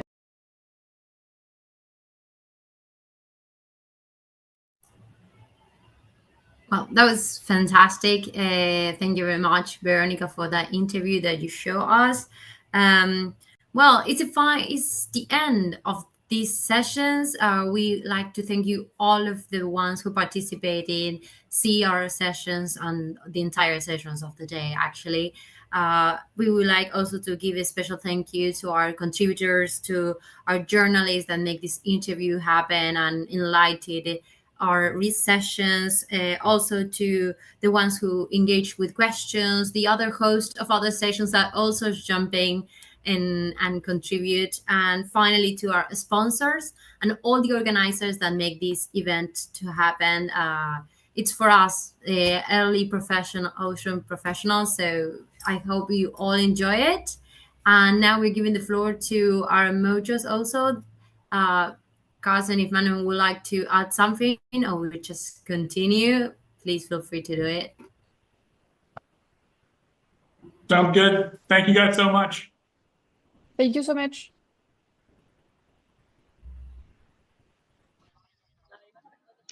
Thank you Hello, so everyone. much. Hi, Veronica. I see you. Hi, Fiona. Hi. How are you? I'm good. It was a long day, but very exciting. Yes. Where are you right now? I am at the World Trade Center in the Harbor Hub, and we just finished almost with all the sessions here. Everyone left. There's not many people, but yeah, it was an exciting. How about you? Where are you? I am at the Sea Hub at the Maritime Museum here outside, and actually we have some aquatic wildlife right there, some turtles in a pond, probably freshwater turtles. I think I had to point that out because it was kind of nice to have some wildlife around. But yes, like same with you, the day is coming to an end, the sun is setting slowly, people have left after a busy day. Yeah, we're all slowly calming down and kind of like wrapping up the day, and that's what we're doing with the audience right now, right? Yes, exactly. I don't know if Susanna is with us. If she's not there, yeah, you're there. Susanna, how are you? I'm good. I'm good. It is good to see you all. I'm back at the studio and watching you guys showcase wildlife from back here. And yeah, today has been great. Can't wait to give a summary of it all. Yeah. Would you like that I start with the Americas summary? Yeah. So the Americas session started and covered education as one of the main tools to raise awareness regarding the value of ocean. In this regard, the relevance of children in these tasks was incredibly highlighted, and I'm very happy that that was highlighted because that was also one of the main topics that was highlighted also in the MPA forum. Not only children, but youth. Uh, and they can also highlight this phrase pointed out by one of the contributors. She mentioned turn kids into education as guardians of the oceans. What a beautiful sentence. And they also talk about what barriers do young people face in participating in ocean advocacy. And lastly, but we listened to several presentations about how increasing the knowledge of our oceans for all of us can make a difference to find solutions regarding climate change and pollution. I'm sure you also had these topics in your session, so I'm wondering, let us know. Susanna or Fiona, who is next? Go ahead, Susanna. Okay, thank you. Thank you, Veronica, for taking us through that really lovely overview of the Americas session. I will be giving an overview of the Africa session that was led by Abby and Blessing. And this is a really engaging session that had some key reflections, which include that emphasis being made on the enforcement of policies to manage transboundary ocean resources, to avoid spillover effects where destruction of one marine habitat has ripple effects elsewhere. So that was a key point in the conversation, in the discussion about how this destruction can be curbed by co-management of such transboundary areas. Another interesting highlight is that ocean data can be used as art to serve as a tool to innovate and disseminate research in a creative way.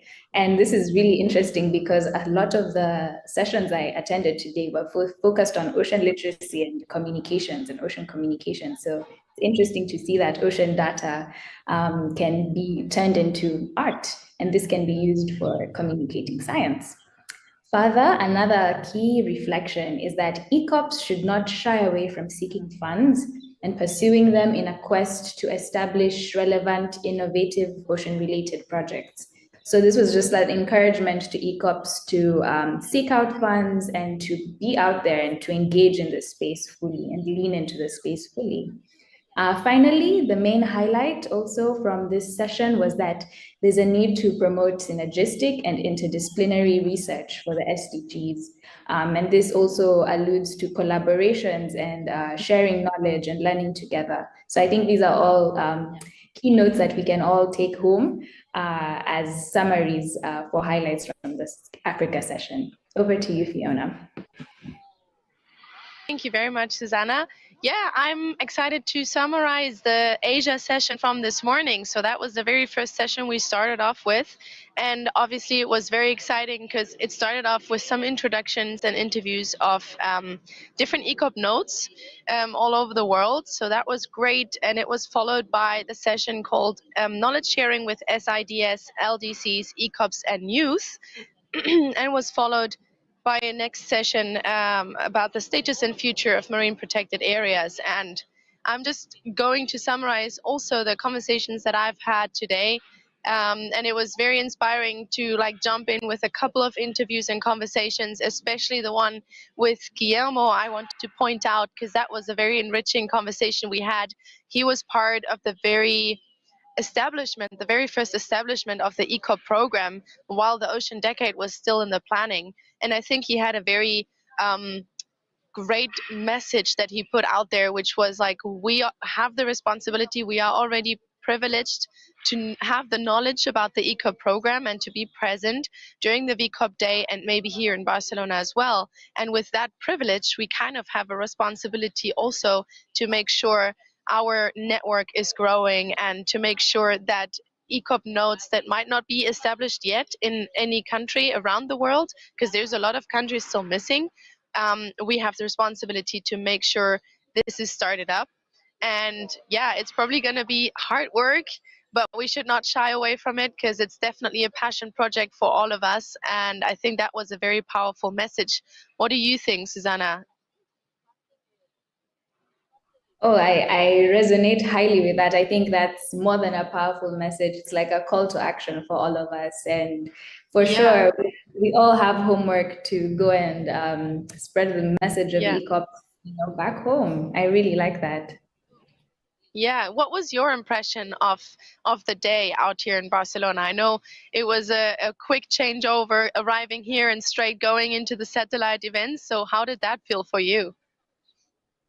It was a bit of a whirlwind at first, but Barcelona is a lovely place and there's very many pleasant people around. I really enjoyed engaging with people at the Communication Symposium and outside the World Trade Center where Veronica is.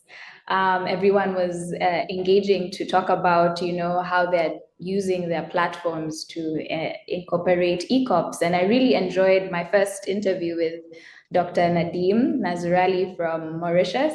And he gave a very interesting perspective on how the youth and early career ocean professionals are innovating in Mauritius and using cameras to study, coral reef habitats and contribute to, their conservation in Mauritius. So that was really encouraging. And a note that he said that we need to set our minds free, and think big and think out of the box. So that was a really inspiring thought that I think we can carry with us this entire week.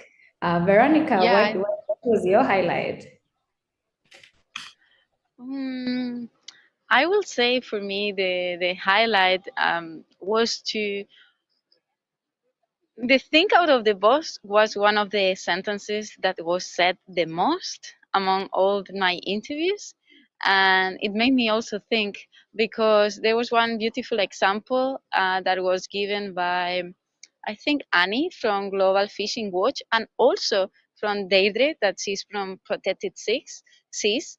They are very similar entities or work, what they do. But Global Fishing Watch focuses more on satellites and technology.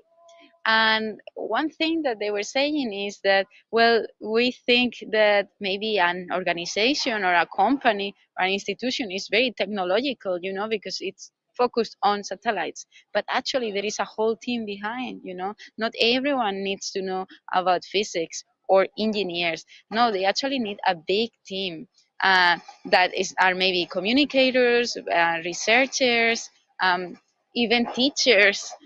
So we shouldn't close our minds and think, oh, I will never apply or reach to these people because they are focused on satellites. No, there is a lot more down there, and we should be open and try to also open our minds to apply for other things that are maybe not that obvious at the first instance. So that was for me also the highlight of today. Yeah, that's amazing. I think if I just jump in there, I can absolutely resonate with everything that you're saying.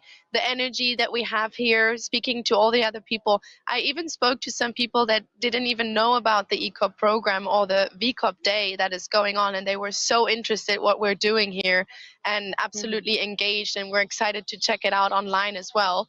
So I think it's definitely helpful to be here. For one, first of all, it's motivating me as well, like personally, to keep on doing what I'm doing. And so I think it's great energy here, but at the same time, it's also really great to spread the message of we are uniting, we are coming together as ECOPs, and we are kind of like channeling our energy and making sure that our voices are being heard as well. So yeah, I think that's Definitely. something I can definitely add to that conversation. Yeah, definitely. For sure. I will say that our day is over, and maybe we can close the session for today. I don't know if you, Susanna, has something else to say. If not, I invite you to close the day. Oh, okay. Well, I can close the day by saying I explained to someone at the World Trade Center what we were doing, how VCOPS is a 3-day live streaming satellite event parallel to the main Ocean Decade Conference. And they were like, wow, this is so innovative. And this is how you bring, everybody on board. So just a testament to highlight, how the first day went. It went really well from my perspective and the perspective of people here in Barcelona. And we can only hope that all our attendees left with something and nuggets of wisdom and insights that, will push us forward as ECOPs in our respective regions. So on behalf of the Mojos, I'd like to take this time to just say thank you for everybody who's attended and been here this far. Thank you to our hosts who've also logged on and stayed behind. Thank you for taking everybody through wonderful sessions. And to the team in the background handling everything in the studio, we say a big thank you. Without further ado, that's so it for day one. Thank you. Yes, See you thank tomorrow. you from my side too. Thank you. See you tomorrow. Bye-bye. Thank you. Bye.